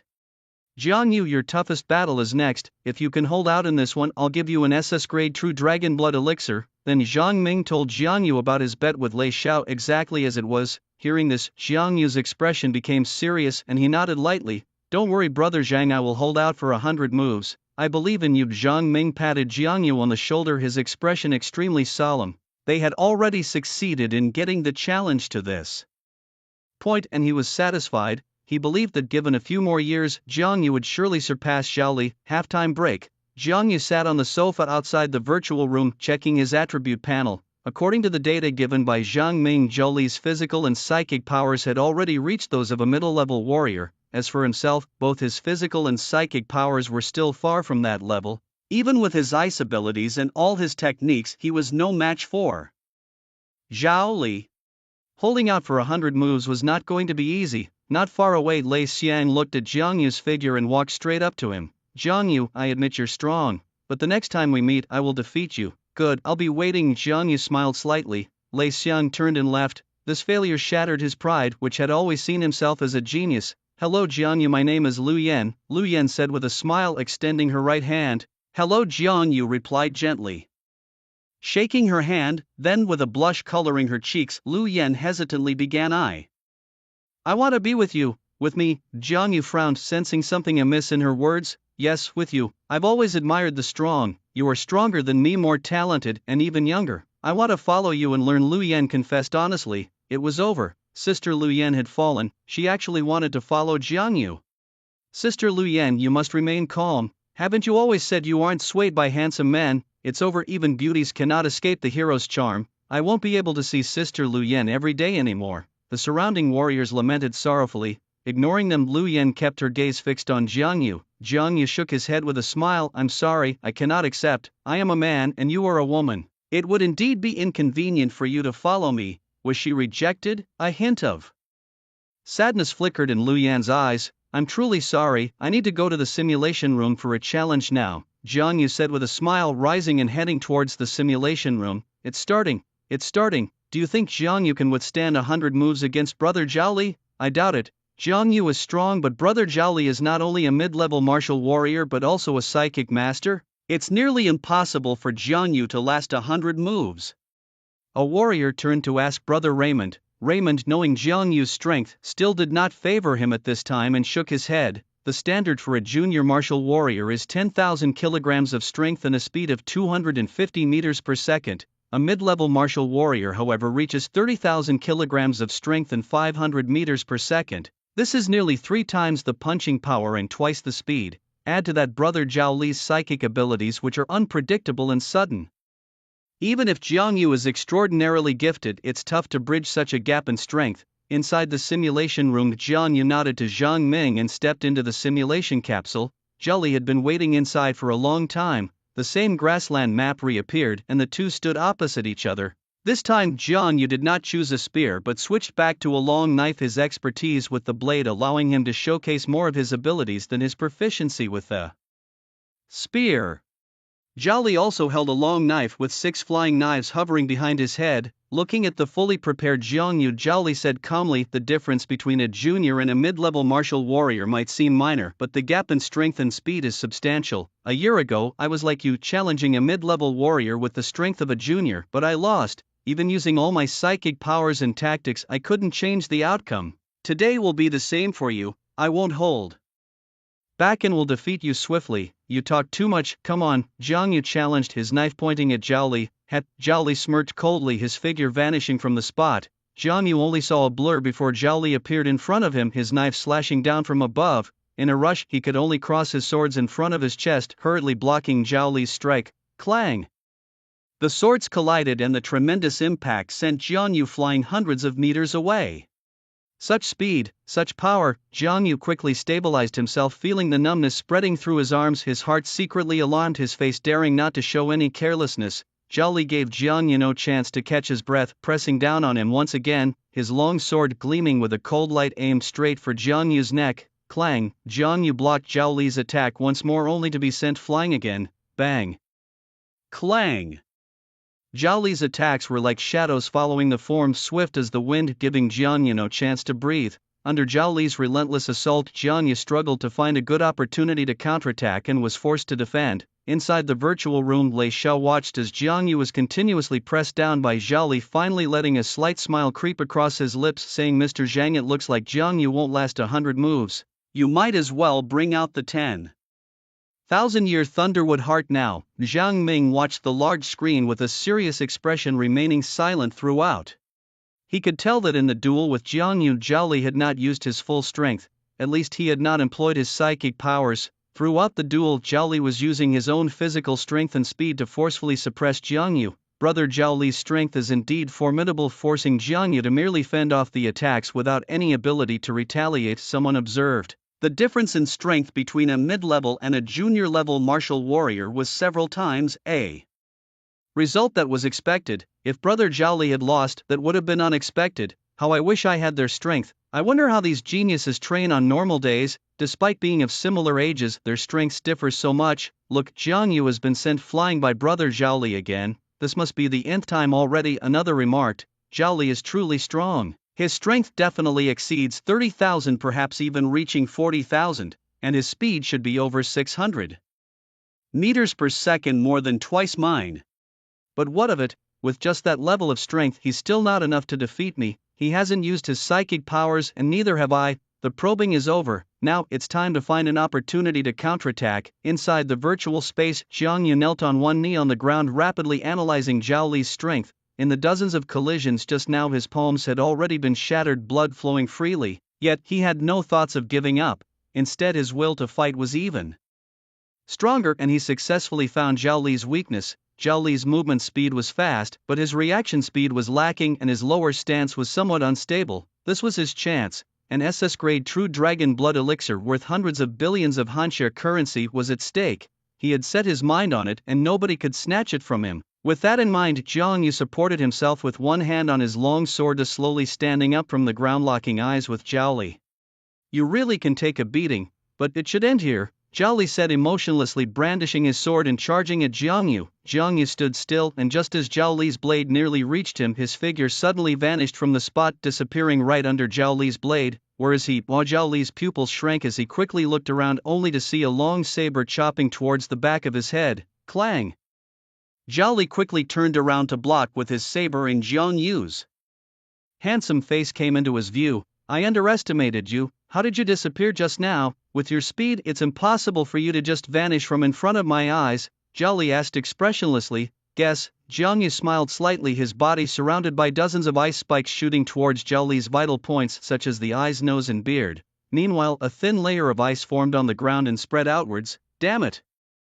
Zhao Li cursed angrily, and just as he was about to defend himself, he realized that his legs had already been frozen by the ice.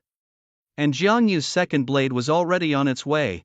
With no other choice, he controlled 6 flying knives to protect his vital parts. At the same time, a wave of anger rose in his heart towards Jiang Yu. Why did you have to hit him there? Even though the body was virtual and wouldn't be fundamentally injured, there were many martial artists watching. If his beard got hit, where would he put his face? Clang clang.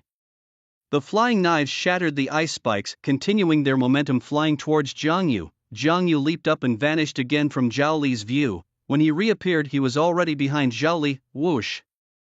A swooshing sound came from behind Zhao Li. He quickly turned his head only to see Jiang Yu appearing in front of him again. The magic of love. Every time Zhao Li tried to attack, Jiang Yu would appear behind him. On the ground, the area covered by the ice layer grew wider. What kind of move is this? The martial artists watching the screen were surprised as they watched Jiang Yu circle around Zhao Li. From a third-party perspective, they could clearly see the duel between the two men. They could see that every time Zhao Li tried to attack Jiang Yu seemed to be able to predict the direction of the attack in advance, swiftly dodging and then reappearing behind Zhao Li. Moreover, as the ice layer on the ground became thicker and the ground became more slippery, Jiang Yu's movement speed increased even more. What a clever kid, what agile movements. If I'm not mistaken, the technique Jiang Yu is using must be the spiritual cloud steps, and it's at a master level. Mr. Zhang, you've really found a treasure this time. An 18-year-old junior martial artist not only possesses ice abilities but also has high talent. At 18, he has already mastered advanced saber techniques, master-level spear techniques and master-level spiritual cloud steps. Truly a genius among the young. Very impressive indeed. Lei Xiao looked at Jiang Yu on the screen and praised him sincerely, his words full of envy. If it weren't for Autumn Moon having already taken Jiang Yu as a disciple, he would have wanted to poach Jiang Yu at any cost. It's rare to find an 18-year-old martial artist who has mastered 3 advanced cultivation methods. Cultivation methods differ from strength and speed, which can be enhanced through external means. They require insight and years of diligent practice. Zhang Ming smiled and said, "Just average. Jiang Yu is just average. He can't compare to the geniuses gathered in your martial arts school. They have already exchanged 59 moves today. Looks like you're going to bleed heavily." Though these words were spoken, Zhang Ming's heart was both excited and shocked at the moment. Before coming here, he had never anticipated such surprises from a simple challenge at Jiang Yu's dojo. "Really?" Lei Xiao sneered. "You are celebrating too early." Jiang Yu's movement techniques are indeed impressive, and when combined with his ice abilities, they truly can close the gap in speed between him and Zhao Li. But don't forget Zhao Li's profession. He's a psychic master who can fly, and his flying speed is no less than his running speed on the ground, even faster. Once Zhao Li takes off, Jiang Yu becomes an easy target. Inside the virtual space, as Jiang Yu chose not to confront directly but to engage in evasive maneuvers, Zhao Li finally lost his patience.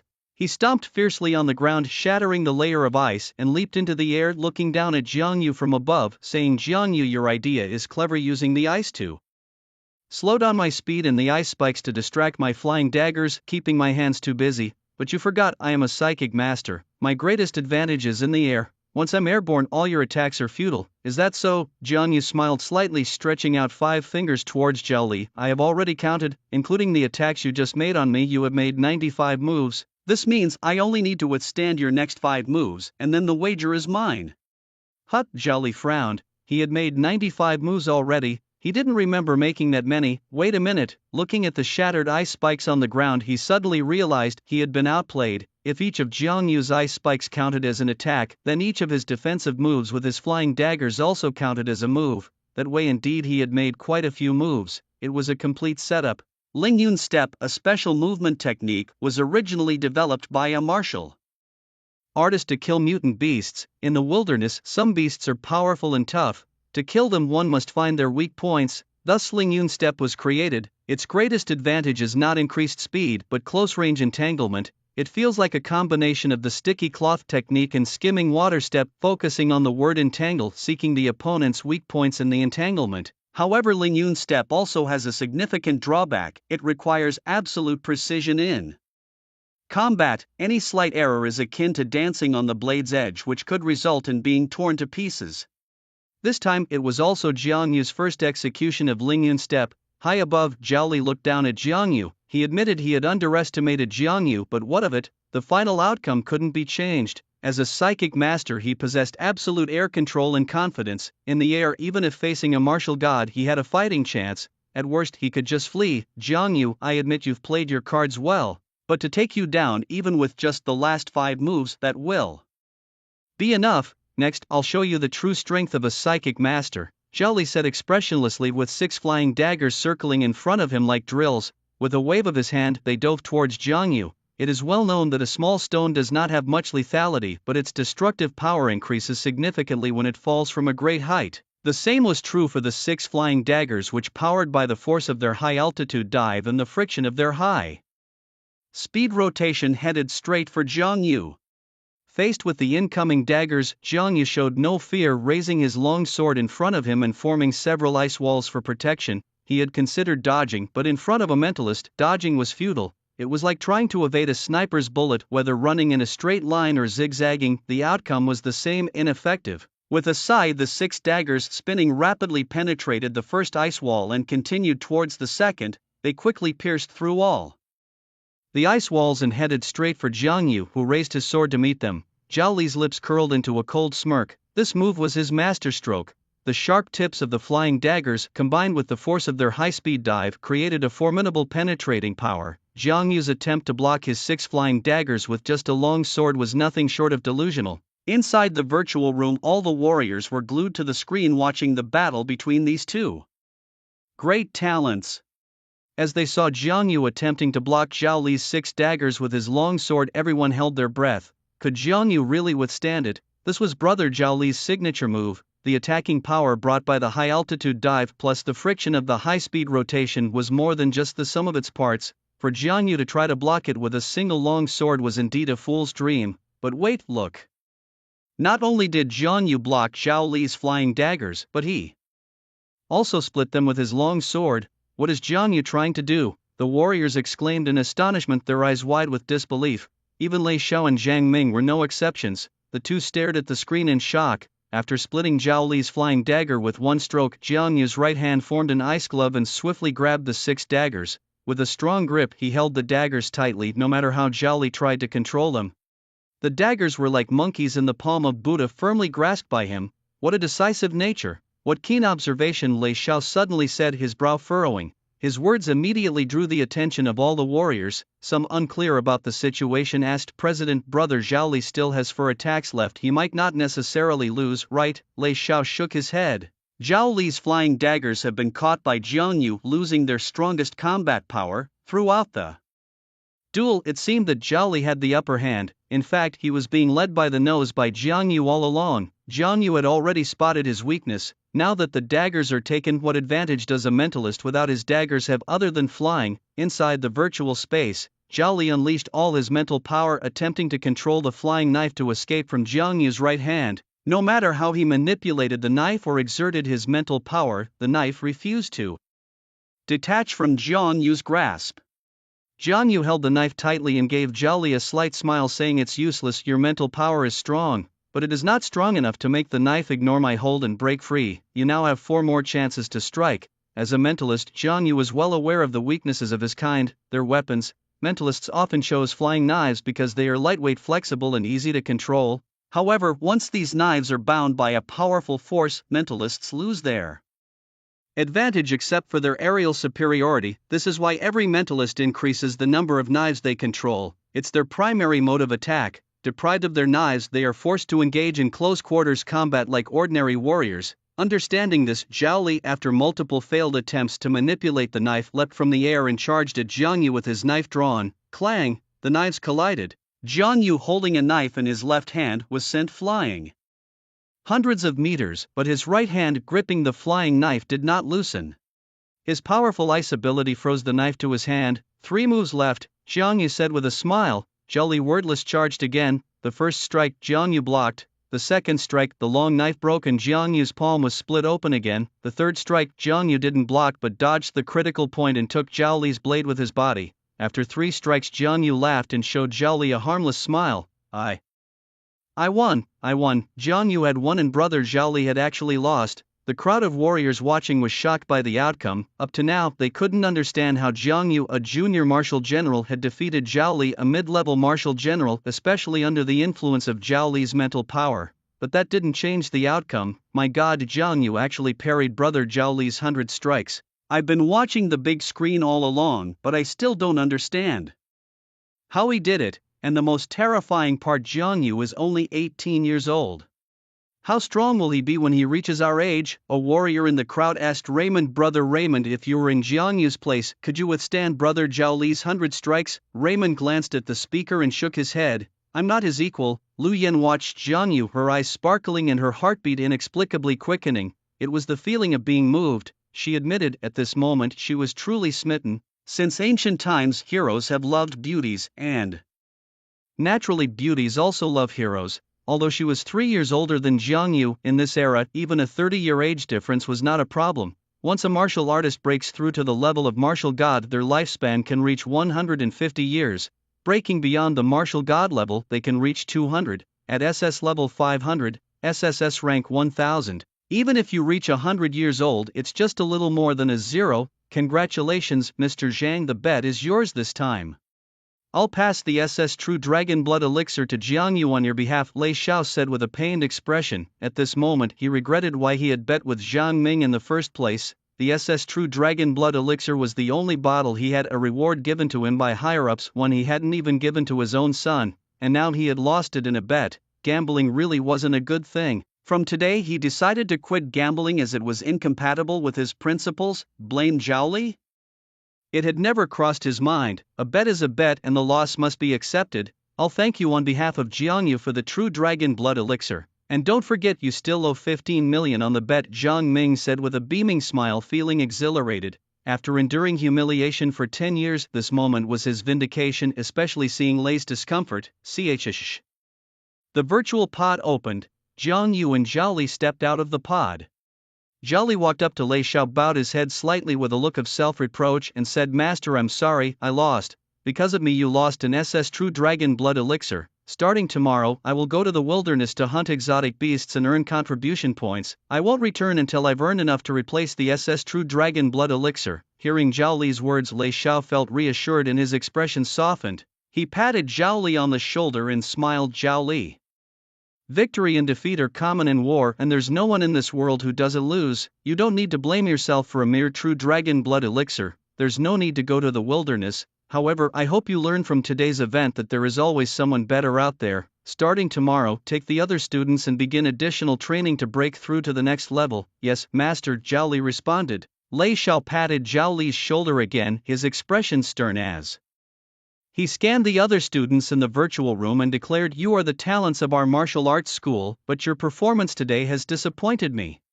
Just Jiang Yu alone made you lose spirit. What if it had been an exotic beast today? Would you have given up fighting and waited to die like today? Starting tomorrow all of you will train overtime, aim to defeat Jiang Yu one day and redeem yourselves.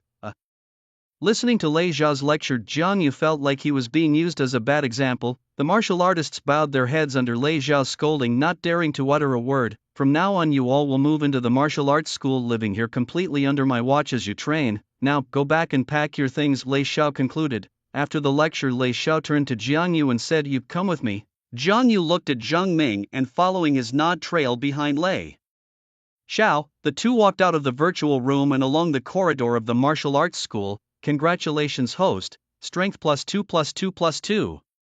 Congratulations, host. Mental strength +2 +2. Congratulations, host. Swordsmanship +1 +1. Congratulations. As they walked, the system's mechanical voice echoed in Jiang Yu's mind. After passing through the hall and several corridors, Lei Xiao led Jiang Yu to the door of a room. After verifying their identities, they entered the room, which was filled with numerous boxes. Jiang Yu did not know what was inside them. Lei Xiao opened one of the boxes and took out a red potion, handing it to Jiang Yu. This is the SS True Dragon Blood Potion. I admit defeat and now give it to you, Lei Xiao said. Jiang Yu took the potion and examined it closely. It was about 10 centimeters long, as thick as a forefinger and filled with a red liquid. Jiang Yu, the SS True Dragon Blood Potion is made from SS-grade Jialong blood and hundreds of noble medicinal materials. It can comprehensively enhance your physical condition. However, the effects of this potion are intense and the process extremely painful. Before taking it, you must adjust your state to the optimum. Only then can you fully absorb the energy contained in the potion, Lei Xiao warned.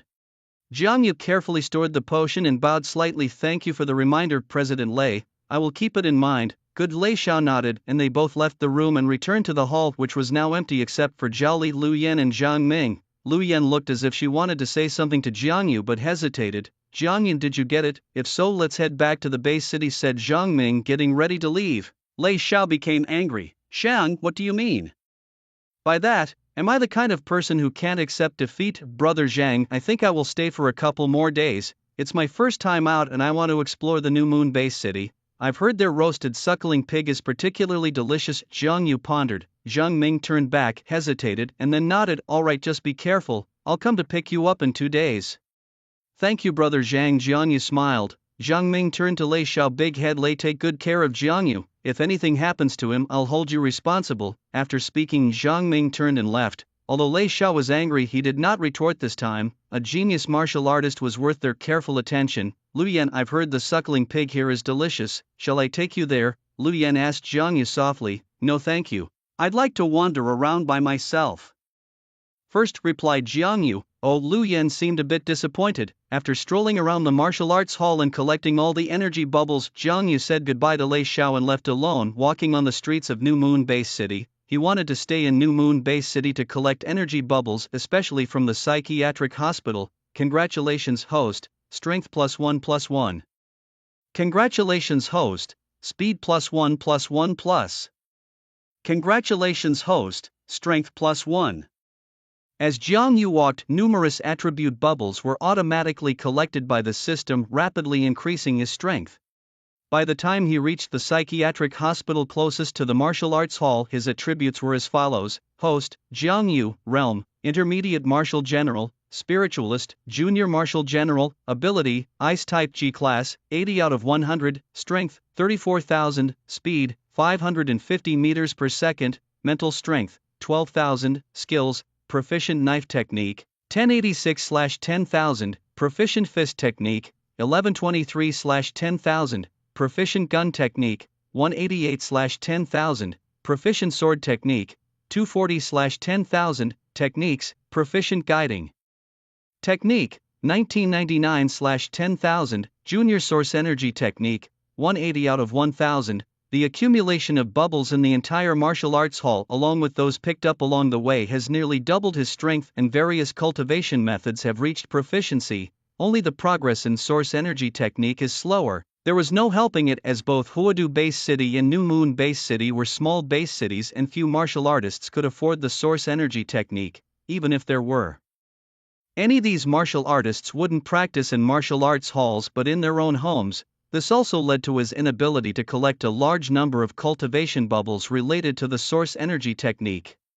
New Moon Base City's second psychiatric hospital. Jiang Yu withdrew his thoughts and looked into the courtyard. Like the previous psychiatric hospital, the ground was covered with densely packed mental strength bubbles. Among all the bubbles, Jiang Yu also saw dozens of +10 mental strength bubbles. These bubbles, like glass marbles, were waiting for him. Climbing over the wall, picking them up, Jiang Yu repeated his old trick, vaulting over the wall to enter, and quickly started running inside the courtyard. Each beast attack on the city caused the death of countless residents. Many people couldn't accept the departure of their family members, or were stimulated by the brutality of the beasts and thus turned into psychiatric patients. Congratulations to the host, mental strength +10/10. Congratulations to the host, mental strength +2/1/1. Congratulations.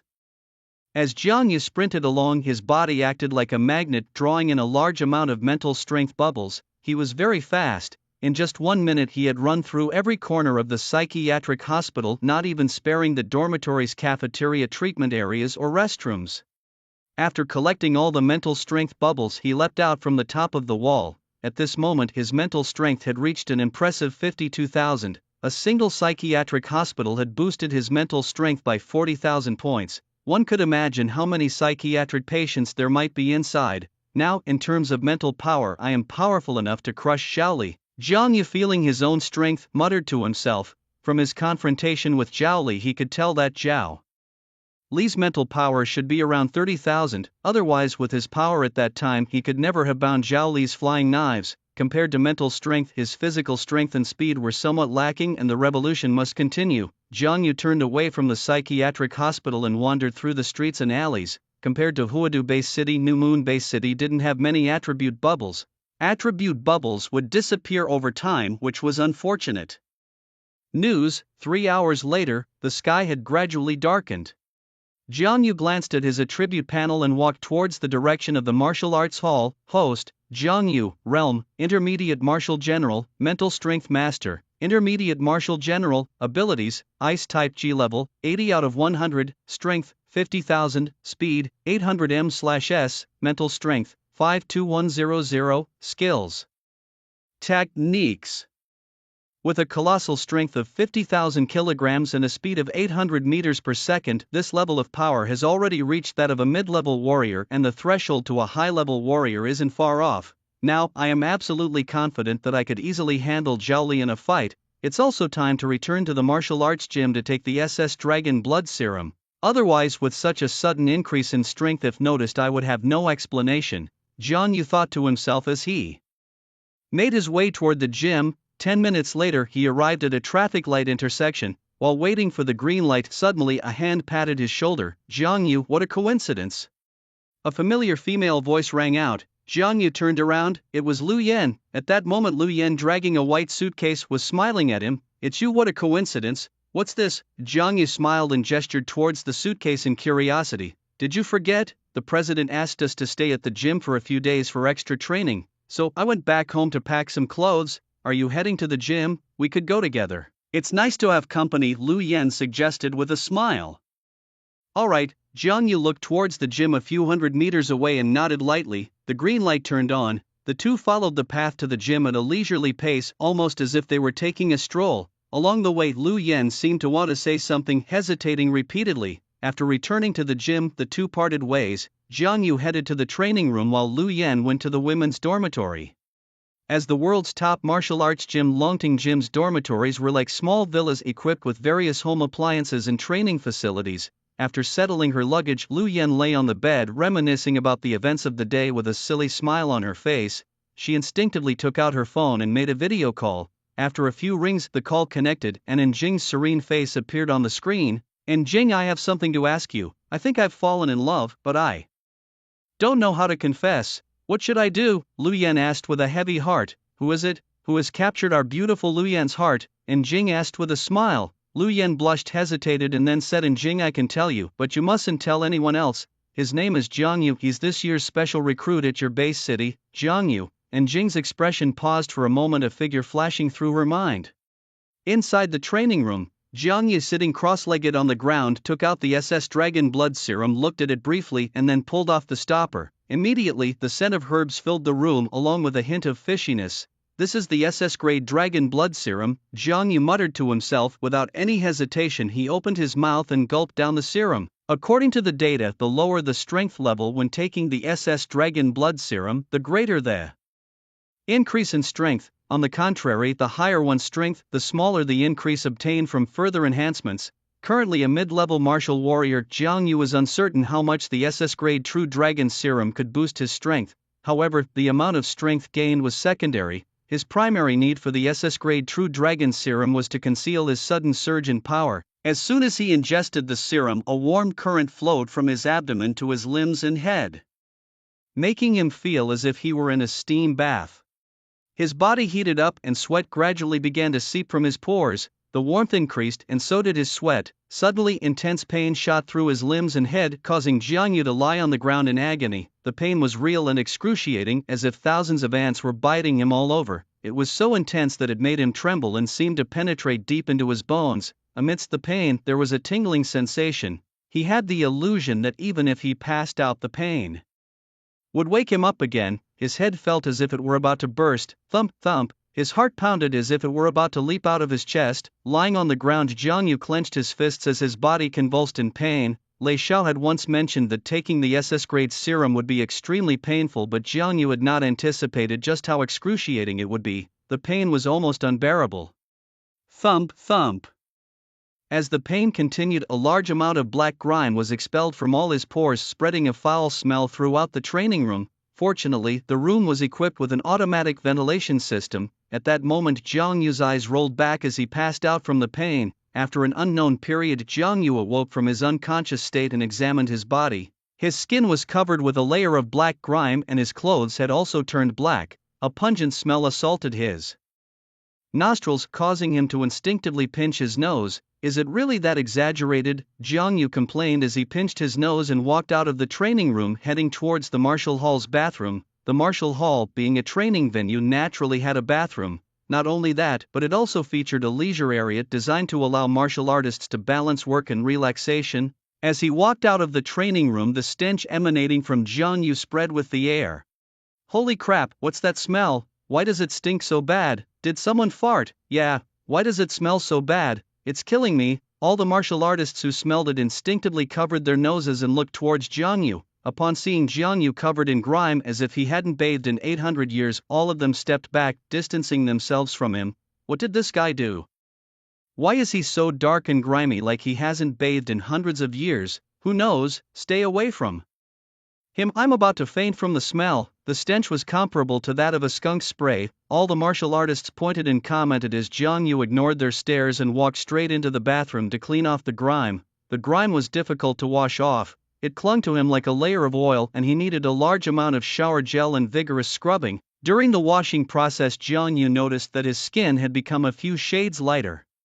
Jiang Yu, much like those fresh-faced young celebrities, had his skin looking fair and smooth, almost like he had been through layers of makeup and filters, a perfect pretty boy. But he was far tougher than any pretty boy, the kind that wealthy ladies couldn't handle due to his vigorous nature, especially in certain respects where he was exceptionally robust and spirited. He was just a notch below the readers in that area. Wash after wash, as the dirt was scrubbed away, Jiang Yu felt a sense of relief washing over him, akin to shedding a heavy burden. An hour later, having cleansed himself and his clothes, he realized that apart from the garments he had just washed, he had no other clothes to change into. With no choice left, he put on his still damp clothes. Turning off the shower, Jiang Yu dressed and walked out of the bathroom into the martial arts hall, which had already returned to its usual bustling state. Beyond the group of talented martial artists, many ordinary fighters were also training and boasting about their skills.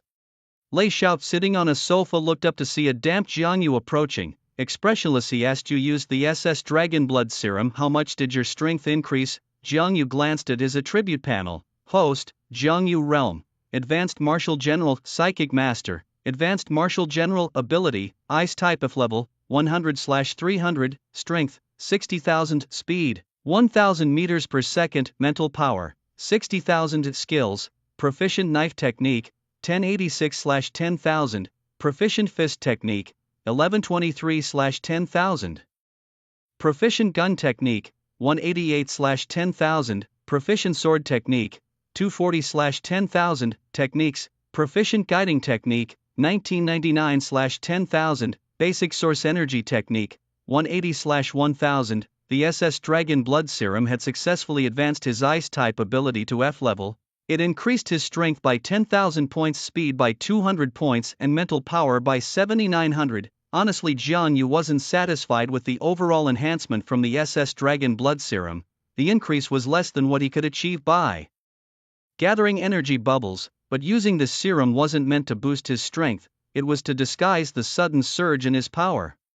"I don't know yet, I haven't tested it," he responded thoughtfully. Lei Xiao nodded, stood up, and walked over to an arm strength tester. "Come test your strength," he said. "Okay." Jiang Yu approached the machine and threw a punch. Bang! The numbers on the tester began to skyrocket. Not only Lei Xiao watched intently, but also the cluster of genius martial artists around them. They were all eager to see how far Jiang Yu's strength had reached after using the SS Dragon Blood Serum. 10,000, 20,000, 30,000. The numbers continued to climb until they stopped at 60,000. 60,000 kilograms of punching force. How is this possible? He looks not even 20. How can he possibly possess a punching force of 60,000 kilograms? Murmured the crowd in disbelief. A punching force of 60,000 kilograms was the hallmark of an advanced martial general. No, impossible. This. How can this be? They exclaimed, astonished that Jiang Yu had surpassed even senior Zhao Li in punching force. If they were to compete again, brother Zhao Li would definitely not be a match for Jiang Yu. The martial artists around were dumbstruck, their minds blank. Staring at the numbers on the arm strength testing machine, they could hardly believe their eyes. Lei Xiao was also somewhat dazed, his gaze filled with astonishment when he looked at Jiang Yu. An 18-year-old senior martial general was unheard of. He took a deep breath, forcing himself to calm down, and then spoke. "Jiang Yu, tell me, what was your fist strength before you used the SS True Dragon Blood Serum?" Jiang Yu knew What shocked the crowd and understood the meaning of Lei Xiao's question. Without hesitation he said 20,000 kilograms, it was 20,000 kilograms for anyone who asked. The jump to 60,000 is all thanks to the SS True Dragon blood serum. This was an excuse he had prepared in advance. 20,000, Lei Xiao paused, then with a look of surprise he said, Jiang Yu, you truly are a genius. A single SS True Dragon blood serum boosted your strength threefold. President, is there a problem? Jiang Yu smiled naively. Lei Xiao shook his head. No problem. As everyone knows, the effects of even the best serums vary from person to person. The highest record for the SS True Dragon blood serum is a fourfold increase. It boosted a senior martial artist with only 6,000 kilograms of fist strength to a junior martial general with 24,000 kilograms. But you Jiang Yu, though only tripled, your fist strength has increased by a full 40,000 kilograms. This is truly astonishing. Maybe I'm just lucky. Jiang Yu said with a naive smile. The gaze of the martial artists towards Jiang Yu changed, as if they were looking at a monster. When they were 18, they had just passed the preparatory martial artist assessment, yet at 18 Jiang Yu had already become a senior martial general. Comparing oneself with others could really be infuriating, Zhao Li included. His look towards Jiang Yu was filled with horror. He considered himself a genius too, having become a mid-level martial general in just 3 short years. But compared to Jiang Yu, what was he, an 18-year-old senior martial general? He would bet that not even the large base cities had one. Jiang Yu's achievement had already broken the record set by Lu Mang, a distinguished graduate from Kyoto University who became a senior martial general at 21. Once the news about Jiang Yu spread to the outside world, it would definitely cause a huge uproar. Probably even the SS-class powerhouses, and even the world's #1 dragon god, would be restless, wanting to take Jiang Yu as a disciple. At this moment, Zhao Li felt a deep sense of defeat. Lei Xiao, noticing the shock of the martial artists, clicked his tongue and said sternly, Gentlemen, I hope you can all keep the matter of Jiang Yu becoming a senior martial general strictly confidential. Without the permission of the martial hall, no one is allowed to speak out. If anyone can't keep their mouth shut and leaks this news, they will be severely dealt with for betraying the martial hall. I hope everyone can keep this to themselves as if today's event never happened. Don't make trouble for yourselves. Did everyone understand? We understand, the martial artist shouted. Lei Xiao nodded in satisfaction, took Jiang Yu by the hand and walked towards his office. Inside the office, Lei Xiao quickly drafted a contract and handed it to Jiang Yu with a smile, saying, Jiang Yu, have you ever considered developing your career at XINU Base City? If you're willing to join us, I can offer you the highest treatment. In your first year alone, I will give you 50 billion Hanxia currency and an additional 2 billion every month for personal expenses. Moreover, you can have first pick of any cultivation resources. Beyond these, I can also recommend you for the elite training camp, a privilege not even Zhang Ming has. There you could even receive guidance from the world's #1 fighter, the Dragon God. How about it? Join us at XINU Base City. On behalf of XINU Base City, I welcome you, Lei Xiao said, opening his arms wide, looking at Jiang Yu with great anticipation. At this moment he could not care less about anything else. If he didn't recruit Jiang Yu now, he might never get the chance again. Sorry, President Lei, I was born and raised in Huidu Base City. I'm afraid I cannot accept your invitation, Jiang Yu said, bowing slightly. The offer from Lei Xiao was tempting. Just the first item of 50 billion in the first year would be enough to sway any warrior's heart, yet he couldn't accept. One must not forget one's roots. Zhang Ming had treated him well and he couldn't switch sides just because Lei Xiao offered better terms. Moreover, Zhang Ming's offers were substantial too, including an SS-grade True Dragon blood potion. President Lei, if there's nothing else, I'll take my leave now, Jiang Yu said, bowing slightly before turning to leave. He had already refused Lei Xiao's offer, and staying any longer would only add to the awkwardness. Wait, Lei Xiao suddenly called out, tossing a keycard to Jiang Yu. This is the key to villa number 007 at the martial arts gym. I promised Zhang to take good care of you and I intend to keep that promise. Thank you, Jiang Yu said, taking the keycard and leaving the office without looking back. Watching Jiang Yu's retreating figure, Lei Xiao's eyes narrowed slightly, filled with regret. Such a promising talent, why couldn't he be from their XINU Base City? Although he and Zhang Ming were both presidents of branches under the Dragon Tang Martial Arts School and belonged to the same organization, there was still competition between the branches. Each year-end, the Dragon Tang Martial Arts School would host a branch conference to assess the strength of the talents cultivated by each branch. The more talented warriors a branch cultivated, the stronger they were, the higher the branch would rank and the more resources and better treatment they would receive. Conversely, the situation would be worse. Since no talented warriors had emerged from Huidu Base City in the past 10 years, their ranking had been dropping until last year when they hit bottom. But this year might be different, with Jiang Yu emerging like a dark horse, likely leading Huidu Base City to contend for first place at the branch conference. At least until now he hadn't heard of any other base city boasting an 18-year-old senior marshal general. It was a pity such a talented warrior didn't belong to their Xinu base city. Lei Xiao sighed deeply. In the hall, as Jiang Yu arrived, many warriors looked at him with envy. At 18 he was already a senior martial general. Many others at his age were still mere martial artists. Envy was common among the onlookers. Leaving the martial arts hall, Jiang Yu headed to the villas behind the facility. These villas were not meant for the families of martial artists but served as dormitories for those within the hall. Only the genius martial artists could reside here. At villa number 007, Jiang Yu swiped his card and pushed open the door. As soon as he entered, he saw a woman in pajamas sitting in the living room. It was her. Jiang Yu's eyes narrowed slightly. At that moment, Lu Yan also noticed Jiang Yu. She was momentarily stunned before she stood up and greeted him with a smile. "Hello, we meet again. Are you my new roommate?" As she spoke, Lu Yan's face turned red and she shyly looked down at her pajamas. She had never expected her new roommate to be a male, and not just any male, but one she fancied. Traditionally, females shared a villa with females and males with males, which is why she was casually dressed in her pajamas in the living room. Who could have guessed that this time Lei Xiao would arrange for her to share a villa with a male? Could it be that the president had noticed her feelings for Jiang Yu?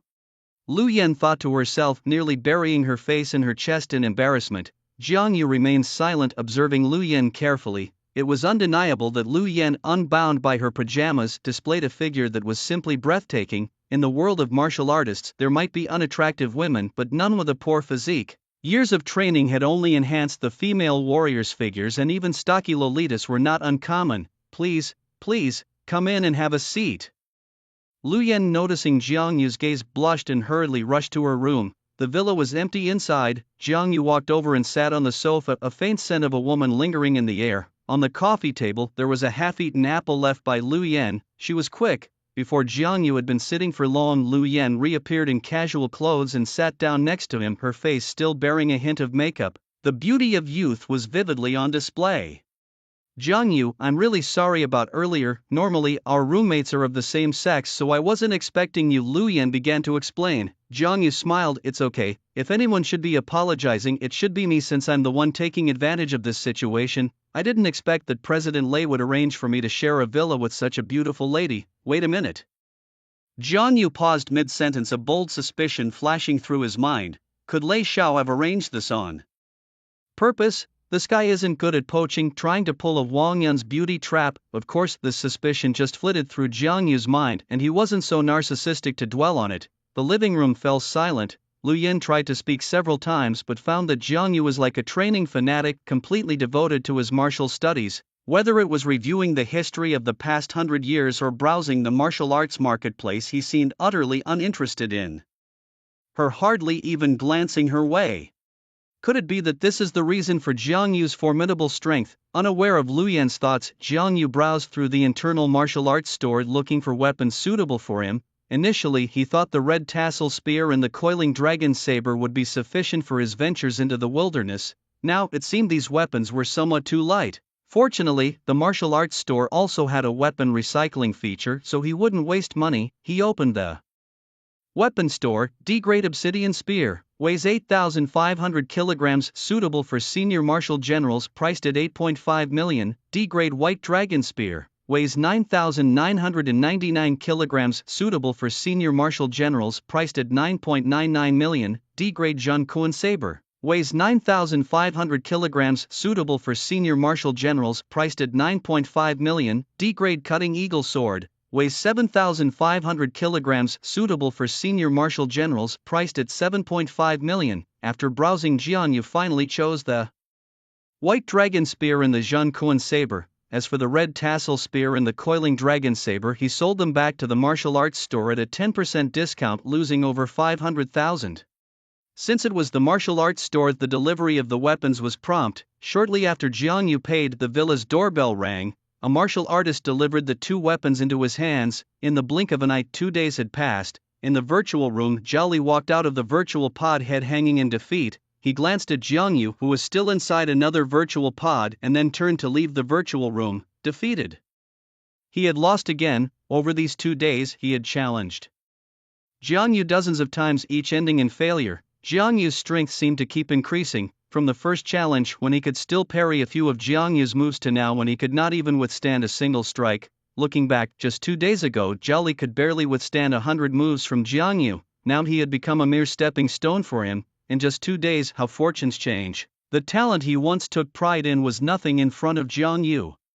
Defeated brother Zhao Li was defeated again. This was the 21st time. Yes, initially brother Zhao Li could parry 2 of Jiang Yu's moves, but now he couldn't withstand even one. Jiang Yu seemed to have grown stronger again. If I were brother Zhao Li, I would feel utterly hopeless now. Why in my life must I encounter an opponent I cannot defeat? If Zhao is born, why also Jiang? A moment of sympathy for brother Zhao Li. Not that brother Zhao Li isn't strong, rather Jiang Yu is outrageously strong, no longer within human bounds, an absolute demon. The other martial artists watched Zhao Li's departing figure, sighing with pity. Is Zhao Li strong? Very strong. A 21-year-old intermediate martial general and also a psychic. Such talent could crush 90% of his peers globally. However, unfortunately, he met someone even stronger than him. Jiang Yu stepped out of the virtual pod, surveyed his surroundings, and walked out of the virtual room without looking back. Today was the day he returned to Huidu Base City. Zhang Ming had been waiting in the hall for a long time. Over these 2 days, he wandered through Xinu Base City's psychiatric hospitals and visited many streets and alleys. His personal attributes are as follows: Host, Jiang Yu, Realm, Senior General, Spirit Manipulator, Junior War God, Special Ability, Ice Type F Level, 13300, Strength, 85,000, Speed, 1,300 meters per second, Mental Strength, 100000, Skills, Proficient Knife Technique, 2086/10000, Proficient Fist Technique, 1623/10000, Proficient Gun Technique, 754/10000, Proficient Sword Technique, 450/10000, Cultivation Techniques, Proficient Guiding Technique, 2500/10000, Junior Source Energy Technique, 180/1000. His speed and strength have reached the peak of a senior general, and he is just one step away from advancing to the level of a war god. As for being a spirit manipulator, thanks to special care from Jiang Yu himself, he has already broken through to junior war god. Now, compared to when he first arrived at the new moon base, his strength has increased not just by a little. To say without exaggeration, he could now kill the version of himself from 2 days ago in a second using just his mental power. Inside the martial arts hall, Zhang Ming and Lei Xiao, among others, were gathered. Upon seeing Jiang Yu emerge, Zhang Ming patted Lei Xiao's bald head, his face breaking into an unstoppable grin, and said, "Lei, big head, although you're not that good looking, I still want to thank you. If it weren't for your SS grade True Dragon Serum, Jiang Yu wouldn't have broken through to a senior general. You really are a good person, a really good person. Here, I'm giving you a reader card, scram, Lei." Xiao snorted coldly and walked back into the martial arts hall without turning his head. Annoying, too annoying. Every time he saw Zhang Ming, he couldn't help but want to transform into the thunder god and strike Zhang Ming dead with a bolt of lightning. Brother Zhang. Jiang Yu approached Zhang Ming and called out softly. Zhang Ming clapped Jiang Yu on the shoulder, his face full of joy, and said, "Good lad, I knew I wasn't wrong about you. Big Head Lei has told me everything. An 18-year-old senior general, there aren't many like you in the world. This time our Huidu Base City is going to shine because of you. Brother Zhang, you flatter me." Jiang Yu responded with a smile. "Let's go, we're heading back to Base City. Autumn Moon War God is waiting for you at the martial arts hall." Zhang Ming, laughing heartily, draped his arm around Jiang Yu's shoulder and walked out of the hall. 18 years old and already a senior general. When he received this news, he was so excited that he couldn't sleep all night. If he couldn't sleep, how could he let others sleep comfortably? Thus he shared the news with Autumn Moon martial artist and the white-haired youth. In the end, neither Autumn Moon War God nor the white-haired youth could sleep that night. "All right." Jiang Yu nodded and followed Zhang Ming out of the martial arts hall. Just as they were leaving Jiang Yu, suddenly a voice called out softly. Jiang Yu turned to look back. Lu Yan was standing at the entrance of the martial arts hall waving goodbye to him. "Jiang Yu, take care, and one day I will catch up to you," Lu Yan shouted loudly. Jiang Yu smiled and waved back, then followed Zhang Ming onto the warship flying towards Huidu Base City. Meanwhile, at Huidu Base City, Autumn Moon sat in the office of the martial arts hall, staring at the report on Jiang Yu's strength, feeling nothing but shock. For 2 whole days since she received Zhang Ming's message About Jiang Yu's breakthrough to a senior general, she hadn't slept a wink. At the age of 18, she had become a high-ranking warrior, a feat not even seen at the Kyoto Martial Arts Academy. Now she had taken on a disciple, and she couldn't help but wonder, was she truly worthy to be Jiang Yu's master? Her heart doubted. At 18, she was merely an intermediate martial artist, though many called her a once-in-a-century talent. But next to Jiang Yu, what kind of talent was she? Perhaps just naturally foolish. Was she really suitable to teach Jiang Yu? For a moment, Autumn Moon fell deep into thought. The white-haired young man stood by, noticing her contemplation, and chuckled. Autumn Moon, what's on your mind? Are you thinking about how to embrace this wave of fortune? Over the years, our base city lacked a genius martial artist and endured the mockery of other major base cities, especially from Thunderhead and Kyoto Base City. But now, our base city has finally produced a genius. Didn't the Kyoto Base City announce that their outstanding graduate Lu Mang became a high-ranking warrior at 21, the youngest ever? And now, I'd like to see how they'll react when we bring Jiang Yu into play. In the past, Kyoto saw themselves as superior, looking down on us from their large base city. This time, I want to show them that our smaller base city also has a genius. I don't care anymore. I personally propose that from today onwards, we fully support Jiang Yu's development, sparing no expense. While the white-haired youth rambled on, Autumn Moon pondered her relationship with Jiang Yu. She could teach a high-level warrior, but with Jiang Yu's rapid advancement, she felt inadequate. The last time they met, he was merely a martial artist. Now he had become a martial warrior. What if the next time they met he had advanced to the level of a martial god equal to her? She sighed. Taking Jiang Yu as her disciple was initially to prevent another from poaching him. Ultimately, she didn't qualify to teach him. As time ticked by, a warship slowly descended above the martial arts hall. Jiang Ming and Jiang Yu disembarked from the ship and headed inside the building. Returning to Huadu Base City after just 3 days, Jiang Yu felt an unusual sense of belonging. Congratulations, host. Strength +2. +2, the system's mechanical voice announced as Jiang Yu followed Jiang Ming to the office where Autumn Moon and the others had been waiting for a long time. Welcome, welcome our genius home. The white-haired young man shouted, stepping forward to embrace Jiang Yu warmly. Jiang Yu smiled, then turned to Autumn Moon and nodded slightly. Teacher. Autumn Moon didn't respond but stood up, walked over to Jiang Yu and began adjusting his collar. Jiang Yu, you don't need to call me teacher anymore. I'm only older than you by a cycle. If you don't mind, you can call me Sister Autumn Moon. Sister Autumn Moon, Jiang Yu softly replied. Autumn Moon nodded, finished adjusting his collar, and then stepped aside. At that moment, Jiang Ming spoke. Jiang Yu, we are considering recommending you to attend Kyoto Martial Arts University. What do you think? Rest assured, all your college expenses during your university years will be covered by the martial arts school. Go to college. Jiang Yu was stunned for a moment, then shook his head. Brother Zhang, there's no need for college. Since I was expelled from the 3rd middle school, I've lost interest in schooling. Zhou Yue took over the conversation. Jiang Yu, I think you should really consider this.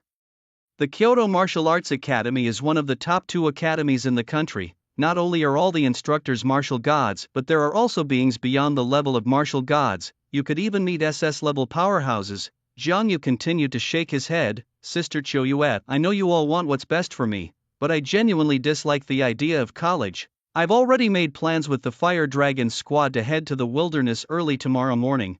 Compared to the monotony of school life, I prefer to grow through combat. Isn't the Kyoto Martial Arts Academy good? Of course, it's excellent. It's one of the top 2 martial arts academies in the country, not only boasting high-quality teaching but also having SS-level powerhouses in residence. The warriors who can get into this academy are 1 in a million talents. Countless warriors break their heads trying to get in. But what does that have to do with him? He grows stronger by picking up attributes. Does he really need to overturn this by going to an academy? Absolutely not. However, he will inevitably visit Kyoto Base City one day.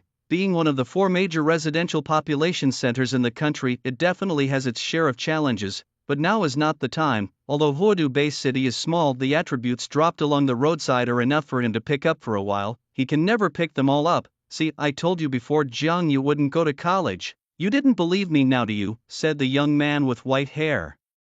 His expression exaggerated. Zhou Yue and Jiang Ming didn't pay him any attention. Jiang Ming, looking at Jiang Yu's resolute eyes, nodded slightly. Jiang Yu, since you don't want to go to college, we respect your decision, but there is one thing I hope you remember. The path of martial arts should not be rushed. As you enhance your strength, you must also pay attention to your state of mind. Otherwise, you will become a puppet controlled by sheer martial power and forget your original aspirations.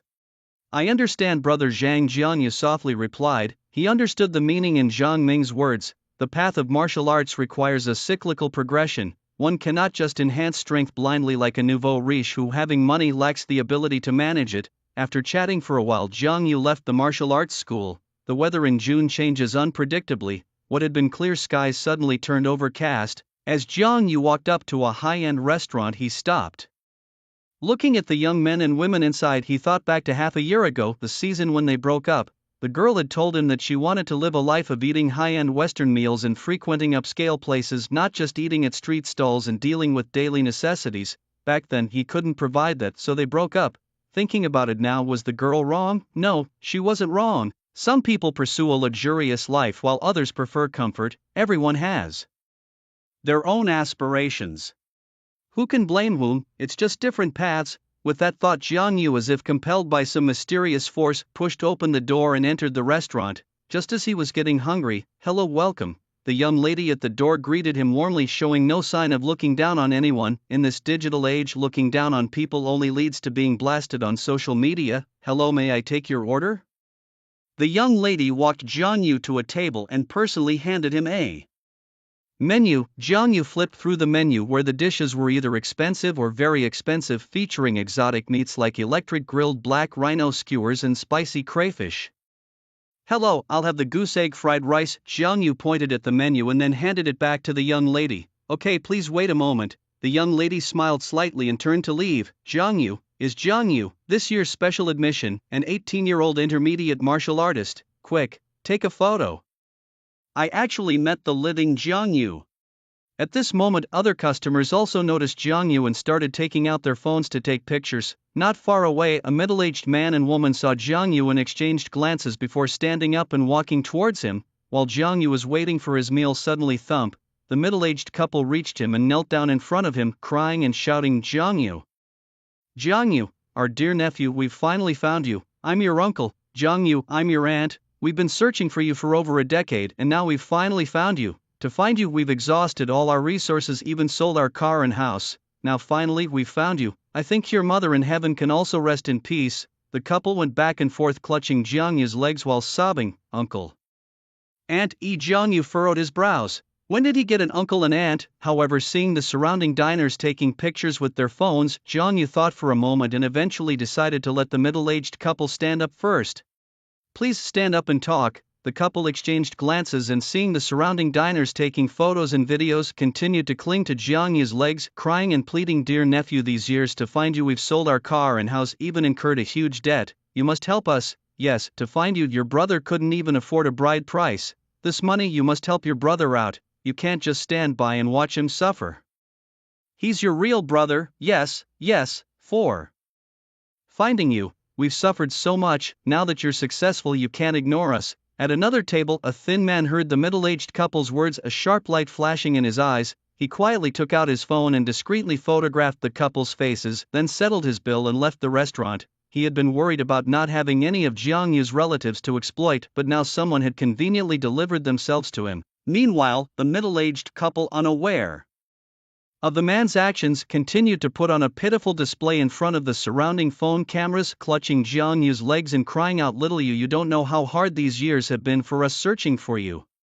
Your brother's relationship, which lasted for 8 years, is about to end because we spent all the money finding you and now can't afford the bride price." The woman said they'd only agree to the marriage if her brother could provide a dowry of 6.88 million plus a sports car. "But we're broke from looking for you, and now that you're successful, you really must help your brother." "Yes, Xiaoyu, we are family. You can't just watch your brother remain single. 6.88 million is nothing to you. You are now a martial artist. You must look out for your brother." The middle-aged couple sobbed, tears and snot mingling as they spoke. Jiangyu's gaze grew colder as he watched the couple's performance, a sneer forming in his heart. Did they really think he was a fool? Just because someone claims to be related, they expect to connect with him? Even if this couple were truly his aunt and uncle, what did their son's inability to provide a dowry have to do with him?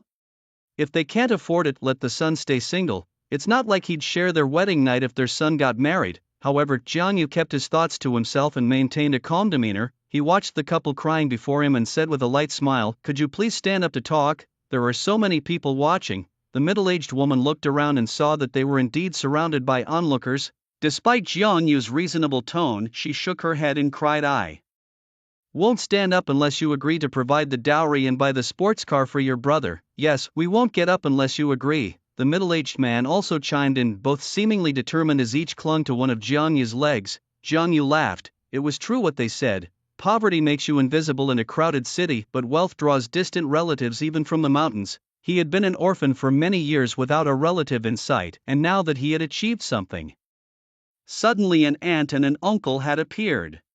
What next? A second great uncle, a seventh uncle, an eighth aunt, a third aunt? Are you really deciding not to get up? Jiang Yu asked with a smile. "We won't get up unless you help your brother with the dowry money," the middle-aged man insisted. "I am your real uncle. You can check the family tree if you don't believe me." All right, if you insist on not getting up, then stay kneeling," Jiang Yu said, his tone cooling. He ceased to pay them any attention, and a chill began to gather around his legs. The temperature around immediately dropped and a cold aura spread through the air. The couple shivered their embrace around Jiang Yu's legs now like clutching blocks of ice, and they quickly let go. "Look everyone, this is what happens when someone becomes successful and forgets their relatives. Jiang Yu is trying to freeze his own aunt and uncle to death. We sold our car and house to find Jiang Yu, and this is the gratitude we get.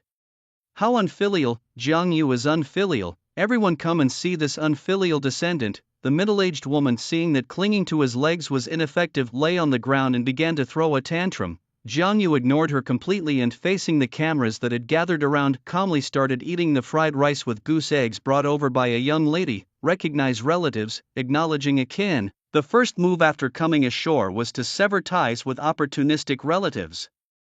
It was swiftly accomplished. Jiang Yu finished a plate of scrambled egg fried rice in no time. He stood up and walked out of the restaurant, not even glancing at the middle-aged couple who tried to follow him. They couldn't keep pace with Jiang Yu's swift strides and could only sit back and watch him leave, throwing tantrums on the ground. This scene was captured by other diners and posted online, sparking a debate. Was this a decline in human nature or a distortion of morals? A shocking moment when an uncle kneeled to his nephew, an orphan surrounded by relatives who weren't there to give more, but because his circumstances didn't empower them. Jiang Yu, especially admitted student, had attracted his first wave of relatives. Astonishing were the absurd remarks from these relatives, demanding 6.88 million right off the bat for a dowry for a brother and to buy a supercar for another. These posts instantly swept through the hot searches of the entire Hoadu base city. Jiang Yu, however, paid little attention to this. After leaving the restaurant, he went straight back to the prestigious Minghua Villas. The next morning he was to join the Fire Dragon squad on a journey to the wilderness. It was his first venture into the wild, and he needed to be thoroughly prepared. The wilderness was not like the city base. It was fraught with dangers, where every inconspicuous spot could harbor lethal risks. In the wild, martial artists had to contend not only with exotic beasts but also be wary of other martial artist squads. Killing for loot was the theme song of the wilderness. One careless step could make them prey in another squad's trap, turning them into meat on the chopping block.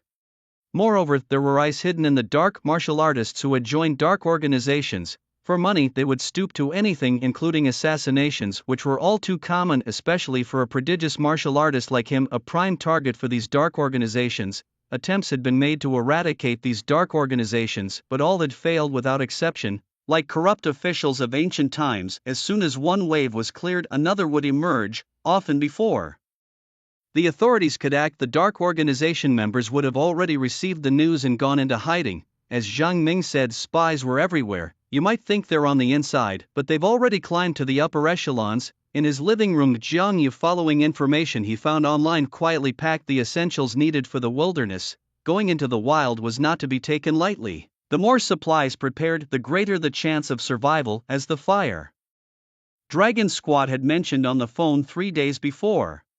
They were to stay in the wilderness for quite a while, so extra packs of fresh water and compressed jerky were necessary. The safety of water sources in the wilderness was uncertain, and if undrinkable, one would have to rely on the carried freshwater packs. Compressed jerky was also crucial. In the wilderness, lighting a fire to cook meat was a major taboo. The light and scent of the meat could attract exotic beasts. After packing all the supplies into his combat bag, Jiang Yu also hid 6 throwing knives within it. While everyone knew he was an ice elemental martial artist, no one knew he was also a psychic. It wasn't that he wanted to play the fool to catch the wise, but concealing a bit of his strength could save his life in critical moments. The Dark Organization was not like the villains in novels who mindlessly send their minions to hand over experience to the protagonist. They would only strike like a storm when they moved. They would never do something like sending a mid-level warrior to kill a junior warrior one by one, delivering themselves to death. After securing all the materials, he chatted with Lin Yu for a while before Jiang Yu stood up and walked towards the villa's exit. Before leaving, he planned to pick up another wave of attribute bubbles. It was inevitable. His fear of being underpowered always made him feel just a bit short, always needing a little more. Ding dong. Just as Jiang Yu reached the villa's entrance, his communicator watch rang. The caller ID showed the Fire Dragon Squad. Jiang Yu, pack your gear, gather at the Martial Arts Hall. The Martial Arts Hall was an institution specifically established for martial artists. Located in the Beiyang district, it was a towering skyscraper of 33 floors. Emblazoned on its exterior walls were the words Martial Arts Hall. Around its ground floor there was a beautifully splendid plaza and a huge fountain, guarded by thousands of fully armed soldiers patrolling and standing guard. Ordinary people were prohibited from approaching. This place was off limits to the common folk, but a must-visit for every martial artist. Every martial artist would visit either before heading into the wilderness or upon returning. This was because it was the only institution open to all martial artists, integrating the sale of weapons and equipment, the purchase of exotic beast materials, and the posting of tasks. Unlike the internal marketplace of the Martial Hall, which was only open to its own martial artists, the Martial Arts Hall was accessible to martial artists from any hall to buy weapons and sell exotic beast materials. Most importantly, it was where tasks were posted. Human needs were great. Many tasks could not be completed by ordinary people's capabilities and had to rely on martial artists, whether it was hunting a certain exotic beast in the wilderness or escorting a wealthy individual to another base city. Such dangerous tasks would be entrusted to the Martial Arts Hall, which would then pass them on to the martial artists. Of course, there's no such thing as a free lunch. Martial artists would receive corresponding rewards upon completing tasks. In a world where literary talents were poor and martial skills were rich, not all martial artists were wealthy. Naturally, they wouldn't mind earning some extra money within their capabilities. Beep, an electronic sound rang out. After showing his martial artist certification, Jiang Yu, with his combat pack on his back, walked into the plaza under the watchful eyes of the soldiers and approached the entrance of the hall. "Sir, please come in." Two doormen pulled open the doors for Jiang Yu. As he entered the hall, his gaze swept around, searching for traces of the Fire Dragon Squad, and took in the interior of the hall. This was his first time at the Martial Arts Hall. The dark tiled floor, so polished it could reflect one's image, the dazzling lights, rows of high-end sofas, and the soft music playing in the background all brought a sense of relaxation to the heart. Even the waiting servers, both handsome men and pretty women, had long legs and smiles on their faces. "Jiang Yu, over here, over here." Just as Jiang Yu was surveying his surroundings, a soft call sounded. Jiang Yu turned towards the voice. Not far ahead to his right on a sofa sat a woman dressed in a fiery red combat suit, waving at him with a smile. He knew her. She was a member of the Fire Dragon Squad named Romanli. At just 28 years old, she had already advanced to a junior martial general. Beside her were two men, one chubby and the other slim. The chubby man, also quite young, probably in his 30s, had a naive and honest smile. As Jiang Yu approached, he nodded with a grin. The slim man was a middle-aged man in his 40s, the captain of the Fire Dragon Squad named Luo Ying. He was also Romanli's uncle and a medium-level martial general. Another member yet to arrive was a young man named Qingfeng. These four individuals comprised the entire Fire Dragon Squad, 1 mid-level and 3 junior-level martial generals.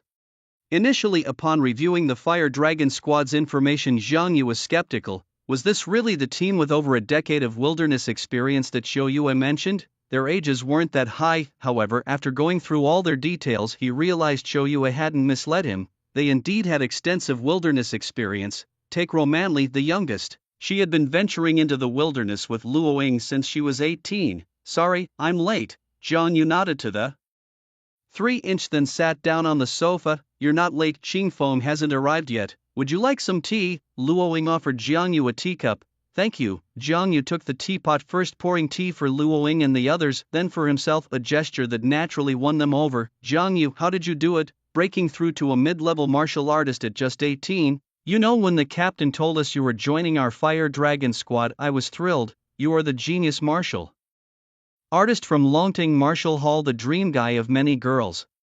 And Jiangyu, you might not know this, but many squads are eager to invite you and lots of girls are looking up your contact online. Romanly chattered non-stop. Jiangyu just smiled and said nothing. Luoying, sitting beside, spoke up. Jiangyu, you haven't taken any missions yet, right? While we're waiting for Qingfeng, why not check the mission list to see if there's anything you'd like to take on? Our trip to the wilderness this time is just to hunt some exotic beasts on the periphery. Nothing too deep or dangerous, you can take on a suitable task with confidence. Alright, Jiangyu nodded, accessing the Martial Hall's mission list on his communicator, casually clicking on it. Instantly a holographic projection appeared before him. Mission 1, purchase 10 carcasses of junior beast-level raging bulls. Mission 2, desperate for a mid-level beast general's tiger whip as the household man is inadequate, willing to pay a hefty price. Mission 3, a month ago my son went missing on the outskirts of the wilderness, hoping someone can find his remains and bring them back.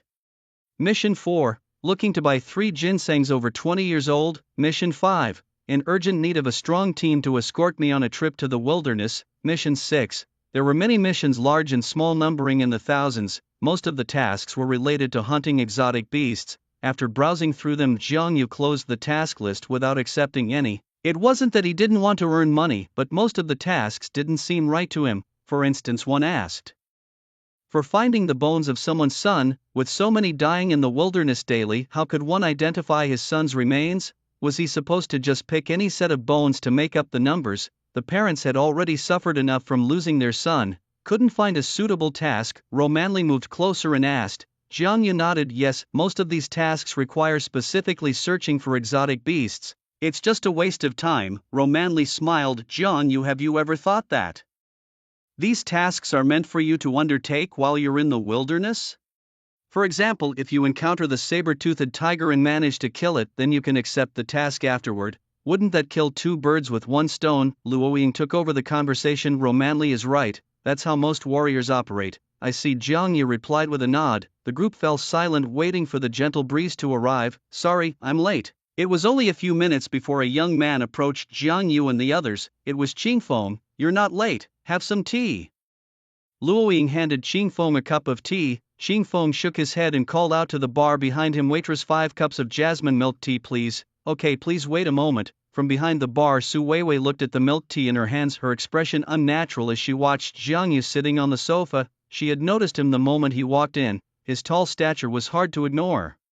Yet, constrained by the awkwardness of a girl's pride and their disparate statuses, she didn't know how to face Jiangyu, thus she hadn't greeted him. Back in the day, they were classmates and deskmates. Now he had become the youngest warrior of the base city with a promising future. She, on the other hand, was just a waitress, a position her family had paid for her to secure. The position of a waitress in the martial arts guild was not something just anyone could hold. It was a formal position with high benefits. Weiwei, go on. Take the milk tea to the customers, another waitress urged. Okay, Su Weiwei picked up the milk tea, gathering her courage as she approached Jiangyu. It's not the old classmates who don't have money that you fear, but those who drive expensive cars and are called boss by everyone. Hello, here are your milk teas. Su Weiwei approached Qingfeng, her head bowed, placing the 5 cups of milk tea on the table.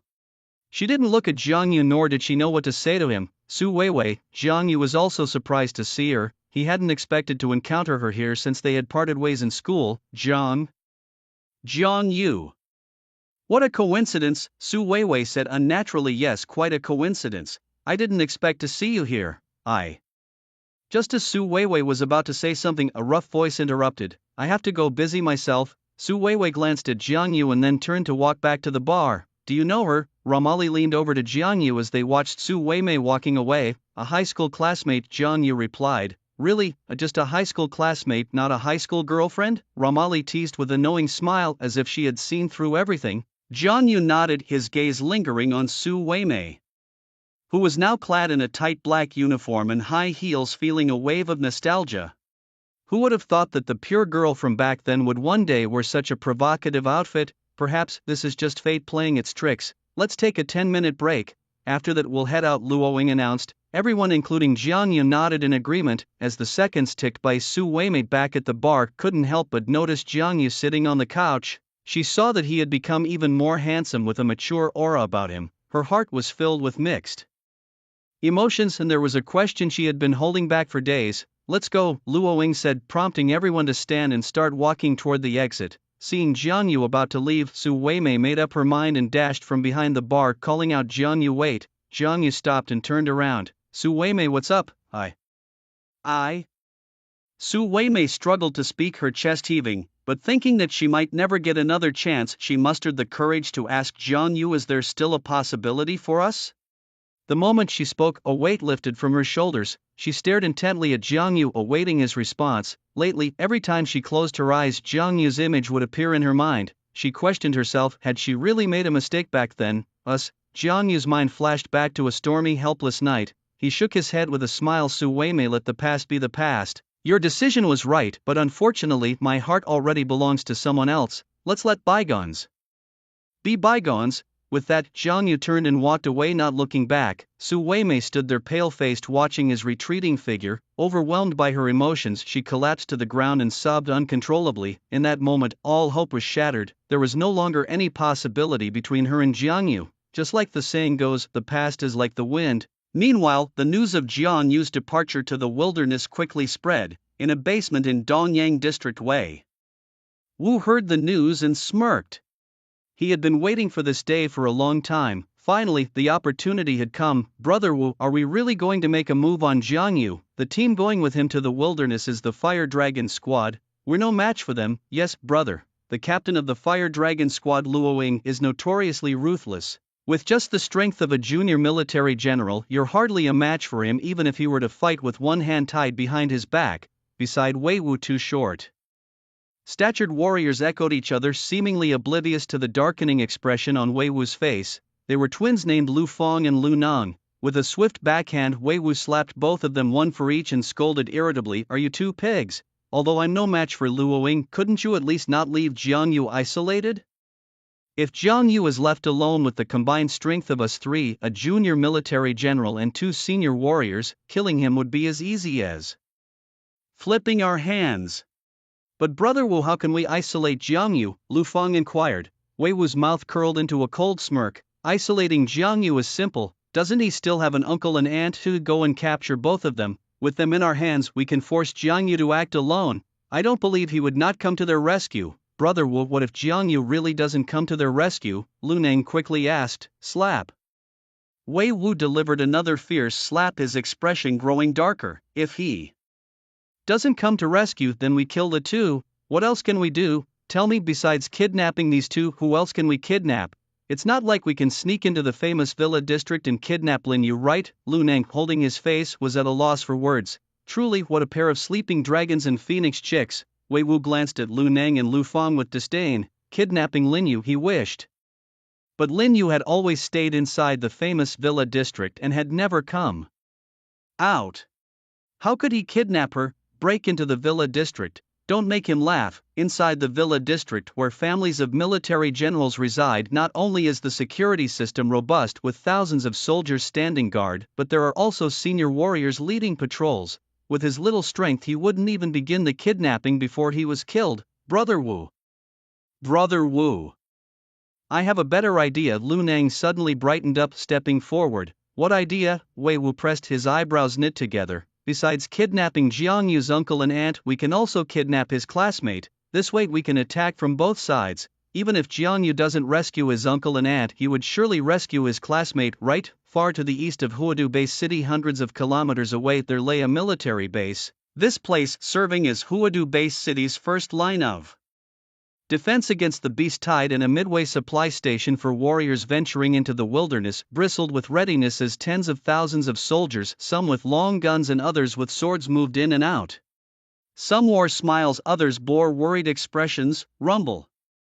A black SUV approached from the distance, stopping at the military station. Jiang Yu and his party of 5 disembarked. "We're finally here." Romanli stretched lazily, her splendid figure unobscured even by clothes. "Let's go in first," Luo Ying said sternly, leading the way to the supply station. Jiang Yu looked around curiously. Beyond the outer defenses, the interior of the supply station consisted of several two-story buildings. The soldiers patrolling and standing guard radiated a strong steely aura, and even among the martial artists gathered there was a palpable sense of lethality. "Let's go." Jiang Yu stopped staring, Ro Manley urged as she saw Jiang Yu motionless, grabbing his hand and heading towards the supply station. As they entered, Jiang Yu's eyes suddenly sparkled with excitement. Bubbles everywhere. On the ground lay countless bubbles. Attribute bubbles, cultivation bubbles, and even special ability bubbles. "Ro Manley, you guys go back to the room first. I need to contact the logistics department," Luo Ying said, handing Ro Manley a key before departing alone.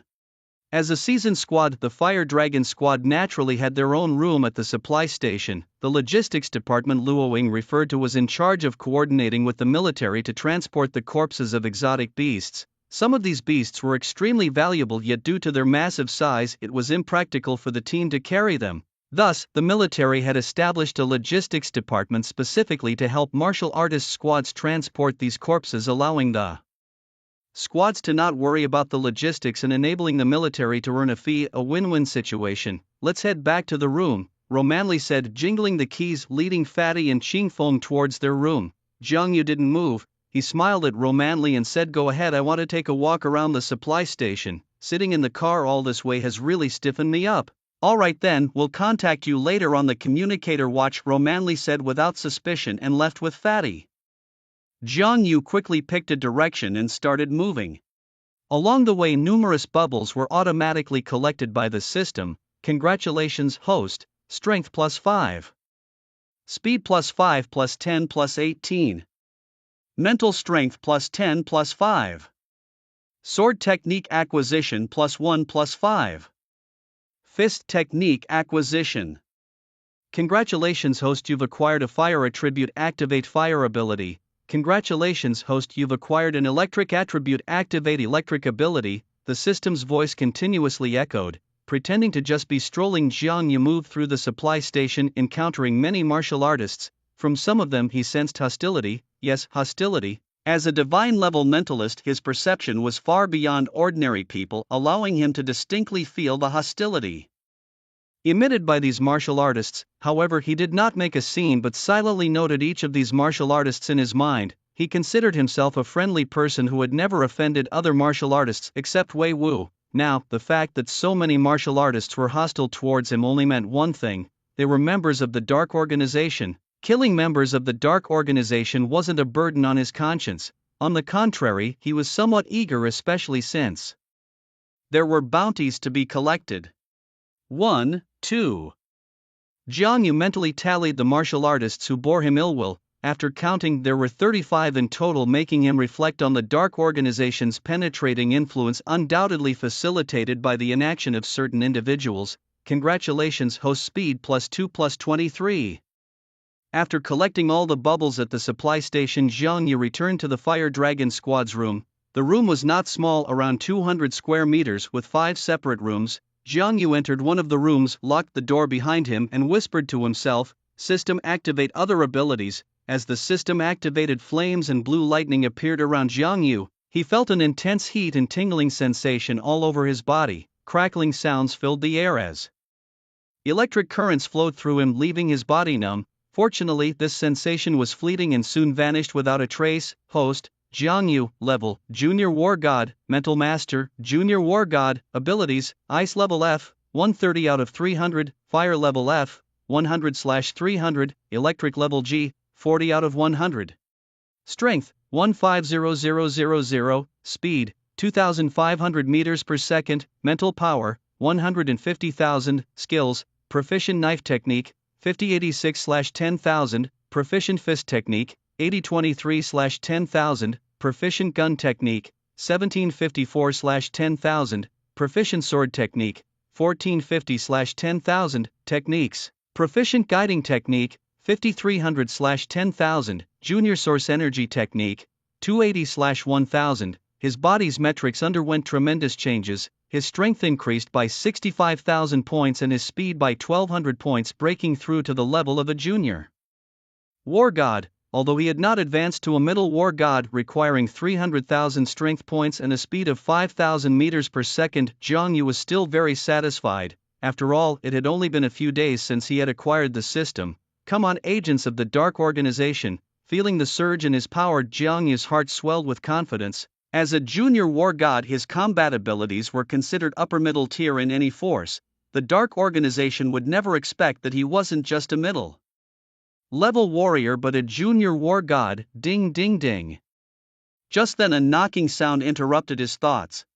Outside the door, Romani called out, "Jiang Yu, come out, the captain is back." "Okay, Sister Romani," Jiang Yu responded, retracting his thoughts and opening the door with a flip of his hand. In the living room, Captain Luoying sat on the sofa with a serious expression. Captain, the others greeted and took their seats. Luoying slowly began. "Everyone, I've discussed with the logistics department of the military zone. They will deploy 5 helicopters to be on standby all day to help us transport the corpses of the beasts. As usual, we will only hunt beasts of at least junior beast general level. This time I hope everyone comes back full-handed, striving to avoid returning to the wilderness for the next 6 months." "We understand, Captain," Romani and the others replied with a smile, clearly accustomed to these rules. Jiang Yu, even less worried, prepared his gear. "Pack up, we leave in half an hour," Luoying stated unequivocally, glancing subconsciously at Jiang Yu. Half an hour later, the Fire Dragon squad, ready with their equipment, leaped from the supply station. Their destination was a ravine known as Zhaojie Gully. Before the rise of the beasts, Zhaojie Gully was home to over 10,000 residents who lived primarily from poultry farming. As the monstrous beasts rose to power, countless domestic birds mutated, turning the 10,000 residents of Zhaojie Gully into fodder for these creatures, transforming the area into a veritable paradise for beasts. Although years of cleanup had significantly reduced the population of these monsters in Zhaojie Gully, many still survived. Due to the dense wilderness and mountainous paths, the Fire Dragon squad chose to proceed on foot rather than by vehicle. Even without a car, their pace was quick. In the blink of an eye, they had covered dozens of meters. Walking along, Romanli occasionally examined the combat suit Jiang Yu was wearing. It was attractive and imposing. She had never seen such a stylish and dominating combat suit before. Just by its design, she could tell it was extraordinary.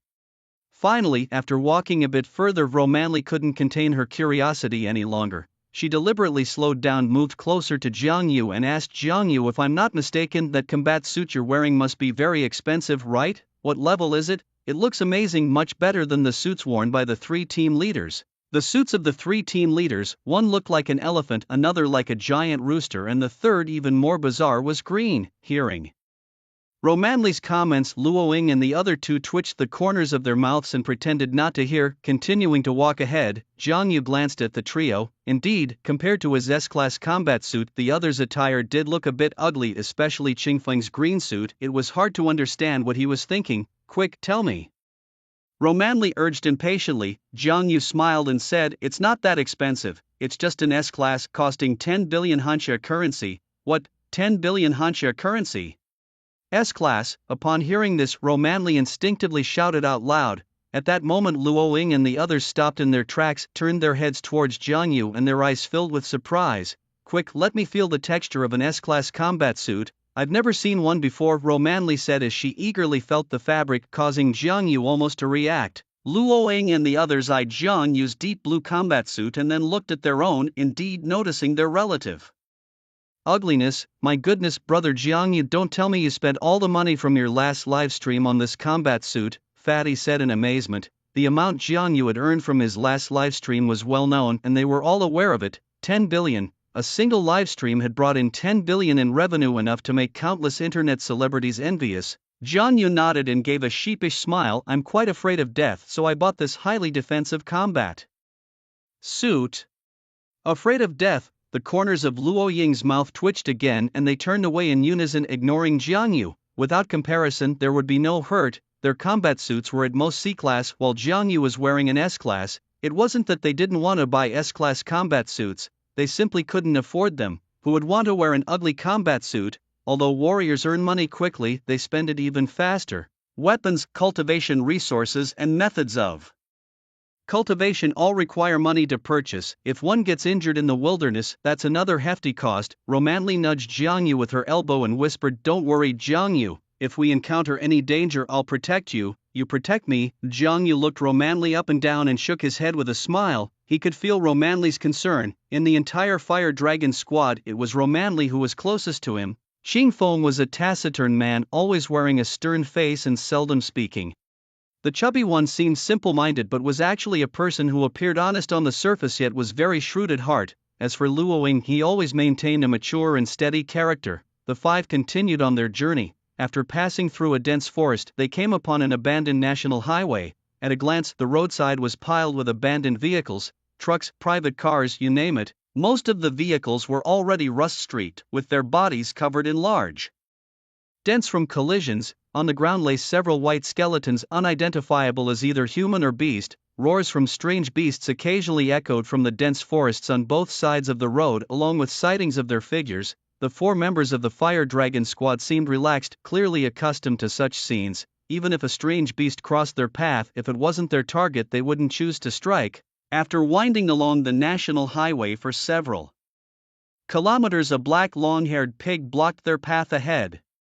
Luoying pointed at the long-haired pig and smiled. Jiang Yu, here's your prey. This long-haired pig is a high-level beast soldier. Go and kill it. Alright. Jiang Yu laughed, drew the white dragon spear from behind and hurled it at the long-haired pig. Luoying and the others were waiting to watch Jiang Yu's performance when suddenly a streak of white light flashed before their eyes. Looking back at the long-haired pig, they saw it was already nailed to the ground. Luoying and his companions' pupils shrank. They hadn't even seen how the spear had struck the long-haired pig. How is this possible? The chubby one looked astonished, turning his head towards Jiang Yu with disbelief in his eyes. The long-haired pig, a high-level beast soldier, was known for its tough hide and enormous strength. Even he would have struggled to kill it, yet Jiang Yu had done so with a casual throw of his spear. Something was very wrong. All 4 members of the Fire Dragon squad turned their gaze towards Jiang Yu. You are not a mid-level martial artist? Luoying asked sternly. Jiang Yu nodded, not explaining much, walked up to the long-haired pig and pulled out the white dragon spear. Immediately a stream of fresh blood sprayed from the body of the long-haired pig. I don't care what your real strength is, I will teach you how to survive in the wilderness in 3 days. After 3 days you leave the team. Luoying's expression was extremely serious. He sensed a hint of conspiracy emanating from Jiang Yu. He had promised Zhou Yu, a martial god, to familiarize Jiang Yu with the wilderness, but Zhou Yu, a martial god, had only told him that Jiang Yu was of mid-level martial artist strength. Whether Zhou Yu, a martial god, knew of Jiang Yu's hidden strength or not remained a question. If he knew, why keep it from him? If he didn't know, what was Jiang Yu plotting? Regardless of what secrets lay hidden, it had nothing to do with him and his team. He wouldn't lead his team into danger.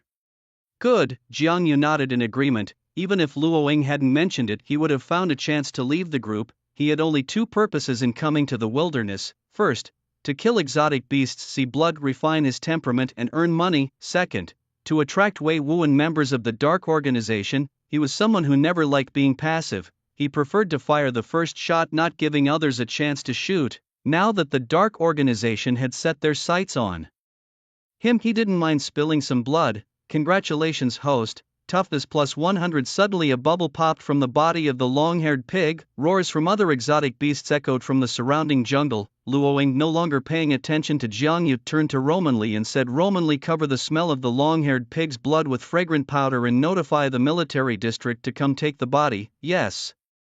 Romanli took out a porcelain bottle, walked up to Jiang Yu, opened her mouth as if to say something, but then stopped and crouched down to pour the powder from the bottle onto the long-haired pig's wounds. The fragrant powder, made from dozens of types of bone powder, could cover the blood sent on exotic beasts, preventing other beasts from discovering it. If you're going to the wilderness to kill exotic beasts for money, you must contact the military logistics department before setting out. They can help you transport the bodies of the beasts. This will save you a lot of effort. They charge 10% of the value of the beasts you kill.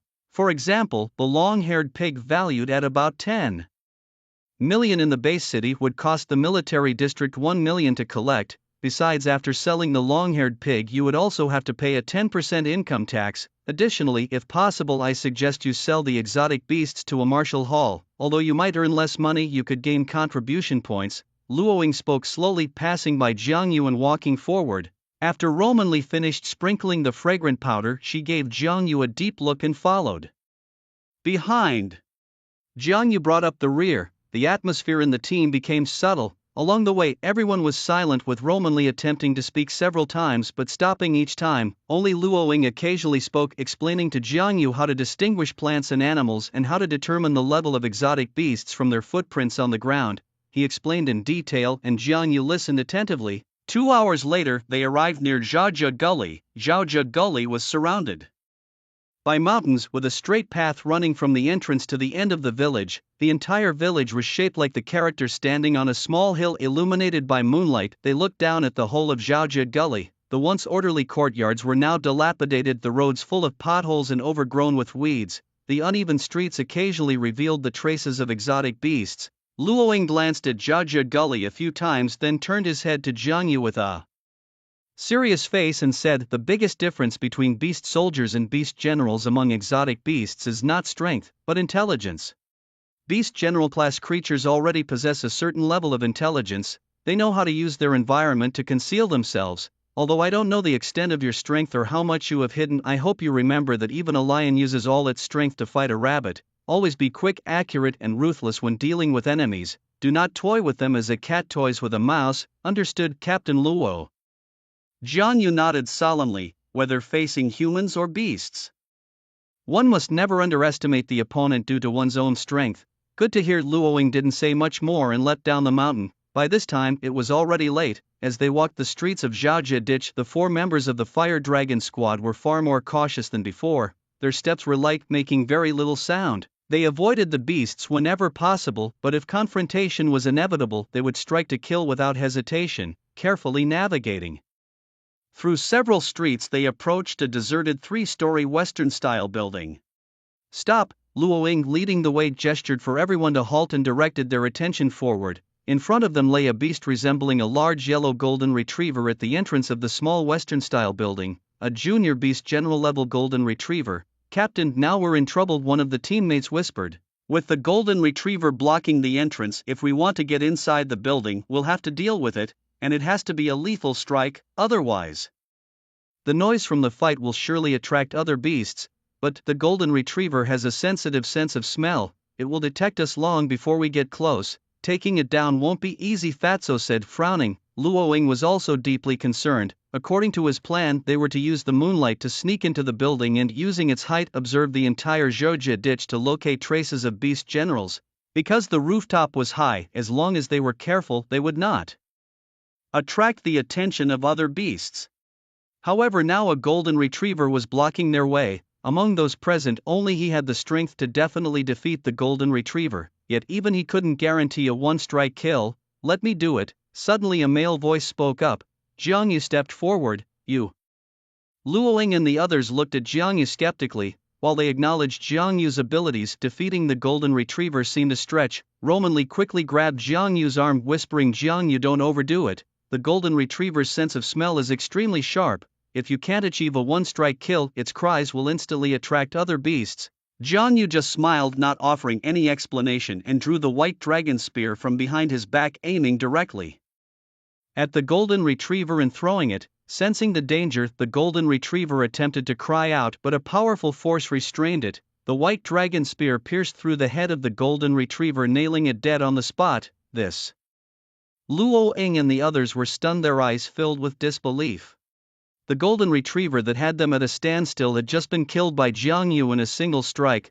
They could perhaps accept him killing a long-haired pig with one strike, but this was another level entirely. They simply couldn't accept it now. Quan Mao Jin was merely at the level of a beginner beast general. The difference in strength between a high-level beast soldier and a beginner beast general was not just slight. Jiang Yu's ability to kill Quan Mao Jin with a single strike indicated that his strength definitely surpassed that of a beginner martial general. A middle-level martial general? No. As a middle-level martial general himself, Luoying admitted that he couldn't achieve what Jiang Yu did, a one-strike kill against Quan Mao Jin. There was only one possibility left.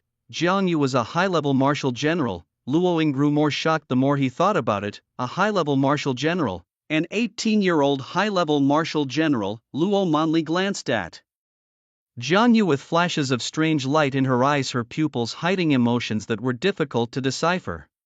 "Let's go in first," Jiang Yu interrupted Luoying, and the others walked over to the body of Quan Mao Jin, pulled out his white dragon spear, and casually used his ice ability to freeze Quan Mao Jin's corpse. He didn't have any fragrance powder, but his ice ability was undoubtedly more useful. The group entered the small Western-style building. The interior was a mess, with dog feces still on the floor. The air was filled with an unpleasant smell. However, no one complained, and they directly headed to the third floor. Standing by the window on the third floor, they could see most of Zhao family gully at a glance. Let's all take a rest, Luo Ying said, his eyes meaningfully glancing at Jiang Yu. Everyone sat on the floor, opened their combat packs, and began to replenish their energy. Luo Manli sat next to Jiang Yu, and after thinking a few times, she couldn't contain her curiosity and asked Jiang Yu, "Can you tell me what your real strength is?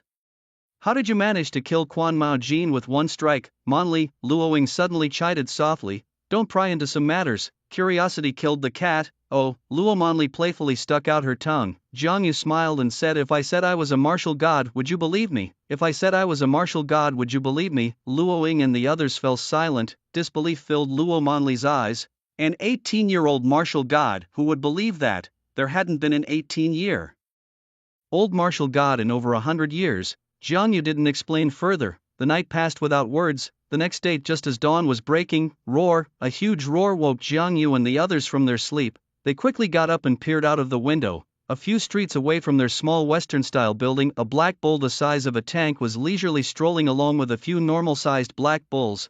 Its eyes were blood-red with two huge sharp horns on its head. Along the way it flipped over scrapped cars with its horns. "My God," exclaimed the chubby one, "this is a middle-level beast, General Black Mountain Iron Bull. Its hide is tough as steel and its carcass worth up to 5 billion. It's a treasure all over. If we could kill it and take it back to the base city, we'd be rich." Luo Ying shook his head seriously. "Look at the hide on this Black Mountain Iron Bull, black but translucent. Its strength has probably already surpassed that of a middle-level beast general. Plus, with those few beginner beast general level little black bulls by its side, we can't kill it with our strength, unless..." Luo Ying hesitated to speak, casting a covert glance at Jiang Yu from the corner of his eye. "Black Mountain Iron Bull, worth 500 million. Upon hearing Luo Ying's conversation, Jiang Yu's mind flashed with information about the Black Mountain Iron Bull, a mid-level beast general. The Iron Bull ranks second among bovine beasts, known for its strength and defense. Its carcass was worth a fortune. The brighter its fur, the stronger its capability, thus increasing its value. Observing the bull's fur shimmering under the sunlight hinted at its formidable power. A big catch indeed, here in the wilderness to hunt exotic beasts for money. How could Jiang Yu let such an opportunity slip by? "Let's do this," he shouted softly. Without waiting for Luo Ying and the others to react, he leapt out of the third-floor window and dashed towards the Black Mountain Iron Bull. A fool would pass up the chance to make money. A young Jiang Yu.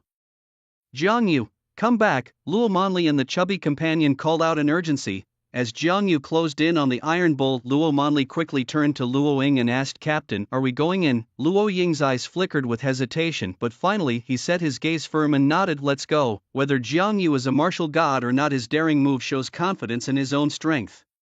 "Even if we can't kill the Iron Bull, slaying a few of its calves will still net us a hefty profit." "All right." Hearing Luo Ying's command, the chubby man and the others jumped out the window with joy. On the street, with the appearance of the Black Mountain Iron Bull, no other exotic beasts dared to show themselves. Seemingly frightened by the Iron Bull, Jiang Yu, holding his Zhankuan knife, swiftly approached the Iron Bull. Seeing this tiny human daring to charge at it, the Iron Bull's eyes filled with rage, its nostrils puffing out white steam as it bellowed skywards. The massive roar was deafening. A few smaller black bulls charged at Jiang Yu first. With his knife rising and falling and using his agile Lingyan steps, Jiang Yu quickly dispatched them. This stunned Luo Ying and his team watching from behind, but they continued their charge towards the Black Mountain Iron Bull. Seeing its subordinates killed, the Iron Bull stomped the ground fiercely with its hind legs and charged at Jiang Yu with its massive horns.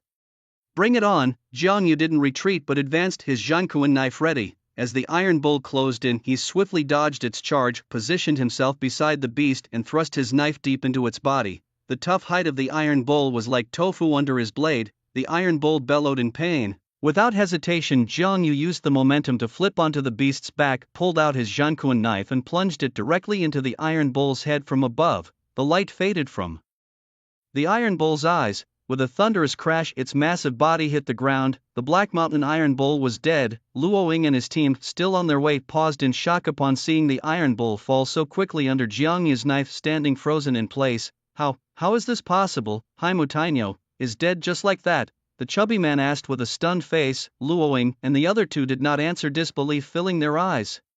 They had imagined Jiang Yu fighting Haimu Tainyo for 300 rounds, but they never thought that Jiang Yu would kill Haimu Tainyo with just 2 moves. This was beyond unbelievable. it was inconceivably so. I believe it now, this time I really do. He must be a martial god, Xing Feng muttered to himself. Luo Manli and the chubby man nodded in agreement without needing to speak. If this strength isn't that of a martial god, then nothing makes sense. A martial god at 18, while others at 18 still rely on their families for financial support striving through college preparing for the martial exams, Jiang Yu was already a martial god. Such talent, even the world's strongest, the dragon god, couldn't achieve this. What kind of monster is this? With such strength, does he still need us to accompany him through the wilderness for training? The chubby man exclaimed in shock. Luoying and the others just shook their heads. In terms of the number of shocks, the number they had experienced over the past year didn't come close to what Jiang Yu provided in just one day. Captain Luo's sister Manli, quickly help me call the military district logistics, Jiang Yu called out softly as he circled around the Black Mountain Iron Bull, picking up several air bubbles from the ground. Congratulations, host. Strength plus 500. Congratulations, host. Defense plus 500. Congratulations, host. Skin thickness plus 1000. Congratulations, host. Ramming power plus 1000. Ramming power, is it that kind of ramming power? Jiang Yu wondered. He only felt that the strength in his waist had significantly increased. Not far away, Luoying and the others, hearing Jiang Yu's shout, quickly snapped back to reality. After sending their location to the military district logistics department, the four of them approached Jiang Yu. Looking at the enormous Black Mountain Iron Bull, the astonishment in their eyes did not diminish at all. Killed in 2 moves, the chubby one couldn't help but give a thumbs up. Brother Jiang Yu, you are truly incredible. You killed the Black Mountain Iron Bull. Just like that, I believe now you really are a martial god. It's all luck. Jiang Yu smiled slightly, using his ice ability to freeze the corpse of the Black Mountain Iron Bull. Since the Black Mountain Iron Bull was extremely valuable this time, they did not leave the corpse behind as they had with the long-haired pig previously. Instead, they hid in the surroundings, quietly waiting for the arrival of the military district logistics department. Time passed unknowingly. In the distance, a warship slowly approached, stopping on the street where Jiang Yu and the others were located. Several men in military uniforms disembarked from the warship. Meanwhile, hundreds of miles away from Zhao Family Gully, in an abandoned town, Wei Wu met with the Lu brothers in a derelict building. Looking at the dust-covered Lu brothers, Wei Wu asked emotionlessly, "How did it go? Did you successfully complete the task I gave you?" Lu Nang patted his chest confidently. "Don't worry, Brother Wu. Everything went smoothly. This time, not only did we kidnap Jiang Yu's uncle and aunt, but we also kidnapped a classmate of Jiang Yu named Wu Jin." "Who?" Wei Wu asked. "Wu Jin," Lu Nang repeated. "Wu Jin, why does that name sound familiar?" Wei Wu frowned, then dismissed it. "It doesn't matter, as long as he's a classmate of Jiang Yu, that's enough. This time I will make sure Jiang Yu can never return." Wei Wu's lips curled into a cold smile as he casually dialed Jiang Yu's number. Back at Zhao Family Gully, a man in military uniform walked up to Luoying, laughing. "Old Luo, I knew you could do it. It's only been a day, and you've already hunted the Black Mountain Iron Bull. Your Fire Dragon squad strength is indeed growing stronger." Luoying's old face turned red, and pointing at Jiang Yu, he laughed. "Old Gao, I think you're mistaken. We didn't kill this Black Mountain Iron Bull. It was Jiang Yu who did." "Oh, is that so?" The man named Gao then noticed Jiang Yu walked up and smilingly extended his hand. "Jiang Yu, I've heard of you. The special recruit of Longting Martial Arts School this year. Truly, the pupil surpasses the master. To be able to kill the Black Mountain Iron Bull in cooperation with the Fire Dragon squad, your courage is commendable and your future is boundless." "The future is certainly boundless." Although Luoying had already mentioned that Heishan Tainyo was killed by Jiang Yu, in the eyes of Mr. Gao, it must have been the Fire Dragon squad that held Heishan Tainyo down, or perhaps they had severely injured him with Jiang Yu delivering the fatal blow. That's why Luoying said Heishan Tainyo was killed by Jiang Yu. After all, Jiang Yu is indeed very young. "Hello, Commander Gao," Jiang Yu said with a smile, extending his right hand for a gentle handshake. Luoying became even more embarrassed, stepping forward and pulling Mr. Gao aside to whisper, "Old Gao, you've really misunderstood. The death of Heishan Tainyo has nothing to do with our Fire Dragon squad. We didn't even make a move. It was all done by Jiang Yu alone, including the killing of those several smaller Tainyos.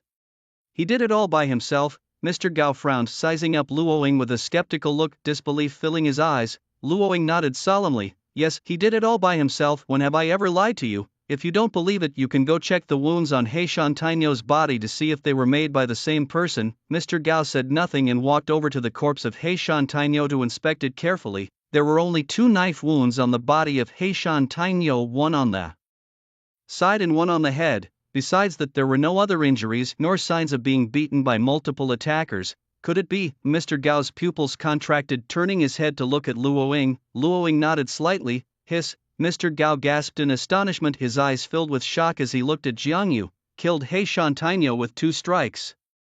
If he remembered correctly, Jiang Yu was only 18 this year, having just passed the martial artist assessment not long ago.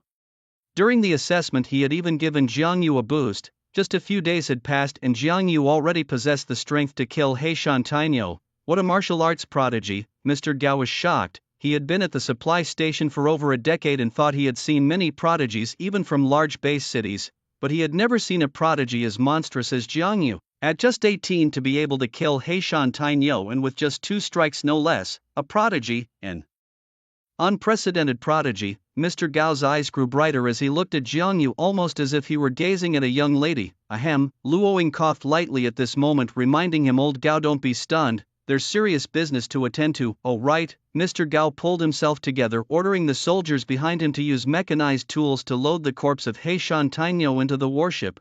The body of Heishan Tainyo was massive, undoubtedly weighing no less than 10 tons, far too much for ordinary soldiers to lift. But with the rise of exotic beasts, technology had also developed. Dozens of small robots gathered around the body of Heishan Tainyo, working together to lift the corpse and carry it into the warship. Mr. Gao approached Jiang Yu. Comrade Jiang Yu, my name is Gao and I am a deputy minister of the military region's logistics department. On behalf of the military region, I would like to offer a high price to purchase the corpse of Heishan Tainyo. Would you be willing? Jiang Yu pondered for a moment and said, I wonder how much the military district is willing to offer. If the price is right, I might consider it. The man surnamed Gao replied without hesitation, according to market prices, a mid-level martial general grade Black Mountain Iron Bull is worth about 500 million Hanxia currency. But I took a closer look just now, and the Black Mountain Iron Bull you killed has shinier fur than the others, indicating it was stronger. Moreover, its body has only 2 knife wounds and the fur is intact. Therefore, our military district is willing to offer 700 million Hanxia currency to purchase it. Additionally, for the 7 young iron bulls you killed, we are also willing to buy them at the price of 100 million Hanxia currency each. You might want to think about it. Jiang Yu started to think. The market price for an adult Black Mountain Iron Bull was indeed around 500 million Hanxia currency. The offer from the military district was not low at 700 million, already above the market price. Plus the 7 young iron bulls, making it 1.4 billion in total, the price was acceptable. After confirming that the price was satisfactory, Jiang Yu nodded and said, Minister Gao, I've thought it over. I'm willing to sell them to the military district. Excellent. Mr. Gao smiled and nodded, then pulled out an electronic contract and signed it with Jiang Yu. The money was quickly transferred to Jiang Yu's bank account, totaling 1.12 billion after deducting the military's transportation costs and personal income tax from the 1.4 billion. Jiang Yu, it's a pleasure doing business with you. If you want to sell more exotic beast corpses in the future, consider the military as your first option, said the man surnamed Gao as he shook hands with Jiang Yu again. He then led his soldiers onto the warship, taking away the corpses of the Black Mountain Iron Bull. After they left, Luo Manli approached Jiang Yu with a smile. Congratulations, Jiang Yu. To earn 1.1 billion on your first trip to the wilderness, I'm really envious. Your 1 day's income is more than our Fire Dragon squad makes in a month. Jiang Yu smiled, turned to Luo Ying and said, Captain Luo, this money includes everyone's share. I'll transfer it to you and you can distribute it among the team. Share it? Luo Manli was stunned, as were the others Fatso and Qingfeng. This was 1.1 billion and Jiang Yu was actually suggesting to share it? Luo Ying shook his head and declined. Jiang Yu, according to our squad's distribution system, the spoils from killing exotic beasts are distributed based on individual contributions. But this time, the Black Mountain Iron Bull was killed by you alone. We didn't really help, so you don't need to share it with us. We have no right to it. Keep the money. You are a talent and you will need money for many things in the future. But before Jiang Yu could say anything more, Luo Ying turned and walked away, followed by Fatso and Qingfeng. None of them showed any inclination to share the money. Let's go, Jiang Yu. Luo Manli patted Jiang Yu's shoulder. They returned to their 3-story building to rest a bit. Suddenly, Jiang Yu looked at his communicator watch, noticing a missed call from an unknown number. He ignored it. Ever since the martial examination ended, he often received calls from unknown numbers. Some claimed to be his aunt, his relative, or his former neighbor. Others asked him if he was short of a son. Initially, he would answer the calls. However, as the number of spam calls increased, he no longer paid attention to calls from unknown numbers. It's worth mentioning that the communication watch is particularly smart.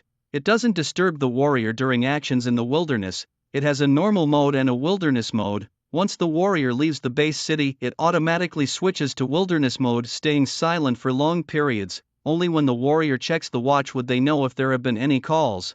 After a brief rest, Luo Ying and his companions resumed observing the situation at Zhao Family Ditch. With the disappearance of the Black Mountain Iron Bull's presence, various mutated beasts began to emerge from their hiding spots, wandering the streets of Zhao Family Ditch. Looking down from the third-floor window, mutated beasts could be seen on every street, some even attacking each other. Before the rise of the mutated beasts, Zhao Family Ditch was originally a poultry breeding base. Unexpectedly, even after so many years, the number of mutated beasts in Zhao Family Ditch was still substantial. "Fatty, get your gear ready, we're going to start hunting mutated beasts," Luo Ying said sternly. "Understood." Fatty licked his lips, unloaded his combat pack from his back, and quickly assembled a large number of parts. Soon, a black heavy-duty sniper rifle appeared before them. After loading special bullets, Fatty, carrying the sniper rifle, set it up at the window on the third floor. Although warriors are strong, this does not mean that firearms are useless. In some respects, firearms are more effective, such as in long-range killing of mutated beasts. The bullets Fatty used were specially made, with extremely strong penetration. If they hit a vital spot, one shot was enough to kill a junior beast-level mutated beast. Of course, this required extremely high marksmanship. It is said that in the army there are even more powerful laser cannons that can destroy lord-level mutated beasts. After Fatty was ready, Luo Ying turned to Jiang Yu and said, "Jiang Yu, your strength far surpasses ours. After the death of the Black Mountain Iron Bull, the other mutated beasts in Zhao Family Ditch will hardly pose a threat to you. If you want to hunt mutated beasts, you can go on your own. Staying with us will only waste your time. You can hunt mutated beasts much faster alone." "I understand, Captain Luo." Jiang Yu nodded slightly and leaped downstairs. Luo Ying was right. His purpose in coming to the wilderness was to hunt mutated beasts. With his current strength, he could easily rampage through Zhao Family Ditch. His first goal was to earn 50 small targets. Carrying the White Dragon Spear and the Zhankuan knife, Jiang Yu left the three-story Western-style building, picked a direction and ran towards the distance. Roman Lee stood on the third floor watching Jiang Yu's departing figure. A trace of sadness flashed in her eyes and her heart suddenly felt lost. Luo Ying stepped forward, patted her shoulder and said manly, "I know what you're thinking, but it's impossible between you and him. He is a special recruit of the Longting Martial Arts School and he will have a broader stage in the future.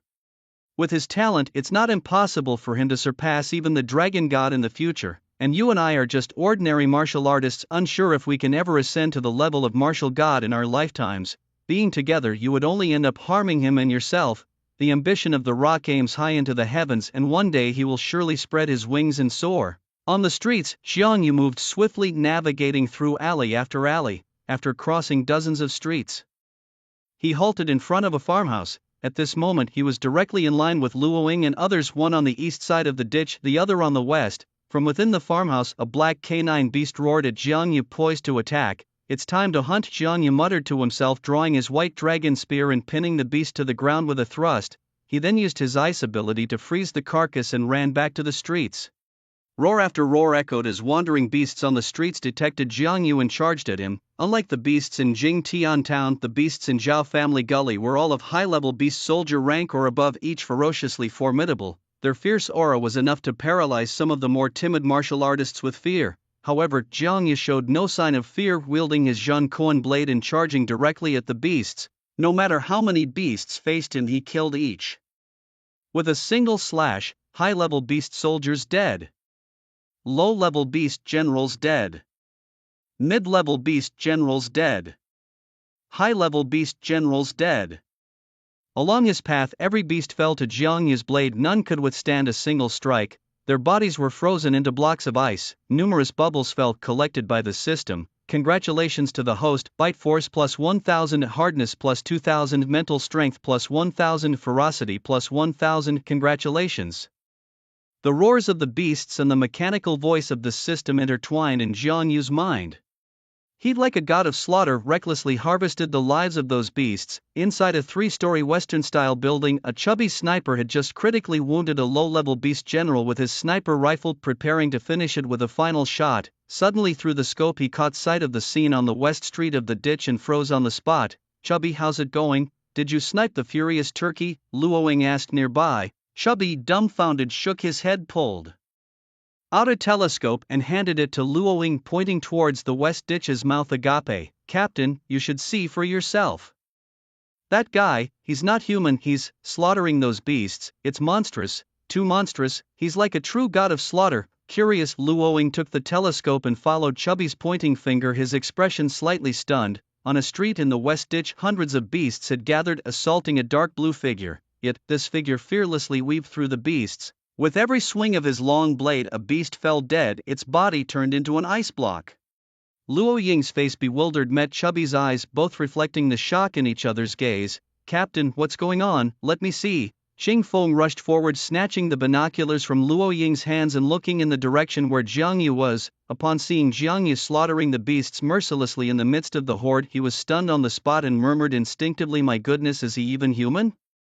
At this rate he'll have wiped out all the beasts in Zhao Family Gully by tomorrow." On the other side, Jiang Yu was unaware that Luoying and the others were dumbfounded by his actions. After killing the last beast, he sheathed his sword and took a deep breath. Looking back, the street behind him was covered with blocks of ice numbering in the hundreds each, encasing the corpse of a beast. Surveying the surroundings, there were no more living beasts in sight. These corpses must be worth 5 billion, right? Jiang Yu thought as he sent a message to Mr. Gao and then sat down on the curb to rest and wait. Soon after, Mr. Gao arrived on his warship. Seeing the street littered with the corpses of beasts, he was incredulous, exclaiming, "Did you kill all these?" Jiang Yu simply nodded. Mr. Gao gasped, astonished by the sheer number of beasts Jiang Yu had slaughtered in such a short time. After the initial shock, he ordered his soldiers to start moving the beast corpses. "My heavens, these are senior beast generals like the Golden Lion. This one is a mid-level beast general, the Phantom Chicken, and here, this is a senior beast general, the Sky Blue Python." The soldiers too showed their astonishment as they loaded the corpses onto the warship. Due to the large number of corpses, one warship was not enough. Left with no choice, Mr. Gao had to call for 2 more warships for transport. The whole moving process took over 20 minutes. Afterward, the 3 warships took off together, heading to the supply station. Inside the 3-story Western-style building in Go East, the fatty was still in a daze.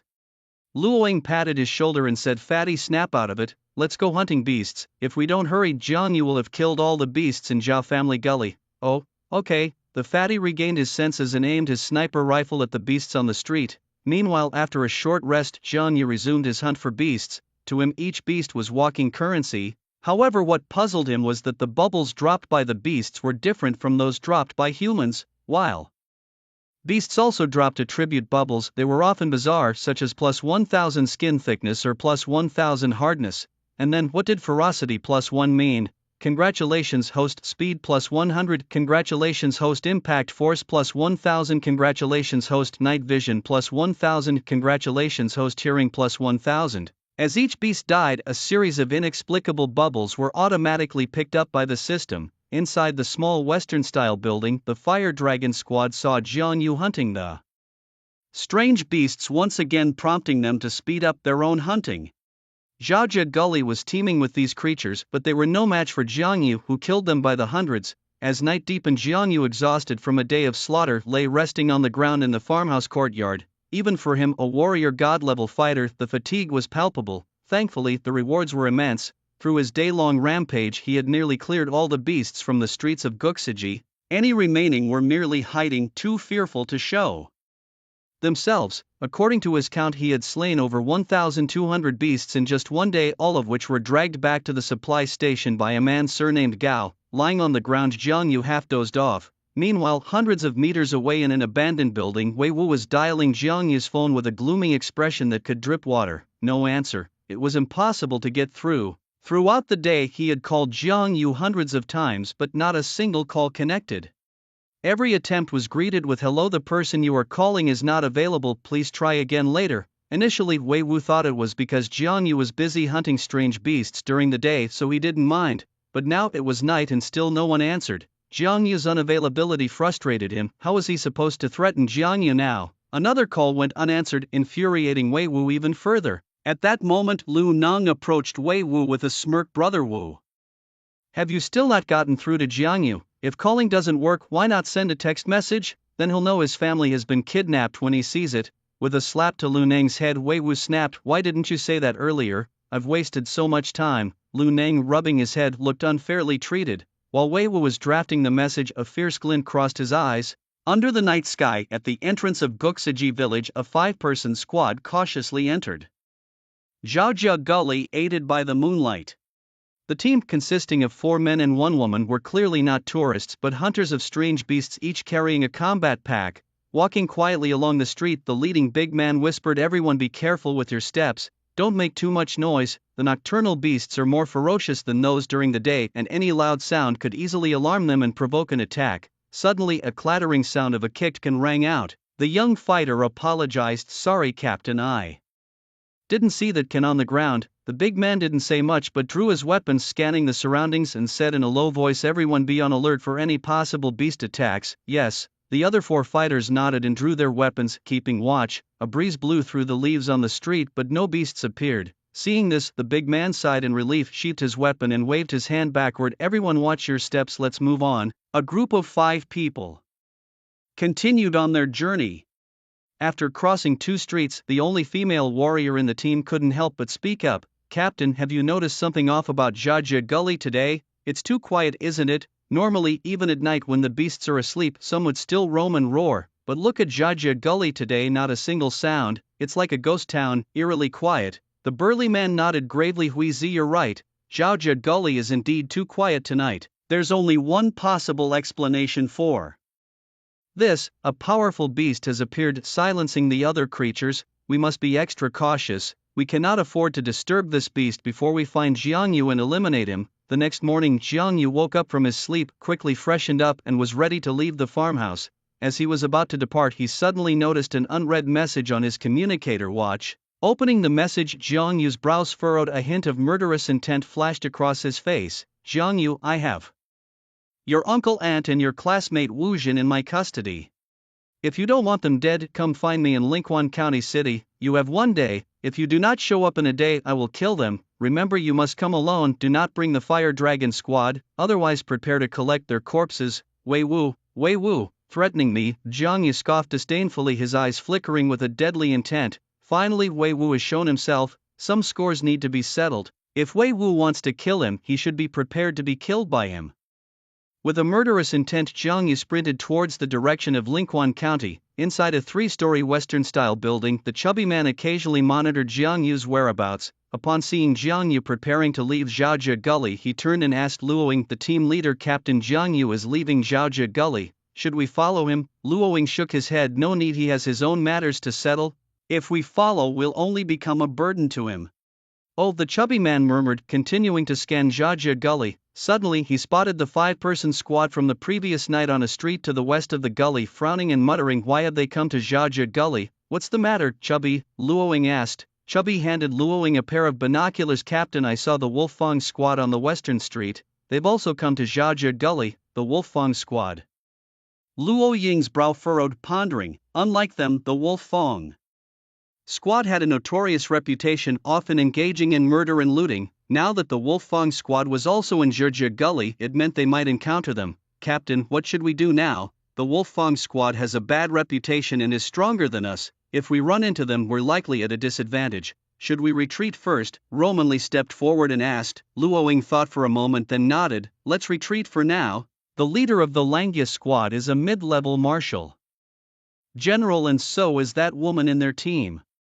Facing them alone, 2 against 1, I'm not confident. If we follow Jiang Yu, the Langya squad is not a concern. As Luoying spoke, he couldn't help but feel a blush creep onto his aged face. When had he ever needed an 18-year-old boy to give him a sense of security? But now, there really was no other option, as the reputation of the Langya squad was indeed terrible. Encountering other martial squads usually just resulted in a brawl, but they would not kill. The Langya squad was different. They aimed to kill. There had been instances when warriors accused the Langya squad of murder and robbery in the wilderness. However, with powerful connections backing Langya squad, those accusations came to nothing. not only did the Langya squad escape unpunished, but the accuser, a warrior himself, was found dead in the wilderness just days later. Thus an unspoken rule emerged among the various squads: avoid the Langya squad at all costs unless you are stronger than them and they dare not provoke you.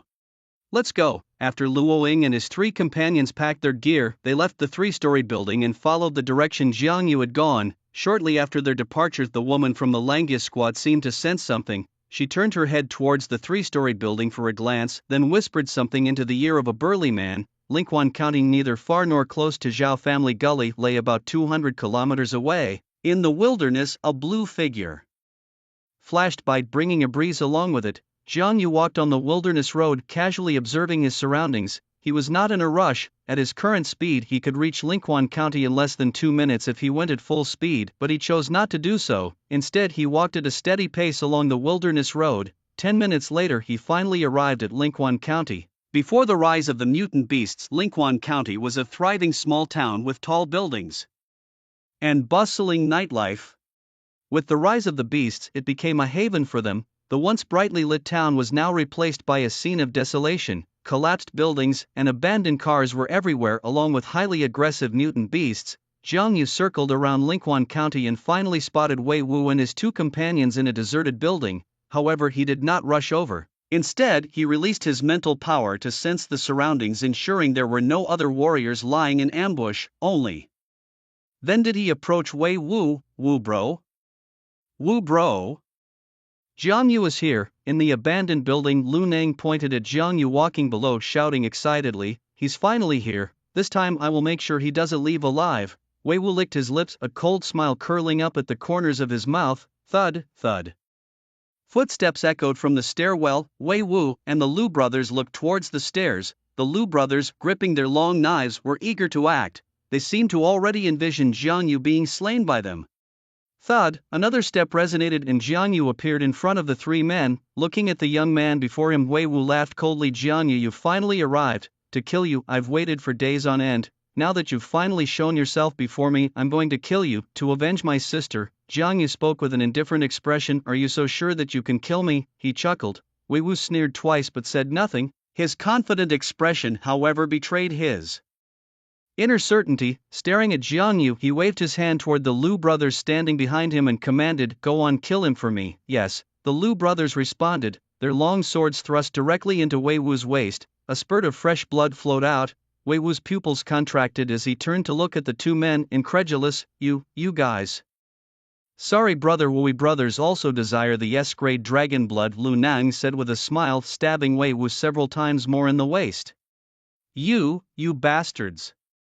Wei Wu's eyes filled with unwillingness as he pointed at the Lu brothers, his body slowly collapsing to the ground. Before his death, he glanced at Jiang Yu. He was not reconciled. Wei Wu died. Lu Nang spat on Wei Wu's corpse and looked at Jiang Yu with a cold smirk. "Jiang Yu, now it's your turn. Don't blame us brothers. Who made your head so valuable?" Jiang Yu shook his head. "I'll ask again, are you sure you can kill me?" "Of course." Lu Nang didn't finish his sentence when he suddenly found his neck being grabbed, his body lifted into the air. His brother Lu Fang was lifted alongside him, while Jiang Yu, who had been nearby, had vanished without a trace. "Tell me, where are those three? Speak, and I'll spare you," Jiang Yu said, gripping their necks menacingly. Overcome by the scent of death, Lu Nang instantly cowered, weakly managing. "They are in the base city. We have them locked in the basement of Chaoyang District."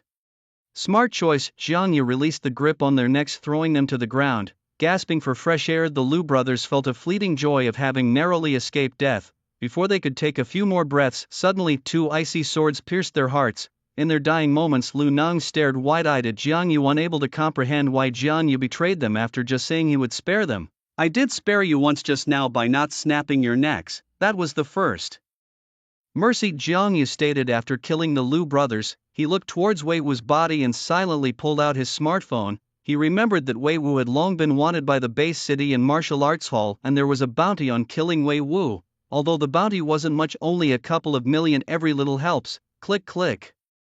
Jiang Yu captured the scene of Wei Wu's death with his smartphone, which boasted 1 billion pixels and 8 cameras capturing every detail vividly. Even the pores on Wei Wu's face could be seen clearly when zoomed in. After taking the photos, Jiang Yu disposed of the three bodies, then moved to the balcony of the floor, looking down at the street below. the streets were filled with traces of mutant beasts, mostly dogs and cats. Before the rise of mutant beasts, ordinary residents liked to keep cats and dogs, so there has been an increase in the number of mutant beasts resembling cats and dogs. It was time to make some money. Looking at the mutant beasts on the street, Jiang Yu leaped down from the building. According to Mr. Gao's estimation, the total value of the mutant beasts Jiang Yu had killed in Georgia Gully had exceeded 10 billion, but this amount was still far from enough for him. His target was the Thunder Dragon armor. Roar! On the street, 3 canine mutant beasts roaming around spotted Jiang Yu and roared angrily, surrounding him in a triangular formation. They looked like hungry wolves 6 feet tall with sharp fangs in their mouths, staring at Jiang Yu as if he were food. Drooling foul saliva. These were Junior Beast Generals, the Iron Dogs. He would start with them, licking his lips. Jiang Yu swiftly moved towards one of the Iron Dogs. His long sword swept through the air, a cold light flashed, and the head of the first Iron Dog rolled on the ground. Before the other 2 Iron Dogs could react, 2 more flashes of cold light shone. All 3 Iron Dogs were dead. Jiang Yu began to dissect their bodies. Unlike many mutant beasts, the meat of the Iron Dogs was sour and not tasty.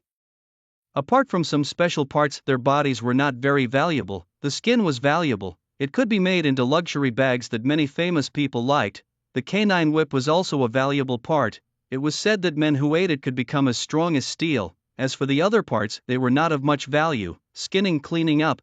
After collecting the skins and whips of the 3 Iron Dogs, Jiang Yu continued along the street. Along the way he killed more mutant beasts and collected more bubbles. Congratulations to the host. Length +1 +1 +1. Congratulations to the host. Thickness +1 +1 +1. Congratulations to the host. Tooth hardness +1 +1 +1. Congratulations to the host. Agility +10 +10.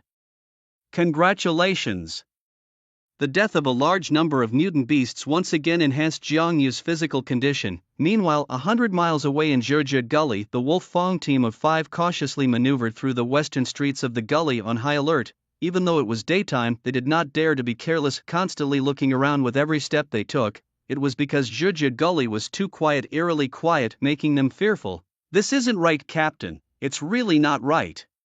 It's daytime and there shouldn't be no mutant beasts on the streets at all. Even if there are powerful mutant beasts around, it wouldn't keep all other beasts quiet. Something unknown must have happened in Georgia Gully. The only woman in the team, Ozawa Keiko, spoke up. The burly man nodded solemnly. Keiko, you're right. Something is off. Georgia Gully is indeed too quiet. Everyone stay alert. Since last night I've been feeling uneasy, as if something big is about to happen. Understood, Captain, the other warriors responded. The 5 continued to walk along the street. After crossing several streets, the burly man suddenly stopped, looked at the communicator watch on his wrist. Jiang Yu is in Lingspring County.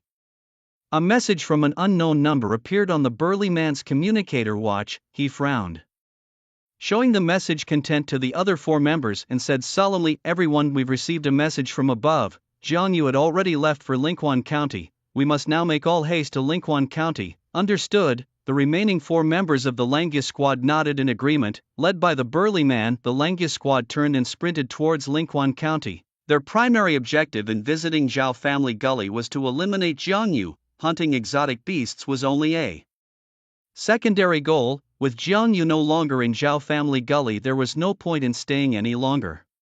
The 5 members left Zhao Family Gully silently, careful not to disturb the mysterious exotic beast. Given their speed, reaching Linquan County would take just over 10 minutes. On the way, the Langia squad ran furiously and arrived in Linquan County after several minutes. Shortly after entering the county, the team saw 3 exotic beast corpses beneath a tall building, the blood on their bodies not yet dried. The burly man stepped forward, crouching before the bodies to inspect the wounds. Upon seeing that each beast had only 1 knife wound, he wore a grave expression and said slowly, these are low-level beast soldier-class steel dogs, killed with a single strike to the head. They died no more than 2 hours ago. From the wounds, it's clear they were killed without resistance. The person who killed them must be a powerful swordsman, at least of a high-level martial general rank. As a mid-level martial general and skilled with the blade myself, I admit I couldn't kill a steel dog with a single strike like this. High-level martial general. The 4 squad members frowned upon hearing this. A high-level martial general could easily annihilate them. The burly man nodded, his gaze sweeping over his teammates' faces with a stern look. Yes, a high-level martial general. Gentlemen, our mission target is Jiangyu. Before we achieve that, remember no unnecessary complications. If we encounter this powerful individual on the way, I have only one command: retreat. We cannot afford to fail our mission by offending this powerful individual. Do you understand? Understood. The 4 team members nodded unanimously. After responding, Huizi looked at the 3 steel dog corpses with a puzzled frown, saying, Captain, there's something I don't understand. Linquan County is a small place, and the exotic beasts here are generally of low level. It's rare for high-level martial generals to come here. And look at these steel dogs. Not only has their fur been peeled, but their undersides have also been cut. Logically, these parts aren't valuable and wouldn't catch a high-level martial general's eye. Strange, very strange. Boom! In a street of Linquan County, a bovine exotic beast collapsed thunderously. Jiangyu sheathed his blade and stood expressionless before the beast's corpse, skillfully freezing it. This was the 371st exotic beast he had killed since arriving in Linquan County. The sky was nearing dusk. Unknowingly, he had spent the entire day slaughtering beasts in Linquan County. During this time, he had encountered several martial squads, but upon seeing him, they would instinctively keep their distance. This was the unwritten rule of the wilderness. If 2 squads come across an exotic beast at the same time, the latter must retreat unless they want to be seen as trying to steal the kill. It seemed inevitable that a fight would break out, leading to casualties. Whoosh! A deep blue warship sailed in from afar, coming to a halt not far in front of Jiangyu. A man surnamed Gao disembarked from the warship. Looking at the carcasses of the bovine beasts on the ground, he shook his head helplessly and said with a smile to Jiangyu, I must say, Brother Jiang, could you slow down your beast-slaying pace a bit? In just one day you've killed over 1650 beasts. It's not just my transport that's struggling. Even the supply stations are running out of space. Despite his words, Mr. Gao didn't forget his duty, ordering his soldiers to load the carcasses of the bovine beasts onto the warship. Jiangyu walked up to Mr. Gao, pulled out a hard object and handed it to him, saying, Brother Gao, to thank you for your hard work, I'm giving you this gift. With this, I believe you'll surely stand tall and proud tonight. Hello to your wife as well. Mr. Gao looked down, and upon seeing that it was the whip of a steelhound, a knowing smile spread across his face. He clapped Jiangyu on the shoulder and laughed. You really get me, not like old Zhao, that guy. I told him all these beasts were slain by you alone and he wouldn't believe it. He said he'd rather believe that Teacher Sora is still a newbie than believe all these beasts were taken down by an 18-year-old.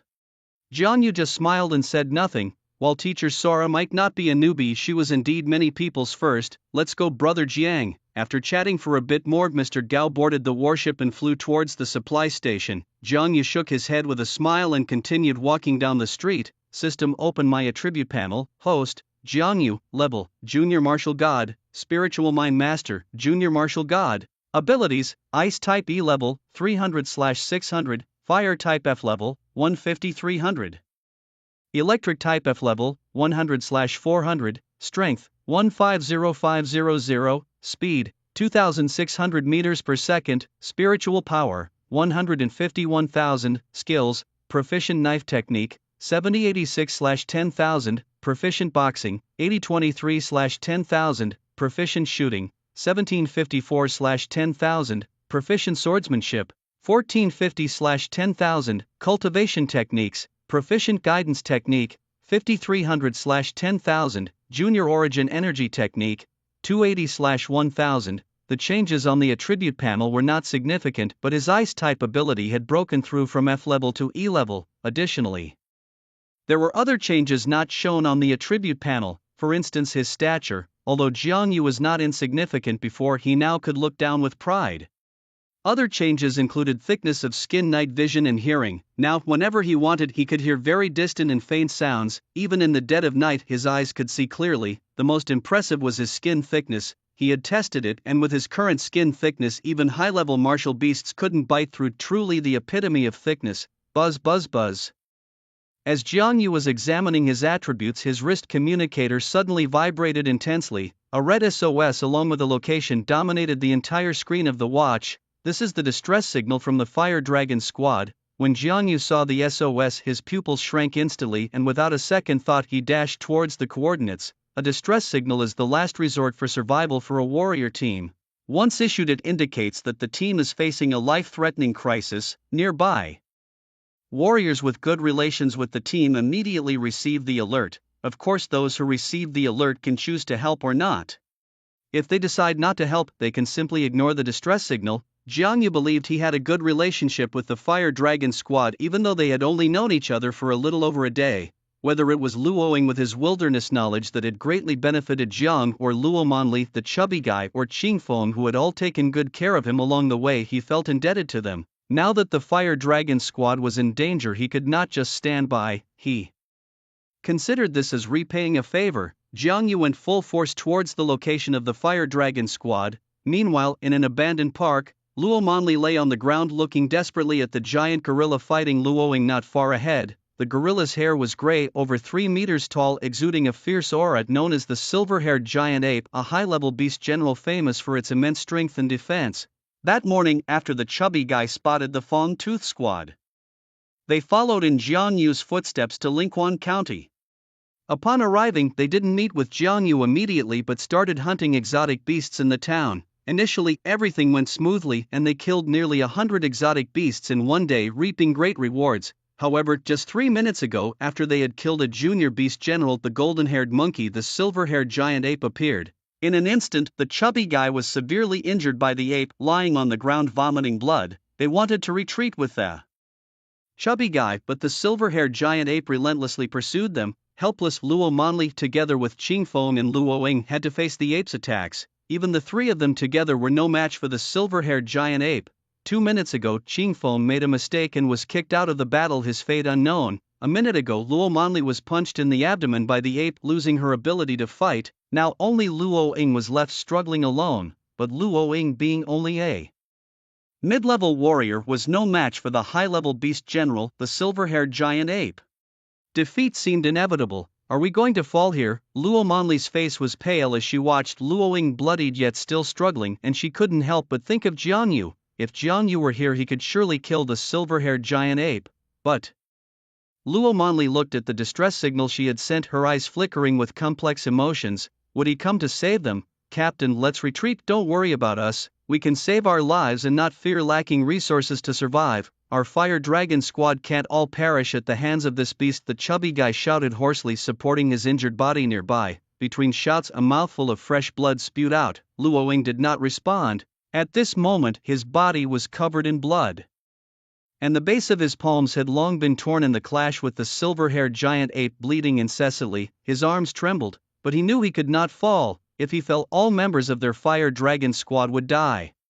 Roar! The silver-haired giant ape glared at Luo Ying, a hint of hatred flashing in its eyes as it bypassed him and charged towards Luo Manli. Its massive fist thundered towards Luo Manli's head. If this punch landed, Luo Manli's head would undoubtedly be smashed open. Luo Ying wanted to stop it, but it was already too late. Am I going to die? Watching the giant fist approaching, Luo Manli instinctively closed her eyes. Bang! A loud collision sounded. The death Luo Manli had braced herself for did not come. She slowly opened her eyes. Before her, a tall yet not bulky figure stood, posed with a fist out. The silver-haired giant ape was sent flying several meters back. Jiang Yu! Luo Manli cried, tears of joy, tears of having survived a calamity. At this moment, Jiang Yu's not-so-tall figure became immensely towering in her heart. It was as if she had suddenly gained a mainstay. Jiang Yu! The three plump men, seeing Jiang Yu's arrival, let out a long sigh of relief and collapsed to the ground. Salvation has arrived, they were saved. Are you all right, Sister Manli? Jiang Yu glanced at Luo Manli, his gaze fixed on the silver-haired giant ape, a murderous intent surfacing in his eyes. Luo Manli was almost killed by the silver-haired giant ape. If he had arrived even a moment later, he might have found Luo Manli's corpse. I'm okay, you must be very careful, Luo Manli said softly, her cheeks tinted with a blush. Though the trope of a hero saving a beauty was cliché, it indeed stirred the heart. Roar! The silver-haired giant ape, staring intently at Jiang Yu, let out a furious roar and charged towards him, its clenched fists filled with formidable power. It intended to kill Jiang Yu with a single punch, to smash this interfering nuisance into a pulp.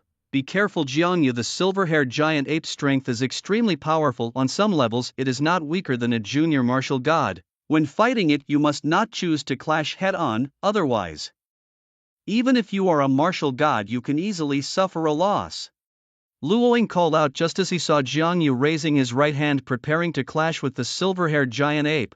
As soon as he finished speaking, he stood frozen in place, his eyes showing disbelief. The silver-haired giant ape over 3 meters tall was sent flying tens of meters away in the clash with Jiangyu. This Luoying found it unbelievable, as did the plump men in Luo Manli. The silver-haired giant ape was actually sent flying. The plump men's eyes showed shock. It was known that the silver-haired giant ape was a high-level beast general renowned for its strength, its power not weak, even comparable to a junior martial god. Plus, with its bulky limbs and tremendous burst of power, even many junior martial gods would not dare to compete with it in terms of strength. Yet now Jiangyu not only chose to clash with force but also sent the silver-haired giant ape flying with a single punch. He was utterly shocked. Could it be that Jiangyu was not a junior martial god but a mid-level martial god instead? The thought made Fatty gasp in astonishment. A mid-level martial god at the age of 18 was almost monstrously incredible. Roar! On a clearing some meters away, the silver-haired giant ape steadied itself, eyeing Jiangyu with a wary look. This was the first time it had been sent flying by anyone, but it was not willing to accept defeat. Possessing immense strength, the ape did not believe it could be overpowered by a mere human. It was determined to kill Jiangyu and reclaim its honor. Bang bang bang! The silver-haired giant ape pounded its chest with its fists and charged at Jiangyu again. Bring it on! Jiangyu did not retreat but advanced instead, rushing towards the giant ape. This time he did not use his Zhanquan blade. His boxing skills were no less formidable than his swordsmanship. The powerful ape was the perfect sparring partner for his fists. Bang bang bang! Man and ape collided, fists meeting flesh. In the blink of an eye, dozens of rounds had passed. Under Jiangyu's tremendous strength, the silver-haired giant ape was forced to retreat. Luoying and the others watched the duel, exchanging glances that mirrored their shock. This was after all the silver-haired giant ape. Since ancient times, any beast known as an ape had been extraordinarily powerful, far surpassing ordinary beasts. Yet now, the famously strong silver-haired giant ape was being dominated by Jiangyu. Freak! Jiangyu was truly a freak. They would believe him if he claimed to be the son of a dragon god at this point. Pang! Pang! Jiangyu and the silver-haired giant ape continued to exchange blows. Each clash forced the ape several steps back. Gradually, the ape began to feel the urge to flee, but Jiangyu was not ready to let it go. With each punch, his fighting spirit surged and his fists grew stronger. On the ground, the power bubbles dropped by the silver-haired giant ape were collected by him. Congratulations, host. Strength plus 500. Congratulations, host. After dozens more exchanges, the silver-haired giant ape could no longer hold on. It roared angrily and turned to flee. Think you can run? Jiangyu quickly closed the distance, drew his Zhanquan blade and slashed at the ape's neck. With his incredible speed, the ape had no time to react and its head was severed by Jiangyu. Blood spurted out in great quantities. Dead. It was finally dead. Fatty collapsed to the ground, his heart finally settling. Luoying struggled to reach Qingfeng, looking at the severely injured man with guilt. Fortunately, Qingfeng was still alive, still breathing. Romanli's eyes sparkled as she watched Jiangyu's retreating figure, unable to tear her gaze away. Observing the dead silver-haired giant ape, Jiangyu opened his communicator watch to check its valuable parts. Realizing that the giant ape's body was worthless, Jiangyu felt cheated. Such a massive creature weighing over 1,000 pounds, and it was worthless. Luckily, although the body of the silver-haired giant ape was not valuable, the blood from its heart was. It could be used to create a potent potion known as the Berserker Elixir.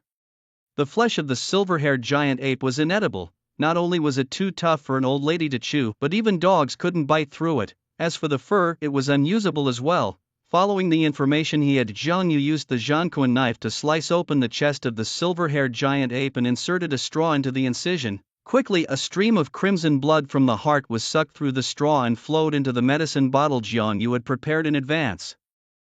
After securing the medicine bottle, Jiangyu approached Luoying. Looking at Qingfeng, who was unconscious, he asked with a sorrowful expression, "Captain Luo, how is Qingfeng doing? Is he all right?" Luoying shook his head. "His vital signs are stable for now, but he has several broken ribs. Once we return, he'll likely need to spend a few months in the hospital." "That's good to hear." Jiangyu nodded and turned to look at the chubby man and Luo Manli, who were struggling to get up from the ground. Sighing helplessly at the sight of their severe injuries, Luoying remarked, "This wilderness expedition has only lasted 2 days, yet our Fire Dragon squad is already injured all over. It's not been a great start, but fortunately we're all still alive." After a brief rest, the Fire Dragon squad found an abandoned building to take shelter in. Luoying made a call to the supply station for help. Now all 4 members of the Fire Dragon squad were heavily injured and unable to walk back to the supply station on their own. Although calling for assistance from the supply station would incur a feat compared to their lives, what was a bit of money, their gains from this mission were still considerable. Jiang Yu stayed with the Fire Dragon squad and did not leave immediately. Given their current condition, even a mid-level beast could potentially wipe them out. He planned to wait for the rescue team to arrive before deciding to leave. As time ticked by on an abandoned street, the Wolf Fong's squad wandered aimlessly.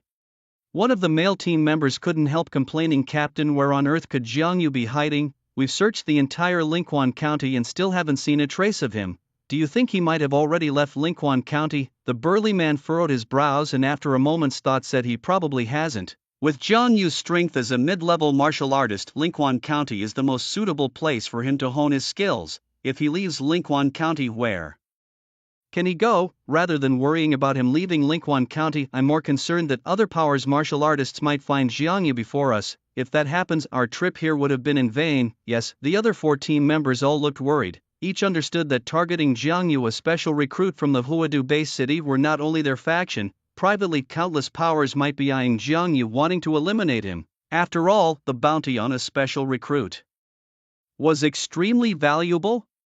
Who wouldn't want a share of that immense wealth? Let's keep looking. The big man sighed deeply. The group of 5 continued on their way. They hadn't gone far when suddenly a warship flew low overhead. One of the team members looked up at the sky, puzzled. "Captain, isn't it strange how many warships there are today?"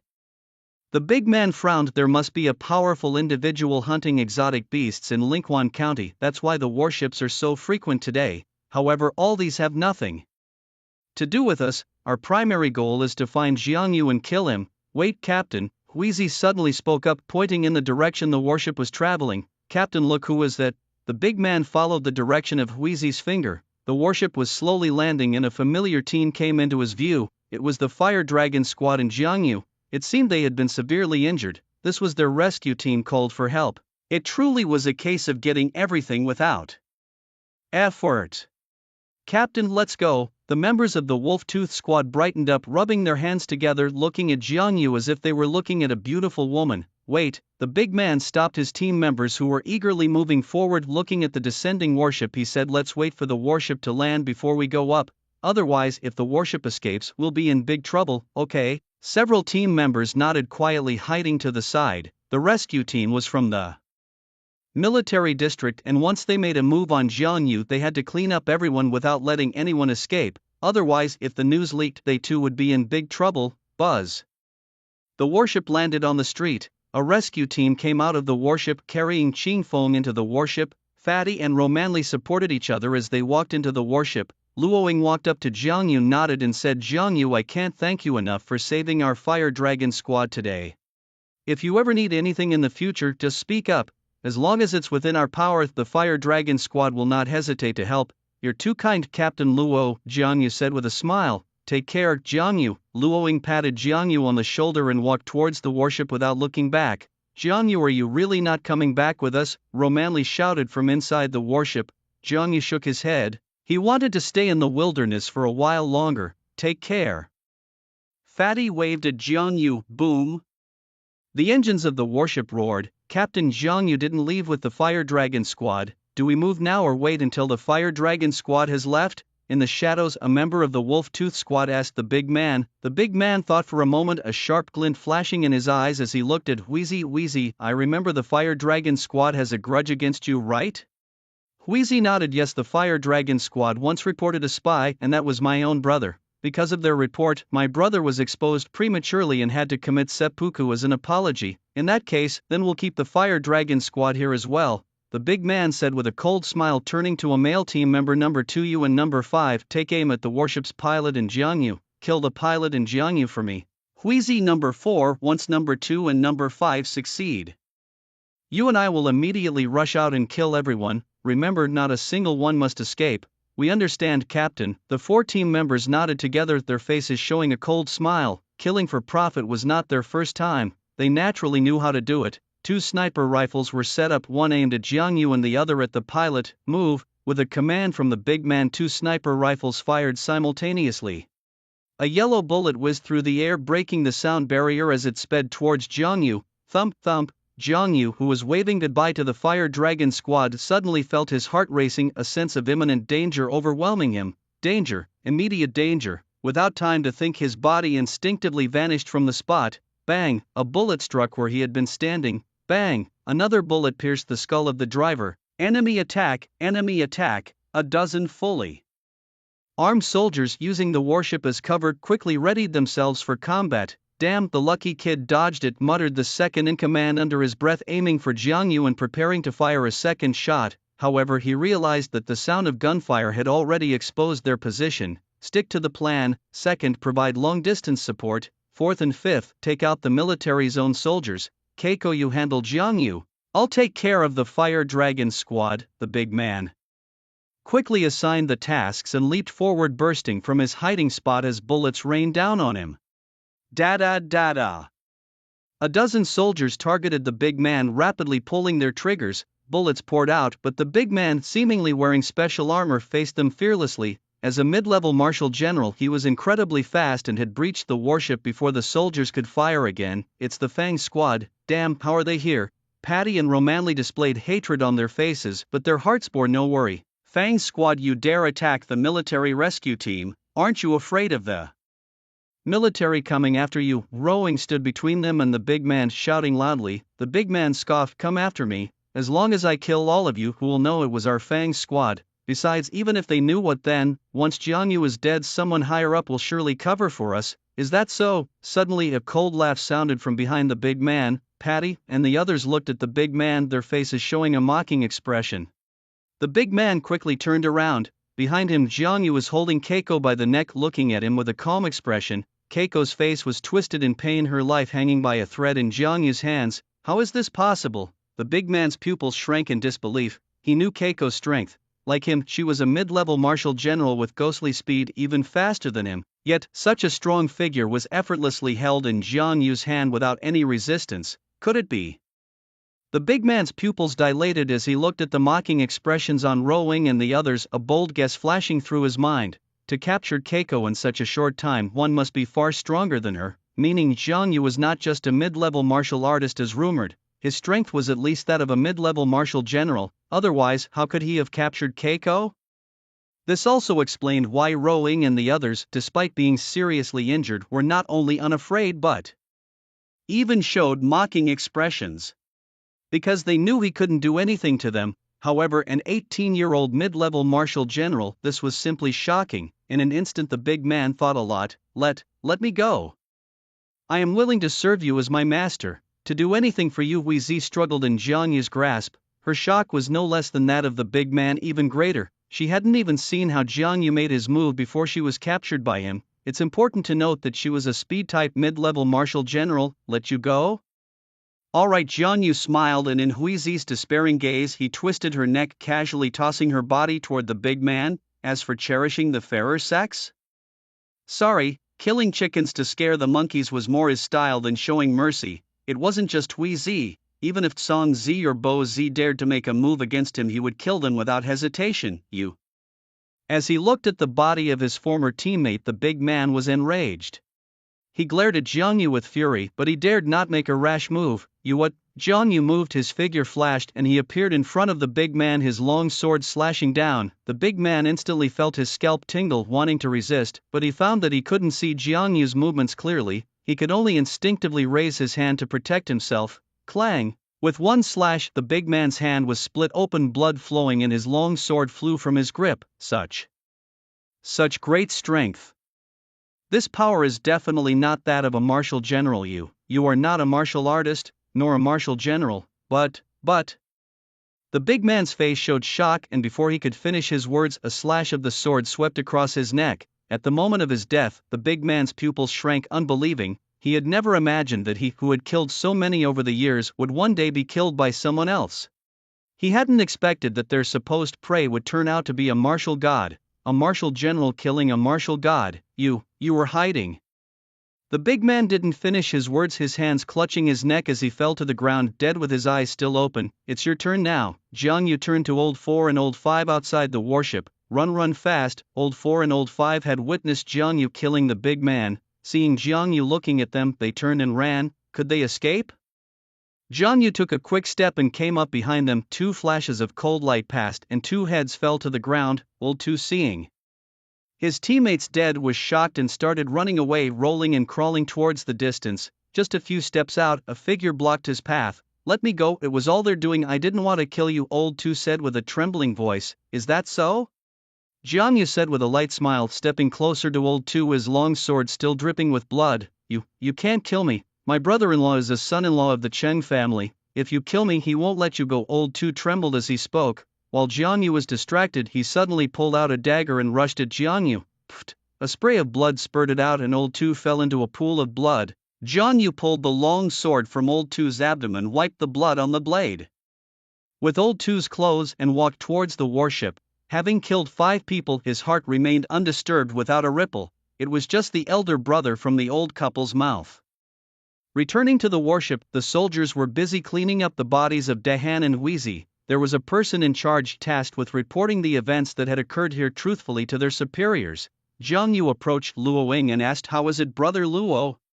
Are you all okay?" Luoying smiled and shook his head. "We're fine, but the fact that you are a martial god, I'm afraid we can't keep that a secret anymore. Once the higher-ups find out, various forces, martial arts schools and even the government will send people after you. You'll be in trouble then." "Trouble?" A cold light flashed in Jiang Yu's eyes and he said expressionlessly, "If the enemy comes, I will block. If the flood comes, I will cover with earth. If they speak politely, I will naturally cooperate. But if they use their power to pressure me, play by those unspoken rules and try to bind me with righteousness and morality, treating it as an attitude problem, I wouldn't mind moving somewhere else to live." Luoying took a deep breath. He understood the methods of those above even more clearly than Jiang Yu. However, thinking of Jiang Yu's backing from Longteng Martial Arts School, Luoying felt reassured. An 18-year-old martial god was enough to alarm the dragon god. With the dragon god present, the major forces would probably not dare to go too far. After some idle chat and bidding farewell to Luoying and the others, Jiang Yu left Linquan County alone, embarking on a journey to slay exotic beasts. As for revealing his own strength, he had been prepared for that long before he left the New Moon base. Although Lei Xiao had imposed a gag order on the martial artists of his school, it was hard to ensure there were no indiscreet martial artists. Moreover, during these past days he had killed over 1,000 exotic beasts, including several high-level beast generals. How could others not notice? Just as Jiang Yu thought, with the death of the Langia squad his strength was also reported to various organizations. In the underground secret base of the Wudao Association in Huadu Base City, a dozen figures in black robes sat around a round table. The leader with a hoarse voice said, "Gentlemen, have you all received the message from the supply station? The Langia squad has failed. The entire team was killed by Jiang Yu alone. Jiang Yu's strength is not as the Longteng Martial Arts School had announced, merely a mid-level martial artist. We were all deceived." According to Maya's analysis, Jiang Yu's ability to wipe out the Langia squad indicates that his strength is at least at the high-level martial general. Let's discuss, what should we do next? An 18-year-old high-level martial general, if we let him grow, will definitely become a major threat to our organizations. Gentlemen, you wouldn't want to see another dragon god appear in Hanxia country, would you? The mysterious people in the room fell silent. An 18-year-old high-level martial general was indeed shocking. Another mysterious person stood up, bowed to the leader and said, "Although the Langia squad has failed, Agent 72 is still in the wilderness on a mission to hunt down Jiang Yu. Agent 72 is a junior-level martial god. With him there, I believe Jiang Yu will definitely not be able to return alive to the base city."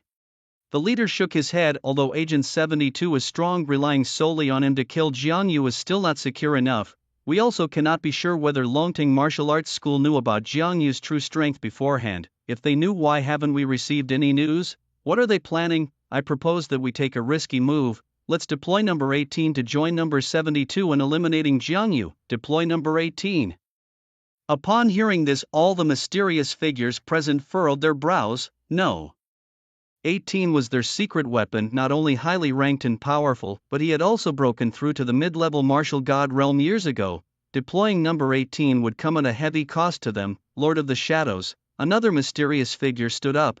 Using number 18 is indeed safe, however doing so would expose our decades-long arrangement in Hui capital base city right under the eyes of the Longteng Martial Hall. Not only that, but it would also deal a heavy blow to our various organizations, forcing us to abandon our plans to hunt other talents in Hanxia country. To give up our entire plan for Jiang Yu, aren't we losing too much? Superficial. The leading mysterious figure snapped sharply, his face expressionless. Jiang Yu's talent has already surpassed any genius in Hanxia country, even surpassing all the geniuses globally. Even the dragon god of the past is no match for him. As long as we can kill Jiang Yu, what does it matter if we give up other talent hunting plans and suffer some losses? Don't forget the fear of being dominated by the dragon god. These years, do you really want a second dragon god to emerge in Hanxia country? All the mysterious figures fell silent, remembering the years of domination by the dragon god. They felt suffocated. Before the rise of the dragon god, they could freely plunder weak countries, seizing oil and other resources to strengthen themselves and station troops on the territories of other nations. But since the rise of the dragon god, who vigorously promoted love and peace and prohibited any country from arbitrarily starting wars and established Longting martial halls in major base cities to recruit martial artists, these actions invisibly caused their supporting countries to suffer huge losses. Gentlemen, time is limited. We must race against Longting Martial Hall to eliminate Jiang Yu as soon as possible. Who opposes and who agrees with letting number 18 take action? The leading mysterious figure raised his hand for a vote. Seconded. I second it. Numerous mysterious figures raised their hands. Good, since everyone agrees, I will immediately send number 18 to hunt down Jiang Yu in the wilderness. Also inform warriors from your organizations to eliminate Jiang Yu at all costs, even if it means acting within the base city and causing massive civilian casualties. It's a necessary sacrifice. This time we can only afford to succeed, not fail. Should we fail, Longting Martial Hall will not give us a second chance. Do you all understand? The leading mysterious figure declared. We understand. All the mysterious figures responded in unison. They all understood that this was a gamble. They were betting that Longting Martial Hall, like them, had only just learned of Jiang Yu's true strength. Although the odds were not in their favor, they had no better alternative. Hanxia country could not afford a second dragon god. Who would have thought that the 18-year-old who had just completed the martial artist examination would be a senior martial general? An 18-year-old senior military commander is a global rarity. Inside the Dragon Ascend Martial Hall, three individuals, Autumn Moon, Zhang Ming and the white-haired youth, gathered together, looking seriously at Zhang Ming and the other. Autumn Moon said, both of you, Jiang Yu's identity as a senior military commander can no longer be concealed. We've just received a message from the supply station. Someone has already spread the news of Jiang Yu's rank through special channels to various organizations. Upon receiving this news, the dark organizations will definitely stop at nothing to assassinate Jiang Yu. They might even incite riots in the base city. In the coming period, I need your cooperation to implement strict security measures throughout the base city. We absolutely cannot allow the dark organization's plots to succeed or harm the ordinary citizens. Understood. Zhang Ming and the white-haired youth nodded. Additionally, regarding Jiang Yu being a senior military commander, I had already secretly informed my teacher before he headed to the wilderness. My teacher holds Jiang Yu in high regard and set out yesterday to protect him. Mentioning her teacher, a hint of pride appeared on Autumn Moon's face. The white-haired youth, surprised, asked Autumn Moon, is the teacher you mentioned senior Wen Tianxiang? Autumn Moon nodded. The white-haired youth took a sharp breath. Wen Tianxiang might not be a name familiar to many, but he is also known as Xiao Zhong, one of the three SS-level powerhouses of Hanxia country. His strength is formidable. Even the dragon god treads carefully around him. It is said that when Tianxiang once single-handedly battled 3 beast emperors and successfully killed them, earning a formidable reputation. With him secretly following Jiang Yu, the white-haired youth could easily guess what fate awaits. The warriors sent by the dark organizations, simply not enough to kill. It's not enough to kill. Senior Wen Tianxiang personally following Jiang Yu, Zhang Ming also expressed in surprise. Meanwhile, on a decrepit street, a pink giant rabbit lay dead. Jiang Yu, having just slain the mid-level beast commander, the soft bone rabbit, stood with his sword sheathed. After freezing the rabbit's corpse, he sent a location to Mr. Gao and moved on toward the next street. This was the 20th beast commander he had killed since parting with the Fire Dragon squad. Each time he killed a beast, he would notify Mr. Gao. Unlike before, he wouldn't stay in one place waiting for Mr. Gao to arrive. He understood that with the demise of the Fang squad, the dark organizations would intensify their efforts to assassinate him, but he was unafraid. As long as no SS-level powerhouse intervened, no one could kill him, not even those surpassing the martial god level. Besides, their ability to attack mysteriously and kill invisibly spirit mind masters like him had one major advantage. Flight a reason for envy among ordinary warriors. With his current flying speed, even those surpassing the martial god level couldn't catch up if he decided to flee, that was his confidence. Of course, SS level powerhouses were an exception. However, Jiang Yu wasn't worried about the dark organizations dispatching an SS level powerhouse to kill him. There are only a few dozen SS rank powerhouses globally, each one a national pillar, prominent and distinguished. How could a dark organization manipulate them at will? Moreover, he has the backing of the Longting Martial Arts School, with the Dragon God himself standing behind him. Would the Dragon God really stand idly by if an SS rank powerhouse were to make a move? Racing along the abandoned roads, Jiang Yu specifically targeted beast level creatures for elimination. Along the way, creature after creature fell to the ground. A multitude of bubbles were collected by the system. Congratulations host, your jumping ability plus 100. Congratulations host, your alertness plus 1000. Congratulations host, your dominance plus 1000. Each type of creature dropped different bubbles. For agile creatures, most would drop bubbles related to speed. Defense-oriented creatures, on the other hand, would drop bubbles for strength, thick skin and charging power. Of course, there were also more special types of bubbles such as length and hardness. Congratulations host, vitality plus 1 plus 1 plus 1. Congratulations host, vitality plus 1 plus 1 plus 1. Suddenly a different mechanical voice from the system sounded. Jiang Yu felt a surge of vitality within him, a clear stream flowing through. Looking around, he found himself in a vibrant forest. The forest was not large and the lush poplar trees stood in rows, bathed in sunlight. At the base of the poplar trees, green bubbles lay scattered. Trees can drop bubbles too. Curious, Jiang Yu walked towards the nearest poplar tree. The mechanical voice of the system rang true again. Congratulations host, vitality plus 1 plus 1. Congratulations host, vitality plus 1 plus 1. Note, each point of vitality is equivalent to 1 day of lifespan. Death by murder doesn't count, that's purely accidental. Each point of vitality equals 1 day of life. Jiang Yu's eyes lit up, moved, and he quickly moved from one poplar tree to another. No one would complain about having too long a lifespan. Congratulations. Congratulations. After collecting all the bubbles from the base of the poplar trees, Jiang Yu had increased his lifespan by a full 365 days. Unlike breaking through martial levels, which also increases lifespan, Jiang Yu felt an indescribable sense of lightness.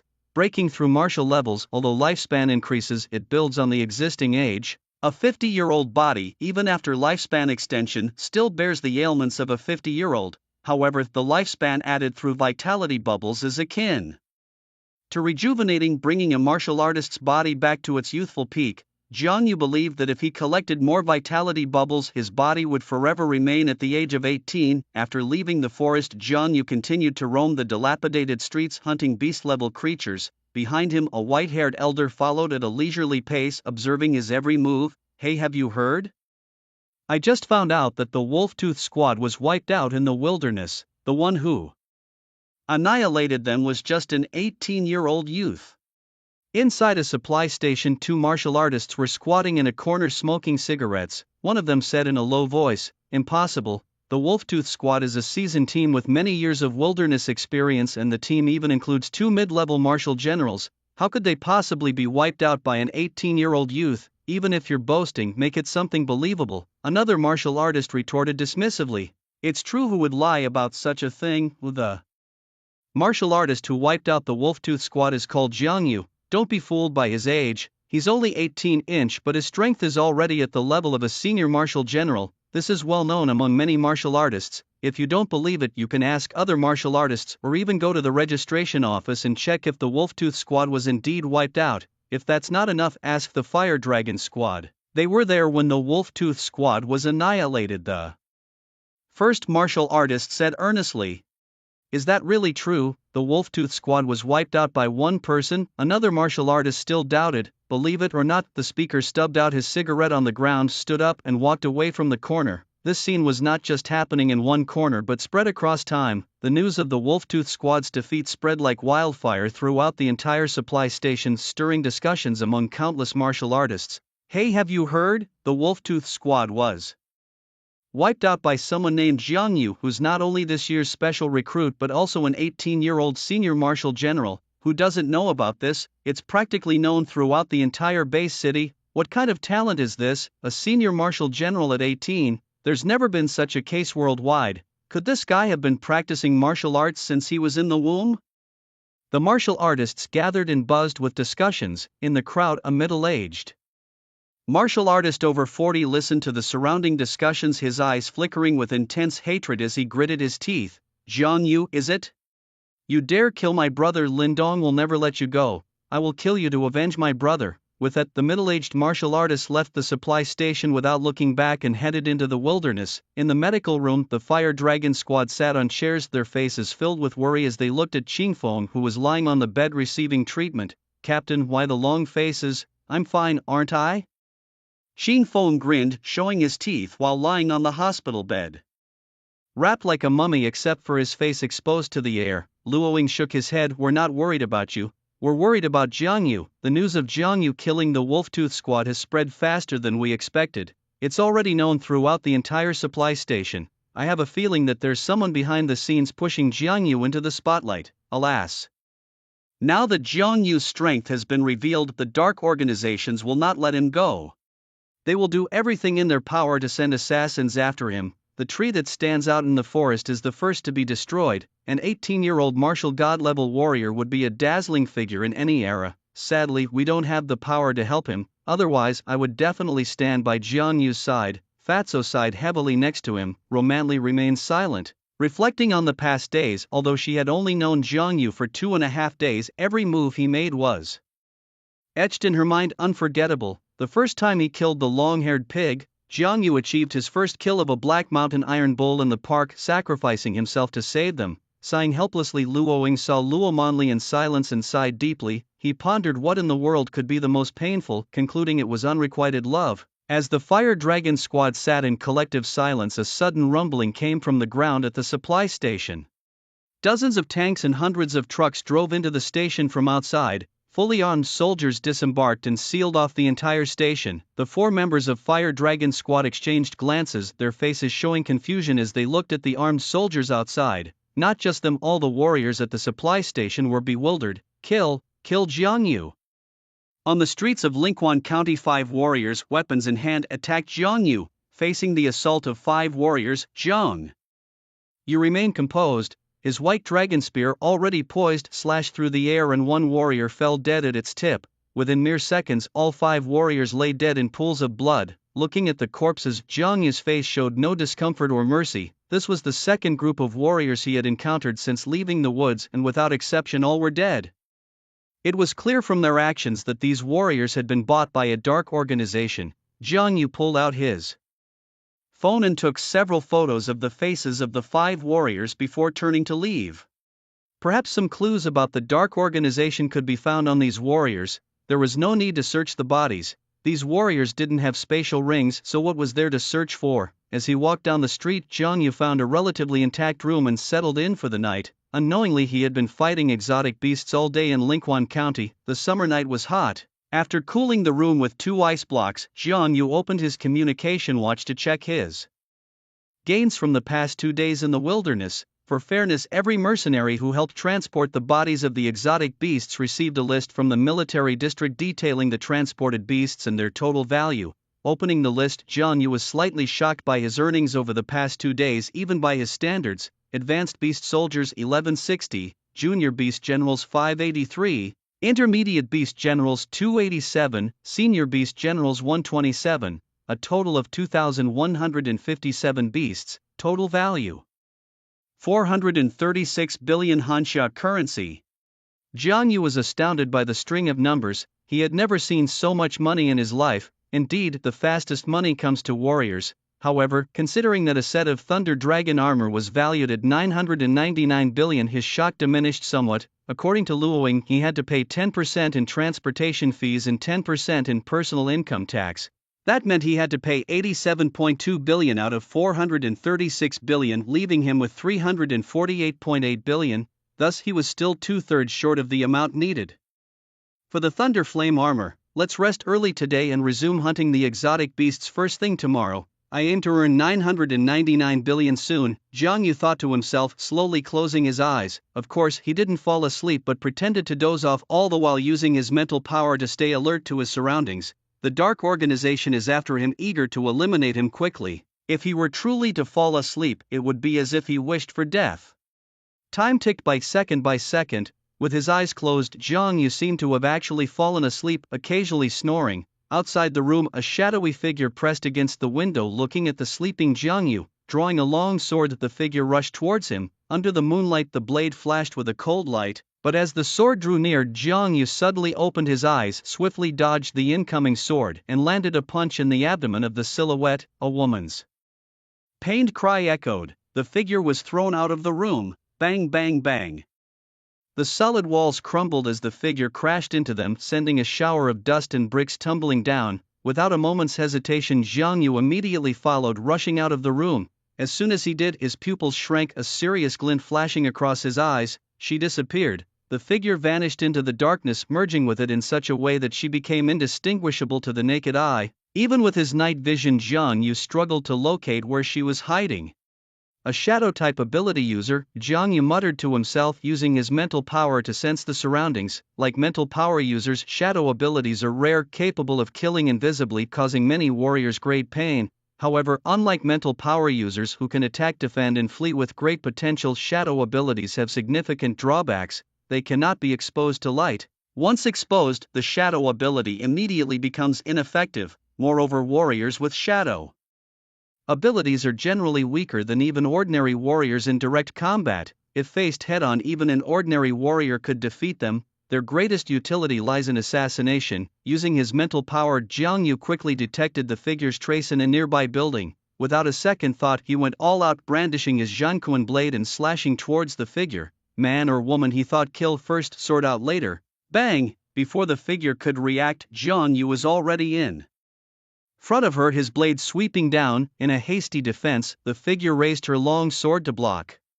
Her body was once again thrown dozens of meters back, smashing through several abandoned buildings. Still alive, noticing that the figure was still breathing, Jiang Yu frowned. He was well aware of his own strength. Even a high-level martial general couldn't survive his 2 full-power strikes. If she was still alive, that meant only one thing: she was also a god-level warrior from the Dark Organization, weaker than him. If he killed her, how much reward would the martial arts hall give him? Jiang Yu's eyes lit up, looking at the figure amidst the rubble as if seeing stacks of Hanxia currency. Bang! A figure pushed off the rubble that had fallen on them and emerged from the ruins. This time, without waiting for Jiang Yu to make a move, the figure transformed into a streak of black light and vanished from the spot. The speed was so swift that even Jiang Yu saw only an afterimage. Those who practiced the shadow arts were usually weaker in strength, but their speed was not slow, far surpassing that of their peers, especially in the darkness.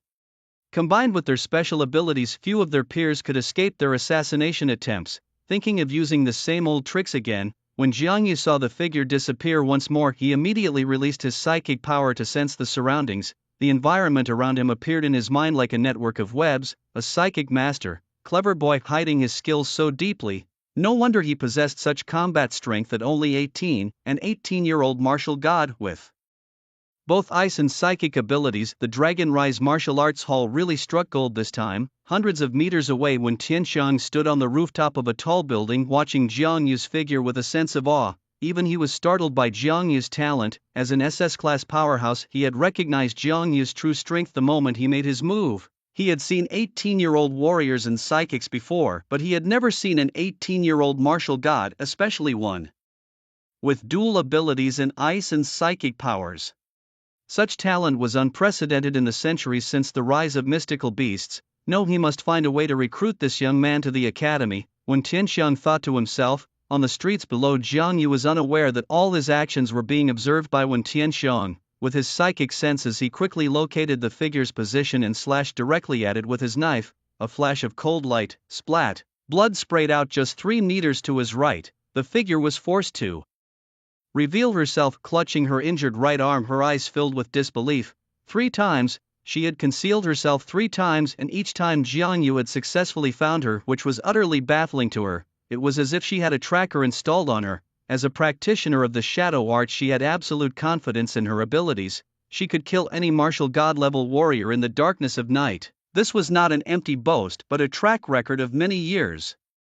Lei Gang, who she had assassinated during a beast siege when she was just a middle-ranking warrior, was a testament to this, and now she was a junior martial god, her strength many times greater than before, yet even with her years of assassination experience she failed to kill an 18-year-old boy. Seeing her movements discovered 3 times, unbelievable, incredible, the figure fixed her gaze on Jiang Yu, no longer underestimating him. In her heart, her impressive physique was now fully exposed to Jiang Yu's eyes. Jiang Yu stood opposite the figure, staring at her bleeding right arm, his dark pupils devoid of any emotional color. Even though the figure was attractive, whoosh, the Zhanquan knife swept through the night sky, a trail of cold light heading straight for the figure, the blade carrying intense killing intent. The figure dared not be careless and was just about to counterattack.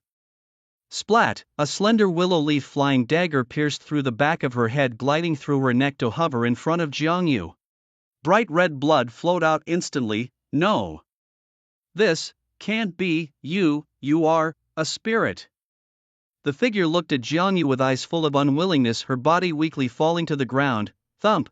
The figure's body hit the ground, kicking up a cloud of dust. Jiang Yu, not taking any chances, released several ice daggers, stabbing the body a few more times before lowering his guard and squatting down next to the corpse. The identity of the figure was a woman clad in a black tight-fitting combat suit that perfectly displayed her fine physique. She wore a black mask on her face, obscuring her true features. Jiang Yu reached out and pulled the mask off her face, revealing a mature and attractive face. It was her. Seeing the true face of the figure, Jiang Yu's pupils shrank instantly, feeling a bit shocked. He knew her, not just him, most of the young men in Hoadu Bay City knew her. Jiang Yusen, a big star in Hoadu Bay City, famous for her mature and sexy persona. Known for her righteousness and kindness, she was considered a goddess by countless young men. Her concerts were always sold out. At one point his former self had even been infatuated with Jiang Yusen, nearly losing himself. But who would have thought that the always upright and highly acclaimed Jiang Yusen would be a member of a dark organization and even come to kill him? Truly, appearances can be deceiving. After a moment of reflection, Jiang Yu took out his phone, snapped a few photos of Jiang Yusen's body and called Zhang Ming. The phone rang only a few times before it was answered, and Zhang Ming's profile appeared on the virtual screen in front of Jiang Yu. Jiang Yu, what do you need? Zhang Ming asked nonchalantly, though a frown of worry betrayed his inner troubles. Jiang Yu smiled. Brother Zhang, I remember there's a bounty for killing dark warriors from the Dark Organization in the martial arts hall in Bay City. I was wondering how much is the bounty for a junior martial god level dark warrior? Junior martial god level, Zhang Ming thought for a moment, around 2 billion or so. Why do you ask? Wait a minute. Zhang Ming seemed to realize something, his expression suddenly becoming serious. Jiang Yu, don't tell me that you've killed a junior martial god level dark warrior. Jiang Yu nodded, pointing the camera at Jiang Yusen's body on the ground. It was just luck. I didn't expect that Jiang Yusen as a star was actually a killer from a dark organization, and she's also a junior martial god level warrior of the shadow element. She just tried to sneak attack me while I was asleep and I accidentally killed her. Here, her body is still warm. Seeing Jiang Yusen's body on the ground, Zhang Ming's face showed a look of shock. He wasn't shocked by Jiang Yusen's identity, but rather by Jiang Yu's strength. A junior martial god level powerhouse killed by Jiang Yu, and it was one of the most troublesome kinds, a shadow element. Listening to Jiang Yu, it seems that killing Jiang Yusen did not take much effort. That was a junior martial god of the shadow element. As a fellow martial god, Zhang Ming was well aware of how troublesome the shadow element could be. Even he, when facing a junior martial god of the shadow element, could not guarantee a successful kill. Yet Jiang Yu had managed it, which left him truly astonished. Genius. This was not merely a genius with a talent for cultivation, but also one with a talent for combat. Zhang Ming was momentarily stunned. Brother Zhang. Brother Zhang. Jiang Yu called softly. Zhang Ming quickly came back to his senses. He realized he had lost his composure for a moment and promptly said with a serious expression, Jiang Yu, we still need to further verify Jiang Yusen's identity. Once confirmed, the reward will be immediately transferred to your account.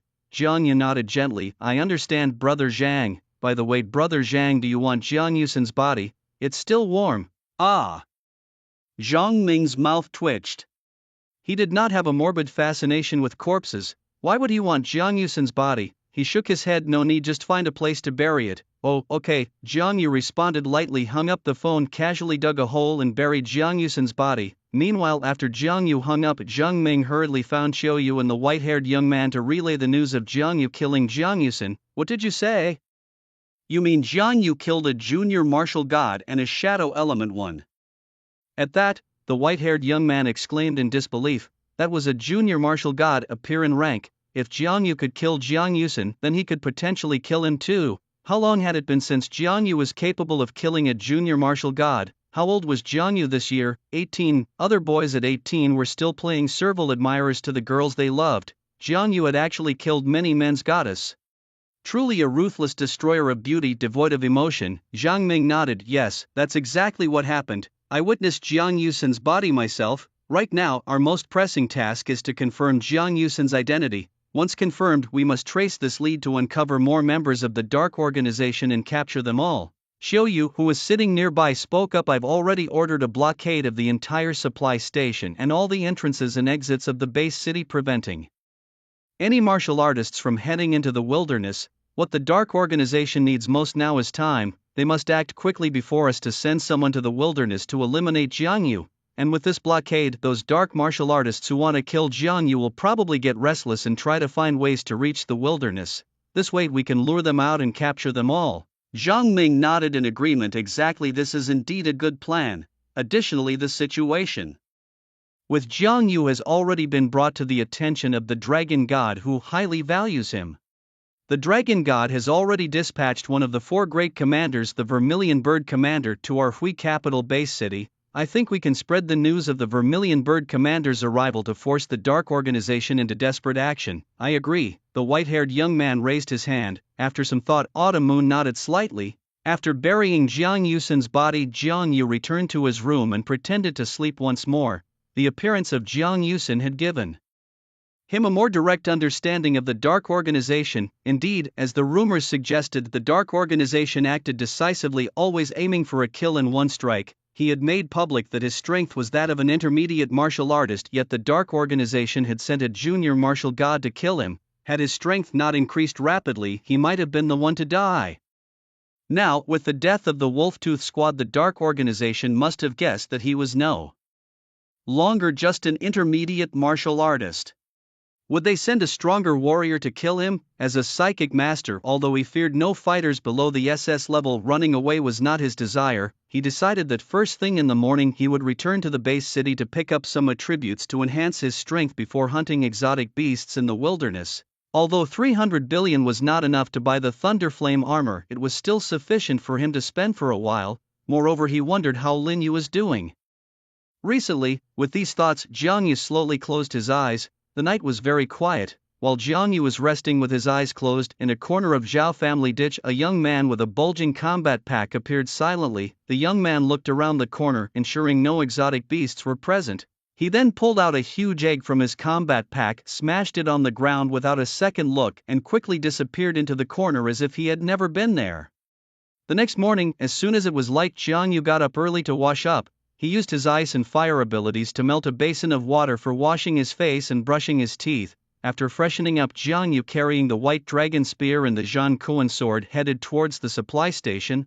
Walking on the street, it seemed that the number of exotic beasts had decreased, or perhaps it was too early and the beasts had not yet awoken. Jiang Yu passed several streets without seeing a single beast, but he paid it no mind. His task today was to return to the base city. According to the map, Lingquan County was more than 700 kilometers away from the supply station. It had taken him and the Fire Dragon Squad 2 hours to reach Zhao family ditch. Of course, that was because they had not been rushing. If they had been hurrying, it would have taken less than 2 hours. Now alone without the Fire Dragon Squad, he did not need to suppress his speed. With his current speed, it would only take a few minutes to return to the supply station. On the wilderness, a black rhinoceros was grazing on the ground when suddenly a gust of wind blew past it. Looking down, it saw that its tail had disappeared. The black rhinoceros roared in anger. The morning sun was always so comforting. The supply station, which had been bustling with warriors coming and going, was exceptionally quiet today. No more noise between warriors, no more warriors coming and going. Instead, fully armed soldiers guarded the entrance to the supply station and heavy weapons were mounted on the surrounding walls. Dozens of tanks are parked in the open space at the supply station. What's going on here? Someone exclaimed. I was planning to go into the wilderness to earn some tuition money for my kid. Now look at this mess. I can't even make it to the wilderness, let alone get back home. We're stuck at this supply station," another chimed in. "Stop complaining. There must be a reason for this from the higher-ups. Haven't you seen that even the army has been dispatched? Do you guys know why so many troops have been sent out? I just got word that the Dark Organization has sent a slew of assassins to the wilderness to kill Jiang Yu. I bet the arrival of these troops has something to do with Jiang Yu. Speaking of Jiang Yu, that guy is really something else. At just 18, he's already advanced to a high-level martial general, unlike us well into our 30s and still just high-level martial artists. I heard from the chubby guy in the Fire Dragon squad that Jiang Yu wiped out all the exotic beasts in Zhao Family Gully. It took several trips by the transport plane to haul away the carcasses of those beasts, and you all know about the Black Mountain Iron Bull, right? Chubby told me that Jiang Yu killed it with a single slash, and that beast was a high-level beast general. Wow, doesn't that mean Jiang Yu's strength far surpasses that of a high-level martial general? Inside the supply station, the martial artists were idly chatting. Wait, what's that? Is that a blue meteor? Suddenly one martial artist pointed outside the supply station and exclaimed at a fast-moving streak of light. What streak of light? Where does light come from in broad daylight? As the martial artists turned to look, they saw a deep blue light rushing towards them. Oh wow, there really is a streak of light. Quick, move, don't get hit. The martial artists quickly dodged aside. With a loud bang, the streak of light smashed through the iron gate of the supply station, and a tall young man in a deep blue combat uniform appeared in the open space of the supply station. The surrounding soldiers were about to raise their guns when they saw the young man's face and quickly lowered their weapons. It's Jiang Yu. How did he get back from the wilderness? Didn't the Dark Organization send people to kill him in the wilderness?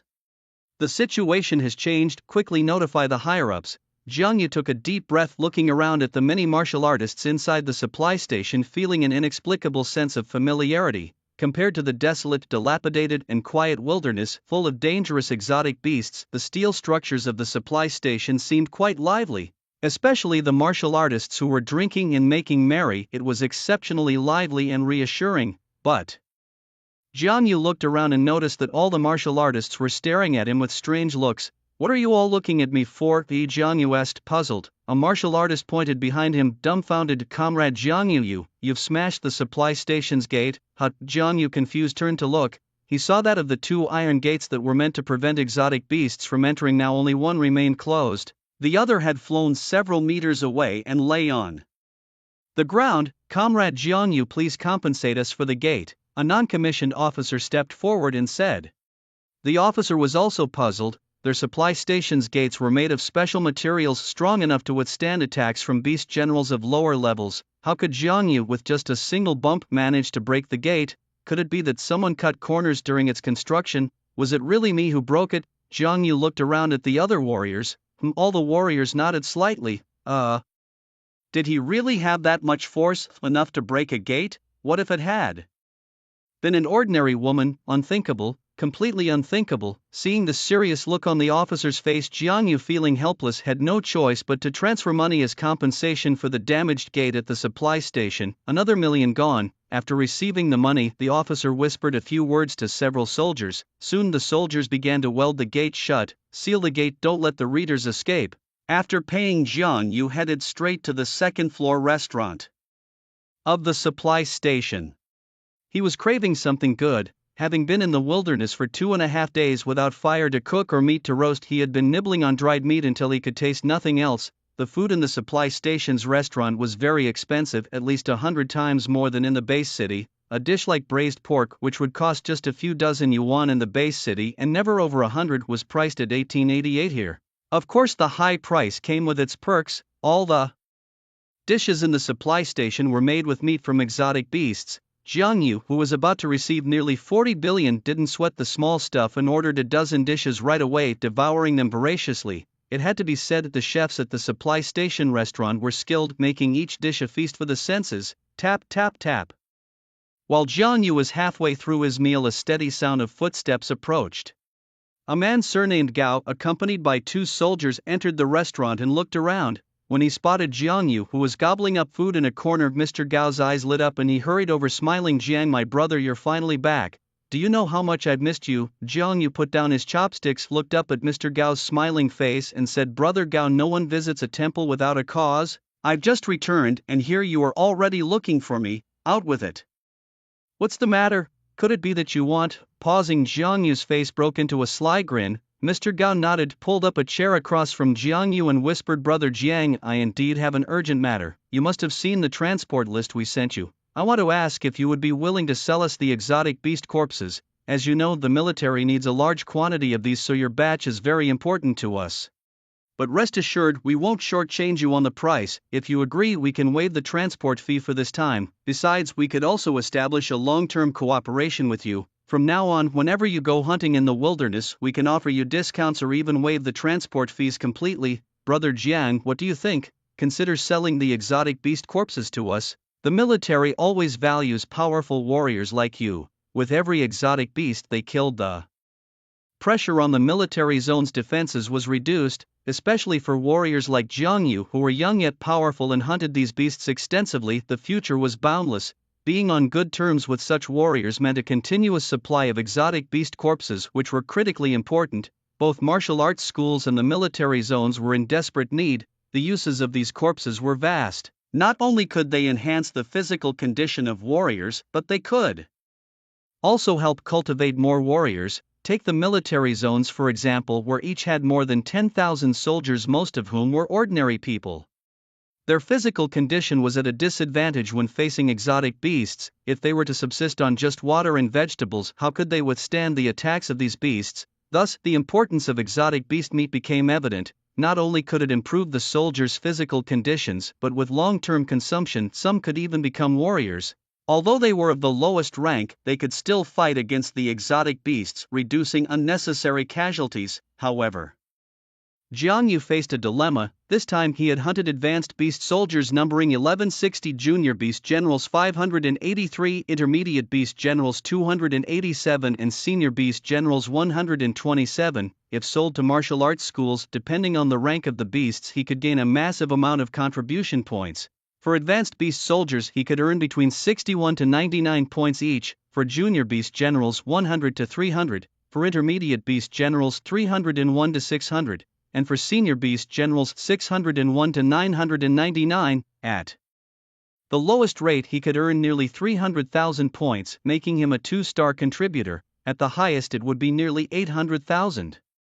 But if sold to the military zone he could save over 4 billion in transportation costs. After weighing the pros and cons, Jiang Yu decided to sell the exotic beast corpses to the military zone. His reasons were threefold. The price was right, it would give face to the military, and it was his way of supporting the soldiers who always were on the front lines during emergencies. Moreover, Jiang Yu was very confident in his abilities, having killed over 2,000 exotic beasts this time. He was sure he could kill even more next time, but there was one favor he needed to ask. He turned to Mr. Gao. Brother Gao, I can sell all the exotic beast corpses to the military zone, but I have a small request. Could you take me on a tour inside the military zone? Of course, I'll only visit the places where soldiers usually train. I won't go to any secretive areas. Mr. Gao hesitated, then said, Brother Jiang, I can't decide this alone.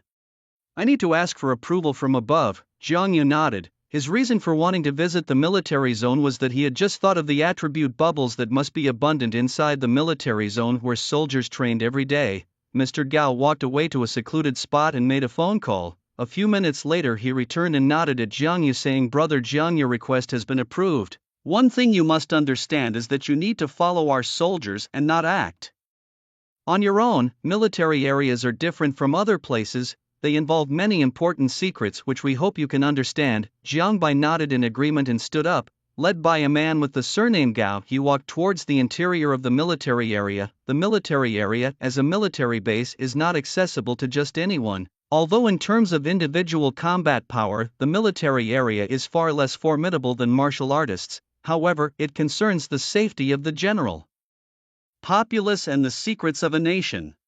Once the secrets of a military base are stolen, it could be a fatal blow to a nation. The part of the military base Mr. Gao was taking Jiang Bai to was located behind the supply station built to withstand the onslaught of mutant beasts. The soldiers who could enter this military area were hardened warriors who had survived the battlefield. In the event of a mutant beast tide, they would immediately form the first line of defense. If there were no beast tides, they would stay inside the base and train on regular days. Walking along, Zhang Bai learned the real name of Mr. Gao, Gaoju, a name as serendipitous as having ears that can hear the wind. After crossing several grey stone roads and going through a number of checks, Zhang Bai arrived inside the military area, an area surrounded by 4 steel walls. On top of the walls, anti-aircraft guns were mounted every few meters. Tanks and armored vehicles were visible everywhere on the ground. On the main building at the forefront, there hung 8 big red characters. With the rise of the mutant beasts, countries around the world began to aggressively develop their military forces. Stepping inside the military area, observing the daily training of the soldiers, Zhang Bai could only describe them with 8 characters: strict discipline and vigorous martial spirit. Continuous mechanical voices echoed in his mind. Congratulations, host strength +1. Congratulations, host speed +1. Congratulations, host marksmanship +1. As he picked up skill bubbles, Zhang Bai's abilities were rapidly increasing. Gaoju, acting like a guide, explained each area to Zhang Bai as they walked. Of course, he did not mention anything about military secrets. Under Gaoju's leadership, Zhang Bai visited the training grounds, the cafeteria, including the soldiers' dormitories. It's worth mentioning that in the cafeteria, Zhang Bai saw several mutant beasts he had hunted being processed by cooks, preparing to be served as food for the soldiers. After an hour's tour at the gate inside the military area, Gao Ju accompanied Jiang Bai towards the supply station, and while walking he expressed his feelings. Young brother Jiang, sometimes I really envy you martial artists. At least when facing mutant beasts you have the ability to fight back, but we soldiers can't. Most of them are just ordinary people. When facing powerful mutant beasts, they have no other way but to sacrifice their lives to resist. Every time we face a beast tide, we think to ourselves, knowing that sending the soldiers to charge is sending them to death, but we still let them charge. Are we really doing the right thing? But we have no choice, we can't retreat. If we retreat, what about the civilians in the base city behind us? We can only move forward. Only by moving forward can we secure the safety of the civilians behind us. In our military district, there's a saying that goes, better to step forward and die in battle than to step back and steal a life. Gaoju spoke these words, his eyes reddening, his face showing a trace of indignation. Zhang Yu remained silent. He had never been a soldier and didn't know how to respond to Gaoju's words. But in both his past and present lives, he had heard of the brave deeds of soldiers. Those 4 words weren't a privilege, but a responsibility. Come on, I'll take you somewhere, Gaoju said, wiping the tears from the corner of his eyes and turning to walk down a small path by the road. Jiang Yu followed closely behind. The path was secluded, a muddy trail worn by footsteps, and after walking for about 10 minutes, the two arrived at the foot of a mountain. Scanning the horizon, neatly arranged grey tombstones dotted the base of the mountain. Gaoju walked up to one of the tombstones, slowly squatting down to wipe the dust off with his hands, murmuring, "This is the cemetery of soldiers who died in the beast tide 16 years ago. They used their lives to block most of the tide, allowing Wedu Base City to survive and sparing the residents from the beast's jaws. But they can never return." As Gaoju wiped the tombstone, he inadvertently touched the deceased's portrait. Showing a look of sorrow, the owner of this tombstone, Wang Rongshu, was only 18 years old when he sacrificed himself, the same age as you.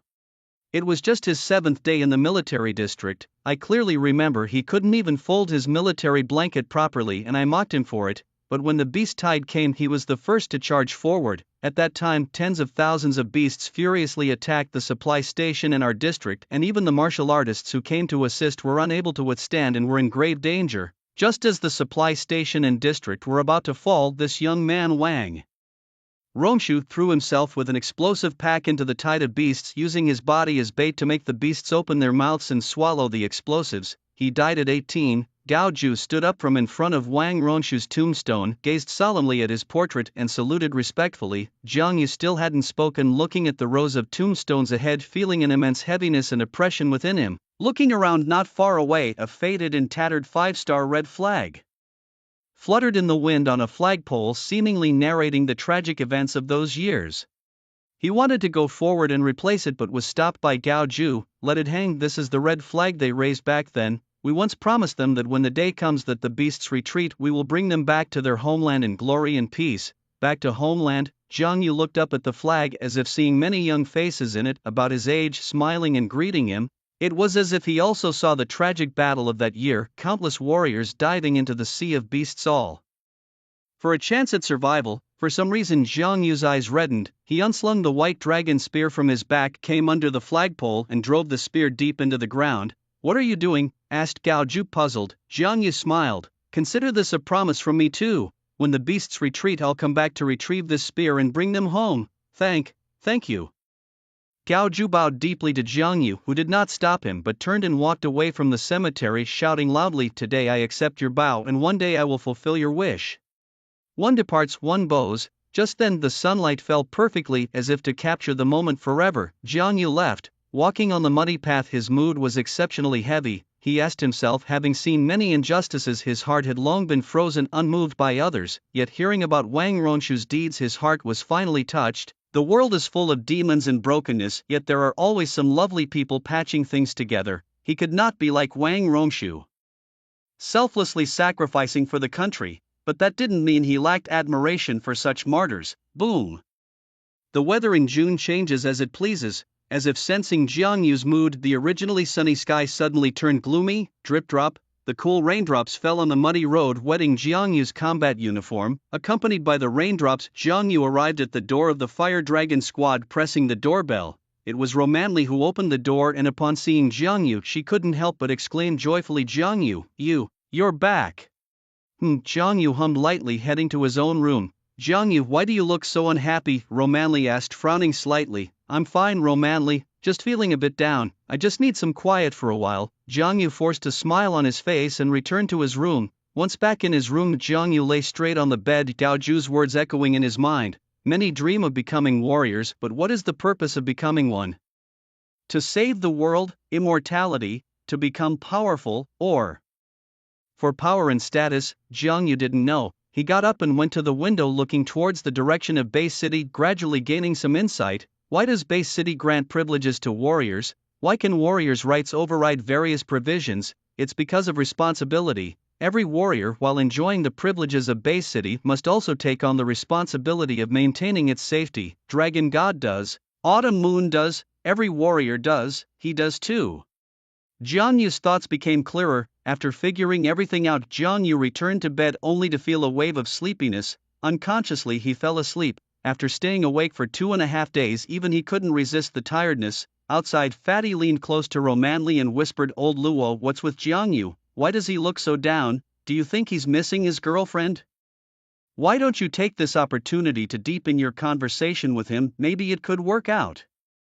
If you could have a little baby, given Jiang Yu's talents, the child would surely be very promising." Scram! Romanli's face darkened. "All right," Fatty grinned and returned to his room. After he left, Romanli looked towards Jiang Yu's room, her face turning slightly red. Have a little baby she wished too. However, given her talent, even if she gives birth to a baby, the child's talent won't be much stronger. The talent of a child depends on the parents. At 8 o'clock in the evening, Jiang Yu woke up from his sleep.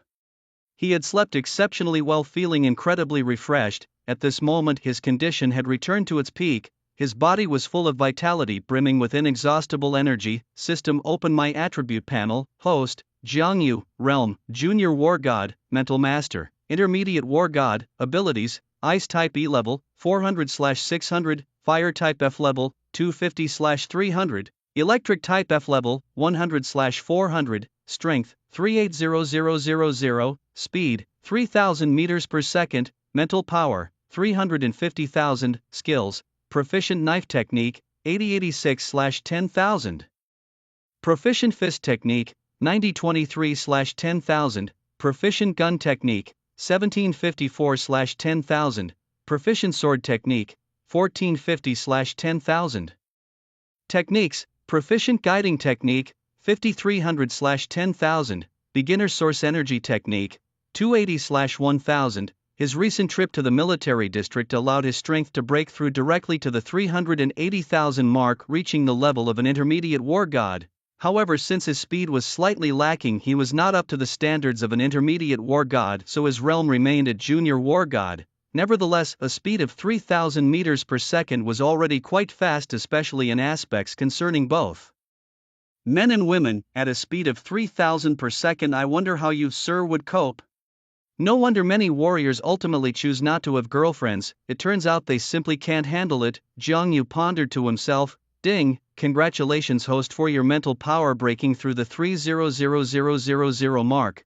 Would you like to unlock System 2.0? The appearance of the system voice took Jiang Yu by surprise. There's a 2.0 version, unlock immediately. Congratulations, host, System 2.0 has been officially unlocked and your auto pickup range has increased to 5 meters. The next unlock will require the host's mental power to reach 1 million, an increased pickup range. Upon hearing this, Jiang Yu's eyes lit up, a wave of joy surging within him. The expansion of his pickup range meant that he could increase his strength faster. Previously unreachable energy bubbles could now be collected by him. Who could understand his previous frustration seeing massive amounts of bubbles in certain places but being unable to collect them because they were beyond a 1 meter range? Watching the bubbles disappear was utterly frustrating. He had missed out on billions. After reveling in his joy for a few seconds, Jiang Yu couldn't wait to try out the 5-meter pickup method. He leaped from the window of his room, landing on the ground outside. Congratulations, host, strength plus 12 plus 10. Congratulations, host, strength plus 12 plus 13. Congratulations, host, strength plus 12 plus 15. Before Jiang Yu could see the attribute bubbles, the mechanical voice of the system echoed in his mind. Bubbles that had previously fallen in other warriors' rooms and were unreachable now surged into his body, his pickup speed far exceeding his earlier capabilities. Congratulations, host. Congratulations, host. Congratulations, host. As Jiang Yu roamed the supply station with him at the center, all bubbles within a 5-meter radius were collected by him. At the same time, Jiang Yu noticed a strong killing intent emanating from many warriors around him. Sensing their murderous aura, he nonchalantly made his way towards a secluded corner. He wanted to see just how many warriors were reckless enough to initiate a fight at the supply station.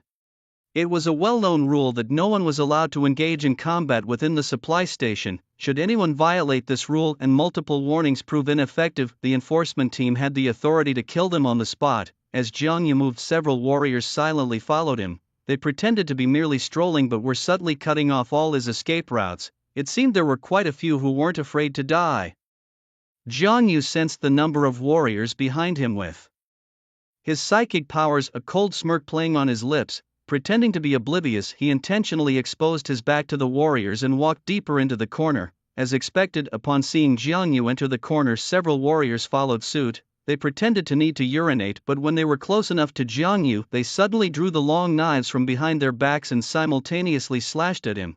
The knives moved with such speed that they turned into a streak of cold light which would have been unreactable for an ordinary person. However, Jiang Yu remained unfazed, slowly drawing his own Kunsen knife from his back. The moment was near. As the warrior's long knives came closer to Jiang Yu's head, suddenly his figure vanished from the spot. Streaks of blood flashed in the corner and the scent of blood spread. When Jiang Yu reappeared, the warriors were already lying on the ground lifeless. Only a bald man was left kneeling, clutching his severed right arm, gasping for air. Speak up, who is the mastermind behind you?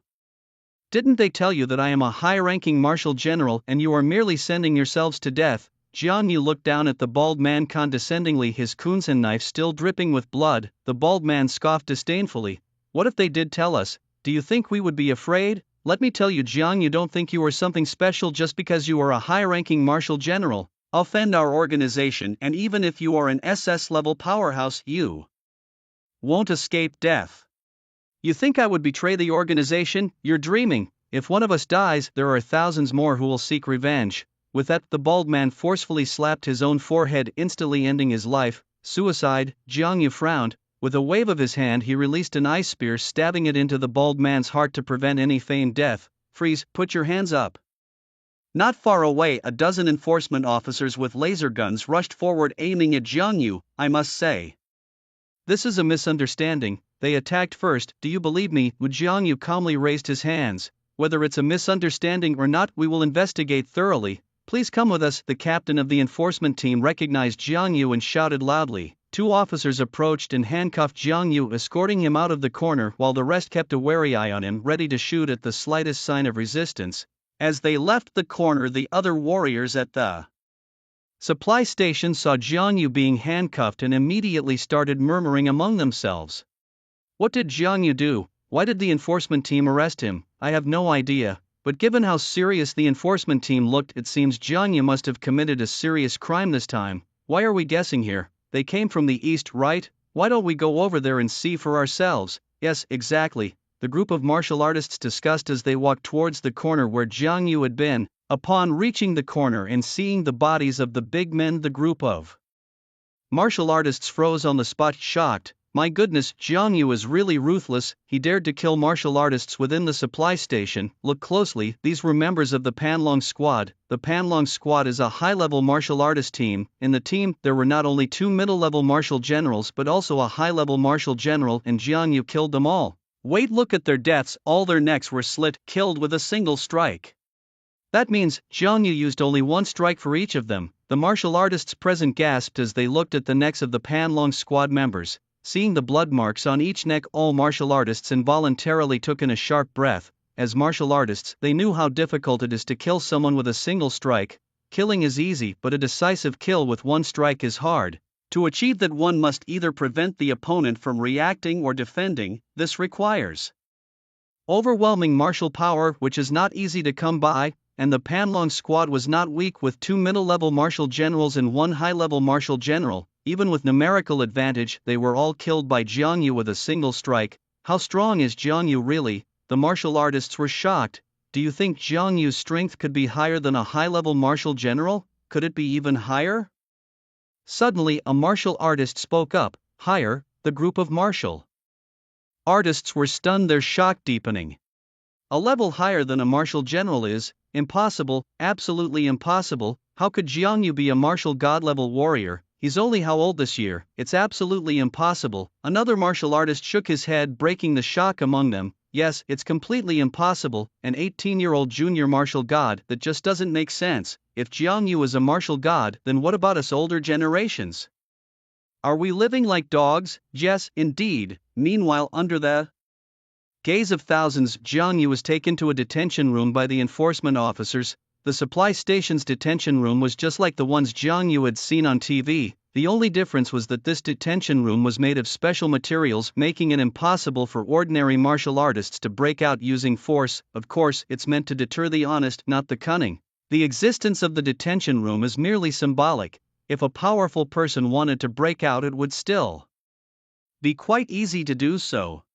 Like Jiang Yu, he was absolutely confident that he could break out of the detention room.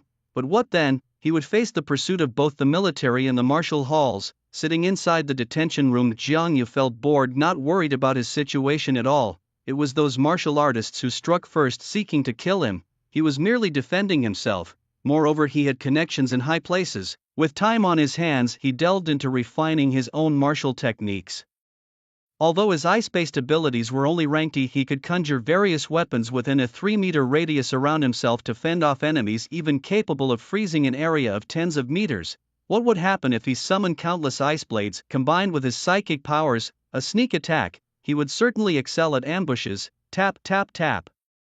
After an indeterminate amount of time, footsteps echoed at the door of the holding cell. A familiar face came into view. Zhang Gu, why are you here? Jiang Yu stood up and asked. Zhang Ming signaled the law enforcement officers to open the massive door of the holding cell and walked in, clapping Jiang Yu on the shoulder with a smile. How could I not come? The news of you wiping out the Panlong Squad at the supply station has reached the ears of the higher-ups in the military district. If I didn't come, who would ensure your release? Not only have I come, but Zhou Yue, the martial god, is also here. She's currently in a meeting at the military headquarters about important matters. It was them who started it. Jiang Yu shrugged. Zhang Ming chuckled. Follow me. Led by Zhang Ming, Jiang Yu entered a special corridor. They walked down the corridor to a small elevator which Zhang Ming pressed. The two got on the elevator. Ding dong, the elevator stopped. Jiang Yu stepped out, and the moment he did, his expression froze. He had arrived inside the military district. Let's go. Zhou Yue, the martial god, is waiting for us. There's something we need your help with, Zhang Ming said with a smile as they walked towards the military headquarters. Jiang Yu followed closely behind. Soon they reached their destination. Inside the headquarters, besides Zhou Yue, there were 3 stern-looking middle-aged generals.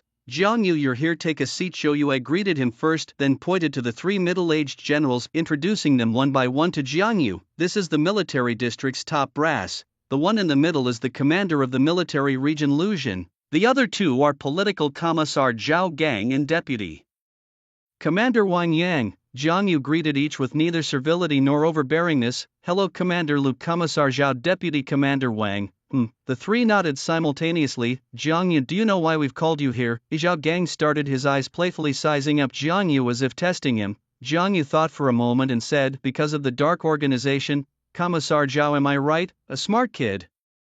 Zhao Gang nodded in satisfaction, his eyes showing a hint of appreciation. Most people would first think it's because of the incident at the supply station where you killed those warriors. Jiang Yu, Zhou Yue took over the conversation. Since you've guessed why we've called you here, we won't hide it from you anymore. We want you to help us draw out the members of the Dark Organization and eradicate them. Jiang Yu pointed at himself, somewhat puzzled. Zhou Yue nodded, yes, you. The Dark Organization has been hiding in Huadu Base City for over a decade and we have long wanted to eliminate them. However, we've had no way to lure them out. Now that your talents have been exposed, the Dark Organization will surely stop at nothing to nip you in the bud. This is a great opportunity for us. What should I do? Jiang Yu asked. We need you to venture into the wilderness once more and lure out all those members of the Dark Organization who have been hiding for years. Tempt them to try and kill you. Let them expose themselves. As soon as they make a move, we will eliminate them, Zhou Yu said with a steady gaze fixed on Jiang Yu. Jiang Yu furrowed his brows, pondering the situation. After a moment, he nodded and said, all right, I can cooperate with your plan, but I have a question. How can you be sure that the members of the Dark Organization will choose to expose themselves instead of continuing to hide? After all, this tactic, though clever, is quite obvious. It's a trap. The members of the Dark Organization are not fools. Will they really fall for it? Choosing to cooperate with the military had its reasons for Jiang Yu. Since the Dark Organization dared to send assassins after him, he was certainly not going to let them off the hook. Moreover, most of the Dark Organization's members were traitors and collaborators, wolves in sheep's clothing. They fed on the resources of Hanxia country, yet constantly plotted against its people. This was something he could not tolerate. It was the old saying, you may not love, but please do not harm. Zhou Yu smiled and said, Jiang Yu, you're right. This plan is full of holes, but you've overlooked the most important point. You are a genius, a talent far surpassing that of the Dragon God. If the Dark Organization doesn't want to see a second Dragon God emerge in our country, they must eliminate you while you're still weak. Even if they know it's a trap, they must fall into it. It's a blatant strategy, unless they are willing to watch you rise to power. But even if other countries can stand by and watch you rise, Eagle Sauce and Foot Basin Chicken will not let you grow. Thinking of a certain vile country, a murderous intent surged in Jiang Yu's heart. Sister Zhou Yu, when do we start the operation? Zhou Yu shook her head and looked towards Commander Lu. Commander Lu stood up, his expression serious, and said, Jiang Yu, before we proceed, there's something we need to verify with you. You must tell us truthfully about your strength, speed, and combat capabilities, as this is also related to your safety. Punching power of 380,000, inch speed 3,000 meters per second, capable of killing a junior martial god with ease, Jiang Yu reported truthfully. Punching power of 380,000, speed 3,000 meters per second, that's the level of a junior martial god, almost approaching a mid-level martial god. You are a junior martial god. Commander Lu looked stunned. Jiang Yu nodded slightly. Everyone in the room suddenly looked at him differently, their expressions frozen in disbelief, especially Zhou Yu. She distinctly remembered that just 2.5 days ago Jiang Yu was still a senior martial general. How could it be that in just 2.5 days Jiang Yu had become a junior martial god? 2.5 days, is that even possible? Wait, Jiang Yu, I clearly remember that before going to the wilderness you were still a senior martial general. How did you become a junior martial god in the blink of an eye? Zhang Ming exclaimed in shock. Jiang Yu scratched the back of his head and chuckled sheepishly. Luck, just a recent breakthrough. Luck, chance. Zhang Ming was dumbfounded. Commander Lu and his two companions were frozen on the spot. What had they just heard? Just 2.5 days ago Jiang Yu was merely a senior martial general. 2.5 days later he had broken through to a junior martial god, only a step away from the intermediate level. What kind of talent was this? Hiss. Commander Lu and the others drew in a sharp breath, their eyes filled with extreme astonishment, even though they were accustomed to holding high positions and had developed a calm demeanor over the years. They couldn't hide their shock at this moment. An 18-year-old martial god, advancing a whole rank in just 2.5 days, was something beyond genius. It was monstrous. They could already imagine, once the news of Jiang Yu's rapid advancement spread to the outside world, 2.5 days might become a new term. Did you break through in 2.5 days? Good, good, good. Jiang Yu is now a junior martial god, which is even more advantageous for our plan. I don't believe the dark organization won't take the bait. Commander Lu was the first to snap back to reality, laughing heartily 3 times. Then they started discussing the detailed plan to lure members of the dark organization. This plan was named Drawing Out the Snake. According to their initial plan, they wanted Jiang Yu to boldly appear alone in the wilderness. Secretly, Lei Xiao would follow him, quietly safeguarding and striking down any martial god-level powerhouses dispatched by the dark organization. However, since Jiang Yu had already advanced to a junior martial god, they decided to slightly modify the plan. Not only would Jiang Yu boldly go to the wilderness, but they would also make a promotional video for him, widely publicizing his strength in Huidu Base City. This way, although somewhat flamboyant, it could draw out more personnel from the dark organization, driving them into frenzy. They didn't believe that seeing an 18-year-old martial god, the dark organization could remain calm. Come, pose like this, do this. Under the direction of a team of staff, Jiang Yu struck various cool poses. These poses would be made into a promotional video. Soon all the poses were captured and Zhang Ming left the military area with Jiang Yu. Autumn Moon didn't follow them. She stayed behind to discuss some details of the plan with Commander Lu and the others. On the way, Zhang Ming slowly said, Jiang Yu, this plan is extremely dangerous. Once the dark forces learn that you are a junior martial god, they will spare no effort to kill you. They might even deploy powerhouses beyond the level of martial gods, even SS-level strongmen. But don't worry too much, you have the entire nation behind you and the Dragon Rise Martial Arts School. We have already arranged everything for you. Apart from Lei Xiao, there are even more powerful protectors secretly safeguarding you. You just need to hunt the strange beasts in the wilderness and leave the rest to them. I understand, brother Zhang. Jiang Yu nodded gently. Zhang Ming suddenly sighed, looking at Jiang Yu with a complex expression. It was half a month ago when he first met Jiang Yu and personally conducted his preparatory martial warrior assessment. Now half a month had passed and Jiang Yu had become a junior martial god, his strength only 2 levels below his own. Looking back, he couldn't pinpoint when the once naive young man had become a formidable warrior. Time truly spares no one. Zhang Gu. Suddenly, Jiang Yu stopped in his tracks. Tomorrow, I'm heading to the wilderness, but tonight I want to return to the base to see my sister, he said. Okay, Zhang Ming replied. The two boarded Zhang Ming's warship and set off for the Huidu Base City. Inside the warship, the two sat in silence. It wasn't long before the warship landed on the playground of Longteng Martial Arts School. Jiang Yu and his companion entered the martial arts school. Halfway there, Jiang Yu suddenly remembered something, turned his head to Zhang Ming and said, Zhang Gu, there's something I forgot to tell you. Wei Wu is dead, killed by his own companion, whom I killed. To force me to show myself, they kidnapped 3 people before heading to the wilderness and locked them in the basement of Chaoyang community. If you have time, please arrange for someone to rescue them. Also, although I didn't kill Wei Wu, his death was because of me. You can't withhold the bounty for his death from me. Zhang Ming was amused by Jiang Yu's words. All right, you won't miss out on the bounty. You really are a greedy one. Zhang Gu, if there's nothing else, I should leave now. Having reached his objective, Jiang Yu bid farewell. Go on, Zhang Ming waved casually. As Jiang Yu walked towards the exit of Longteng Martial Arts School, he suddenly remembered something else. He quickly stepped close to Zhang Ming, smiling cheekily. Zhang Gu, could you help me apply at the base city? I want to meet Wei Fong. Meet her for what? Zhang Ming asked, puzzled. But seeing Jiang Yu's mischievous smile, he suddenly understood. He lightly kicked Jiang Yu, annoyed. Get lost, I'll arrange it in a bit. Got it. With a whoosh, Jiang Yu vanished inside the martial arts school. Watching him go, Zhang Ming shook his head helplessly. He really is a vengeful kid. Zhang Ming had once investigated Jiang Yu's past and knew a thing or two about it. 6 months ago, although Jiang Yu's academic performance wasn't among the top of his grade, he was in the top 3 of his class. However, a fight 6 months earlier had ruined him. Under Wei Fong's deliberate suppression, Jiang Yu gradually became listless and his studies declined, leading him to become the last in his class. If others were late, he was punished to stand. While other students participated in activities, he had to stay in the classroom to clean, and he was blamed for not cleaning well enough. If others daydreamed during class, nothing happened, but if he did, he had to leave and stand as punishment. Until just before the college entrance examination, he was expelled from school. All these incidents were orchestrated by Wei Fong just because Jiang Yu had fought with her nephew. As for reporting it, Zhang Ming scoffed. The first day you report, the next day the complaint would appear in the school teacher's office. If things were as easy as they sound, would there still be so much injustice in the world? Speaking of which, he had to thank Wei Fong. If not for her, he wouldn't have discovered a promising talent like Jiang Yu. After leaving the martial arts school, Jiang Yu sprinted through the streets. Along the way, all attribute bubbles within a 5-meter radius centered on him were collected by the system. Congratulations, host. Strength +1 +2 +1 plus.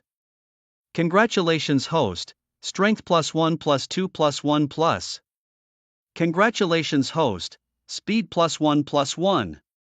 A junior martial god, Jiang Yu smirked dismissively. The level people thought he was at was not his current level. As long as he ran fast enough, his strength would increase even faster.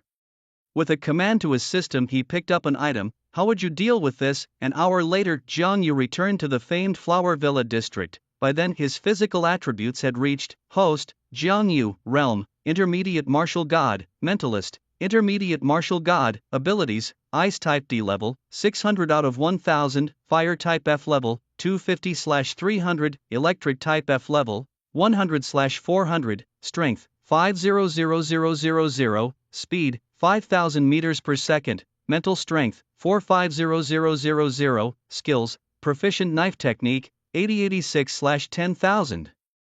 Proficient boxing, 9023/10000, proficient shooting, 1754/10000, proficient swordsmanship, 1450/10000.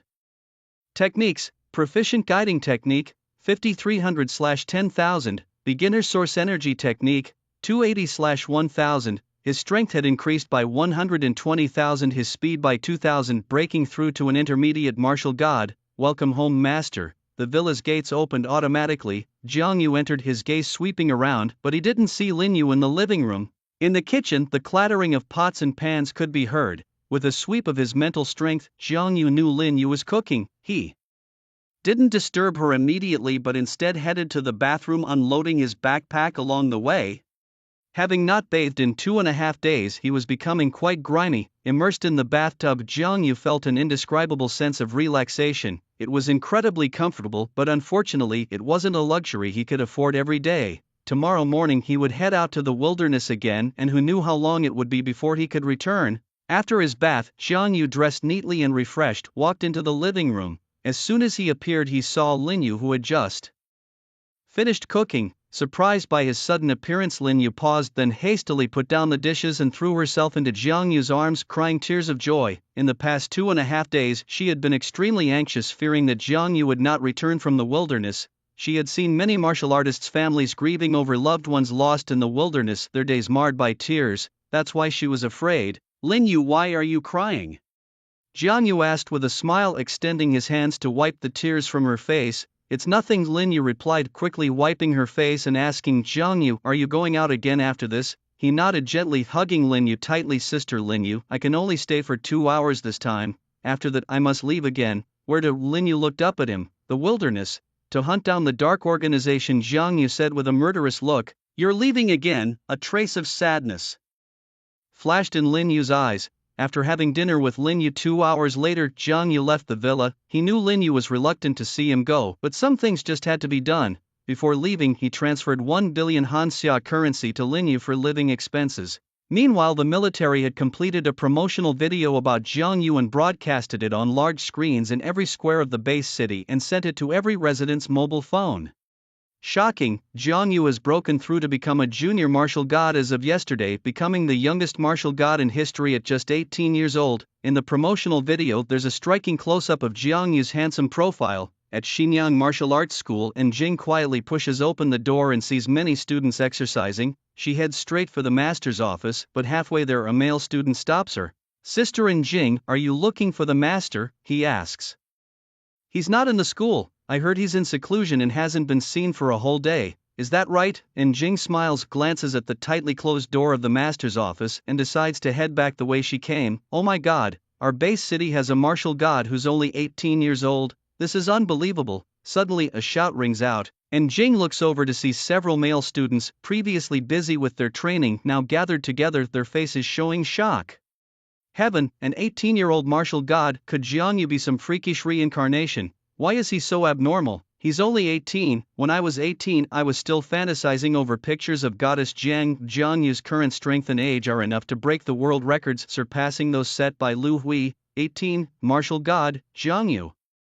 And Jing, overhearing these words, instinctively walks over to the group of younger students and asks younger brothers, "What are you discussing?" Hearing in Jing's inquiry, one of the students shows her his phone to surprise sister. "And didn't you know, Longting Martial Arts School just released explosive news. They said that Jiang Yu broke through to Junior Martial God yesterday, becoming the youngest in history." "Really?" And Jing gives a slight smile and quickly pulls out her own phone.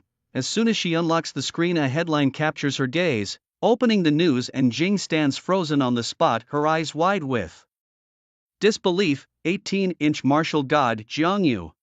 She can hardly believe her eyes. Jiang Yu has become a martial god. She vaguely remembers the last martial arts assessment where Jiang Yu, like her, was just another participant. It's only been a few days. How did he become a martial god in the blink of an eye? Incredible, just too incredible. Ding-a-ling.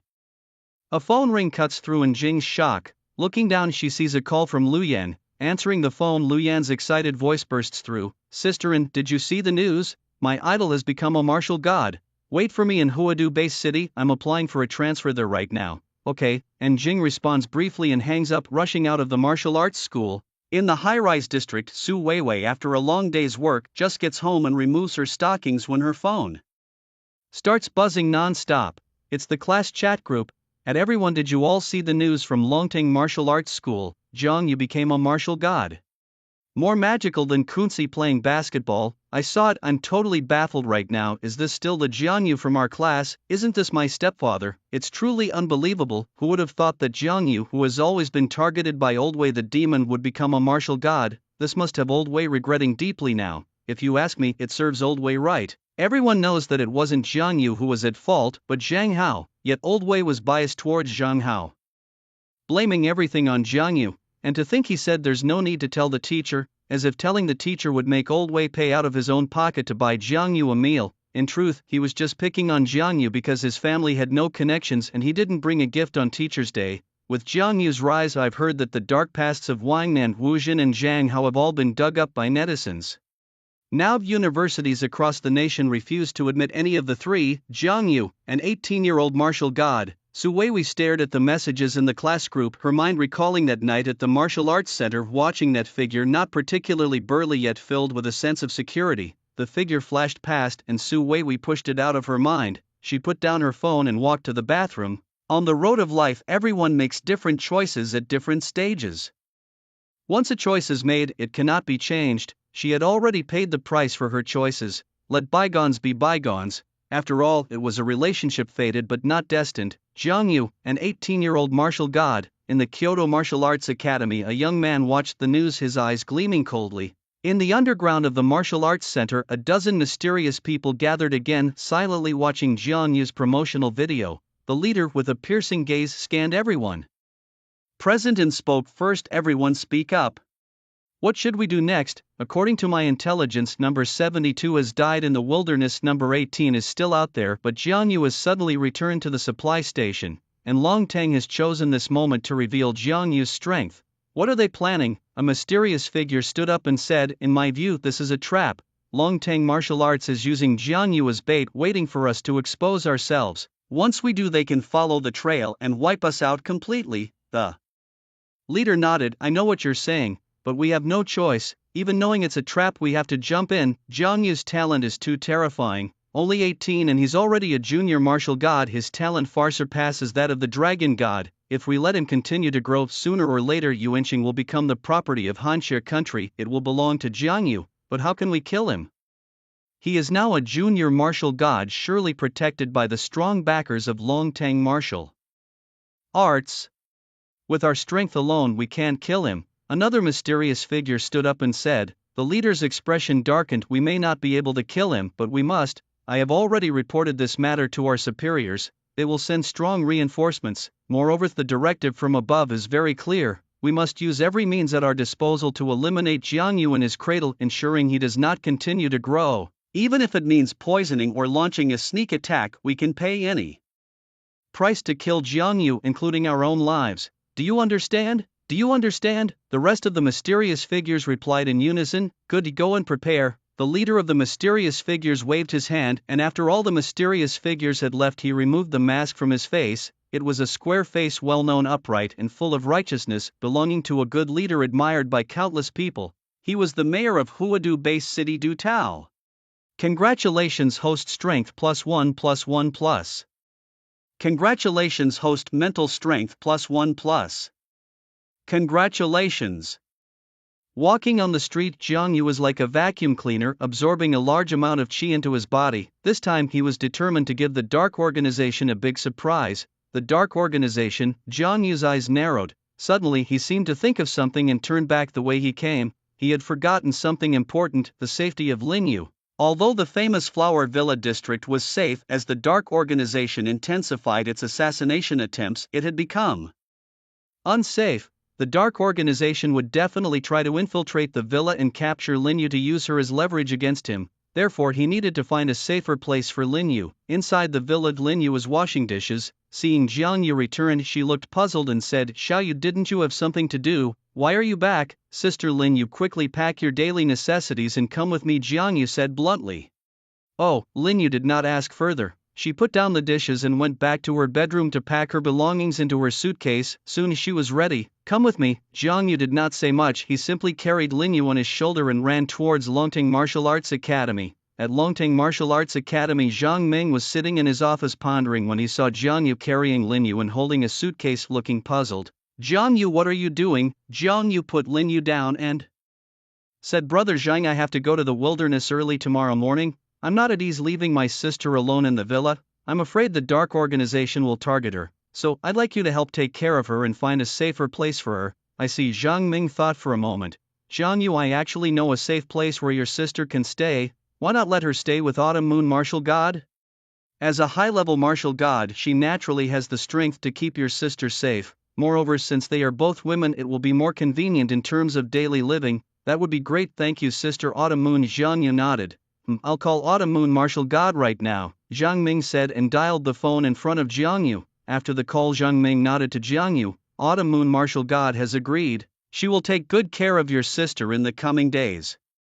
"Great." Jiang Yu nodded, then turned to Lin Yu. "Sister, you will live with Sister Autumn Moon for a while. She is easy to get along with, so you don't need to be too formal. Don't worry, Xiao Yu, I won't cause any trouble for Sister Autumn Moon. Just be sure to take care of yourself in the wilderness. I will be waiting for your return." Lin Yu spoke softly, her eyes filled with worry and reluctance. "Don't worry, sister." Jiang Yu gave Lin Yu a big hug, then turned to leave. "Wait, Jiang Yu." Zhang Ming called out to Jiang Yu, saying, "I've sorted out your request to see Wei Fong. Just go directly to the detention center." "Thanks, Brother Zhang." Jiang Yu gave Lin Yu a deep look, then left the office without looking back. "We should go too." As Jiang Yu departed, Zhang Ming stood up and said to Lin Yu, "Congratulations, host." "Congratulations, host."